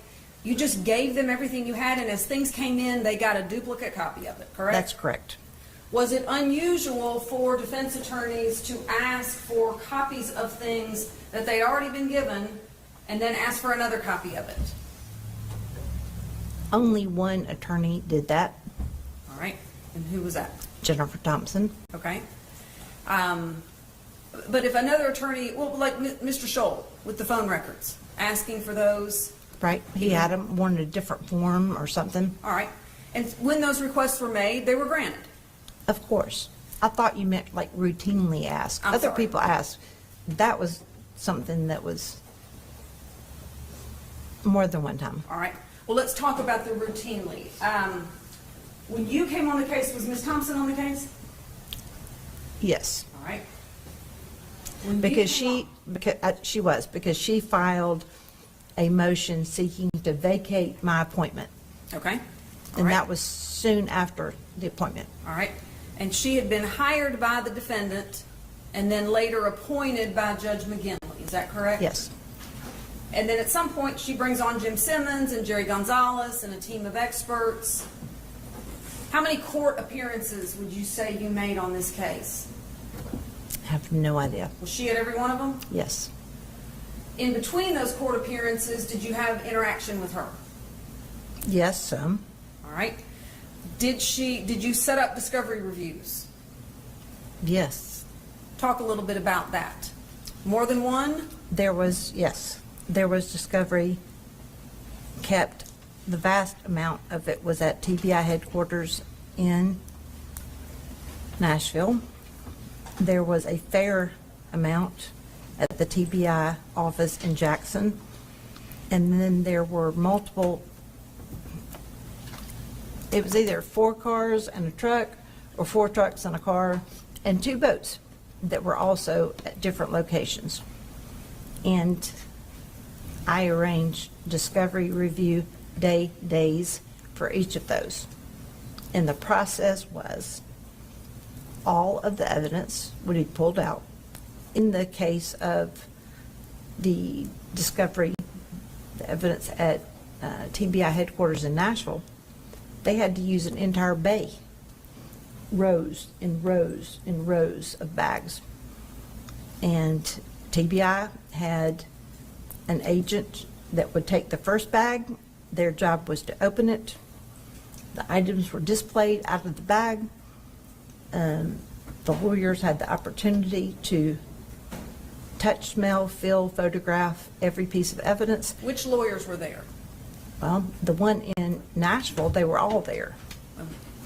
And that was all being lawyers for all 3 defendants were there. All right. So Ms. Thompson was And that was the biggest one. With the exception of Ms. Thompson, they generally sat behind and watched the evidence being pulled out. And 1 or 2 times they would get up. Ms. Thompson stood at the table, took her time, which she should have, and looked at every single piece of evidence as it was opened, photographed many of them, and then the evidence would be passed to the next special agent who would repackage it, seal it, and sign it. And then that one went back, and they went to the next bag. And that process that Ms. Thompson followed, did she continue that until every bit of evidence had been viewed to her satisfaction? Yes. Did any of the other defense attorneys perform that thorough review? No. How long did that take? I don't remember how many days. I know that a couple of other defense attorneys passed, just decided they weren't going to come to the,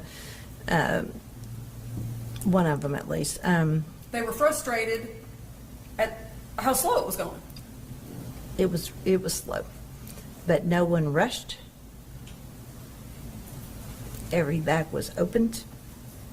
Everything in every bag, which was sometimes multiple other bags, were opened and displayed. Would you say that by the time the trial rolled around, or when did you first realize how familiar Ms. Thompson was with this voluminous case file? I don't remember when I first knew that. It became clear early with the paper discovery that she was going through the IRs with a fine-tooth comb, and if something was mentioned in the IR, such as another interview or a piece of evidence or a phone call that was somewhere, she picked up on every single one of them. And she would make a list of what she didn't have there, because it might not have been attached to the IR. And she would provide the list, and we would provide the evidence, whether it was, here's another copy, or look here. Because Kathy Ferguson was known as the trapper keeper, and she seemed to know where everything was. So we got the list, and sometimes it would be long, sometimes it would be short, but there were multiple lists. And she's the only one out of all the lawyers that was going through it like that. Did she show up at every court appearance? Yes. Was she engaged in the hearings that were conducted in front of the judge? Yes. Did she file substantive motions? She did. Were they heard by the judge? Every time. Do you recall any situation in which she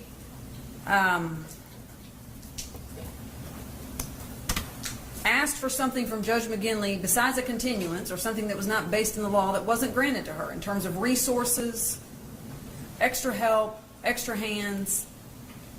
No. Did she seem to have a strategy, a defense? From the beginning. And had you ever had a case in your years of experience before this in which the lead investigative agency had a case agent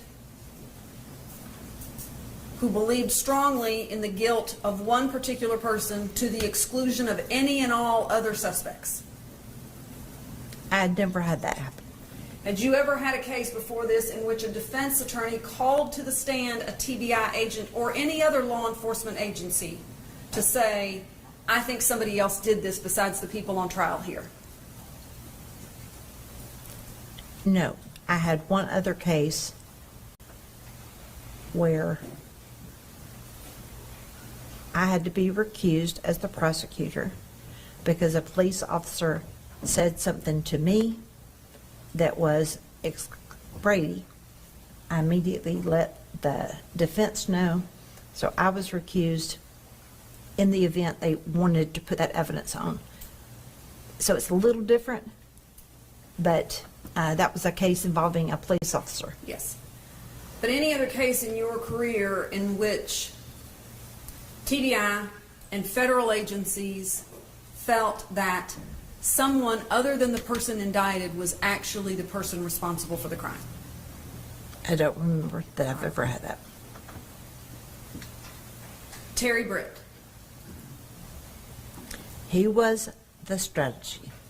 When you came on the case, had his house already been wiretapped? Yes. All right. So you had all of that information to digest? Yes. Did you do that? Yes.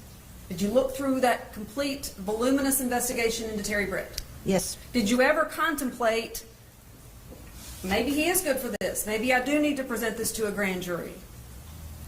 Terry Britt would have been an easy person, depending on. There was no proof. What would you have had a case agent take to the grand jury? There was nothing to take. There was nothing to take. How long, well, let me ask you this. Were there negotiations between the state and the defense about settlement in these cases for these defendants? For Zach Adams, for Dylan Adams, for Jason Autry? Never with Zach Adams attorneys, because from the beginning, well, never with Jennifer Thompson. Okay. Clarify what you mean. She was adamant that he was innocent, and she never changed her mind. She gave up her law practice to only work on one case for a very long time.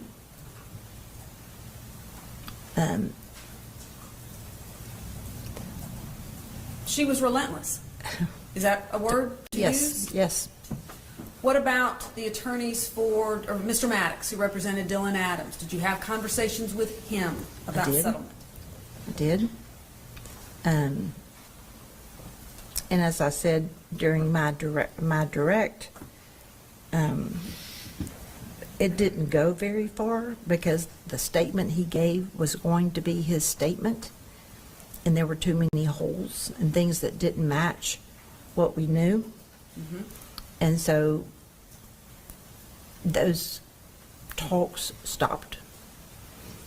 With respect to Mr. Autry,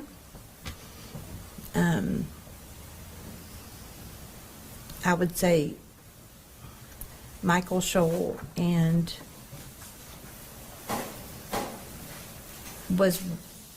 he and Bruno and Max, they all had a lot of experience.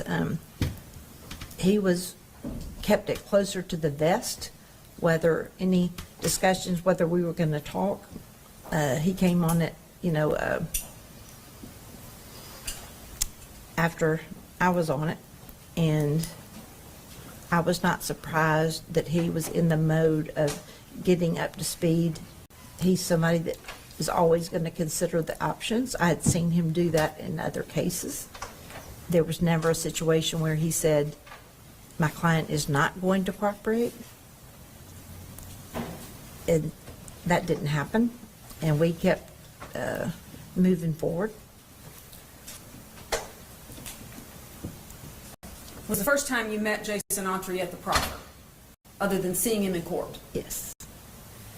And that proffer took place in Shelby County or somewhere else? Shelby County. All right. You'd interviewed co-defendants before that time. Yes. How's a proffer different from a co-defendant interview? In a proffer,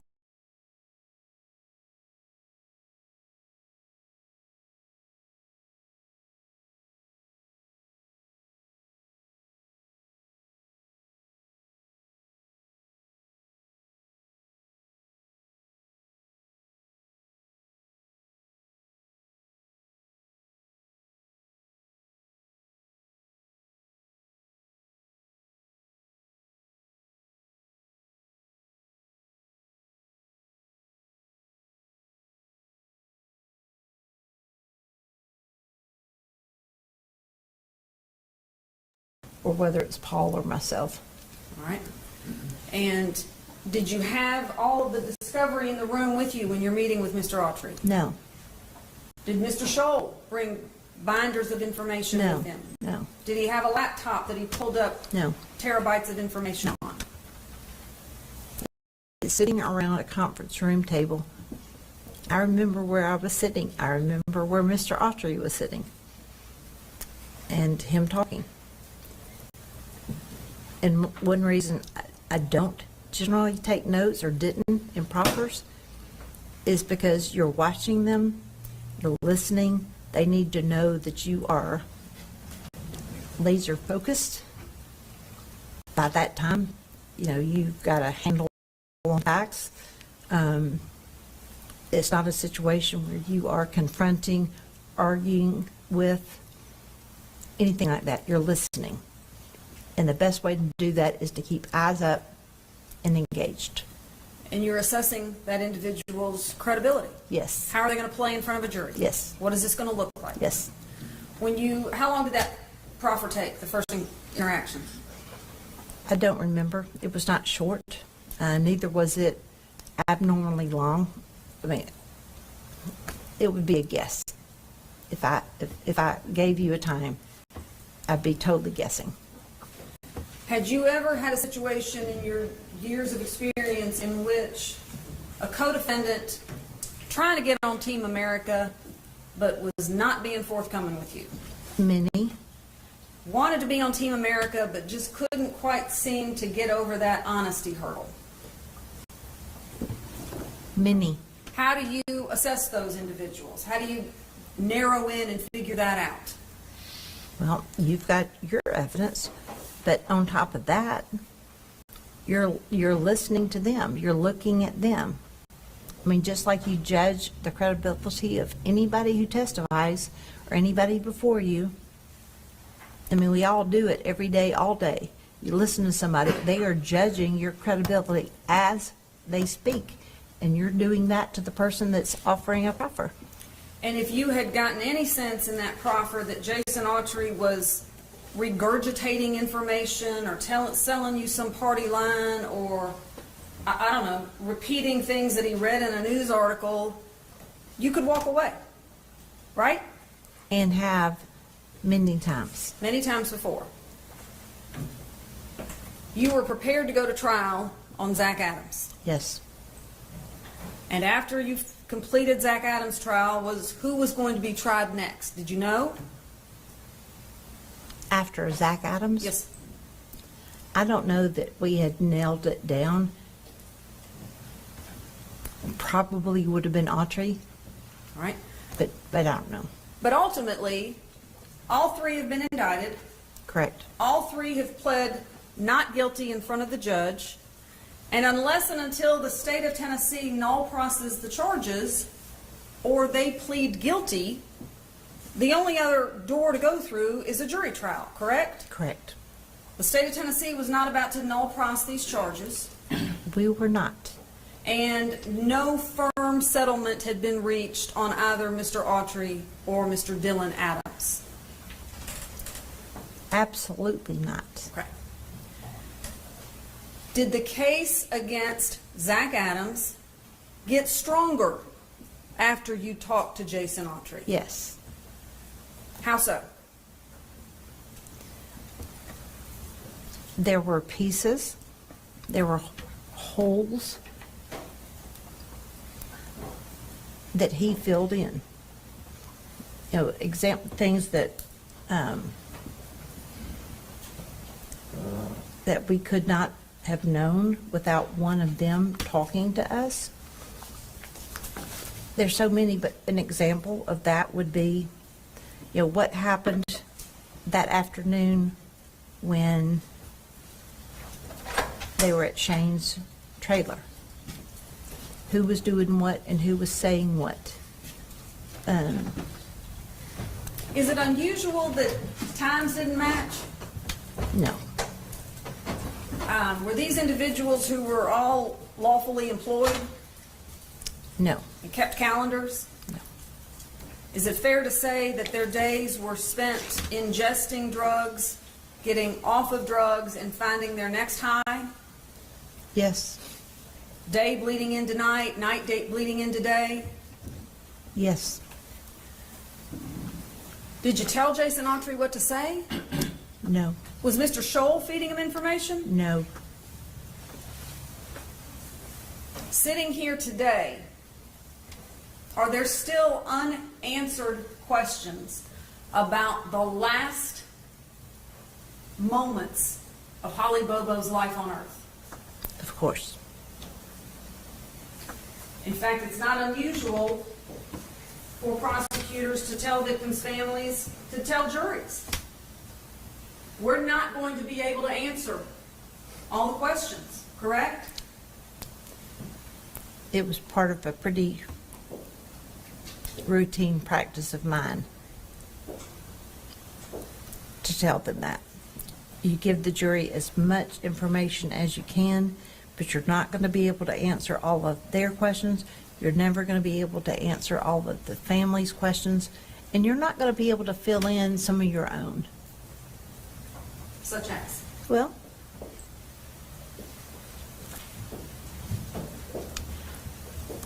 I remember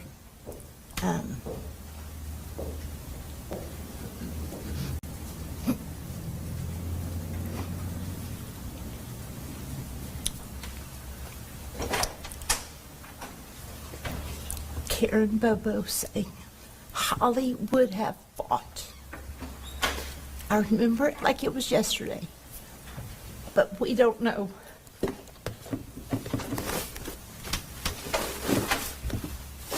We don't. But we know Zach Adams was seen days following with scratches on his arms that he lied about. Right. Right. And her mama said she would have fought. his scratches that he tried to blame on something else was the only proof we had to that. She knew it because she knew her daughter. And he bore the results of that. He lied about it. He said he got it running from the police in Henderson County. Right. That was run to the ground and found to be a lie. It was. And then a few months later, he tells law enforcement, oh yeah, wait, I got him moving some marijuana plants. I forgot that. There were several different versions. None of them were true. They appeared that day.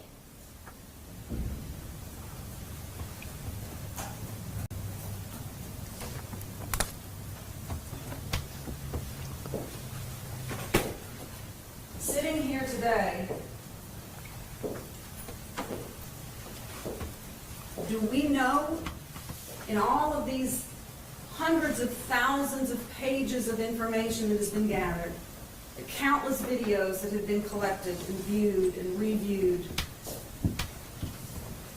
was there any witness that testified or came forward and said, I saw Zach Adams at this place at between 8 and 10 o'clock in the morning on April 13th, 2011.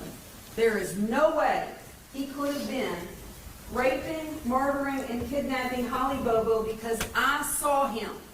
Anybody? Well, they tried to alibi themselves in the beginning. The co-defendants. The co-defendants, but so the co-defendants said that about one another. Right. Let's talk about that. As prosecutors, and you've testified to this, we work with law enforcement, but we don't direct law enforcement. They don't work for us. We work together, but we report to two different heads of agencies, and we have different standards and processes and procedures, correct? Yes. It's not unusual or improper for a law enforcement officer to maybe tell a half-truth to somebody that they're trying to get information out of, right? It's not improper or illegal for them to tell them a 100% untruth. Flat out lie. Yep. They can do it. Yep. We don't talk to witnesses like that. No. We like to get information out of witnesses, correct? Correct. Ask open-ended questions and let them talk. Size them up and assess them. So when you picked up this file and began reviewing it through the prosecutor lens, was it concerning to you that law enforcement, hook, line, and sinker, I don't know any other way to describe it, what Terry Dykus did, but hook, line, and sinker let three co-defendants literally alibi each other, nothing to see here, keep moving? Was that concerning? Of course, by the time I got on it, they had run it down. It was shocking to me that the names that came up almost first, the names that popped up immediately during the investigation,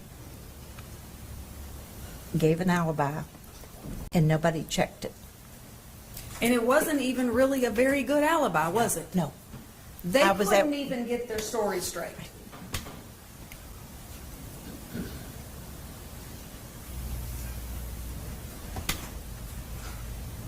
Did you meet with Terry Britt? I did. How many times? One. Where was that? Lake County Prison. I don't know the name of it. It's in the northwest. Did you go visit in there? I did. Somebody with you from TBI? Yes, Did you actually go in the middle of the trial? I did. Jennifer Thompson was going to call him as a witness, wasn't she? She was. Did you know that?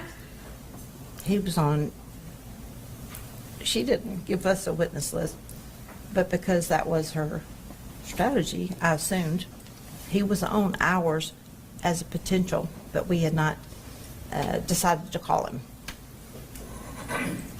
You went and talked to him. I did. And then you made the decision to do what? Put him on right in the middle, like the next day or the day after. I think it was the next day.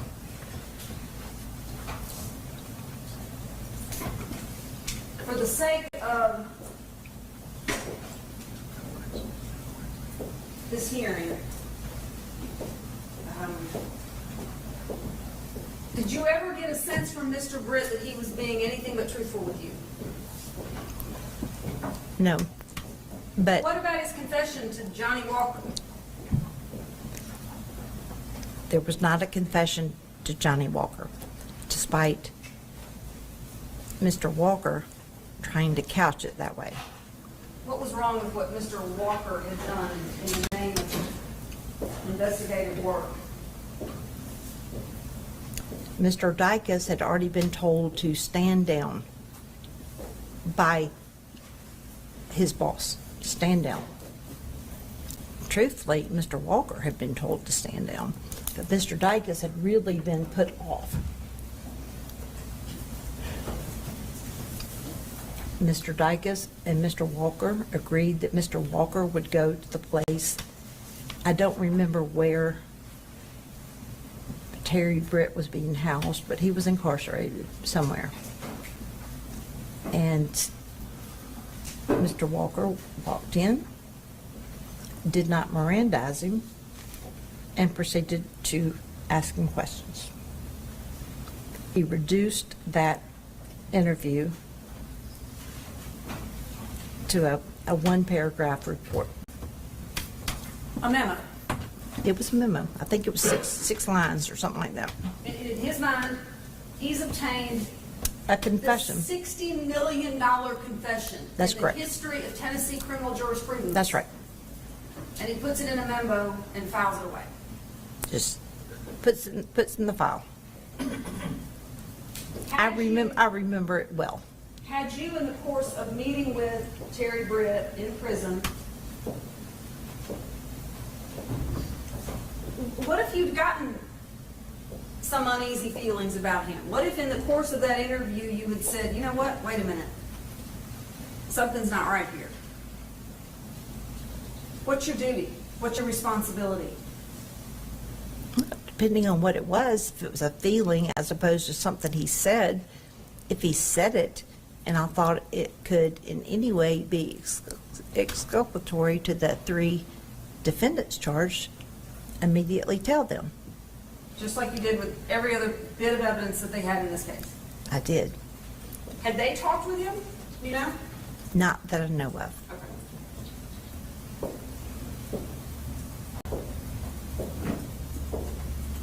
He seemed, I can tell you this, he seemed unaware that he was fixing to be transported to this courthouse and put on the stand once we rested our case.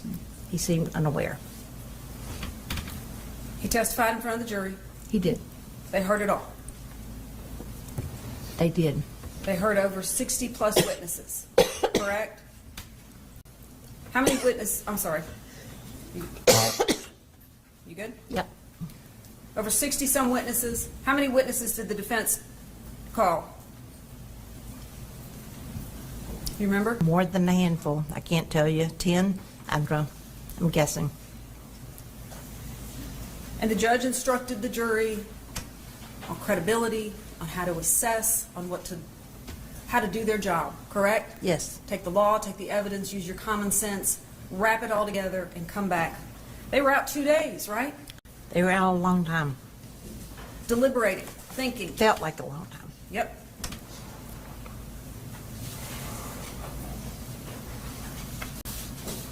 Mr. Bates has spent some time talking about your closing argument. I just want to make sure the record is clear on this. There was not at the scene. Well, let me ask you this. How many different scenes were there where Holly's remains or where her things were found? You remember? Her things were found in there were things found close to where her remains were found, as though her purse had been slung, because that's where they found her purse, her wallet, her keys, her promise ring, like those things that you would think were on her person.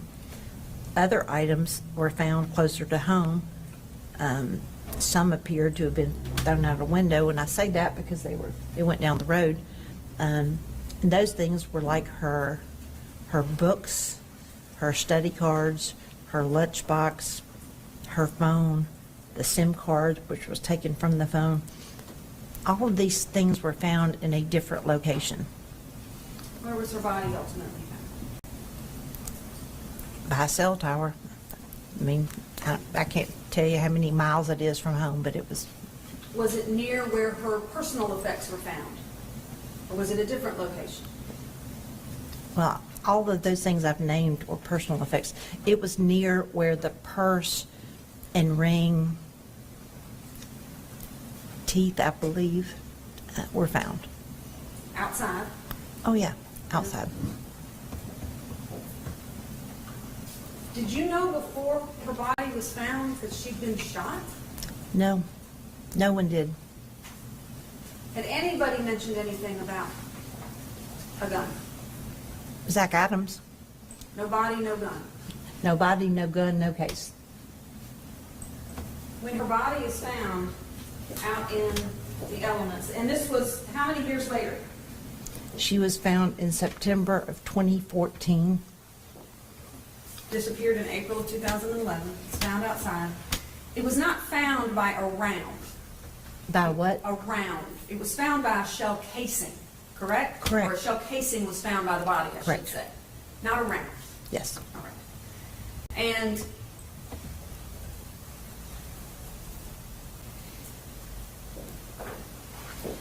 any and all evidence that was collected out there, TBI did what forensic testing they could do to it after having been out in the elements for as long as it had been, correct? They did.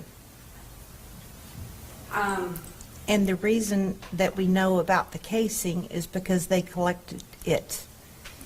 This, Along with many other things. yes, this is an area that was known to be frequented by hunters.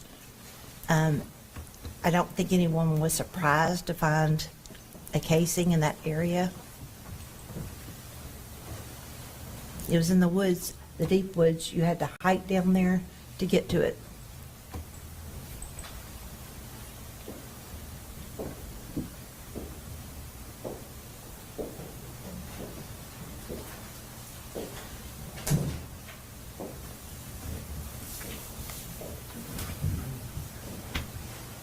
So your experience as a prosecutor and now as a judge, people's memories get better or worse as time goes by?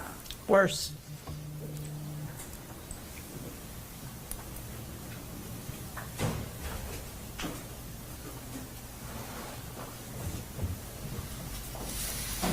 As a prosecutor going into a trial, you don't always know how it's going to turn out. No. Even the strongest of cases sometimes don't result in the verdict we were hoping for. Correct. But there are, at the same time, we don't just try any case. Far from it. We don't just submit any case to a grand jury. No. Talk a little bit about those standards and the process that you followed as a prosecutor before deciding to charge someone with murder in the first degree. And then the additional step of seeking enhanced sentencing.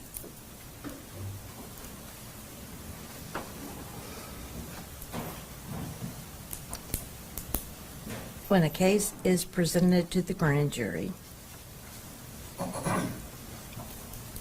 it requires that you have probable cause enough to support guilty beyond a reasonable doubt of the elements of the crime that's submitted to the grand jury. Many, many, many cases over the years. I thought somebody did it. It seemed like somebody did it. It didn't matter. You did not put those before the grand jury. And I can't, all these years later, because of course, when this case was submitted to grand jury, I mean, I cannot sit here and list item by item the things, evidence that we had against all three. If I had the right IRs in front of me, I probably could. But I've not looked at those. I didn't ask for those. But what I know 100% is, and from the beginning, you better not put it in there, and you better not stand in front of a jury unless you have enough evidence that a rational trier of fact could find that person guilty of that offense beyond a reasonable doubt.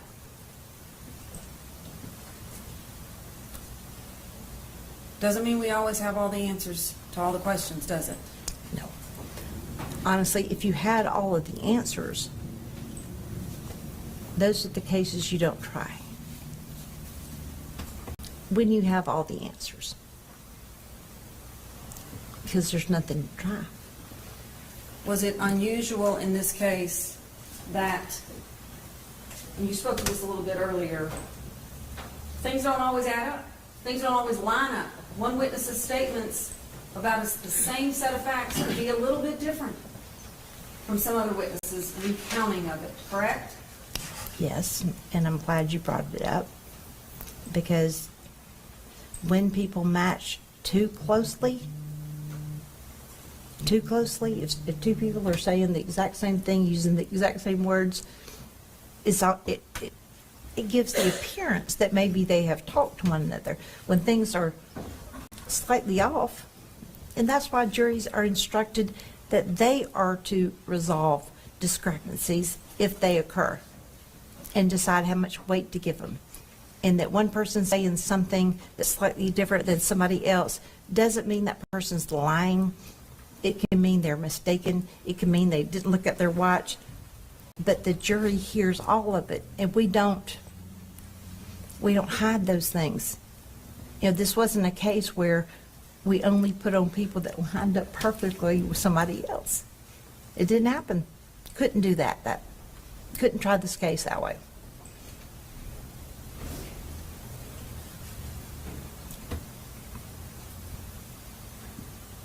Did Jennifer Thompson do an effective job at trial? Jennifer Thompson knew this case better than any other person involved. I'm ashamed to say she knew it better than me, but she did. And I know that because she would reference a particular IR that I was clueless about and be talking about something minute that she had picked up that helped her case.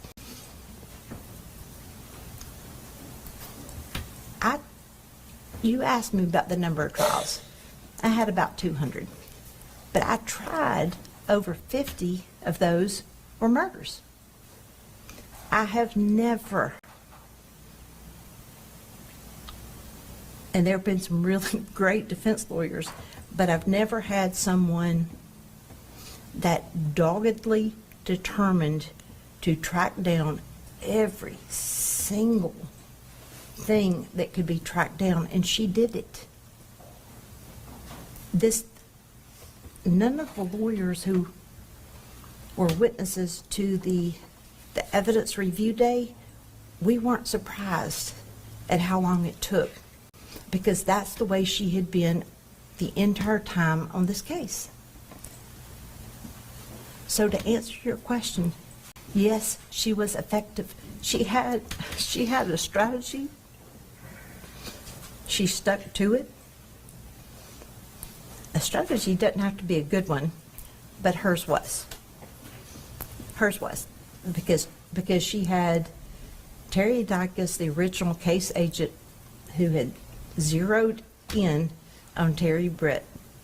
So there was that ally. And there were a couple of other people. There was like a little trio of them who never looked at anyone else, just decided it was Brett and stopped there. And it's interesting because when this trial was over, one of the first texts I got was Dyka saying he was so glad that his testimony didn't derail and keep the Bobos from getting the closure they needed. Senator Adams excluded that as hearsay. I think it's The relevant. objection is hearsay. Yes, sir. I think it's relevant given the questioning and the accusations of prosecutorial misconduct and ineffective assistance of counsel and everything else that Mr. Bates has been putting proof on for the last 6 months. Mr. Bates wants to read it. It's still asserted for the truth of the matter.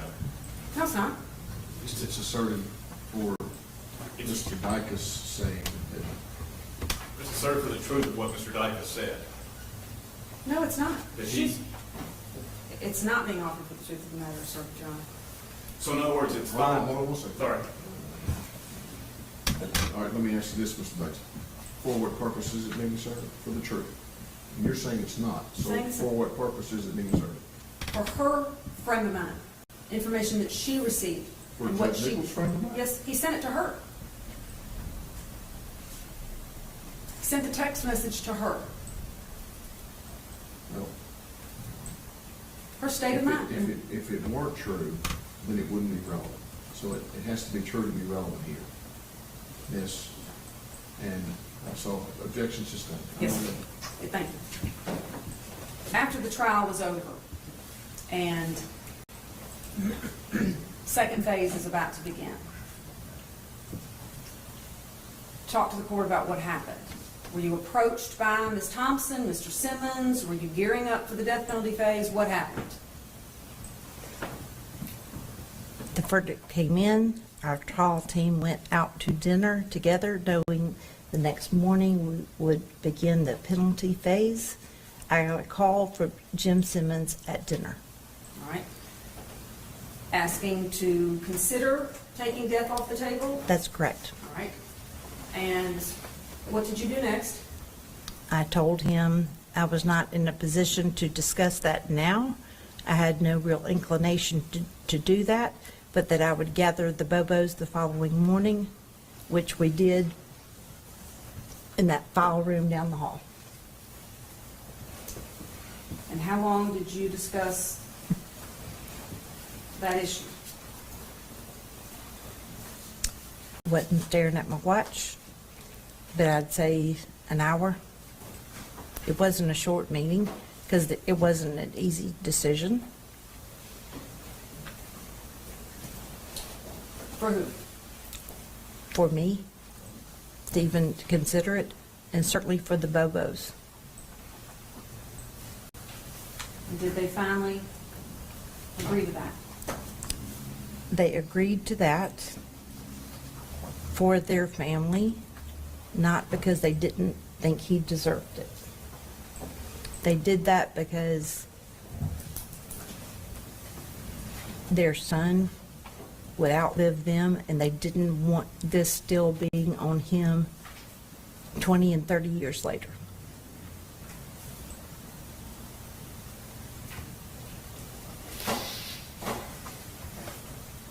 So his defense team kept him off death row. They did. And in fact, Ms. Thompson asked you if she could thank the family, correct? The verdicts were in. I walked back between the center aisle. I remember hugging, well, we prayed. A lot of us prayed. And then I was talking to Karen Bobo. Ms. Thompson approached close, looked at me and said, "May I speak to her?" And I looked at her being Karen Bobo, who nodded. And then Ms. Thompson thanked her for saving the life of her client. That's all I have, Your Honor. Space. You mentioned Matt Stowe was not an experienced trial attorney. Is that correct? That's what I was told. Do you have any knowledge of how it came to be that he recused himself from this case? I'm not the person to ask because I wasn't present when that was done. He would be the better person to answer that. I know there was friction between him and local law enforcement and state law enforcement. I think. You aware if anyone in TBI tried to get him removed from the case? No. You said I don't know about that. You provided open file discovery for, and am I correct, you knew there was exculpatory information, so it's just easier to say, here's everything. I don't agree with that. What did you testify to just now about why you did open file discovery? Ms. Wyrick asked me whether I took into consideration that there could be evidence in there that someone would find exculpatory, whether it was or whether it wasn't, because that's what we generally try and turn over, because you don't know for sure what everybody's thinking. But what I added, she was asking a leading question, of course, that was something we considered, but the thing that concerned me the most when I came on is because discovery had been like coming out from the state, and I didn't know what they had and what they didn't have. So I developed a system. I made them all bring hard drives and additional hard drives, and I would put in a letter to each of them, here is this, and it contains this. And I hand delivered it. Now sign here. And they would sign as receiving that piece. Okay. And I followed that and was not happy when anybody else turned over something and also didn't do that. But when Ms. Thompson would present her list of things that she couldn't find or didn't know where the attachment was, those things would just be given to her without that list, without that letter being given. And you're aware in that discovery was sworn affidavits from various law enforcement stating there was probable cause to arrest Terry Britt? I don't remember. It would not surprise me because Terry Dykes was very focused on him. Hansel McAdams, prior prosecutor, district attorney general. So he was off before I came on the case. Right. Did you see his letter to Judge McGinley saying there's probable cause to prosecute Terry Britt? I don't think that's what's in the record. I think it's probable cause for a search warrant. Yeah, I was like, I don't remember. Search warrant. Mr. Bates, I believe that's an accurate reflection. It was maybe an affidavit or a letter. Was the letter about a search warrant? Sir? The letter. Perhaps, but it was all relative to a search warrant, not for arrest or prosecution. To answer your question, though, Mr. Bates. Let's clarify this first. I was like, no, wasn't aware.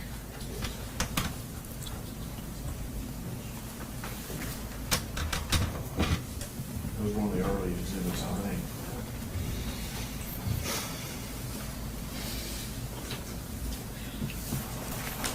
But, Mr. Bates, let's let her answer the question. Sure. If we need to go back to it, we will. Do you remember a letter from the prior district attorney general regarding probable cause regarding Mr. Britt? Well, that's a different question. Your question was probable cause to charge or arrest Mr. Britt. No, I don't. And as for any other letter from Hansel McAdams, I do not remember seeing it.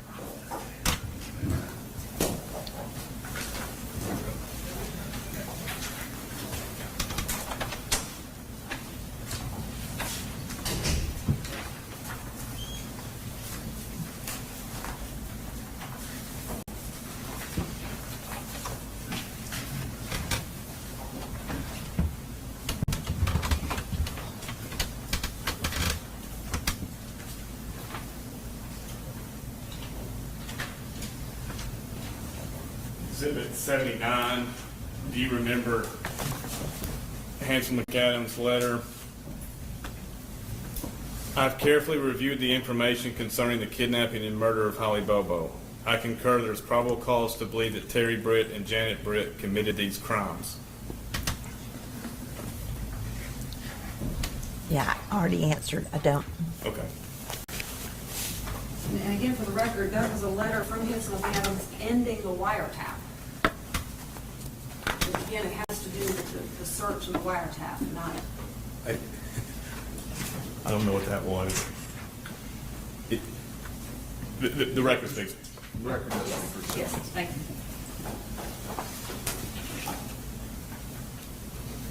Did you complain about the manner in which Ms. Thompson wanted to review the evidence to Judge McGinley?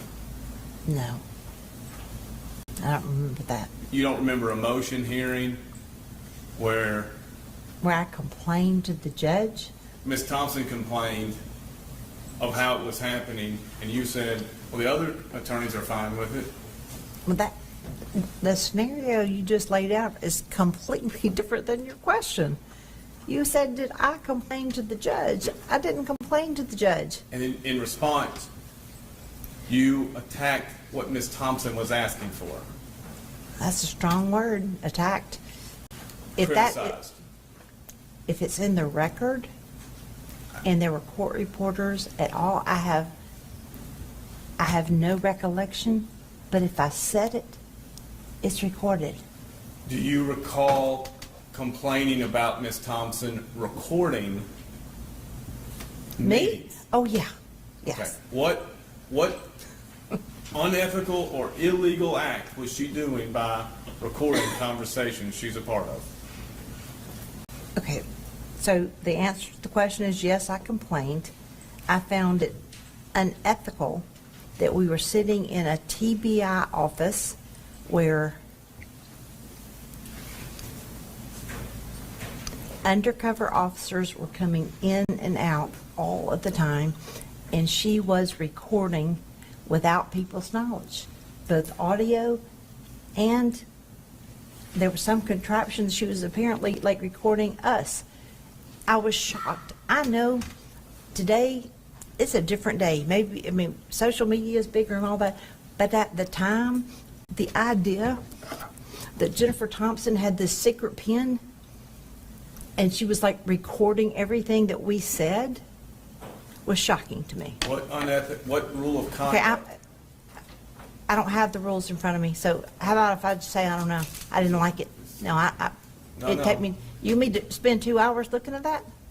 You tell me what, you complained to Judge McGinley. I don't remember There's complaining. the rules of conduct. I don't think I complained to Judge McGinley. You didn't complain to Judge? I said, I don't remember. I don't think I did.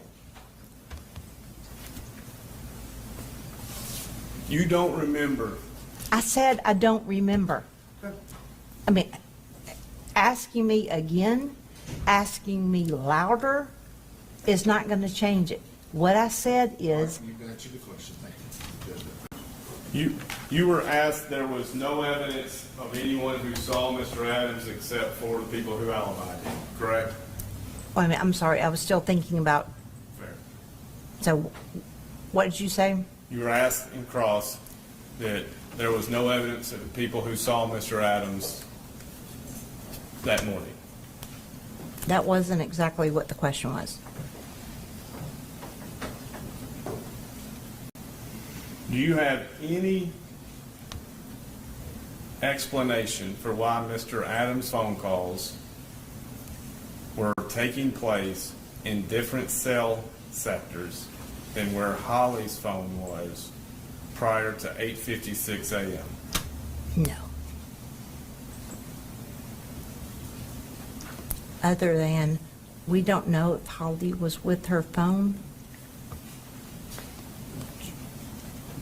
You stated in your motion, in one of your motions, that you were not aware of any exculpatory evidence. I don't remember reading one of my motions. You're talking about the motion that Mr. Ragland filed and signed? Correct. State's Okay. motions. Do you just disagree there was exculpatory evidence in the file? No, because I don't know what they find to be exculpatory. We never do. But the statement that John Walker listened to Terry Brett, you don't think that's exculpatory? No, And no, in no way do I believe that the statement Terry Brett said, when Johnny Walker goes in there and tells him, la, la, la, la, la, and he lays out Terry Brett's, and Terry Brett, who is a very cagey, not unintelligent person, says to him, you got it all figured out, don't you? And goes from there. It was not a confession. And Mr. Bates, you and everyone else knows it's not, because of what he didn't think it was a confession. He didn't do anything with it. He didn't come back and tell TBI, hey, I got a confession. He didn't. It's there. It's something that came up, and the defense could jump on it and say, look, this guy said you got it all figured out. I've read a lot of confessions. I've heard a lot of confessions. That's not a confession. you opposed Luke Evans being appointed as a third attorney? Yes. And 100%. you acknowledge Ms. Thompson stated she needed help with an additional attorney? Well, she wanted him to be on it, and then she ended up getting somebody else on it.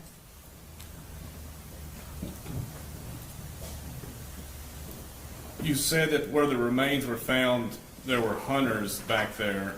What are you reading? When did I say that? in cross-examination by Ms. Wyrick? I said that area was known to be an area where people hunted. Yes. And a 410, are you aware that it is a shotgun? Do what? No, I don't know anything about that. Okay. Do you know of what animal anyone hunts with a .380 pistol? No. My dad shot a squirrel off our deck with a .380, he says, if that's any indication. You said that if stories of witnesses match up, it sometimes gives the appearance they talk to one another. No, I didn't say it just like that. I said if they matched word for word, I mean, every single thing matched. I was using my hands. It's like going back and forth. You said that it could give the appearance. I didn't just say matched, because people that see the same thing, may say the same thing in different ways. Some phrases I've heard, the worst of it. I don't know what you're talking about. It was right there under their nose. You remember talking of this phrase? I literally don't know what you're talking about. Is that a question? You said something interesting, I think. We'll see. That based on your experience as a prosecutor, witnesses' memory gets worse over time. I think I was thinking about my own today. Okay. Well, what do you make of your witnesses who denied certain things as soon as they were asked about it? Like Victor Dinsmore. Okay. And then his testimony changed over time to match what other witnesses were going to say. So you want to know what I think about it? About it. So I'm asking you, is that the question? What do I think? That concerned you. Okay, well, your question was, what do I think about it? So what I thought about it is what I already told you. It appeared to me to be a person who, one, would deny criminal activity if he could, based on his own history. An example of that is not owning up to, at least at one point, like buying and selling drugs. I thought he was a person who by his own admission, was doing a whole lot of drugs during that time period. He said meth, I think it was morphine, I don't know what else. He was doing a lot of drugs. And I think he's a person that when confronted with something, that his memory was jogged. 6 years later. Was it 6 years? Huh. Well, 2017. I mean, Let me guess, you don't remember. Do you recall the informant? can I object to that? Can I object to that? I mean, is that professional? I'm just curious. It says smooth along, Mr. Bates. Do you recall the informants and how their testimony matched up with shared phrases? I don't even know what you're talking about. Shared phrases and an informant. You'll have to give me more. You don't. You don't recall the informants from jail and how some of their phraseology. Okay, are you talking about your client and the statements he made? Oh, yeah, I remember that very well. You want to know what I think about that? Well, according to your analysis, it could give the appearance it was shared information. Could be. Could be. Okay. But you know why it wasn't? Because they were in different locations, didn't know one another. There was one instance where he was bragging about, you got to kill a bitch to get a $2 million bond. That was overheard by a couple of people. And both of them reported it. They didn't know one another, but they reported it. So that didn't surprise me. And the interesting part is they still phrased it a little differently. The report that he sent a message to Obion County to his brother. Tell my brother I'm going to bury him next to her. That even had different language, but it was overheard by the one he was talking to and another person. Does that help?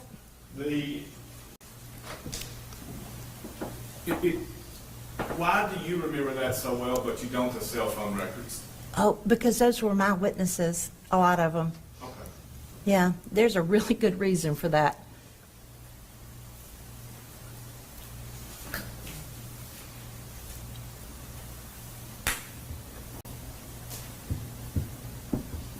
You acknowledge Ms. Thompson you feel like she knew the case well. There's no question. Did she present that the 380 rounds diameter was under .36? I don't remember. Did she present those three in Parsons at 11/16? I don't know what you're talking about. What three? What three of what? Shane, Dylan, and Zach. 3 people. I thought you were talking about casings or guns or something. Apologize. Did she present that? Ask again, now that I Did she know. present the importance of the 3 in Parsons, Shane, Dylan, and Zach, in Parsons at 11/16?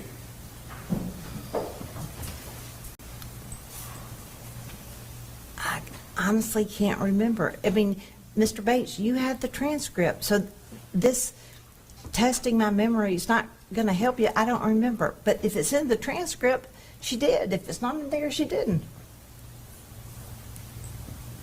Did she present the May 2017 conversation between Brent Booth and Victor Dinsmore? And then the next day, on May 8th? I'm going to have to give you the same answer. We need to look at the transcript. And the transcript shows you cross-examined, on your response, you objected to that evidence coming in, correct? I think I just said I don't remember. Very well. Do you have any memory regarding Terry Brett's alibi being proven false? No. In fact, his alibi was proven correct. He had 2 receipts. He had a receipt from a place where he bought a bathtub insert, and he had another receipt, maybe from a gas station or a convenience store. And what I also remember is that the bathtub insert that when they got to his house, It was in his truck. It was there. So here's the receipt saying where he was, and look, and there's what he was buying. Explain the phrase bacon alibi. I can't. You don't know what it is. No. How many years did you work with Miss Lyra? Well, we began working together in 1991. I stayed there until 2003. I left for 6 years while my daughter was in middle school and high school. And then I came back in 2009, and she was still there. And I worked there until I was appointed to the bench by Governor Haslam in January of 2018. That phrase has never been used. I'm not going to say that. I said I don't know what it means. Okay. Have you ever used it? Vacant? Bake an alibi. Bake? Bake an alibi. No. Bake? Yes. I thought you said vacant the first time, but I don't know either one. All right.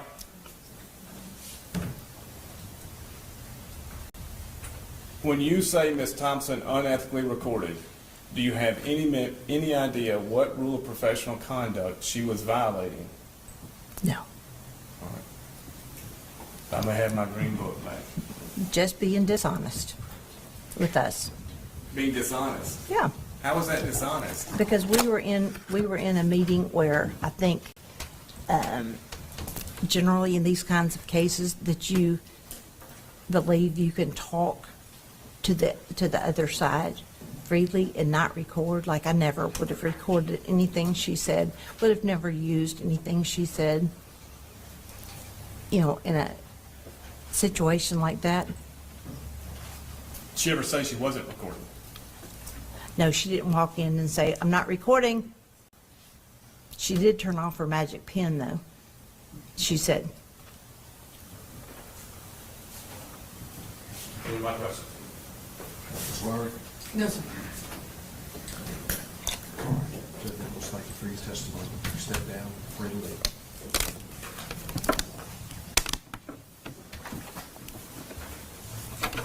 Ms. Thompson coming I tomorrow. think, plus Ms. Thompson's not coming for him. Anything before we Not for the state nurse. Thanks. All right, we'll recess until 8:30. All rise.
Yes, Your Honor.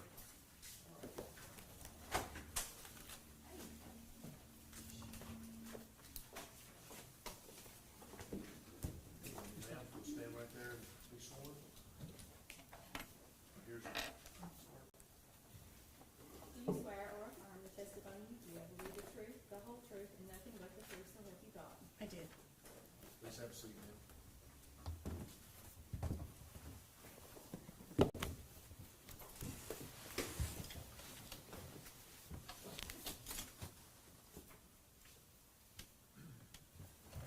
State your name, please, My name is Jennifer Thompson, and can you spell your last for the record? Thompson. I'm going to ask you questions about your professional background. When did you obtain your law license? 1996. And you've been a lawyer in good standing ever since. Yes. In 2014, I'm going to ask questions about your practice at that point. Where were you practicing? What city? Nashville. And how was your practice divided? Well, I did mostly criminal defense with some family and divorce law. How many years had you mostly done criminal law? Since 1996, so to 2014, is that 18 years? Okay. Federal and state, or just? Federal and state, yes. Divide it geographically between cities and rural. I did mostly Nashville area, but I had been hired to do some cases in surrounding counties and some more distant counties in Tennessee. Had you ever had a felon case in West Tennessee? No. How many murder cases had you had? I don't know. Many. Okay. Death penalty? This is my first death penalty case. Okay.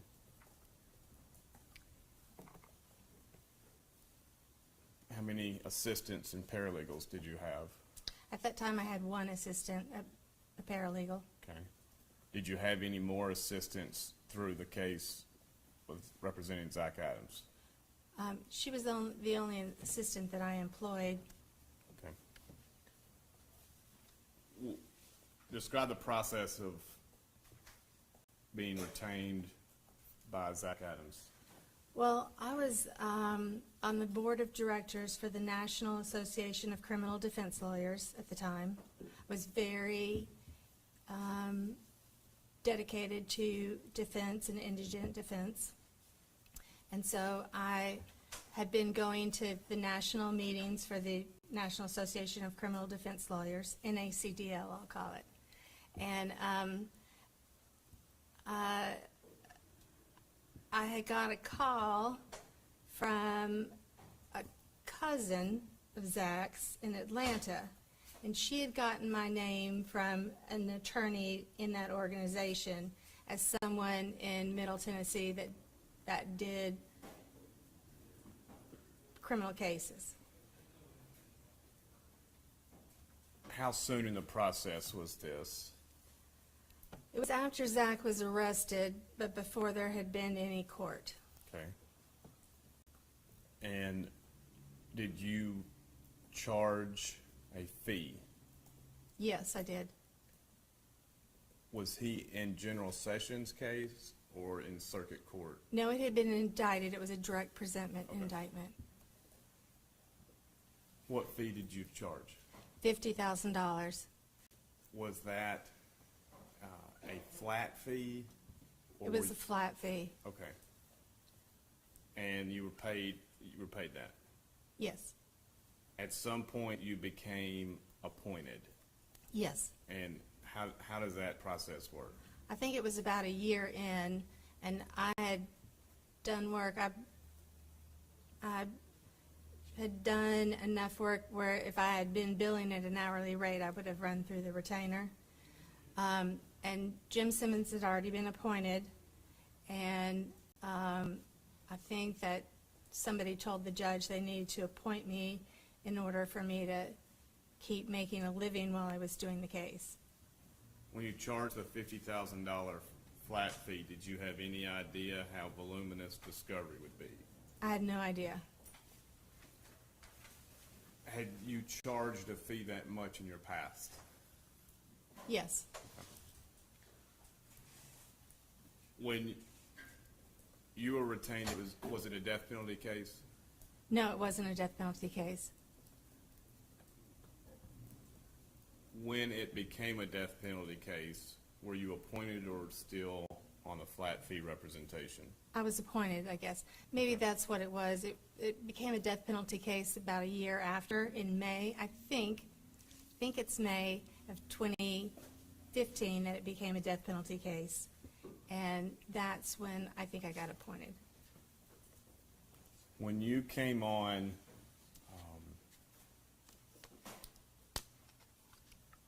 who was the district attorney at the time? Hansel McAdams.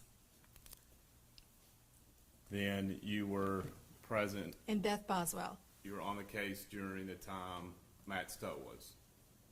Yes, so that was a complete crazy happening. Then General Wyrick's office, ADA Nichols and Hagerman prosecute till the end.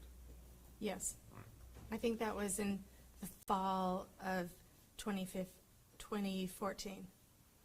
Take the court through your initial work after being retained in Zach's case.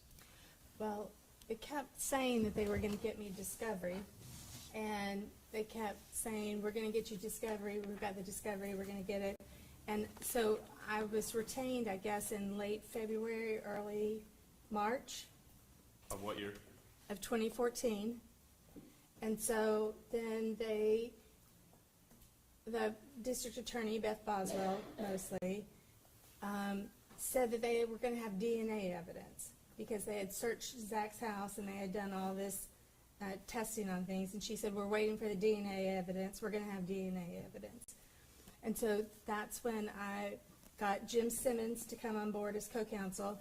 Jim Simmons does a lot of death penalty cases, and he is excellent at getting a guilty plea out of a case that normally might go to trial and be tried to end. And at that time, I believed Zach Adams was guilty.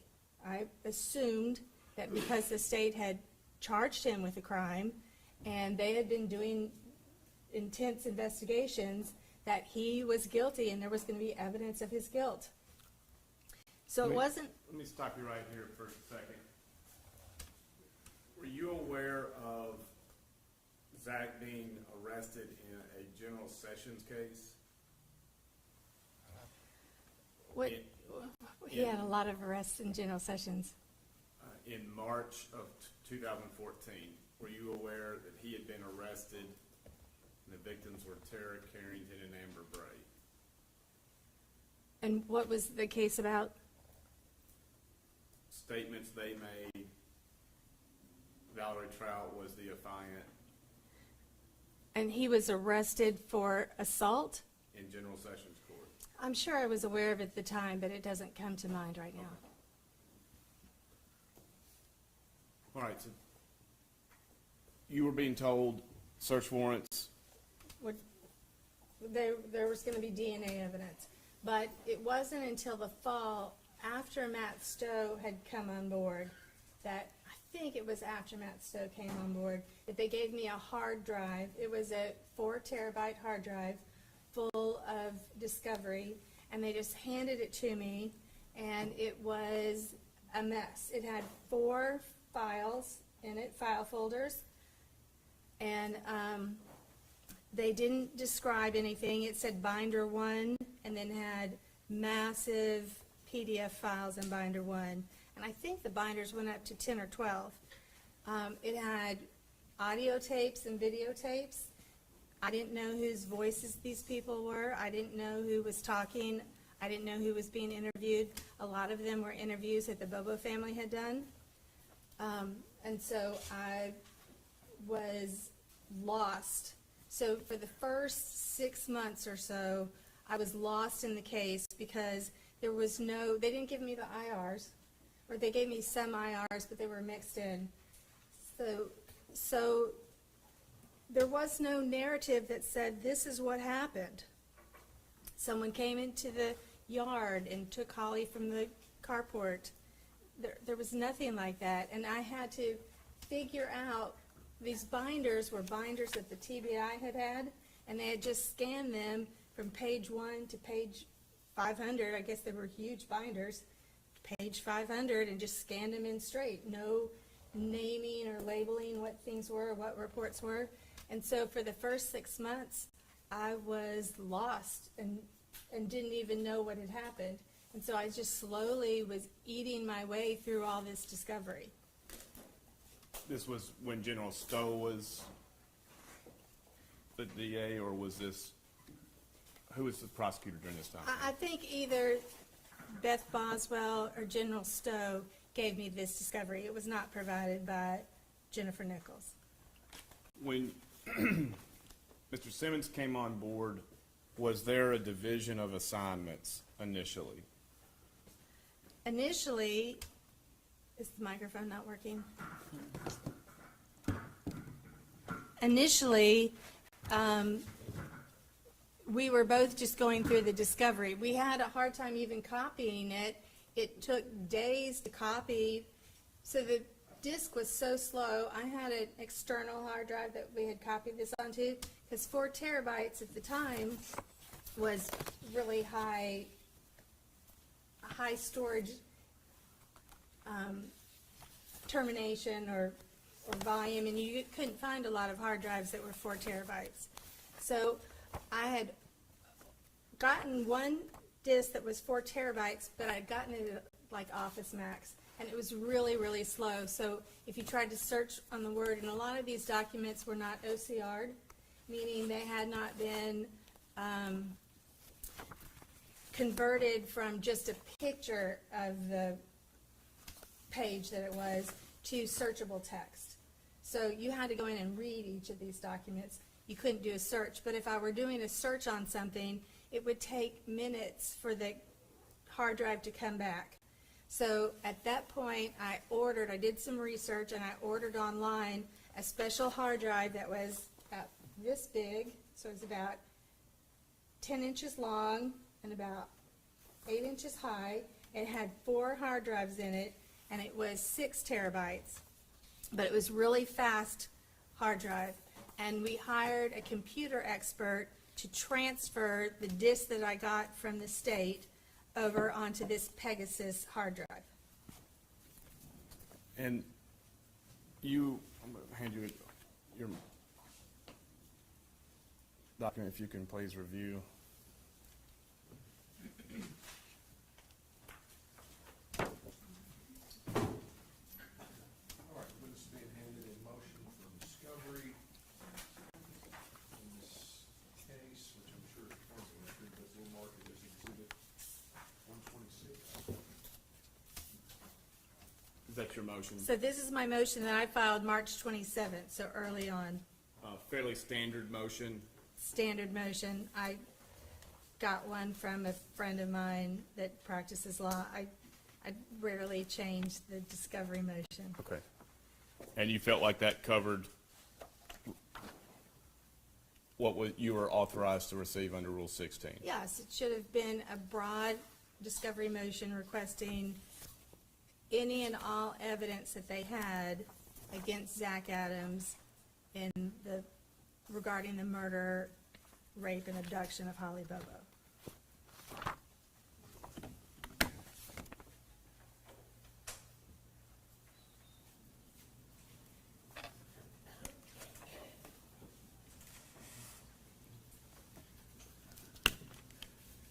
Who were the co-defendants' attorneys?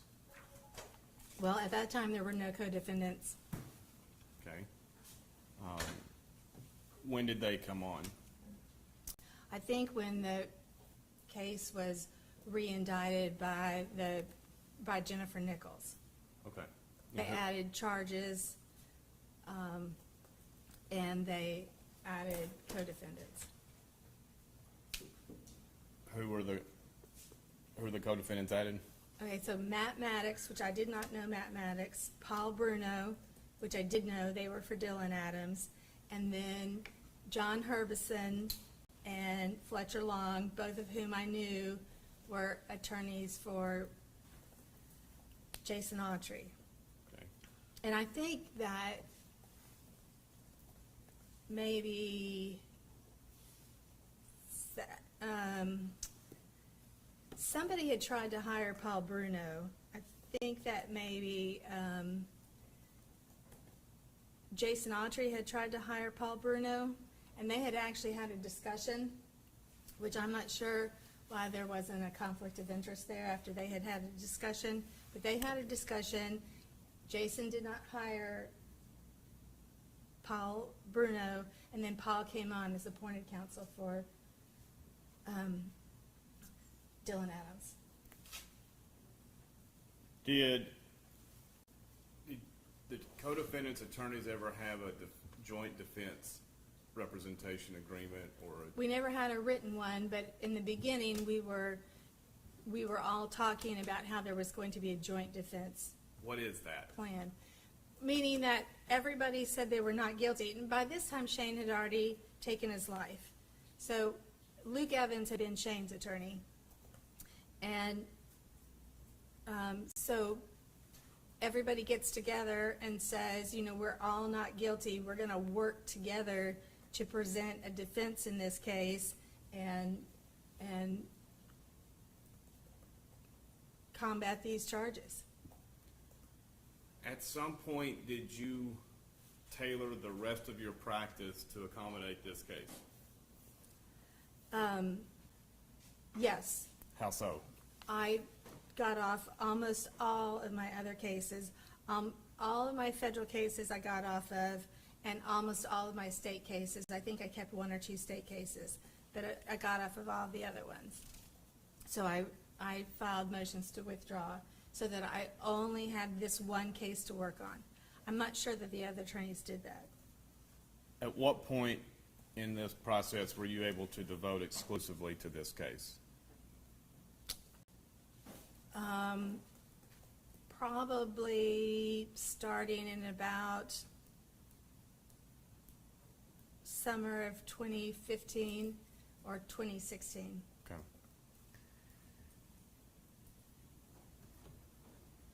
After you got your discovery, what were your thoughts on the case? Well, I just kept looking for the evidence against Zach, and there wasn't any evidence that they had. Zach had talked to people. Zach had made some statements, and there were reports that Zach had made some statements to people that were wild and crazy, like, I'll do you like I did that bitch, but I'll tie you up like I tied up Holly Bobo. But there was no evidence of his involvement. And also, at that time, I was not an expert in cell phone records and cell phone towers and which tower was hitting off of which phone. And I studied it, I researched it, and I became a mini expert in cell phone records. Did you understood that there was Terry Dicus and Art Viveros and John Walker? I think at that time, you know, I didn't necessarily understand. So many people in the TBI had been involved in this case, and there were so many different agents that had done IRs. I'm not sure that I understood what Terry Dicus's role was in the beginning. Okay. Do you remember when Dylan Adams got charged? I think Dylan Adams got charged with the new indictment, Okay. the one in the spring of 2015. Were you provided a video of statements he made? At some point, we were provided with a video of statements that Dylan Adams had made at the TBI headquarters in Jackson. And that was in September of 2014? That sounds, I don't know if it was in September of 2014, but I can't remember when I got it. Okay. You had the interview transcribed. Do you remember having it transcribed? Yes, that was much later that we had the interview transcribed, when we were getting closer towards going to court, that we had the interview transcribed.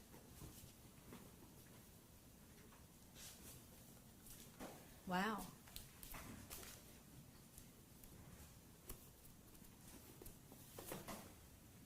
But I thought with this interview of Dylan Adams, we were going to be able to win the case, because Dylan's interview was terrible. It was very suggestive. So the investigators, the agents, just sat down and fed Dylan information as he's spitting it out. You know, they're correcting him and they're feeding him information. And some of what he said just could not have been true. And I thought that we were going to be able to win the case by showing the inconsistencies in Dylan's statement. If you can look at the transcript. What? All right, the witness has been handed the interview of Dylan Adams, transcript of the interview of Dylan Adams of September 17th, 2014. At this stage for identification. Yes, this looks like the transcript of Dylan Adams. I move to make it an exhibit. No, sir. Without objections, we mark this transcript exhibit 127.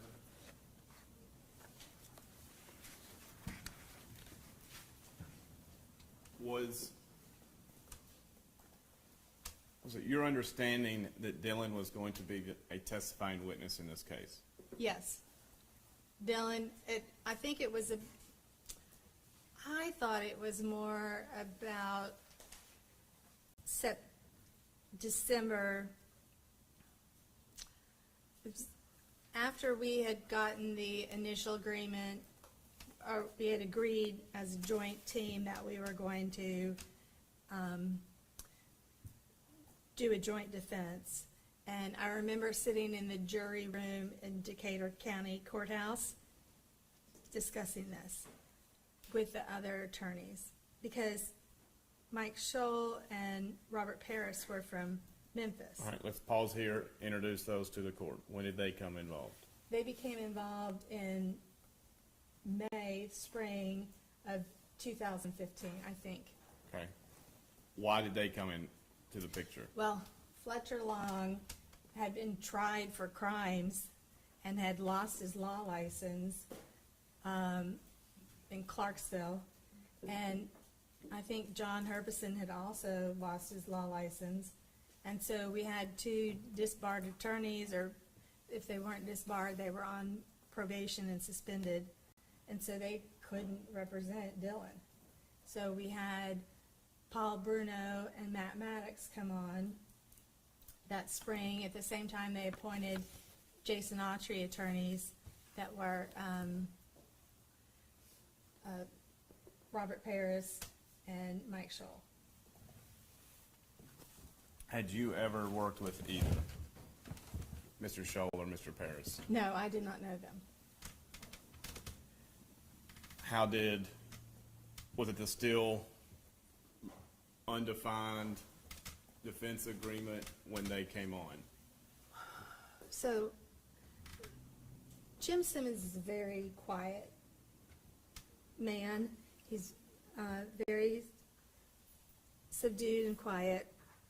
Mike Scholl is very outspoken, and he's like, every time we would have a court hearing, he would go out and give a press conference. I didn't speak to the press at this time before all the time it was going through trial. I refused to speak to the press. But Mike Scholl would go out and give statements.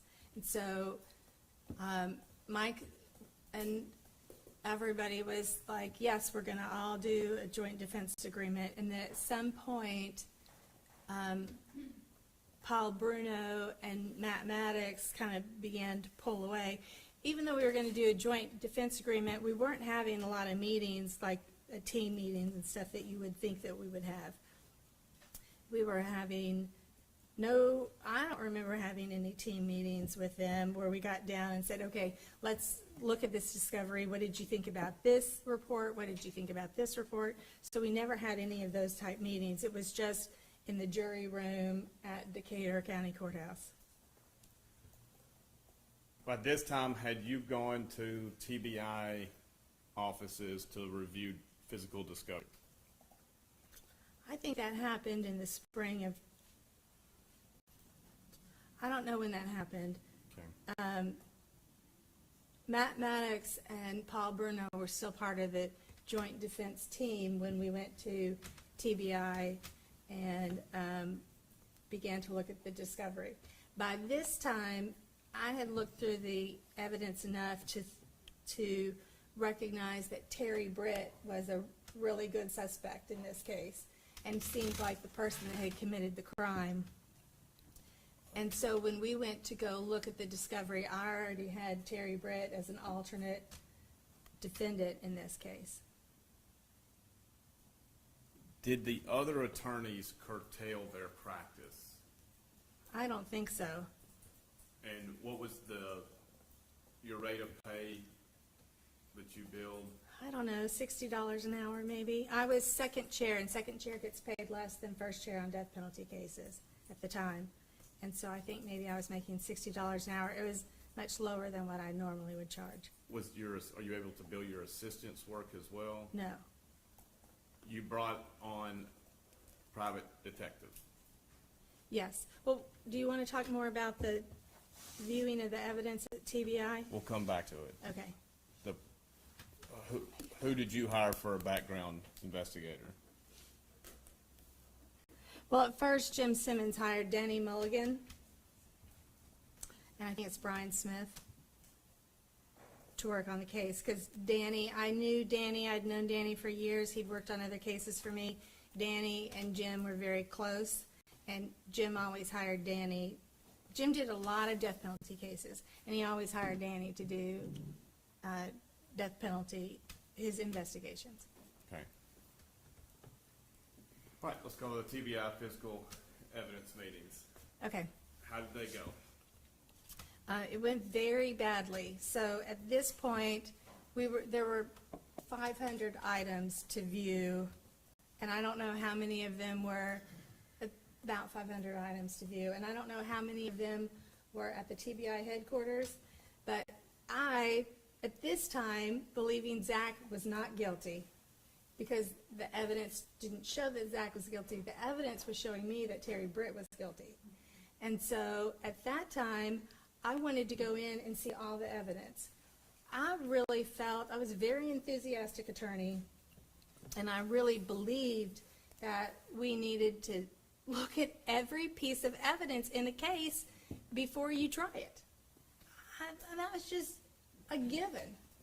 And the other attorneys did not want to look at every piece of evidence. And Jennifer Nichols, who I think is very astute at figuring out dynamics between teams, Jennifer Nichols insisted that we start with number 1 and go with item number 1 all the way through item 500, and we go in number order. And we were all supposed to look at this. Well, the other two teams were getting irritated and frustrated with me.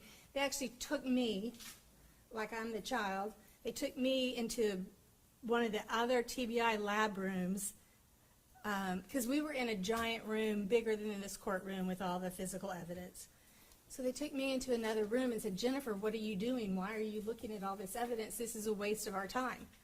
And I said, no, I want to see every piece of evidence. And they were like, why do we have to sit here and do this? So they were trying to tell me, so this case involved a lot of people trying to tell me how I should do the case and how attorneys would do the case. And it was against what I believed a good defense attorney would do. You complained about this to Judge McGinley at a Well, motion. first I complained to Jennifer Nichols. How'd I that said, go? guys, pick out the items that you would like to look at, and then we'll look at those first, and then you all can go, and I'll stay here for the rest of the week and look at all the 500 items. And Jennifer Nichols said no. We have to go in number order. And I never had a case where the DA stood over you and looked at the evidence while you looked at the evidence. And she was standing there right next to us. So if I said I wanted to see a pair of pants with a stain on them, then she knows that I think that that's important. So the other reason to not single out different items is because then the DA is going to get a hint as to what you think is important in the case and what you want to look at.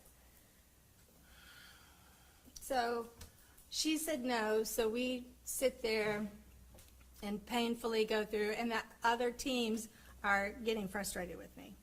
Can you approximate when in relation to Jason Autry's proffer? This is well before Jason Autry's proffer. Okay. And well before, and this is before Dylan is going to testify and be a testifying witness for the state. Okay, when was Dylan going to be a testifying witness for the state? I don't remember when that happened, but when we were at TBI, we were all still supposed to be on a joint defense. I say it in quotes because we really weren't working jointly. Did you present your problems on discovery to Judge McGinley? Yes, I went to court and presented the problems to Judge McGinley. How'd that motion go? Judge McGinley blew it off and said, well, they have a right to be there. They can be there while you look at the evidence. You know, usually there's a neutral person, somebody from a law enforcement agency that's making sure that you don't spit on the evidence and put your own DNA in it, mess up the evidence, but somebody that's neutral and that is not going to go back and report what you're doing to the other side. Judge McGinley poo-pooed my complaint. Did the defense attorneys take up for you? No. Did they? All right.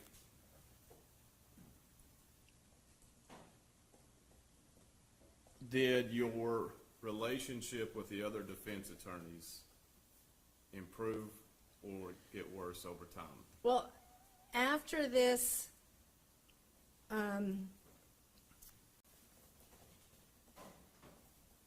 viewing of the evidence, and I've talked with the mitigation expert that we had hired on, a mitigation expert at this point. Who was that? Oh, now I can't remember her last name. Lee. You want to remind me? If the witness could be past Exhibit 34, she could maybe just keep her binder because she might refer to others. You just trying to recall his name? We're going to go through the memo also, Your Honor.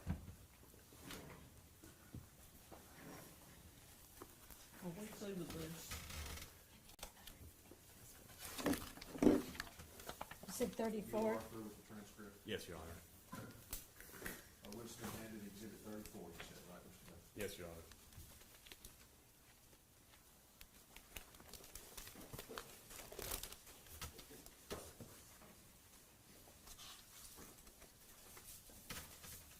Lee Norton, yes. Lee Norton was a mitigating specialist psychologist that Jim always used in his death penalty cases. And Lee gave me some advice that I really held on to throughout this case. First of all, I was complaining to Lee that they didn't stand up, that everyone was attacking me, because when they pulled me aside at the TBI, all the defense attorneys were attacking me. Not so much Matt Maddox and Paul Bruno, but especially Mike Scholl and Robert Paris were treating me like a child and fussing at me for being so picky about everything.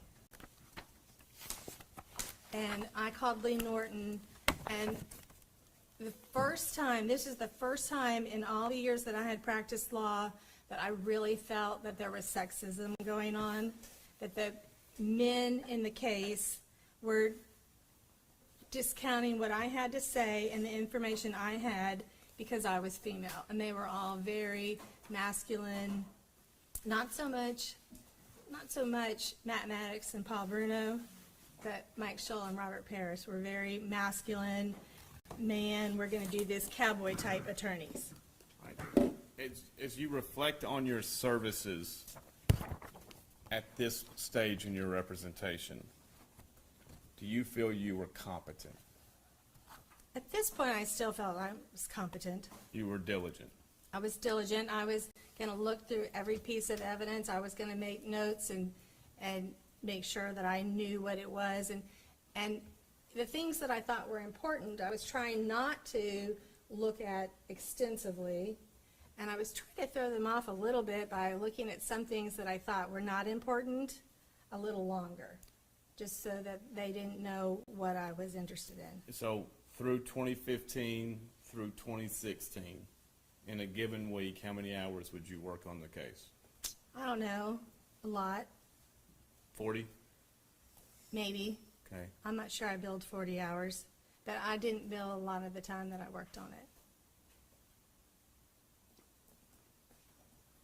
At this point, had you talked with Zach much? I had never talked with Zach much. One of the problems with talking with Zach is Zach he did not commit this crime. And he didn't have any information. You know, usually your client's done something and you'll say, well, tell me what happened. Tell me confidentially what really happened. We're going to sit down and go over this. And then you take their side of the story and you look at the evidence to try to see what proves or disproves this. But Zach didn't do this, and he didn't know anything about this. And so he didn't have much to provide. All right, let's stop here. And there's two types of criminal defense lawyers, those who say, don't tell me anything, or tell me what really happened. Is that a fair? Sure. Which one are you? Don't tell me anything.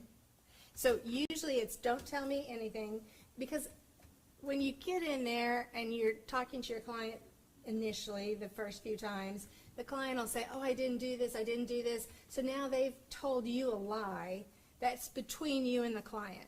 So usually I say, let's not talk about what happened, let's get the discovery. And then I get the discovery and I go back to the client and say, look, this is what the discovery shows. The discovery has DNA placing you in the apartment, or whatever it is. And then I say, how are we going to explain this? Then I want them to tell me everything. But I try to not have them tell me everything before I get the discovery. Does that make sense? Did you have those discussions with Zach that you just talked about? Review the discovery and say, hey, did you do it? I'm not sure I did with Zach, because there wasn't anything. Zach early on said, I don't know anything about this. And so I probably didn't have many discussions with Zach about what was going on. And Zach was a little meth high. He was short sentences, up and walking around. He was still I think his brain was still kind of methy. Okay. And he was not easy to really sit down and work with. I would have been happy if he had been, let's sit down and go over this, but he wasn't really in that disposition state of mind. Any idea how many times you met with Zach over the course of the case up to the beginning of the trial? 10. Okay. At any time did he give you any pause for concern that he committed this crime? No, never. You created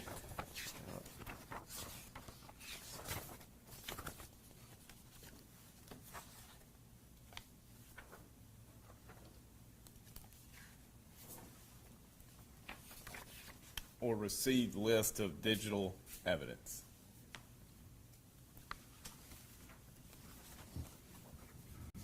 What's been handed a document, appears to be digital evidence, it's marked up though, is it, the marking's accurate? Okay. I'll ask that. Do you recognize whose handwriting this is? This is my handwriting. Okay. And what are we looking at? I don't know, digital evidence in the master case file. Is this something that the... provided to me in 2017. Okay. Is this what the state provided you, the typed Yes, and this is after Jason Autry, or around the time Jason Autry is going to flip and begin his lies about Zach. And then there's a physical evidence list on the third page.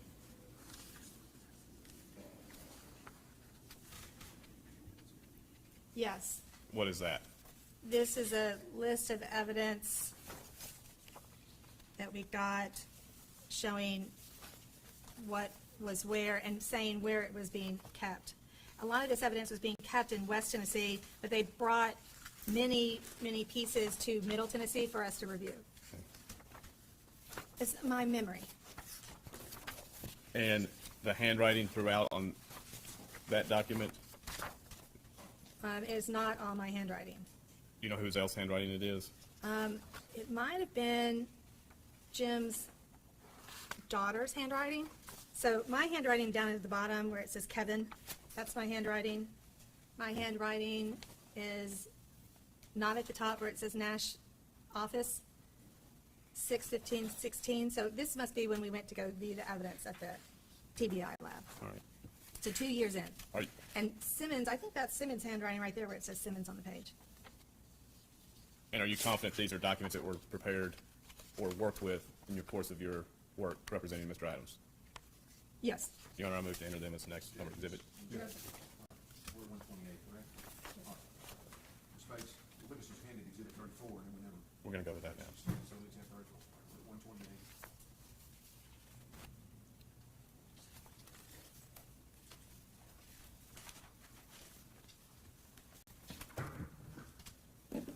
If you could look at, not that exhibit, exhibit 34, the memo from Dr. Norton. And go to page 4 at the bottom.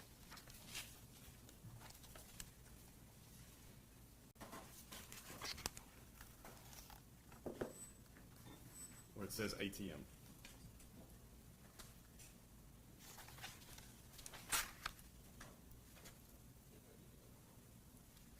Yes. How did you know the ATM, evidence from an ATM machine would be important? Well, Zach did say what he had done that morning, and he said that Zach, Dylan, and Shane had all gotten into Dylan's truck and had driven down to Parsons. I think they got something at Sonic, and they went to the ATM to get some money because they were going to get some Xanax bars. And so they got money. Shane had been working at a job, and Shane had some money in his bank account. So they were going to go withdraw the money from Shane's bank account, and we're going to go buy some Xanax bars. So I knew that this video was going to be very, very important.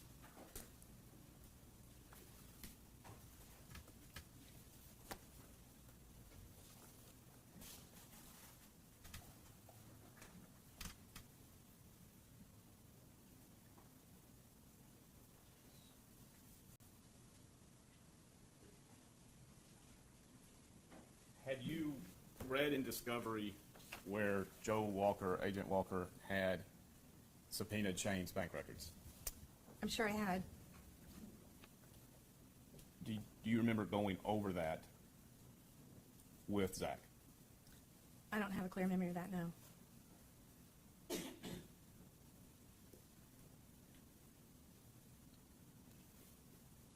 Do you remember issuing a subpoena to CBNS Bank? I think Jim Simmons was involved with that, and Brian Smith. Yes, I remember that they were going to get a subpoena for the bank. And what came of it? Well, so my memory is that the bank had changed ownership, and that when they had done the transition to the new owners, that they had the day that the money was withdrawn, but they didn't have the time of day. And so that information had been lost. Did y'all ask for videos of it? I think we were asking for videos, yes, because showing a video of when he drove through a bank teller window would be great alibi evidence in terms of what he had not done or what he had done that day and where he had been at certain times. Did you receive the video? No, they said that they didn't have any video. had the state supplied you with the hard drive that had surveillance videos on it? Well, now I know that allegedly they did, but at the time I did not know that they had supplied me with the video. Did you review Terry Dykas's notes of surveillance? I think so. I'm not exactly sure what you're referring to. The witness can be passed Exhibit 90.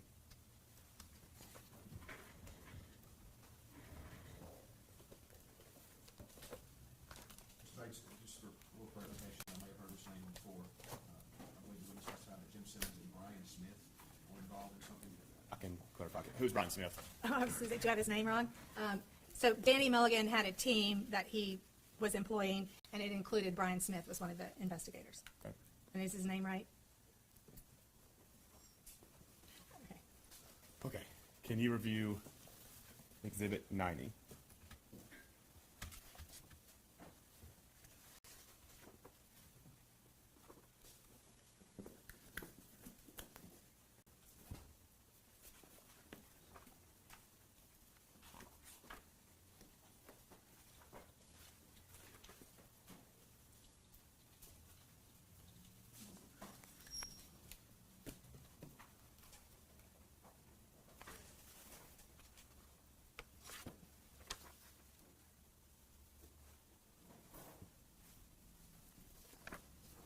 Yes, I see Exhibit 90. And do you remember seeing that in your work? I don't remember it. Okay. You can now go to Exhibit 23.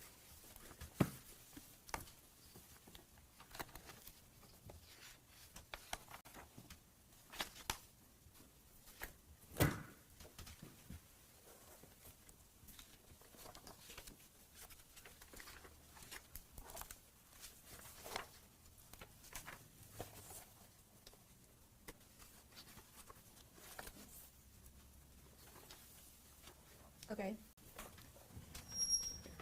And do you remember this IR?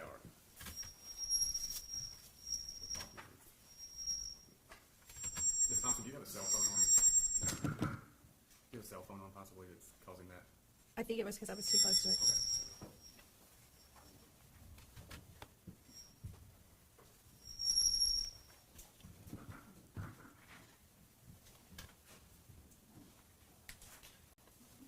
You see at the bottom third, the transactions for April 13th. Yes.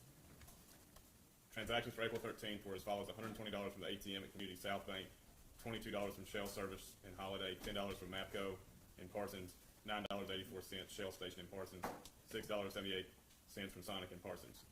A check of video recordings from the date is to be done when a player is obtained for the MAPCO and a BP video from 641. The other places were not covered by our videos. Do you remember seeing this? I don't have a specific memory of it, but it sounds familiar. Do you think this is important? This is very important. Why? Well, I mean, it's got some potential alibi evidence for Zach. He doesn't list the times here, but I think it's important that he's saying that what Zach said had happened was being backed up by this IR. Do you, on the Exhibit 128, it's just newly entered.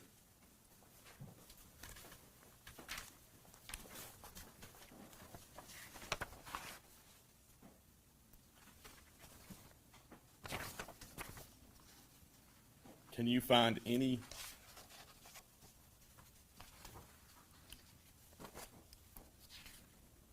ATM video listed?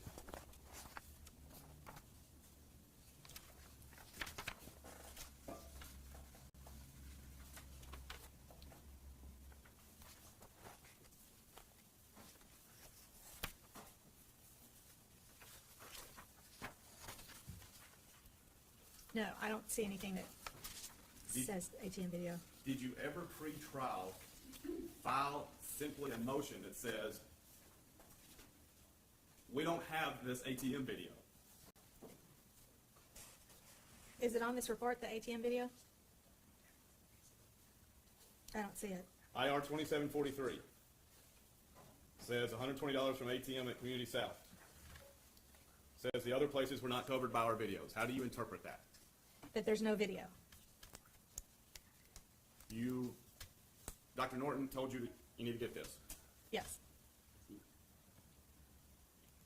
Did you ever bring it to the court's attention by just a simple motion to compel or bring the bank in to compel them to look a little harder? No. Why not? I don't know. It was very important. That's the best you can do is say, I don't know? Yes. I don't know why not. I guess I thought that it didn't exist. And I thought that we had done due diligence. I thought we had done due diligence and it didn't exist.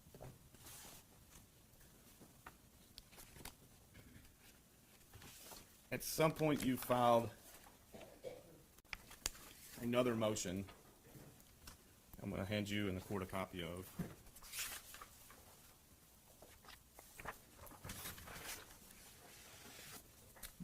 This is in the record, we'll mark it in Exhibit 129. Motion requesting the court to consider something. And can you review this motion?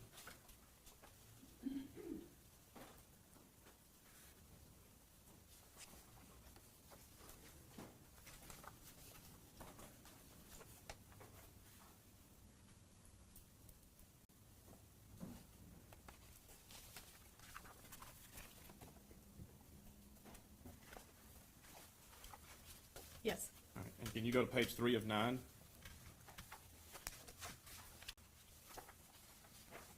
Yes. And paragraph 5, what is that? Can you read that to the court? Any deal, promise, inducement, or benefit that the government has made or may make in the future to any witness the government intends to call as a witness in this case. And you went on throughout. Is this a motion? Where did you receive this motion, the template?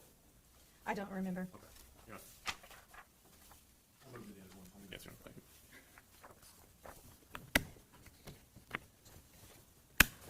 You were present in the fall of 2016 when there was a series of motions before the court. Do you remember that? Yes. And there was a motion to continue by Mr. Scholl. Yes. You remember what all motions you had before the court? I don't remember. Do you remember when trial was scheduled to start? Easter? Okay. And what was your takeaway from that motion hearing? Well, I think the judge was very negative about everything that we wanted. I think that I just got the feeling that the judge wasn't going to rule in our favor on things. At some point, you attempted to bring in Luke Evans. Yes. When was that? That was in February, I think, of 2017. Okay.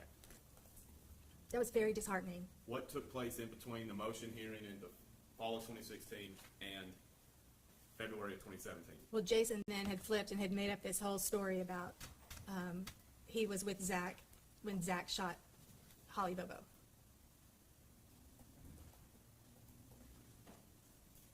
Mr. Scholl called you and talked to you about this. Yes, he called. So I was downtown Nashville. They were having the little rally downtown Nashville for women. And I was in downtown Nashville with my family and my phone.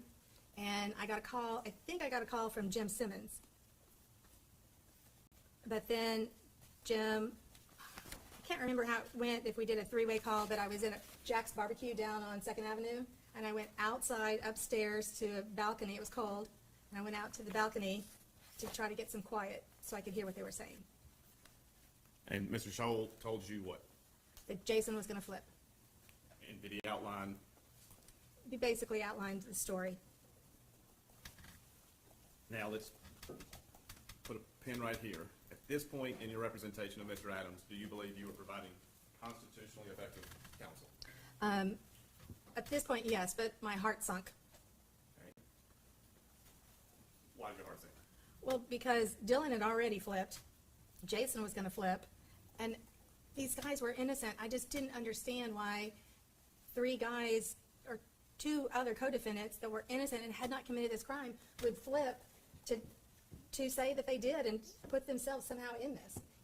It disturbed me to no end. It disturbed me to no end that his attorneys were having him do this. I felt at this point, I felt that the other attorneys did not really know the case. I had quit doing other work, and I was doing this case only and was super absorbed in this case. I came down to Decatur County. I drove the roads that were in maps. I drove different roads. I went by different people's houses. I studied everything. I had been down here trying to get to know some of the people. I'd been involved with the family. I had completely immersed myself in this case. And the other attorneys were still doing other cases and weren't reading the evidence. They kept saying, well, why, I mean, he's guilty, why doesn't he just plead? And they put in tremendous pressure on me to get Zach to plead guilty. I have never in my life had so much pressure put on me by other attorneys in the defense to have my client plead. This was the worst case that I've ever done, the most pressure that I had ever been under, and it was horrible. But I knew that Zach Adams did not kill that woman, he did not kidnap her, and he did not rape her, and I was going to stay in the case regardless of how they treated me, because I knew that justice needed to come forward. You were in court in Let me ask you a question. You just asked a question of the witness. At this stage, were you providing effective assistance of counsel in essence? Are you alleging that prior to this stage that she was not? No. So from here forward is your IAC claim. From Mr. Autry's proffer and the telephone call from Simmons and Scholl informing Ms. Thompson from the scene. Well, let me clarify. There are points prior to this that lead up to trial that are ineffective, as alleged. I'll let you point those out closely.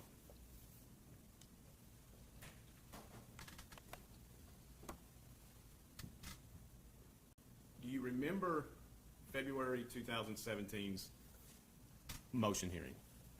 This is for Zach Adams or to have the judge recused? Court's recusal. Yes, I remember the court's recusal, And did you have it transcribed?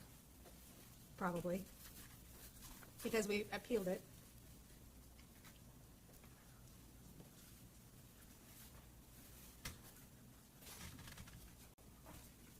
Right, the witness has been handed a transcript. I'll let you go and explain. We'll mark it as Exhibit 130, though. There's going to be objection to this transcript.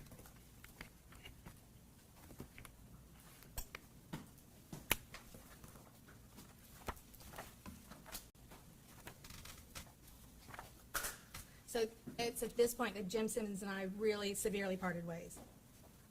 Describe that. Well, Jim Simmons did not want me to file a motion to recuse the judge, Why did you file it? because the judge absolutely was biased in this case. How is the judge treating you? It's shortly after this, they tried to put me in jail. So I would say they were treating me terribly. How are they trying to put you in jail? Well, I had been going to the evidence reviews and I had been recording them. It was no secret. I had those little cameras that you used to put on everything. I've forgotten what they're called. But a little sport camera that you could set down and film. It had a wide angle view. A lot of sports people use them and put them on their helmets and their bikes or their motorcycles. And I had one of these little cameras, and I wanted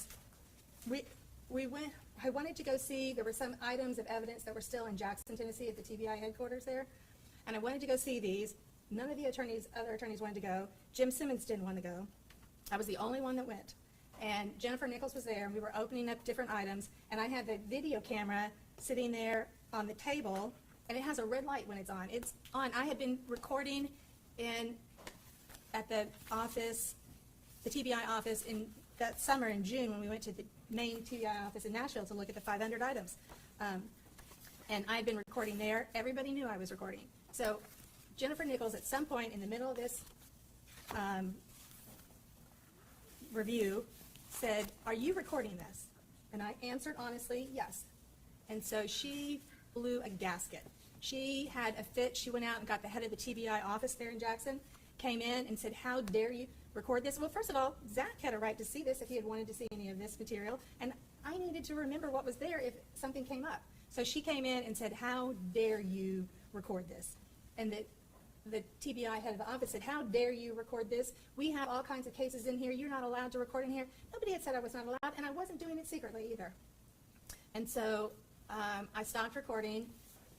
I think we kind of stopped the evidence review at that point. And we went back to Nashville, and Jennifer Nichols filed a motion saying that I had been surreptitiously recording things, and that she wanted me to be found guilty of this and to be put in jail. I think that's how I remember it. And do you remember Mr. Scholl's conduct of this motion? Oh, so we had this hearing back in the judge's chambers. He didn't have this hearing where the public could see.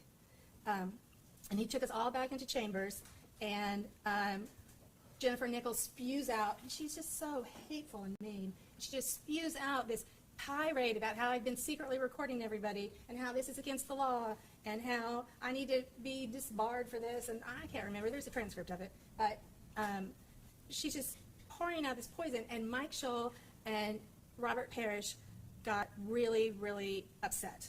And they began to say, well, were you recording me? Did you record me? And Jim Simmons took a step away from me. He was standing next to me. We were all standing up. He was standing next to me, and he took a step away from me and said, Your Honor, if they're trying to put her in jail, I think she needs counsel. Nobody ever said it's legal. It is legal. What I did was legal. Did you ask them to point to the rule of professional conduct that says you can't record evidence to show your client a death penalty case? Did you say? You know, at this point, I was so beaten down. Now I'm getting beaten down. I was so beaten down. Can you help the court with the timing of this? Well, this is after Jason has flipped, and the case is going to go to trial. Right now, we still have an Easter deadline for trial, and everybody is turning on me. At this point, Jim Simmons and I are not working together at all. We are not communicating hardly, and we're not working together.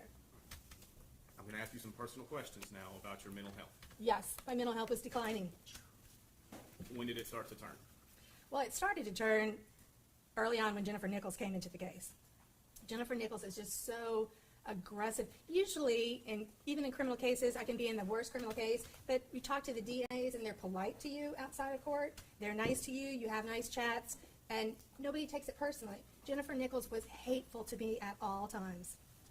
And so I had gone to a doctor and said, you know, it's really bothering me. I'm really getting depressed because this case is bothering me. First of all, the TBI had been coercing witnesses, I think. And the state had been doing all kinds of wrong things. I've never in my life had a case where if I put my mind to it and I worked really hard, that I couldn't get a good outcome. And in this case, where I knew the facts were on my side, I could not get a good outcome. And I worked harder and harder and harder, and it just got worse and worse and worse. How is your mental health? I was suffering from depression, and I got some antidepressants, and they weren't enough, and I went back and I got more antidepressants. Now, I never got, I was having some anxiety also, but I never got anxiety medication because it can decrease your mental acuity, and I didn't want anything that was going to interfere with my mental acuity. When was this? This is the whole time. This is from 2015 on through the case. When did it get increased? It increased every time I saw the doctor. At some point, I was taking Zoloft and Wellbutrin, and I was taking so much Zoloft and Wellbutrin, it was over the FDA recommended dosage. Did you ever tell Zach, my mental health is declining? No, I never told him my mental health was declining. Do you agree he was entitled to that information? Probably. Did you tell the court? No. Did you consider withdrawing at, say, when Jason Autry changed his proffer, or provided his proffer, January 2017? I think the real turning point was when the judge didn't let Luke Evans be an attorney. When was that? That was in February, perhaps, of 2017, after Jason had turned. Luke Evans had from the Board of Professional Responsibility an all clear. They said it is not a conflict for you to represent Zach Adams, that Shane Austin had died, that there was nothing further that could go, that the state could do against Shane Austin, and there was no way that anything that Luke did in Zach Adams' case was going to affect Shane Austin's criminal outcome. And so they said, you may represent Zach Adams. Why did you ask to bring Luke Evans? Because Luke Evans is a dynamite attorney. He was like me. He fights for everything. He fights for innocence, and he was going to fight this case and make it, he was going to help me win this case. And there was a turning point for the judge, because the judge had been saying, I've talked with the AOC, we're going to get you a third attorney, because we had 2 attorneys. Simmons wasn't doing any work on the guilt innocence part. He was only doing the mitigation work at that point. I was the only one doing the guilt innocence. That had not been my choice, but that is something he decided he would do that would give the jury more credibility. He would be more credible if he didn't take part in a guilt innocence trial. And so the state had 4 attorneys that were working on it. And so Creed McKinley had said, the AOC is going to let you have another attorney. This is an extraordinary case. It's out of the ordinary. It's like no other. It's the biggest investigation in TBI history. It has so much information, and we're going to let you have a third attorney. And Creed McKinley had said this to me.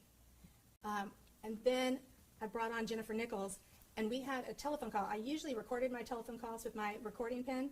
I had a very nice, I still do have it, pen that records, that will record as you write down. As you write things, it'll record what's being said.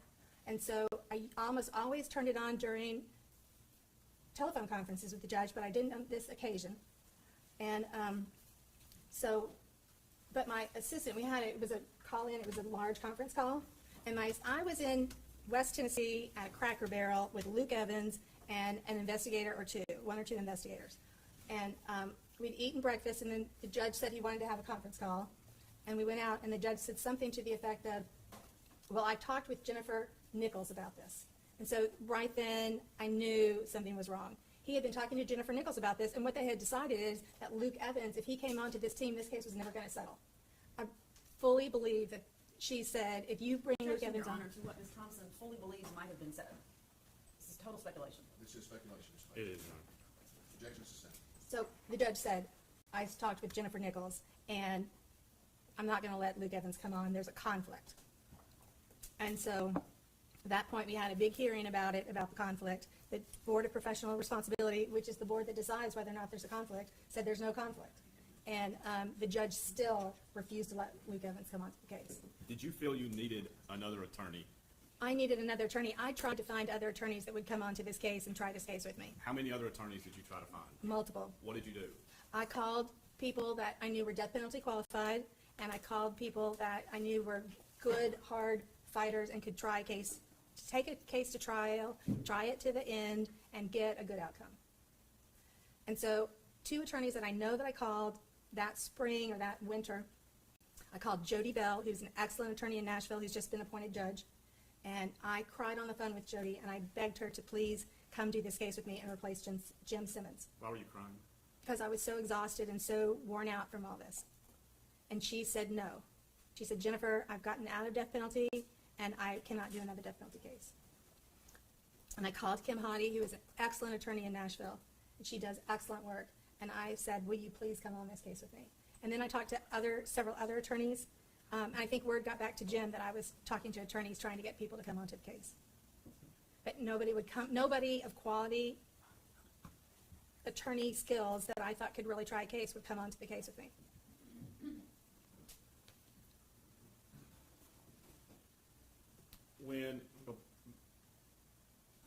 After the February hearing date, the April 3rd date, was it moved? Yes, And it was set for when? July. All right. And at this point, after Jason Autry changed his story, I went back. He now is talking about a white truck. So the Adams family had a lot of cars available. They were on and off working and on and off available, but they had a lot of cars, trucks, really. And so Zach had been driving a black truck, a little kind of beater truck, and Dylan had a nice gray, I don't know if it's an F-150, but it was a nice gray full-size pickup truck. And so Jason Autry now says it's a white truck, which I knew that the white truck was not available to Zach at that time because he had run through the fields, gotten arrested at the Natchez Trace, and his grandfather had taken the truck from him, so Zach did not have transportation at that time. And so I knew that these were not available. And so when Jason Autry says it's a white truck, I start from beginning then. He has a whole new story. Dylan Adams' story was that they raped her at the house, and he walked in, and they were raping her, and they forced him to anally rape her. And Dylan's story was so incredible, it was unbelievable. Jason now has a story that starts at the Tennessee River. Jason has seen the discovery, and he has crafted a I'm story. going to object to her speculating about what people have seen. She has absolutely no proof of that. I do have proof of that. Do He you have- testified. The objection sustained to the way the witness is answering, so I'll let you rephrase or ask the more specific questions. What makes you say Jason Autry had the discovery? Well, because he was giving Rita Austin and Jimmy Austin he was showing them pieces of his discovery, printed material that he had. How does she know this, John? Is it based on hearsay? Did she witness it? Again, it's speculation. I did research. Speculation is just objection sustained. Jason Autry testified at trial that he had some of the discovery in his cell. Did you see Mr. Scholl's motion to continue in August of 2016? Yes, I'm sure I did.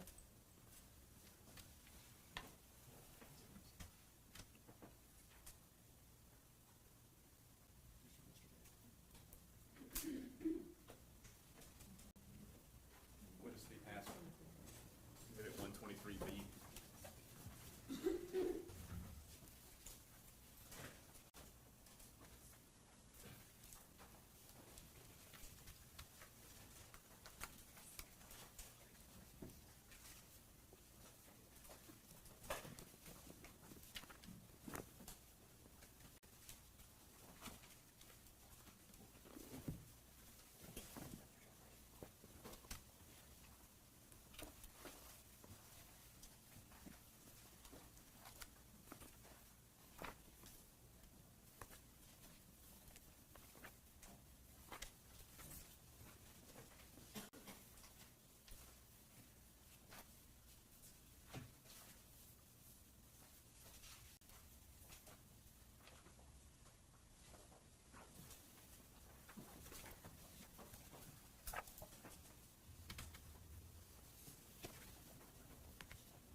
And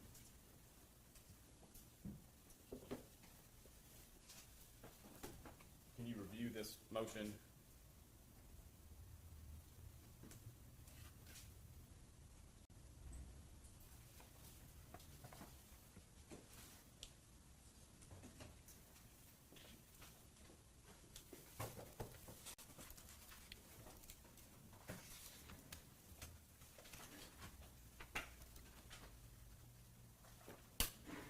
Basis of 12-page motion. Yes. You have some specific you want to- Page 3. It's already been authenticated and entered. Can you read page 3, Ms. Thompson?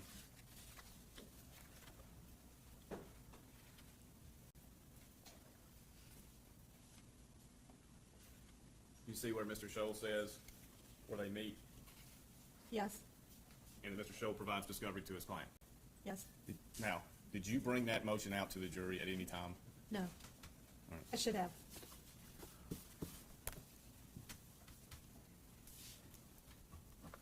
After Mr. Autry's plea, and you said that you're talking about the truck, the white truck. The white truck. You then received in discovery a recorded conversation between Brent Booth and Victor Dinsmore. Much later. Okay. And you had it transcribed. Yes, Why did you have it transcribed? because it was so significant. What made it significant in your opinion? Brent Booth was absolutely telling Victor Dinsmore how to testify. Victor Dinsmore had denied that the white truck was parked in his garage, his shop. And throughout the interview then, Brent Booth continually says, this is what Jason's going to testify to at trial. And so Victor Dinsmore then changes his story and says, yes, now he remembers it. It was a terrible example. It was a perfect example. Your Honor, I'm going to object to her characterization of what witnesses intended. The jury heard all of this proof, and Ms. Thompson has not been offered as an expert before the Okay, court. you measured this. Thank you. Her characterization is Your Honor, if I respectfully submit this evidence, her opinion of the evidence and her failure to bring it in is important. failure to bring it in, I understand. Significance, okay, but not her continued I understand that. characterization. I understand that. Okay. All right, so objection sustained. Okay. You can rephrase your questions. All right. In your opinion, it was important. It was very important because it showed, It- it was very important. Okay. And any, The witness has now been handed the transcript of the Brent Booth. It says call with Victor Dinsmore. I think it says call. It's a call. I will mark for identification at this stage. 31. Is this a transcript from the May 18th, 2017? Yes. And do you remember it was a phone call or was it an in-person meeting? I know Brent Booth went up there to meet with them, so at one point, something was in person. Okay. And who is Denise Parker Gonzalez? She's a court reporter. And she verified it at the end? Yes. Your Honor, I'm more into it. Objection to this transcript. No, sir. It's Exhibit 131. But let's do clarify so there's no confusion. This is the interaction between Brent Booth and Victor Dinsmore. It's already been entered as a recording. Yes, sir. We can figure out which exhibit number that is and reference it for the record. 103 is the first meeting. No.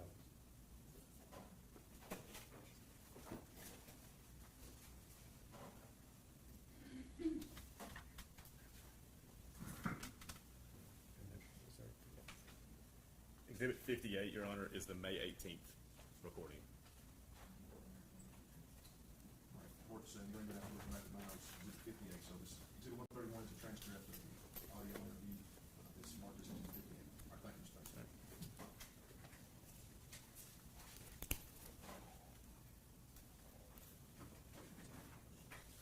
Did you, now we're in the spring, state find a .32 revolver? State find the .32 revolver, remember that? Yes. And did you remember the prior statements of other people about possible weapons? To some degree. All right. What was your understanding of prior statements regarding weapons? Well, my memory is that Jason Autry had said that the revolver was much bigger caliber. You know what he said? Maybe he said it was a 36. Okay. Do you remember reviewing IRs of his proffer? Yes. Do you remember what Victor Dinsmore said the gun was initially that he had interactions with Shane Austin in a recorded conversation with Dennis Benjamin? I think he said that it was a bigger caliber weapon also. Do you remember the recorded conversation between Victor Dinsmore and Dennis Benjamin? Not specifically.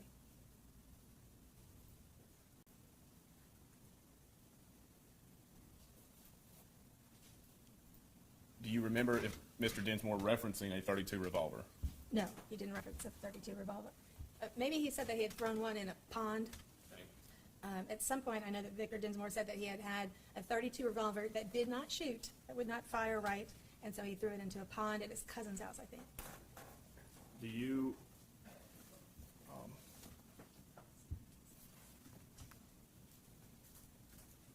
did you have a strategy leading up to the trial now, May 2017? Not really. I was still trying to go through all the evidence and put everything together. Because the discovery was given to me in such a disorganized fashion, and I, being hesitant to really change anything that the state had given me and reorganize it, had not reorganized the discovery. And because it was such a large terabyte, and I had to spend so much, I spent several $1,000s buying the hard drive, the big hard drive that would spin really fast. I didn't have enough space to copy it onto another hard drive and then manipulate it. So it was still in the disorganized manner that the state had provided. At some point, Jerry Gonzalez comes on the case? Yes. When? That spring. Why? I begged Jerry Gonzalez, and he said, okay. Jury selection began in July. Was it July or April? I can't remember, but jury selection began well before trial. And who performed voir dire? I did most of the voir dire. I did most of the beginning voir dire, and then at some point the judge had yelled at me so much, I refused to get up and do anymore, and I made Jim get up and do it. The judge, one of the witnesses was crying, and I said I'd like the record, one of the potential jurors was crying. She was on the stand, and she was so bothered by the taking of Holly Bobo, she began to cry, and I said, I'd like the record to reflect that the juror is crying. And the judge snapped at me and said, I'm sitting right here next to her. her voice is cracking, something like her voice is cracking, but she is not crying. She was crying. And he snapped at me so much, I just, at that point, I gave up. And I didn't want to do any more voir dire. How would you assess your mental health at this point? And at one point, Jim Simmons wasn't even there for part of the voir dire. He had another case in another county, and the judge insisted we go on without him. So at some point, Zach had only one attorney present. My mental health was declining. Did you consider withdrawing at this point? I didn't, because I felt that because of the mess with Luke Evans, and Luke being so eager to try the case and to really work on the case tough, I felt that if I withdrew, that the judge was just going to point somebody that he knew that was going to just take this case and plead it out. Because Jim Simmons had tried very hard to get Zach Adams to plead guilty. And he had come to me and said, on one occasion, he said, I've talked with Zach, he's ready to plead guilty. Was Jim working on guilt innocence? No, he was not working on guilt innocence. And did Mr. Simmons file a motion to withdraw? Well, Zach, after that, Zach told him he wanted him to withdraw. And Jim Simmons filed a motion to withdraw under seal, where he said something to the effect that he believed the client was guilty and that withdrawing in the case would be detrimental. I couldn't believe that his affidavit said he thought that the client, something about the client's guilt, or that evidence was overwhelming, and that it would be detrimental to the client under the ABA standards to withdraw as attorney of record, something like that. And the judge didn't let him withdraw. And the judge should have had him withdraw. Your office then filed a motion to continue prior to the September date. Yes. And what was the purpose of that motion?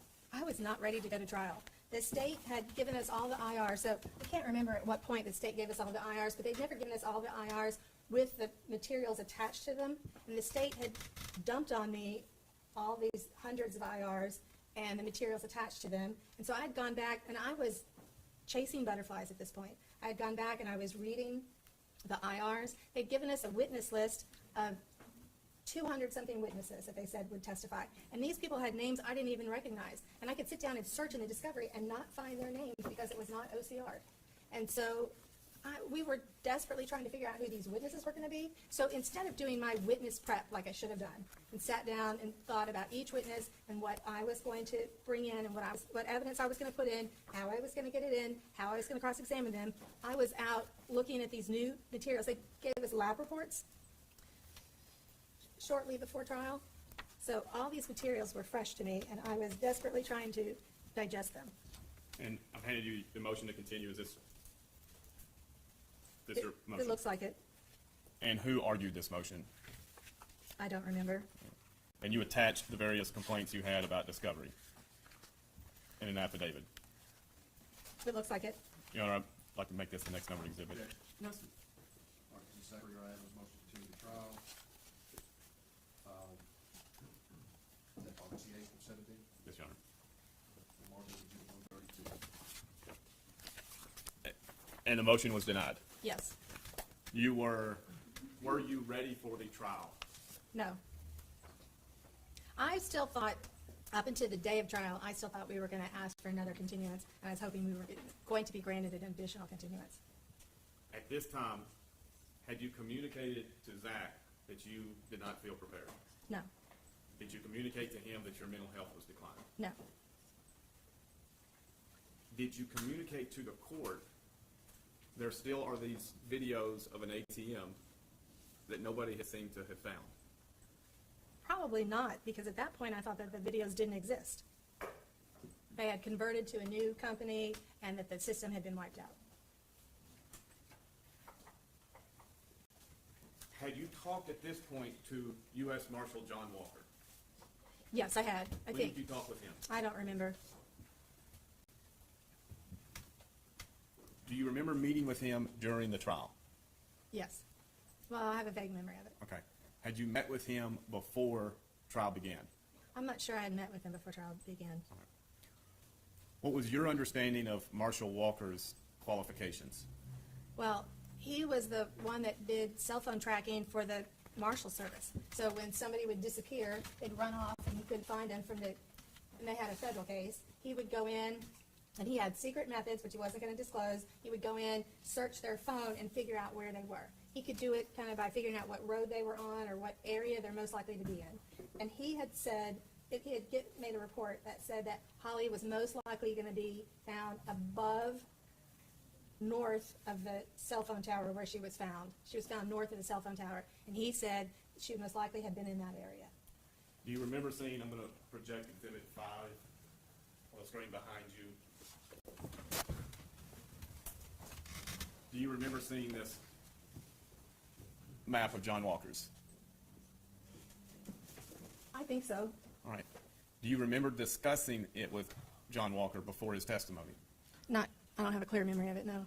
Were you drinking alcohol when you met with Marshall Walker? I don't think so, but I can't say for sure. Did you drink alcohol the nights after court? No, I didn't have any alcohol during trial. I don't think so. What was your understanding of the significance of determining the route Marshall Walker surmised Ms. Bobo's body and cell phone went on? Well, he had come up with streets, and I think he had worked with Terry Dykes and AT&T, and they had come up with streets that they thought was most likely that Holly had been taken on and driven, and that her phone had stopped in an area where her body was eventually found, but her phone had pinged in that area. Do you remember what time? What? Do you remember what time the phone was stagnant? About 8:30, but I don't have a clear memory. And don't believe we have printed Exhibit 5. Could the witness be passed? Do we have it?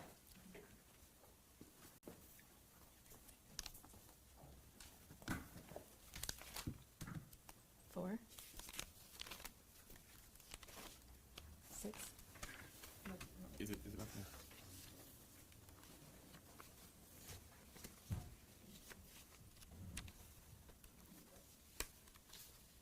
Oh. You see it? Yes. Okay. Now, Ms. Thompson, do you understand the significance of the direction of travel from the Swan Johnson Road being clockwise up to the no activity where her remains were found? I think I did. What was it? Well, that she was traveling north and a little west of her home, and that, and I drove those roads myself, and that she was not where Zach Adams' phone was. Do you remember, did you believe there was significance in her death occurring between 8:26 and 8:56 where her remains were found? Yes, I believe there was significance there. In your opinion, what was the significance? That she had been taken there, whatever happened to her had happened there, and that she was killed there and left there. And that then the person that took her, Terry Britt, as he was driving back, he was throwing things out of his car window. He drove back a different way, and he was throwing things out of his car window that had belonged to Holly.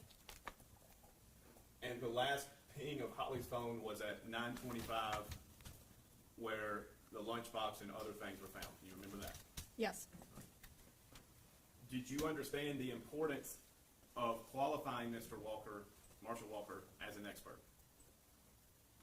Yes, I mean, I thought it was important that he testified to that. And what were the words you attempted to qualify him as? I don't remember.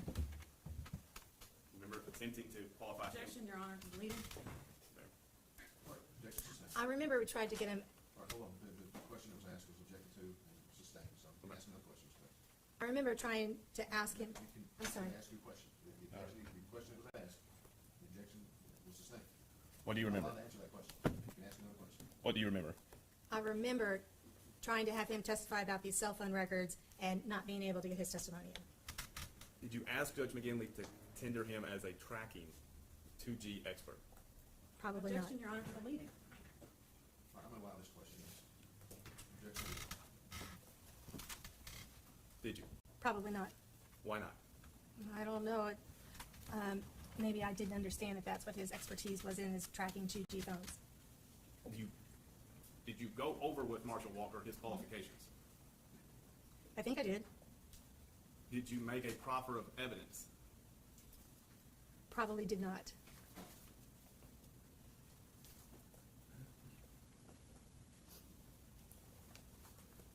site where Marshall Walker said there was no activity. There was a .380 casing from a pistol round found. Okay. Do you remember that? Yes, I remember that. I don't remember that was from a pistol. I remember it was a .380 round found there. Okay. And again, for the record, it was a casing, not a round. Casing. Correct. Apologize. Do you understand what a casing is? It's the shell that's over the bullet that in an automatic spits out.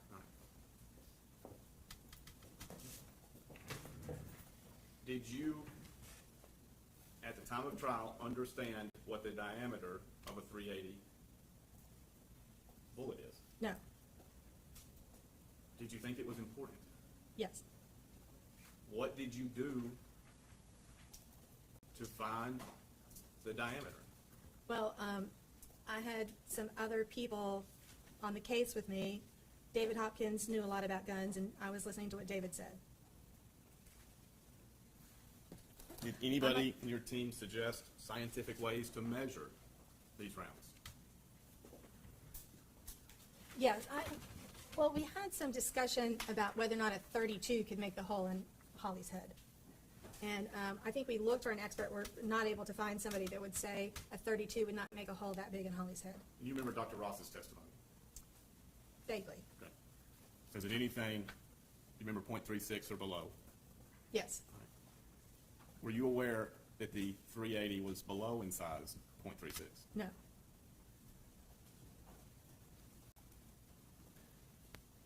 You were present when General Nichols, at her closing argument, told the jury .38 is excluded. I was present, yes. You did not object. No, I did not object. Is it your understanding that a prosecutor can misstate evidence to a jury? No, they cannot misstate evidence. If they do, what do you do as defense? You object, saying they're mischaracterizing evidence from trial. Did you object? I didn't understand the bullets enough to know that I should have objected, so no, I did not object. Do you understand the significance of a casing next to the remains? Yes. What is the significance? The significance is that's most likely the bullet that killed Holly Bobo is right there next to her remains.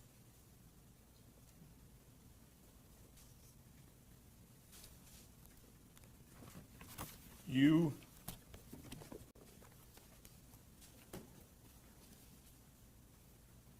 never put Dylan Adams' interview into evidence. No, I did not. Your Honor, if the court would indulge to seal the portion of the next bit of testimony. All right, it's a good time to take a break then. Okay.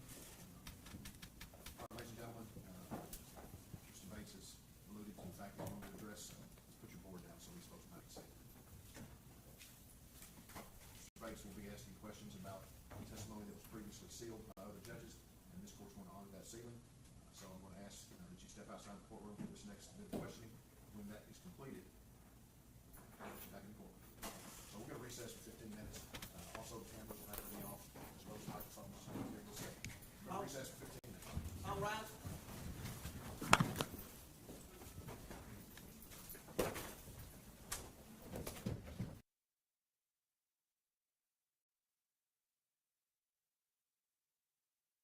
Said the words.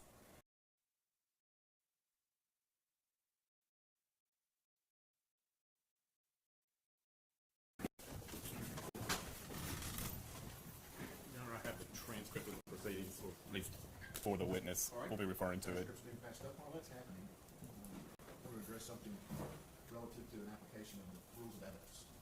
Court's interpretation of 804 and the unavailability of the witness, the requirement for cross-examination is when the state would attempt to introduce a statement against interest.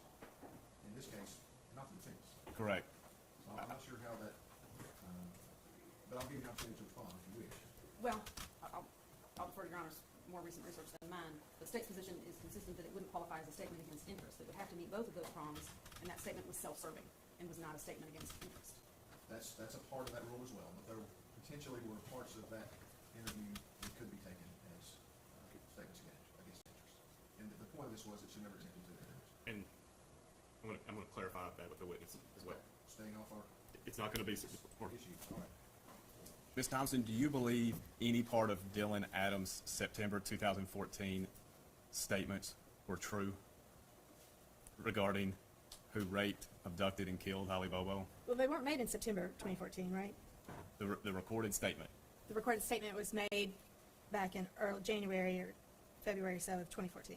Jeff Jackson, Brent Booth interview. Yes. Do I believe it was what? True. No, none of it was true. Could you have asserted a video if the statements were not asserted for the truth of the matter? Yes, because I'm not putting it in to prove that what he saw was true and that Holly was at Zach's house. I would be putting it in to show that he said the words. Was there connection to the future proof in this case? Yes, because now Jason Autry was saying words that were going to get Jason out of trouble. Did you ever cross-examine the TBI officers and ask this question? When did you realize Dylan Adams' statement was not true? No. Did you ask the jury how they would feel awaiting the death penalty on a statement that wasn't true? No.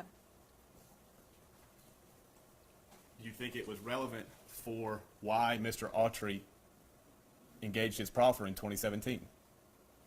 Yes, I think Mr. Autry decided he could come up with a better story than Dylan.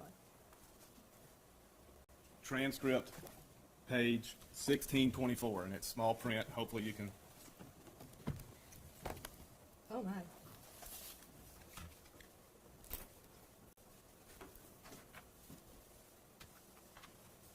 Can you see the page numbers? Barely.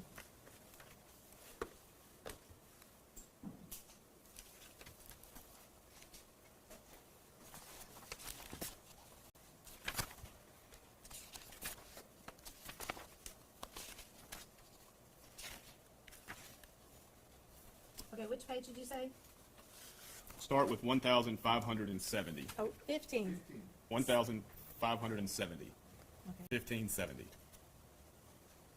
No.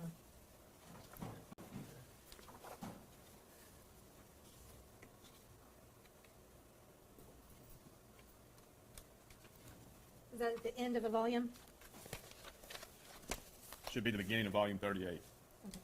Or volume 11, day 6. May I approach, Your Honor? Right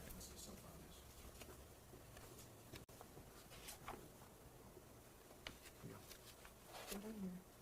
1570. Yes. Okay. And who is being the examined witness? Brent Booth. And who is in charge of cross-examination? I was. And now, can you go to the end of his direct on page 1,624?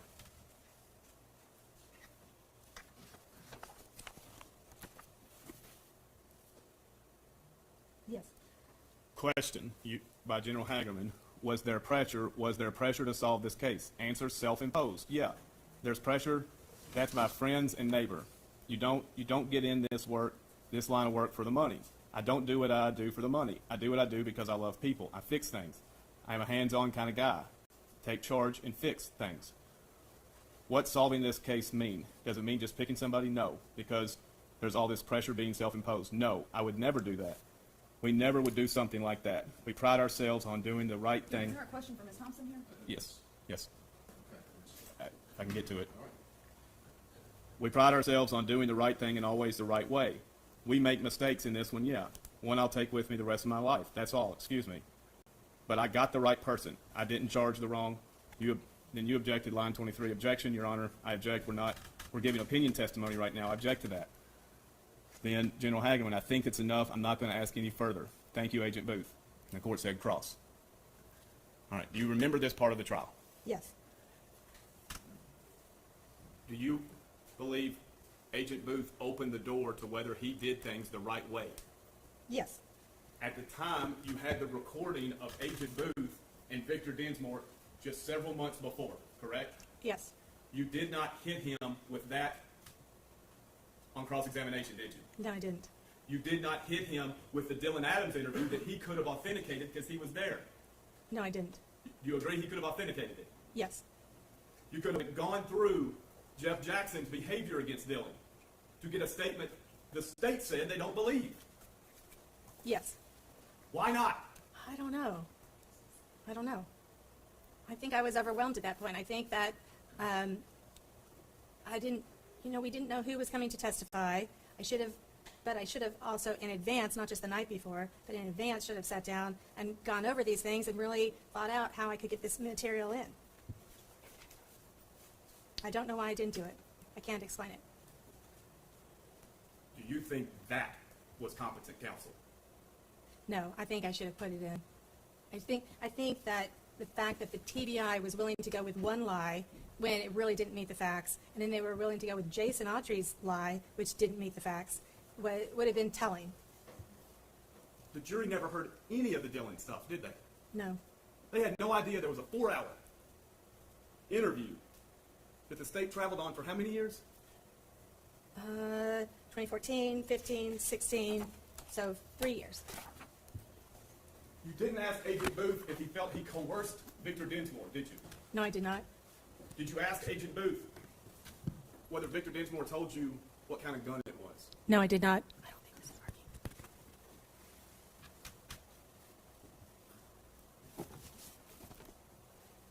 Do you understand the importance of the timeline of that morning as it relates to a window for a white truck to be hidden at Victor Dinsmore's? Yes. What is it? Well, it's going to take them 30 minutes to get back to, from the river to Shane Austin's house. On what alleged route? On really any route, unless it was the interstate, and Jason said they didn't take the interstate. What was the importance of not taking the interstate? Well, because they didn't want somebody to see the dead body in the back. If they took the interstate, what would the significance be? Well, they would have gotten back faster. They might have gotten back in less than 30 minutes. Would they have had a body in the back? Yes. You think they would have driven the interstate with Objection, the Your body? Honor, to the speculation. Fair enough. Objection sustained. Did you had your investigator run the routes from the alleged spot Zach and Jason were at the river? Yes. And do you remember the belief that there was enough time to get from the river along Autry's route back to where they were at Austin's house at the time frame they provided? Before 11 o'clock? Yes, ma'am. Because Jason had to go eat Yes. lunch with his girlfriend at 11. I don't think there was enough time, no. What route do you think they actually took? Well, they didn't go. There's no real route. They didn't do it.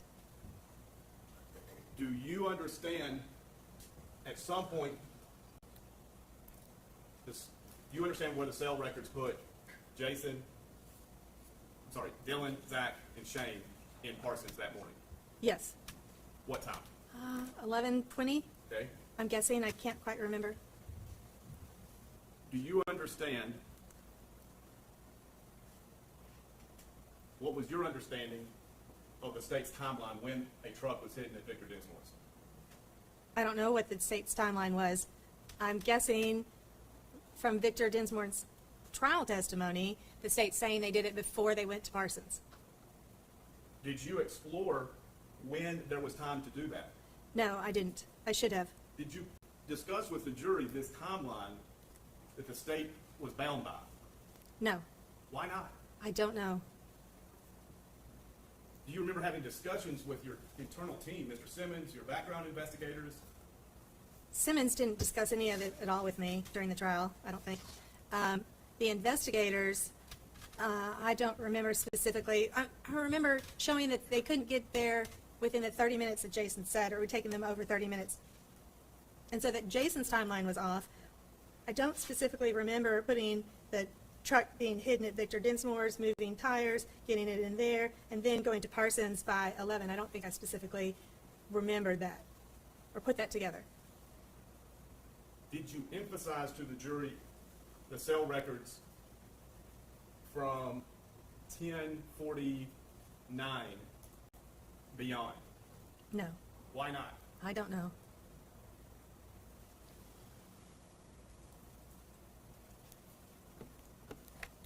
Do you remember Jennifer Nichols' examination of Victor Dinsmore? I've recently reviewed it.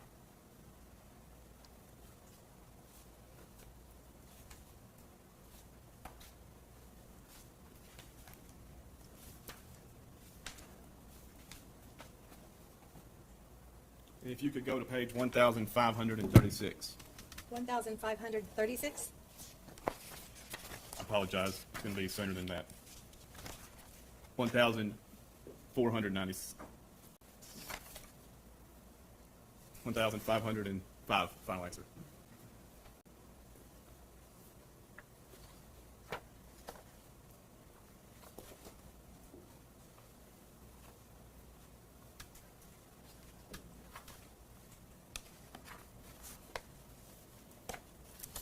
Let me know when you're there. I'm there, I haven't reviewed it yet. Line 17, question to Victor Dinsmore. And while they're on the property, did Zach make statements to you about speaking to your wife or going to your wife's house and putting a car in your shop? Answer, no. He did not say anything. No. At any time did he tell you that? No. Then it continues 1506, but you don't recall him mentioning it there on the property. No, I don't remember him saying anything. I was trying to get them out of there before Mr. and Miss Doug or Dottie showed up. You recall, of course, being interviewed by law enforcement several years after this happened, correct? Answer, correct. And in that statement, just a minute, in that statement, if you told the, and then there's some objections, it continues on 1507. Question, line 3. So my question is, did you make the statement to TBI Agent Trout that Zach Adams hit his grandfather's white Nissan post-abduction? Yes. Do you remember this? Yes, I mean, first of all, it's terrible. She's leading him terribly. He's asked and answered and said he didn't remember. I mean, the objections I should have made to that, but it's hearsay. Did you have Valerie Trout's statement, IR statement? I probably did, but I don't remember. Did you have Valerie Trout under subpoena? No, I did not. Are you aware of Rule 803-26? Is that prior inconsistent statement? Yes. Yes, I reviewed it last night. Okay. A statement otherwise admissible under 613B if all the following conditions are met. The declarant must testify at the trial or hearing and be subject to cross-examination concerning the statement. You know, she's testified, she's familiar with it. Was that met? Yes. Were the other conditions met? Yes. Why did you not then go to your computer and show the jury the Brent Booth Victor Dinsmore conversation at that point? I don't know. Was there any strategy involved in not showing that to the jury? No. Anything that you think's not that was hurtful to Zach you didn't want to present? No. Victor Dinsmore prior had said that at the fight in the afternoon of April 13, 2011, what did Victor Dinsmore said they were arguing about? Do you remember? I get confused. Did he say that they were arguing about who was going to hit that, or he'd let Shane hit that? Was it your understanding Mr. Dinsmore was referring to a future event against Ms. Bobo? Yes. In this recorded statement, do you remember what Brent Booth said Ms. Holly's condition was at the time they were arrived that afternoon? I think he said she was dead. Does that make Victor's statement make sense? No. Why didn't you present it to the jury? Gosh, I don't know, Mr. Bates. I think, you know, at the time, I should have had this all prepared out in the beginning. I didn't realize how much everybody was going to lie. I thought that I would be able to use the cross-examination of the prior inconsistent statements against them, and I thought that they would just admit that they'd made these prior inconsistent statements, but everybody just lied about it and said they didn't remember. Usually, in a case like this, the state goes over the witness's prior statements so the witness will testify consistently. But in this case, witness after witness was saying, no, I didn't review my prior statements. So the state hadn't gone over it with them to review their statements, and they came in not remembering, some of them not even remembering they had given statements. Victor Dinsmore's cross-examination, page 1,554.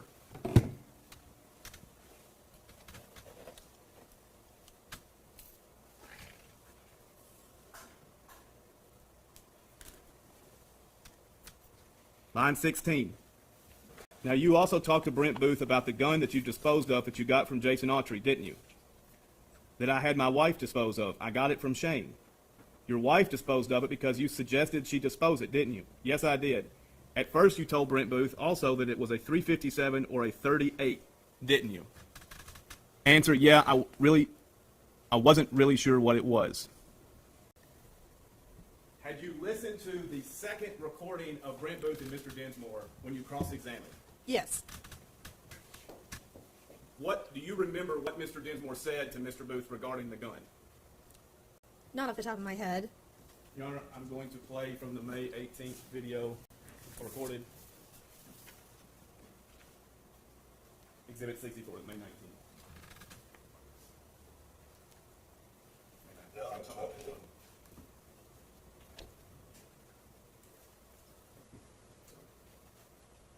go to,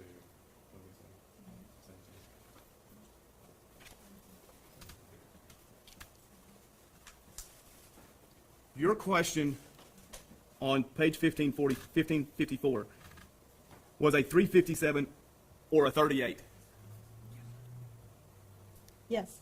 Why did you phrase it that way? I'm sure that's because that's what he had previously told law enforcement.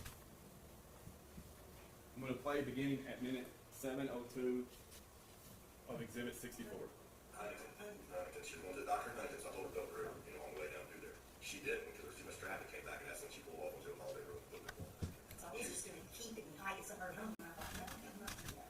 She was gonna take out that boat that I haven't even put on my property, build dirt. She was gonna dig it up and put it in there. I kinda wish she would've now, because it'd be definitely sitting right there still, so. So you pulled off to a holiday road, And she, right there in the water? and she laid it down, I know what she did. She laid it down, she didn't wear prints on it, and I heard, I thought she laid it down in the water, and she took this brush and stuff over on top of it, so she done. Why did that not go to the music group? There might be a bottom, we don't know. And remember that? I remember him sitting there and telling me to get rid of that gun, he may have a body on it, it came from Autry.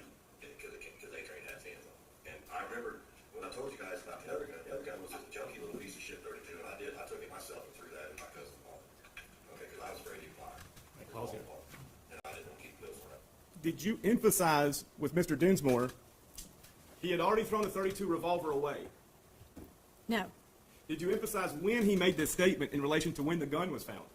No. Do you know how many days before this statement was made? No, but it was made before the gun was found. Do you know how many days? No. A few weeks? A few days?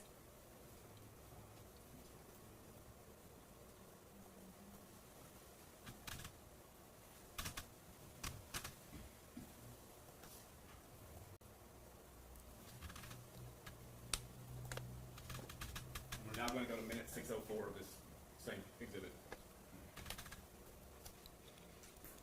Revolver, or Shane, and A-Train, or Shane, traded your I revolver? remember Shane, I remember now that Shane traded me a black 38 revolver. And it's a regular revolver, but it was when he switched the cylinder back 357. He came to me and wanted to get some pills for it. And I said, I can't remember how many I gave him. I think I gave him some one time, the next time I got some, I paid him off, for the pistol. But then we started talking, and we remember when Jamie Darnell moved in, was when mom and dad threw him out. One gun, 38 revolver. Yes. Interchangeable 357. Yes. You made it seem like he mentioned possibly two guns. Was that a good question? No. Did you ever ask how is it that at one point Autry and Dinsmore both gave a 357 as the murder weapon? And then they both said at trial it was a 32 revolver. Did you ever connect that to the jury? No, I didn't. Why not? I don't know. You continually say you don't know. Well, sitting here today, I do not know. Would a competent, effective attorney have made these mistakes? No. You had poured your life into this case. What's going on? What was going on at this time? I think at this time, I wasn't prepared for trial. I thought we were going to get a continuance. I even thought when we showed up for trial on the day of trial in September that the other attorneys were going to ask for a continuance. I had been chasing all these other leads that they had dumped on us in May and July, and I was looking up like all these other witnesses. So instead of sitting down and doing my prep on the witnesses that were going to be the really tough ones that I should have done, I was trying to figure out who these unknown people were that were on the witness list. I was still reading through IRs trying to find the white truck, and so I wasn't prepared, and I had nobody. In that trial, I did witness after witness after witness. If you watch, the state breaks theirs up among 4 different attorneys, and they take turns. Nobody goes twice in a row, or not very many times do they go twice in a row. I was going time after time after time, day after day, and I just wasn't prepared to ask good, hard cross-examination questions. Keep going. Well, I mean, I am a good attorney, and I did know the facts of the case, but just the way that it set up and it came to trial, it was a cluster. On page 1542, you asked Mr. Dinsmore, page 1542, line 4. So I'm not understanding. When did you and your wife talk, before or after Brent Booth came to talk to you May 18, 2017? Answer, we talked before, after, we talked last night. We talked on the way to court this morning. When did you and your wife talk about the fact that the white Nissan truck was parked in your shop? Answer, before Brent came up. Question, before Brent? Answer, yeah. So I did a very bad job when I went back and reviewed. I did a very bad job of pointing out that there was no break in that interview from the time he said there was no way that white truck was in my garage to the time that he said, oh yeah, now I remember it was in my garage. There was no break for him to talk to his wife. Did you? I didn't make that clear to the jury. Did you ask for a recess and say the state has an obligation to correct perjured testimony? No, and they had an obligation to correct it. Did you ask for a mistrial? No. Did you ask for a mistrial at closing argument when General Nichols said the white truck was put to Victor Dinsmore? No. Why not? I don't know. I had asked for a mistrial before, and the judge had just belittled me so much. I just didn't want another opportunity for the judge to belittle me in front of the jury.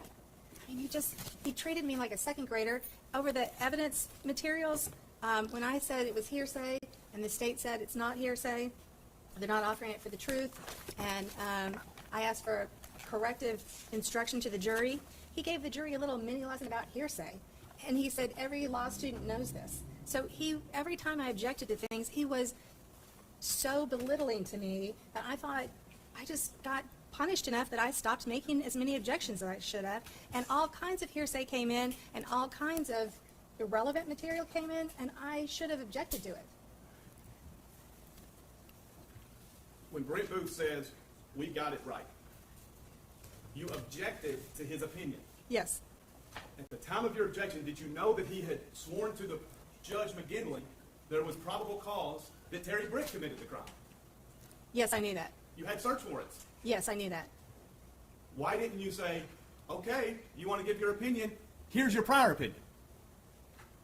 Gosh, I should have. I don't know why I didn't say that. You had Terry Britt on a wiretap being told there might be a wire on in this house.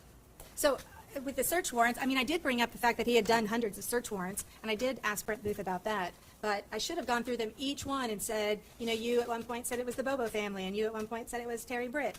And all the different search warrants he had done for all the different people that he had sworn on oath that they were guilty. I should have been much more organized and laid things down like that in a solid... I should have just gone through one by one by one and just shown how the state had changed their theory of the case so many times. But, you know, it was hot in the courtroom. First of all, it was very hot those weeks. The jury was sweating. The judge kept saying, let's speed it along, let's move it along, let's get going. And did you ever make this point? Sheila Kilzer has a phone call. It reshapes the investigation. Culminates in death penalty being requested after Dylan provides a 4-hour statement that's not true. But now, ladies and gentlemen, we're supposed to trust this last round of TBI's effort. Did you ever make that point? Not clearly, no. Did you ever ask any state agent, tell me where the cell phone and the body was separated of Miss Bobo? No. Did you ever do the timeline of Jason Autry showing up at Shane Austin's house 20 to 30 minutes after the phone call at 8:52 and ask if Dylan's there with his shirt off the entire time, how is he taking the cell phone along the route that ends at Gooch Creek? You know, I thought our cell phone expert was going to make that point, but clearly the expert didn't make those points to the jury, clear enough for the jury to believe it. Did you have a demonstrative A, however crudely designed? No. The expert doesn't get to just pontificate. You got to ask questions, right? Yes. Did you ask questions to go through the rest of the morning to say, the state wants you to believe at 8:52 they have no idea what to do with the body after pulling off a crime that has escaped investigation. So they have to bring in Autry to drive to the river only to just come back, and at that point they say, Well, that didn't work. Let's go to Sonic. Leave the body at Shane's house knowing the satellite installer's coming. Did you ever work through this with the jury? No. Did you ever say for years TBI thought Holly was alive for several days? No. Did you subpoena the prosecutors and say, what are you going to give Jason Autry for this testimony? No. You asked for it in your Brady motion, didn't you? Yes. Mike Scholl had told me what Jason expected to get. What was it? Little or no additional time past his federal sentence, which is what he got. Did you ask Mr. Autry how many years are you willing to receive for your testimony? No. Mr. Autry repeatedly, when confronted with something, he would say, if your records show that. Reflect, yes. If your records reflect that. Did you ever ask, who told you to say that? No. Did you ever ask Mr. Autry, what was it like sitting through waiting trial for a death penalty case you didn't do? No, I didn't ask him that on trial. There were statements Zach made, correct? Yes, there were statements that Zach made. Did you talk with him about Zach? Did you talk with Zach about them? No, Jim Simmons, I think, talked with Zach about the statements. Did Zach tell you he wanted to testify? I don't remember that.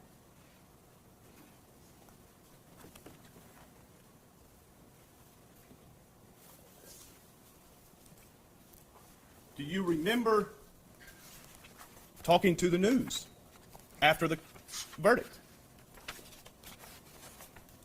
Not exactly.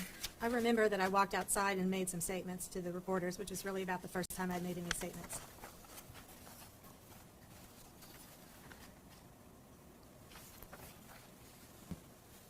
Did you ever prepare Zach to testify? No. Why not?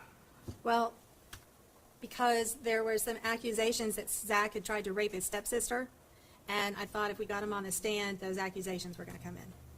Did you discuss it with Zach? No. Do you ever allow your clients to testify? Not usually. How many clients have you allowed to testify? Oh, maybe just one. How many trials? Many. How can you make a decision as to the wisdom of the client testifying if you don't see how he does in preparing him? Well, I guess I made the decision based on the fact that these accusations, which I did not believe, were out there, and I didn't want them to come in. That's the only reason.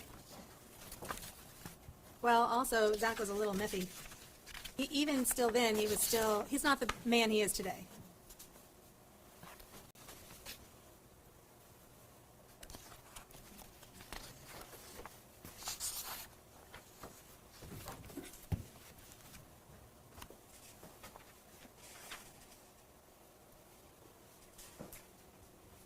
You had been advised in these proceedings that there was shared in discovery a video from the ATM machine No.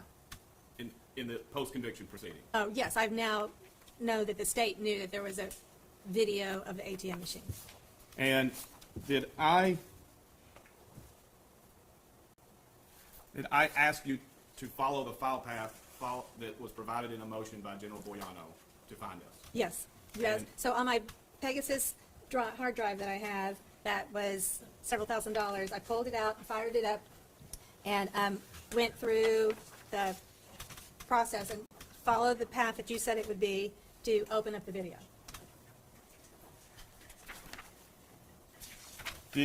Were you able to open the file path from BP 413? No, I could not get it open. And did you take a screenshot of what your computer had? You can look at the document been passed.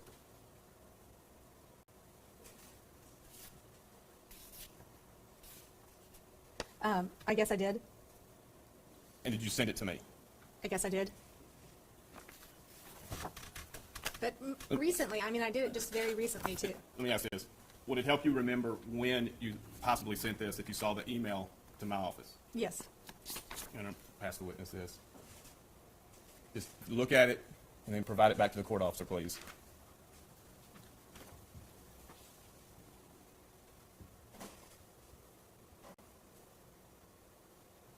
Yes. All right, provide it back to the court officer. And what date was the email?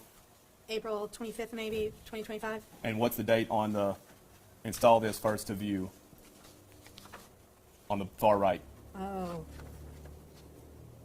April 3rd, maybe? Okay. And is this what you? Yes, this is the screenshot of it. Your Honor, I move to enter this next numbered exhibit. No. But I recently also got,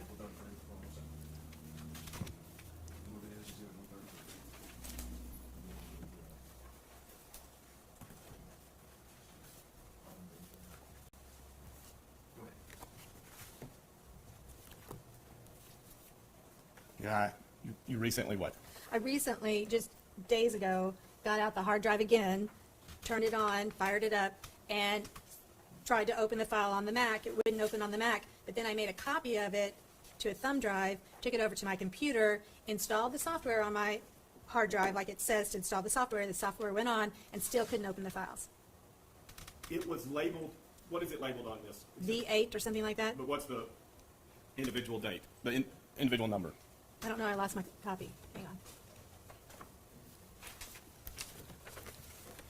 Oh gosh, this is not a good copy. What are the letters by the number? BP, so it's labeled BP, BP 4-15. And in the file path, what is it labeled that it's from?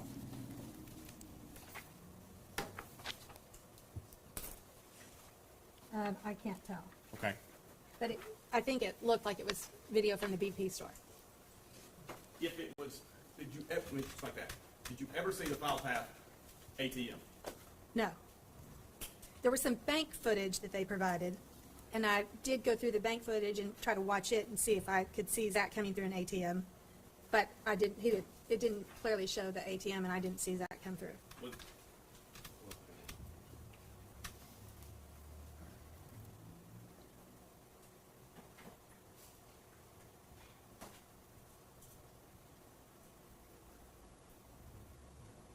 You could look behind you.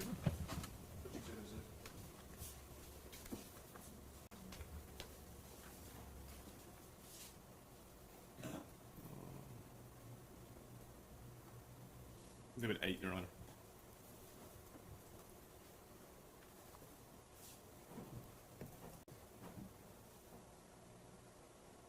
Do you remember seeing this video, Ms. Thompson?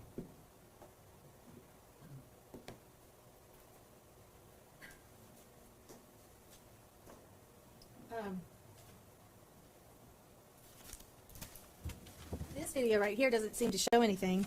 Okay. Do you remember seeing it? Hold on one second.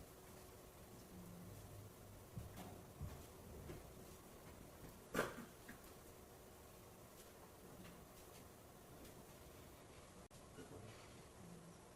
Do you remember watching this video?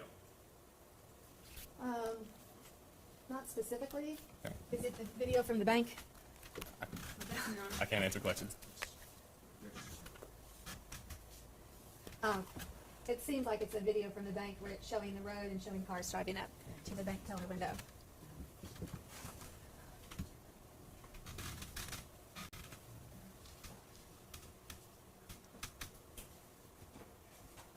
Did you change computers or hardware at any time leading up to your representation?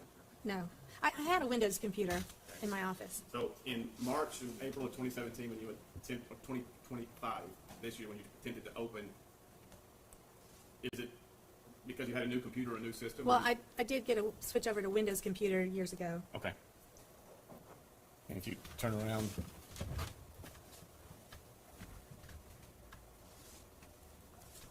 Do you ever remember seeing, prior to these post-conviction proceedings, this photo?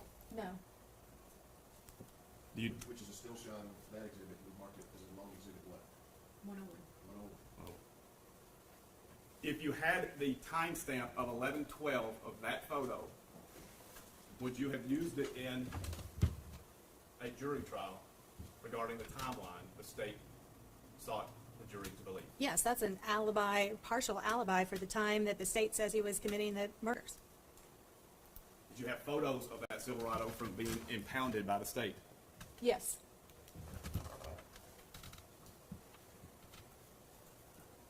You testified you were competent and diligent as an attorney in 2014, Yes. 2015, Yes. 2016, Yes. 2017. I think 2017 things began to change. Were you competent and effective at the trial in September of 2017? I don't think so. I think that I was still trying very hard, but I think there was so much material, and I was the only one working with it.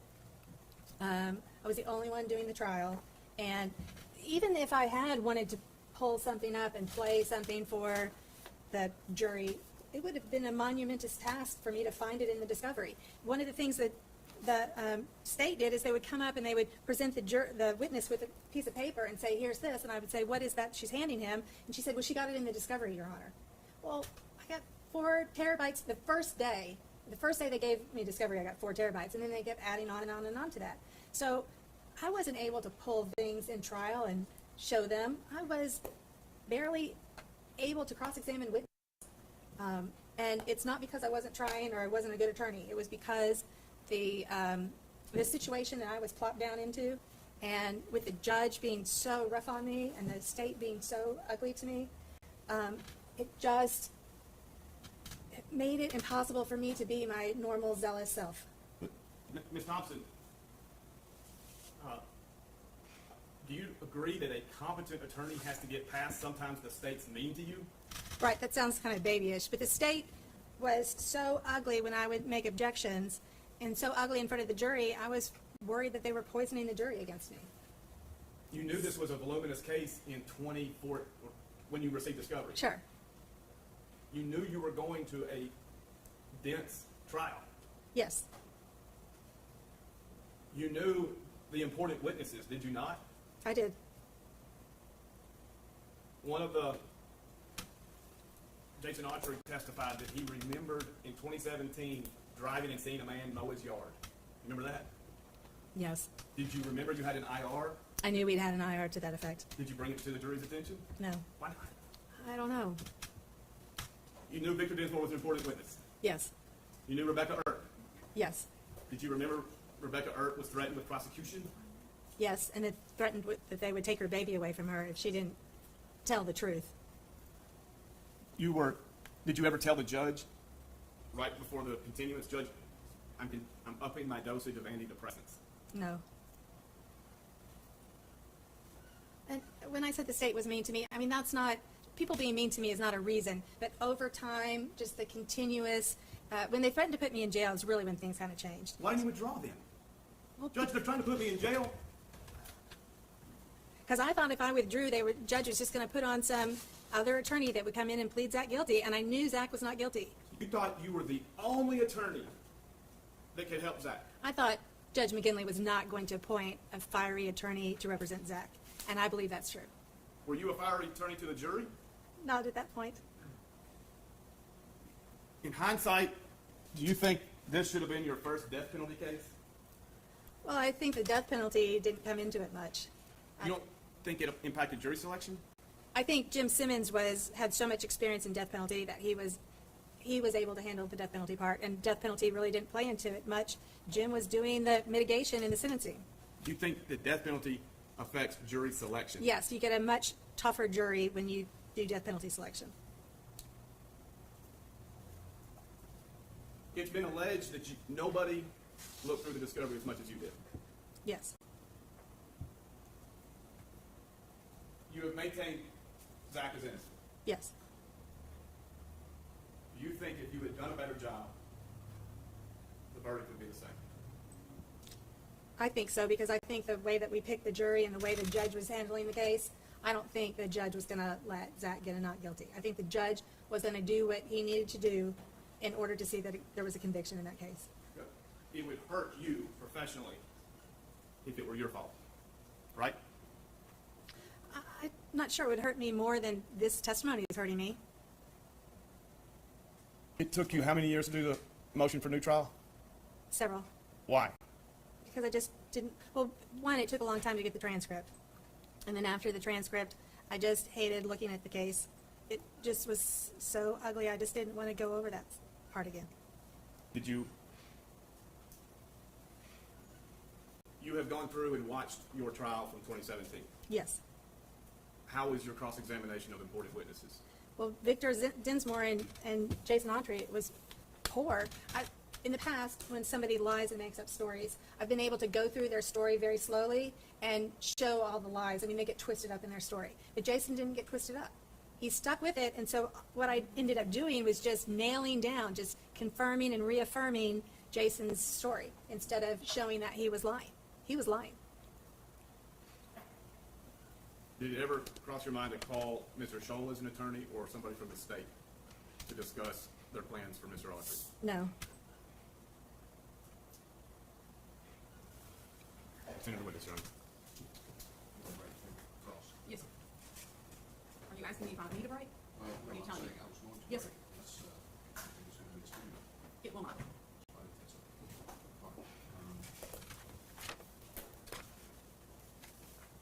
We'll recess until 1:15. We'll start cross-examination. Thompson.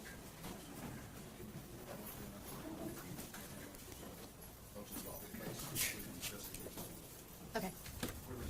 All right.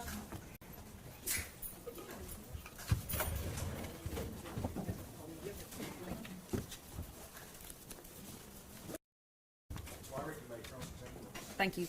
Ms. Thompson, when you were retained to represent Zachary Adams, how many jury trials had you had? I don't know, a dozen. A dozen? Of what grade of felony? High felonies. I don't think I had any low felony jury trials. Mainly in the Davidson County area? Yes. All right. And what was your typical weekly caseload of open cases? I probably had 30 cases open at the time. Okay. You had a solo practice, is that correct? That's right. Right. And you had opened that practice in what year? 1998. Before that, you worked as a computer programmer, is that correct? Before law school, I did. Before law school. For how many years? Oh, maybe 6. Okay. So you worked in the professional world and then went to law school. Right. All right. Graduated with high honors, law Yes. school, correct? And I'm going to show you on the screen there something, if you could turn around, see if you recognize it. Is that your website? Looks like it. All right. Is that a fairly recent, new website? Looks like it, yes. Okay. And when you scroll down, it says your professional activities. You're a member of many organizations, correct? Yes. Board member, correct? Yes, In fact, voted super lawyer by your peers. I was. Serve on the criminal justice panel for the federal courts, is that correct? I do. All right. You still do or you did? I do. I still do. That's an elite group of defense attorneys, correct? It is. It's a lengthy application. It's correct? Yes, you have to have lots of experience. 20 pages of information to fill out, and then you have to be approved by the federal bench. Is that correct? Yes. All right. And how long have you served on the CJA panel? Over 20 years. And you were named member of the year of the CJA panel, right? Panel Attorney of the Year. Yes, I was. You clerked for criminal court judge Gary Wade. Yes, I did. TACA board member, correct? Yes, I was. On your website, under notable cases, there's 3 listed. The first one being State of Tennessee versus Zachary Adams. Correct? Yes. Those other 2 cases, are they criminal cases as well? Yes, it's 4 cases. Oh, I'm sorry. All right, 4 cases, and they're all criminal cases. Yes. All right. When did you create that website or have it created? Probably 2024. Okay. I'm going to ask document be passed to you. Well, actually 2. I'll save some time here. A 1-pager and a...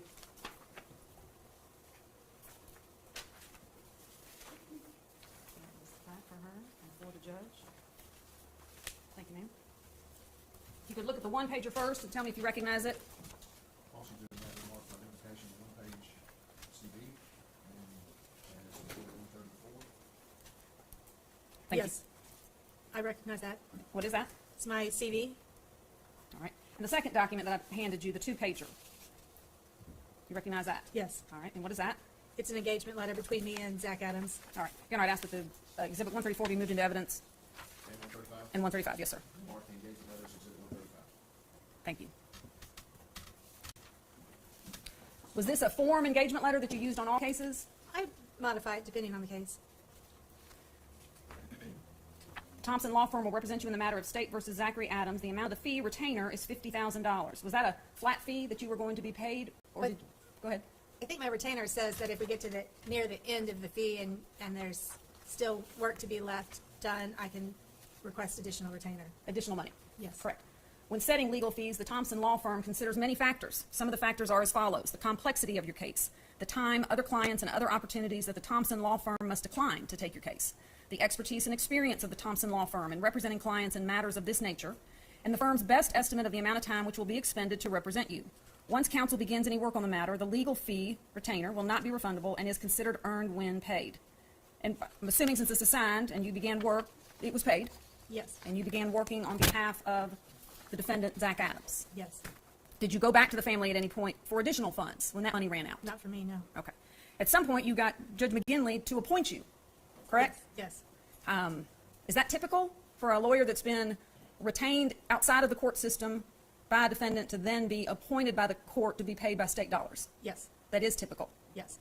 You've had that happen many times in your practice. I didn't say many times, but it happens that if a person is first retained and then they get involved in a matter that becomes much more complex or death penalty case, they'll be appointed. Okay.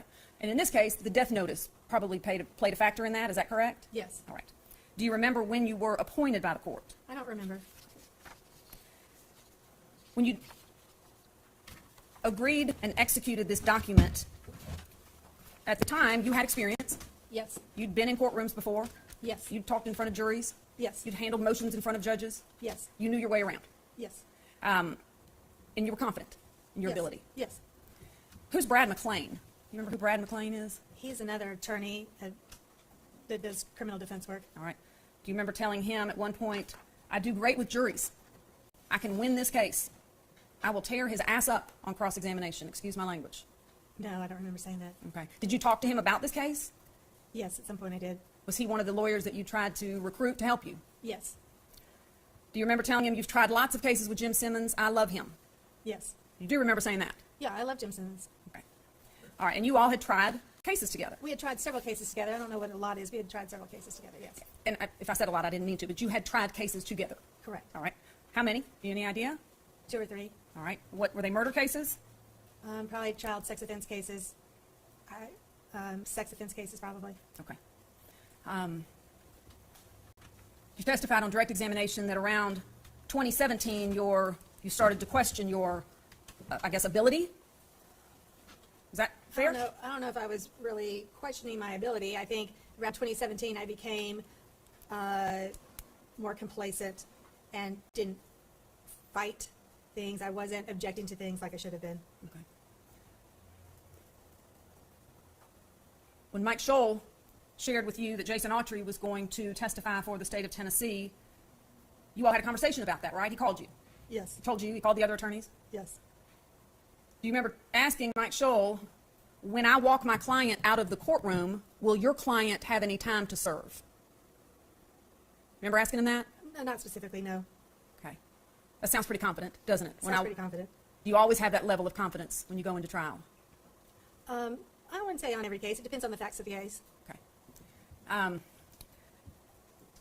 Once you got appointed by Judge McGinley to be paid by the state of Tennessee, explain to the court how that works. You do the work and then you submit the billing, correct? Right. You do the work and then you have to submit the billing within 180 days from the day of the work.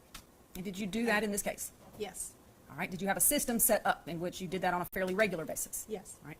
And I think you testified earlier that you did work that you didn't even bother submitting to the state. Yes. All right. And then at some point, you started growing the team. Is that a fair characterization? Yes. Brought on Jim Simmons. Yes. You brought on Jerry Gonzalez. Yes, he came in late spring, early summer. All right. You brought on experts. Yes. You attempted to reach out to other defense attorneys to help you, correct? Yes. Some of the experts that you had a computer expert, correct? Yes. A neuropharmacologist expert. Yes. Dr. Pam Auble. Yes. An instinctual trauma response expert. What is that? I don't remember. But you had one of those. I guess. I don't remember that. You had a cell phone expert. Yes. You had a gun expert. Yes. You had a mitigation expert. Yes. You had a memory expert. Yes. A confession expert. Now, these are people that we may have talked to. I'm not sure that they were ever fully engaged and paid money to, but these are people that we were talking to. That you worked with, that you shared information with? Yes. All in the name of representing Zach Adams? Yes. Not on other cases? No, this case. Right. A memory expert? Yes. A confession expert? Yes. A sound expert? That I don't know. A false confession expert? Well, that would have been the same as the confession expert. All right. A jury expert? Yes. A death penalty expert? I don't know who that would have been, except for just Jim Simmons. A media expert? No, we didn't have a media expert. You didn't talk to anybody about how to handle the media situation around this case? I don't remember that I did. Okay. You also had two public investigation firms, or private investigation firms. Yes, we did. Working for you, AK and SAI. Yes. Correct? How long were they on the case? Probably from near the beginning. You know- AK probably came on a year into it, a year later. I'm sorry, I didn't hear you. AK probably came on after a year or so. All right. But Danny Mulligan and SAI came on right away. And they would do the work, and then you would submit to the state reimbursement for their work, or did you pay them out of your pocket? Submitted to the state for reimbursement. Okay. AK Investigations made $114,000 on this case. Were you aware of that? I don't know the sum, no. But you would have submitted the paperwork for I would have submitted paperwork, yes. it. SAI made $37,000 on this case, Again, I wouldn't know what the total was. but you would have submitted it. No, Simmons submitted this paperwork for SAI. But through the same system and in the name of the representation of Zach Adams? Yes. Okay. And you billed the state for $210,000. I don't remember the final number. Okay. I'm going to pass you a document.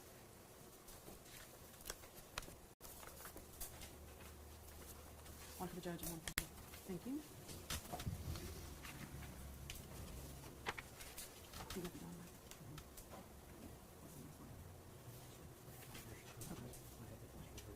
You may or may not recognize what I've just handed you. I don't recognize it, no. All right. This is prepared by the comptroller's office. It breaks down the billing that you sent to the state of Tennessee. Okay. I have here, Your Honor, if I may approach the witness. You'll flip through Mr. Wyona's iPad here. See if you recognize those documents. These are billing materials that I submitted to the court. Do you know how many pages they are? No, I don't. Would the number 600 surprise you? Yes, it would surprise me. It would surprise you. Okay. Is your signature on those documents? Yes, I'm sure it's on these documents.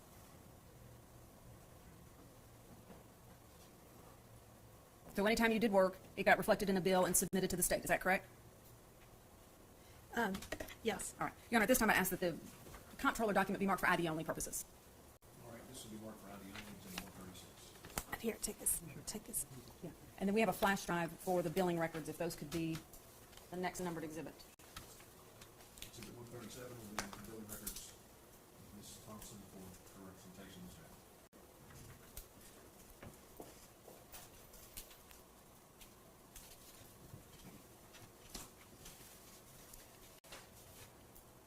You ready? Thank you.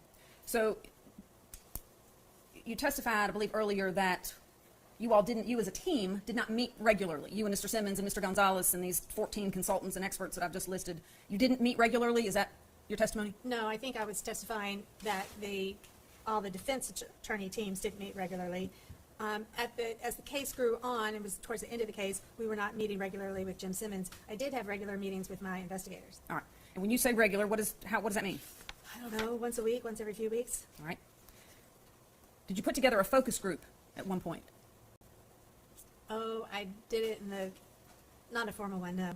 Well, what's the difference? Well, I gathered up some people and had them come to the motel where I was staying and come into the little breakfast area and sat and talked to them.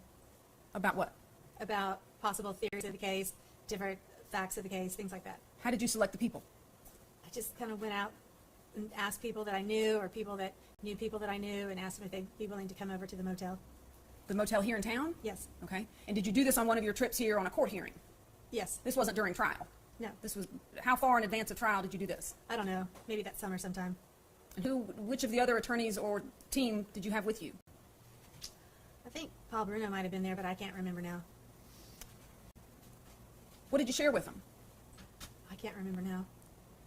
Well, I mean, you gather these people, it sounds like just off the street, you bring them into a hotel lobby, and they're doing you a favor. They're giving you their time. Was this on a Saturday, on a Sunday? I can't remember. Okay. How long did you spend with them? Oh, maybe an hour or so. Had they all heard of the case? I think so. Okay. What did you tell them? I don't remember now. I honestly just don't remember what I said to them. I told them about the case. Had the body been found when you did Yes, this? the body was found early on before I got the discovery. Okay. Had Jason Autry decided to join Team America when you did this? Team America. Had he gone to the dark side? Is that what you're asking? I asked you if Jason Autry had decided to testify for the state of Tennessee when you put together the focus group. Yes, I think he'd already decided to testify. Okay.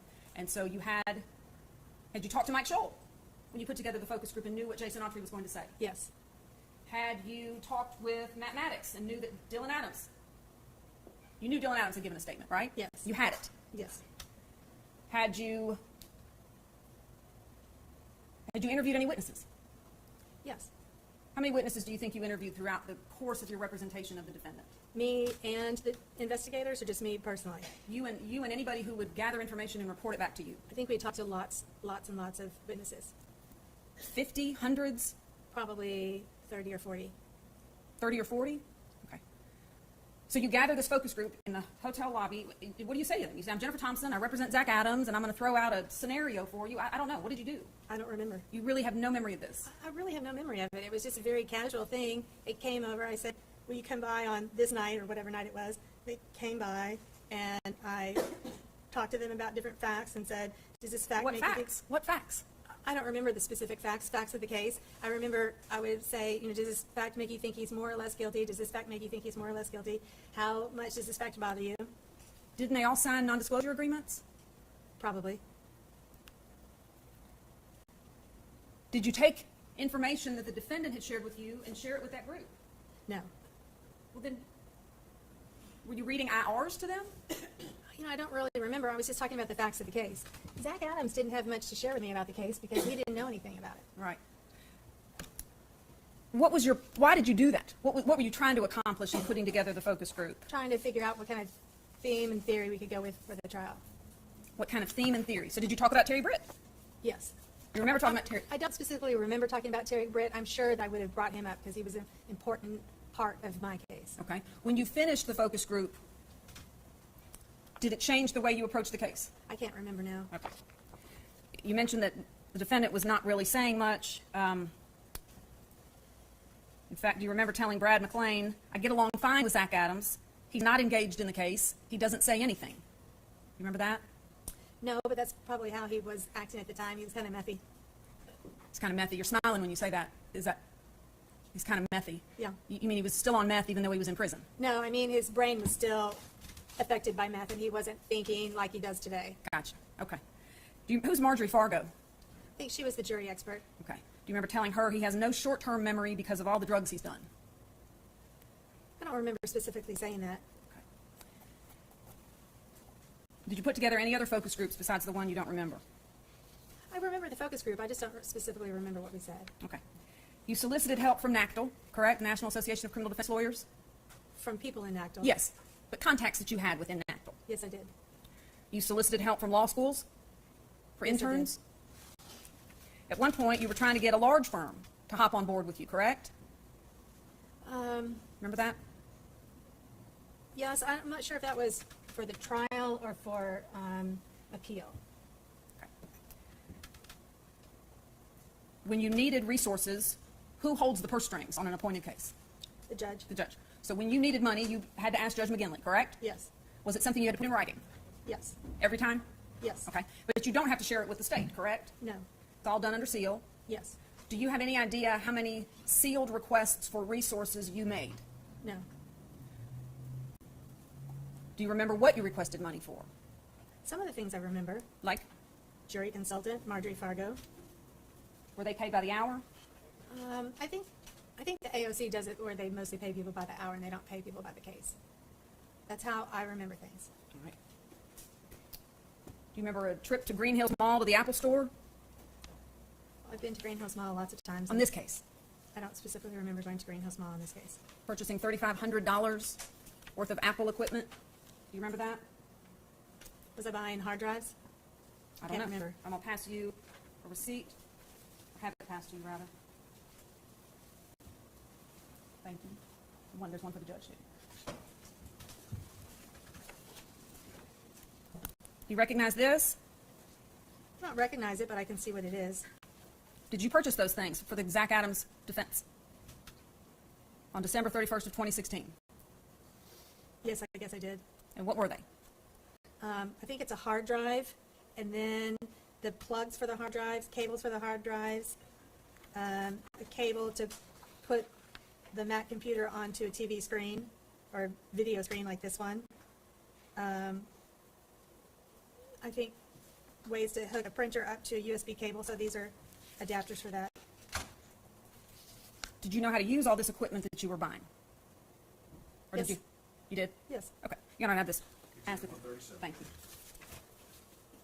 Judge, the flash drive, I think is 137.